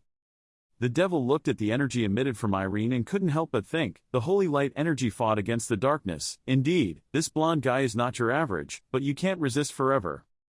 Ruru spoke up, "It's dangerous, that's the devil's will after death. If we don't destroy it, we will be stuck here forever." Irene immediately told him, "Bart, you go out first."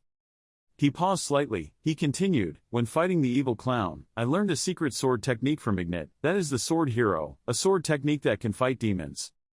Surely it can destroy this thing. Can you do it now?" Bart looked at the sword in his hand, hesitated for a moment. The devil thought contemptuously, "Humph, taking advantage of this time to practice. What a bunch of crazy people. I'll see how long you can last." Some time has passed. Powerful dark energy has covered the entire cave, leaving only 3 people remaining. Bart's breathing was heavy. His hand still holding the sword tightly continued to practice. Cough. It was certainly not easy. Irene asked it in a low voice, "Ruru, how long has it been?" It immediately replied while continuously maintaining the strength to support you, "We have been locked here for 10 days now." He glanced at him and thought to himself, even though it's Irene, constantly releasing battle aura like that will overload her body, I have to quickly master this sword technique. Calm down, don't be hasty. He held a long breath, thinking, let's try again from the beginning. Our will to protect our family, territory, friends, and... His sword showed the images of his comrades again. Love for Judith too. Use your will to protect those things, amplify the energy of your will to fight and transform it into swordsmanship. Blue energy suddenly flared up on his sword. He was a bit surprised. Irene immediately breathed a sigh of relief. Bart, even Ruru became more excited. You did it. Witnessing the powerful source of energy coming from Bart, the demon showed an annoyed expression. Damn, that sword radiates energy that can seal me. I can't be hit by that move. Seeing that, he immediately turned around and ran away. Then it's okay if we run. Goodbye, you idiots. He quickly chased after him, but he couldn't. He had to catch him. He roared loudly, just wait, I will escape from here and snatch the bodies of all your relatives. Suddenly, a glowing grid with strange characters appeared. It blocks the devil's face. What? The voice suddenly rang out, "It's time for you to sleep peacefully, a remnant of darkness." The hand emitted bright lightning bolts and finished off the demon. He broke into hundreds of pieces. Bart said softly, "Cleansing magic, so these people," Irene lowered her voice, "yes, are the Knights of the Holy Country. The Holy Kingdom's #2 Demon Extermination Team. And, the leader of the 2nd Demon Extermination Squad, Quincy Myers," the man slowly spoke, "Irene Pereira, come out here." He gradually walked towards the two people and said, "Irene Pereira, do you know that your actions violated the regulations of the Holy Kingdom?" He quietly replied, "Yes, I know." He frowned and continued, "Knowing and still doing it, that's really arrogant. Do you know what consequences your voluntary actions can have on this continent?" Irene's low voice rang out, "I'm sorry, but when I have enough strength to fight the devil, I can't stand still." His eyes became sharp and determined as he continued, "Even if I could turn back time, I would still rush to destroy the devil." The man standing behind him immediately raised his voice, "You insolent brat, if it weren't for us, you would have missed the remnants of the devil." Quincy then said, "Darren, be quiet." His cold eyes looked at him. He pulled out his sword and said lowly, "Okay, Irene, is that your answer? Then prove it to me." Speaking of this, he was a bit startled. He rushed forward at a very fast speed, attacking him. The two sides collided, causing the ground to crack and collapse. Irene quickly blocked Quincy's sword. He continued in a loud voice, "You have enough ability to say those words, prove it, Irene Pereira." His cold eyes looked at him. He pulled out his sword and said lowly, "Okay, Irene, is that your answer? Then prove it to me." Speaking of this, he was a bit startled. He rushed forward at a very fast speed, attacking him. The two sides collided, causing the ground to crack and collapse. Irene quickly blocked Quincy's sword. He continued in a loud voice, "You have enough ability to say those words, prove it, Irene Pereira." He tried his best to block his sword strike. Saying that, Myers rushed forward and knocked him far away. Pereira used all his strength to block that sword strike. But he still didn't have the strength to do it again and was thrown into the cliff. He still kept looking at him to hit him. He glanced at him with cold eyes. Then the two continued to fight each other. He sent a powerful attack towards him. Suddenly a ray of light grazed his hand, making Myers a bit surprised. He assessed that he released a halo that covered the sword. This was a difficult technique that consumed a lot of energy, and even sword masters rarely used it. He pulled out two swords and rotated them to increase their power. "This kid's strength is even higher than I imagined." The sword's power was increased. He fell back with momentum. "That's it." Myers used all his strength to throw it forward. The weapon hit the wall hard, creating a large hole. He looked after his weapon and saw if he could block it. He didn't see him respond, so he shouted loudly, "Aaron Pereira, is that all? Quickly show me, your strength is worthy of your ambition." Right after that, he immediately jumped up and slashed his head in response. That shot made him extremely surprised. He glanced at his movements. Immediately turned around and slashed down at him. Myers was standing hunched down below, not knowing what to do. His slash was blocked by him using his sword. But his strength was so great that it pushed him into the cliff behind him. He tried to resist and glanced up. What is this power? Far beyond my expectations." Myers escaped to the side and looked at the rubble. That vertical slash was dangerous. That power is so terrible that it can't be resisted by another move. But he still didn't stop there. Pereira kicked the cliff and used the momentum to rush towards him. He prepared to make the next slash.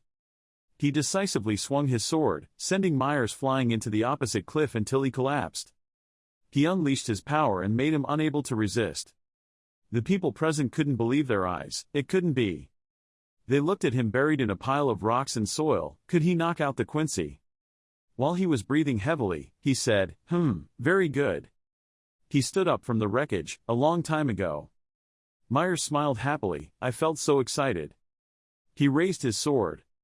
Right after that, it immediately turned into a boomerang-like weapon. He began to operate. He rotated the weapon, causing the surrounding wind to be caught up. Then Myers launched himself off the cliff. He rushed towards Pereira. He used his strength to launch that weapon. It flew straight to you. But it seemed like he could still avoid it. However, the weapon hit his hand, knocking the sword away. Myers took the opportunity to rush forward and swing his sword. He gritted his teeth to dodge the attack. Each blow was very strong.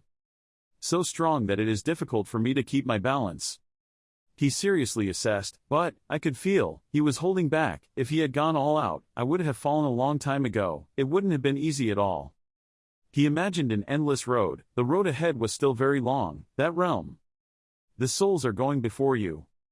They didn't pay attention to him behind them. He got his sword back, still too far away, he thought. However, you stomp your feet on the ground, but I won't give up. He stretched out his hand, and the ground immediately split in two. He was scared and backed away. Pereira raised his sword, step by step. Use all your strength to slash down, I will definitely achieve it. He smiled with eyes full of determination. Myers widened his eyes, looking surprised. A spark flew out, lengthening the distance between the two. He landed but was still in a fighting stance. Myers stopped to breathe, puff. Suddenly he called, Aaron Pereira. He seriously said, from now on, you should join the demon extermination team. He opened his eyes wide in surprise. A young man spoke up in panic, Captain, is this decision too hasty? He did not hesitate to explain, don't you see, he has enough power to destroy demons, and also his performance just now, I will report this directly to my superiors. He solemnly declared, I admit, Aaron Pereira, you are a mature and capable swordsman. Pereira was expressionless, thank you, sir, but... He continued, I'm sorry, he was a bit surprised, what he meant was, what do you mean you're sorry? He asserted, I want to delay joining the demon extermination team. He briefly asked the reason, but he didn't make it too long, because I realized I still had many shortcomings. He looked at him and asked, what was missing? Pereira honestly admitted that after coming here, I realized that because I was engrossed in pursuing a distant dream, I had unintentionally forgotten the people close to me. He recalled his face wet with tears. Father, my family always believes and waits for me, even when I'm lost. He remembered the times when he stood side by side with his teammates, someone who always made mistakes like me, but was always supported and encouraged by his teammates and friends.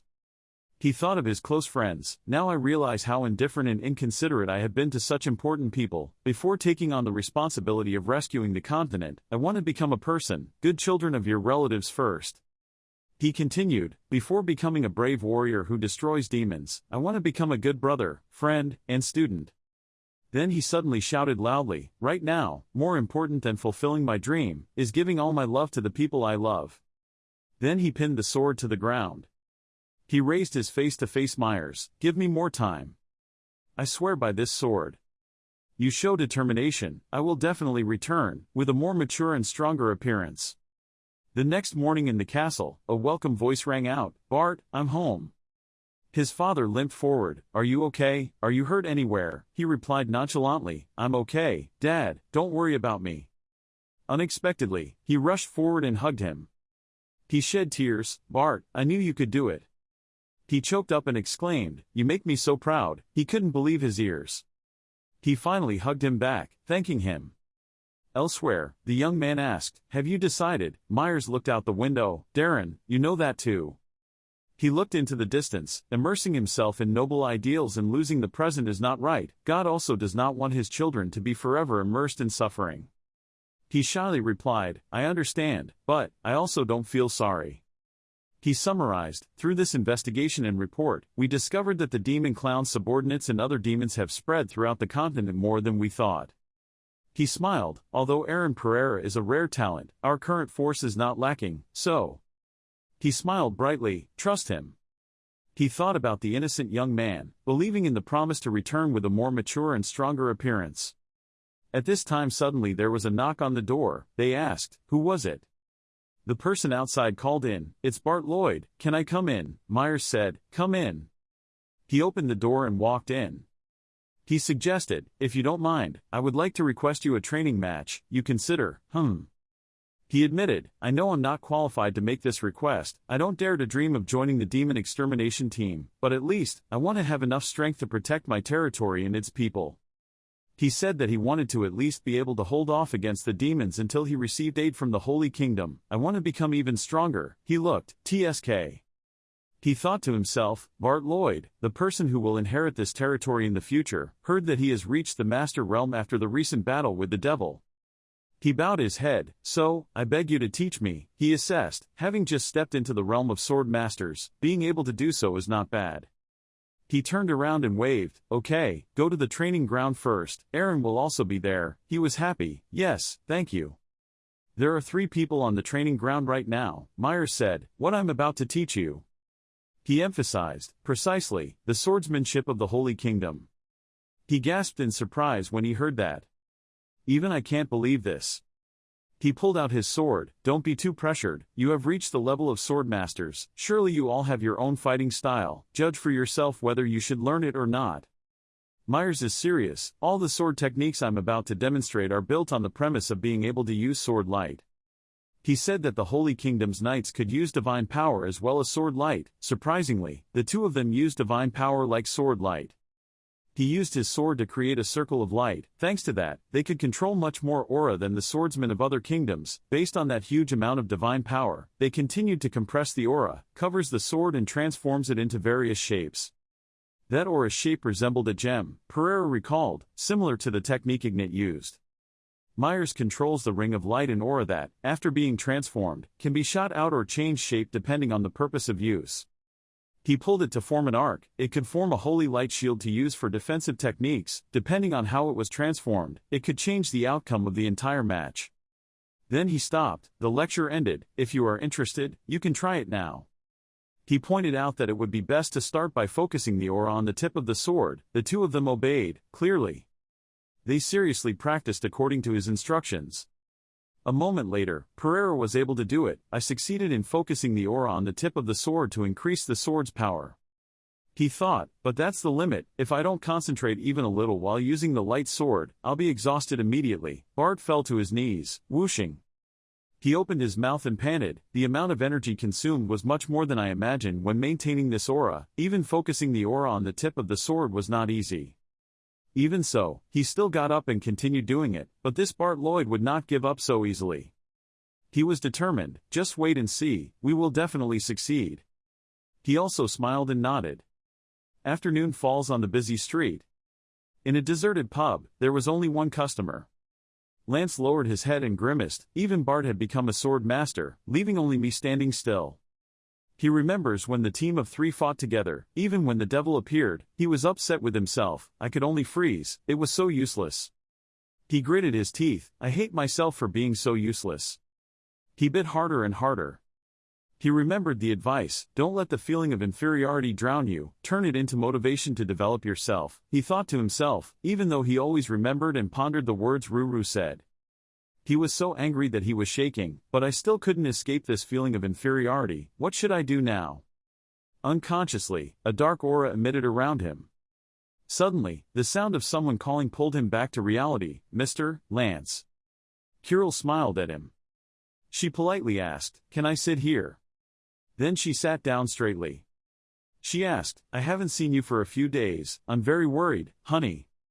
He smiled. It was nothing, he just wanted to be alone to think for a bit. She advised that sometimes, just by confiding in someone, our soul will feel much more comfortable. Then she reached out and took his hand. Lance was embarrassed. Kirill, you look down, I thought I made it very clear. She confided, probably because this was the first time I did this so it was a bit clumsy. He blushed. Oh. She's shy, I want to understand you better, please confide in me. The next day in the castle.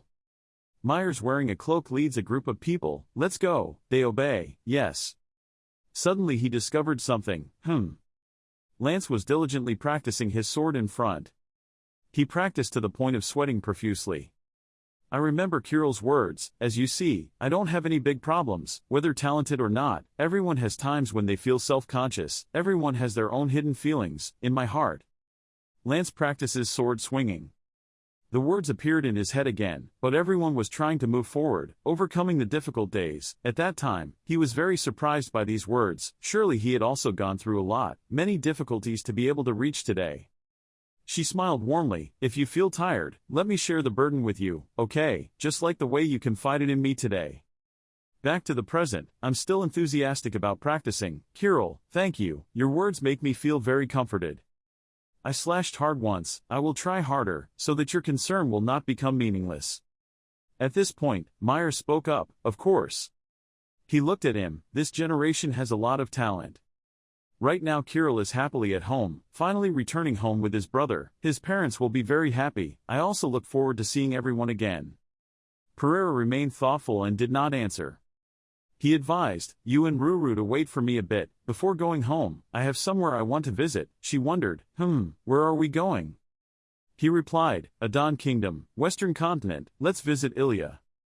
Before saying goodbye, everyone advised, Aaron, next time we meet, be careful. He wondered, why did you say that? Bart elbowed, the growth rate of this Bart Lloyd, even I can hardly predict. He smiled, okay. Both of them smiled and nodded to each other. It's time to say goodbye. You two climb on Griffin's back, so, we're leaving. Goodbye everyone, take care. Then it flew away. Goodbye, see you again. Kirill wondered, but that's really strange. I didn't expect him to suggest going to visit Ilya first. He looked into the distance, probably because this time when he got home, he wouldn't go out for a long time. He already had an appointment with Ilya. And, he remembered that girl's radiant smile. Perhaps it was a special relationship. That image makes me unable to stop missing it. He placed his hand on his chest to listen to his heart. This sentiment, I want to confirm it.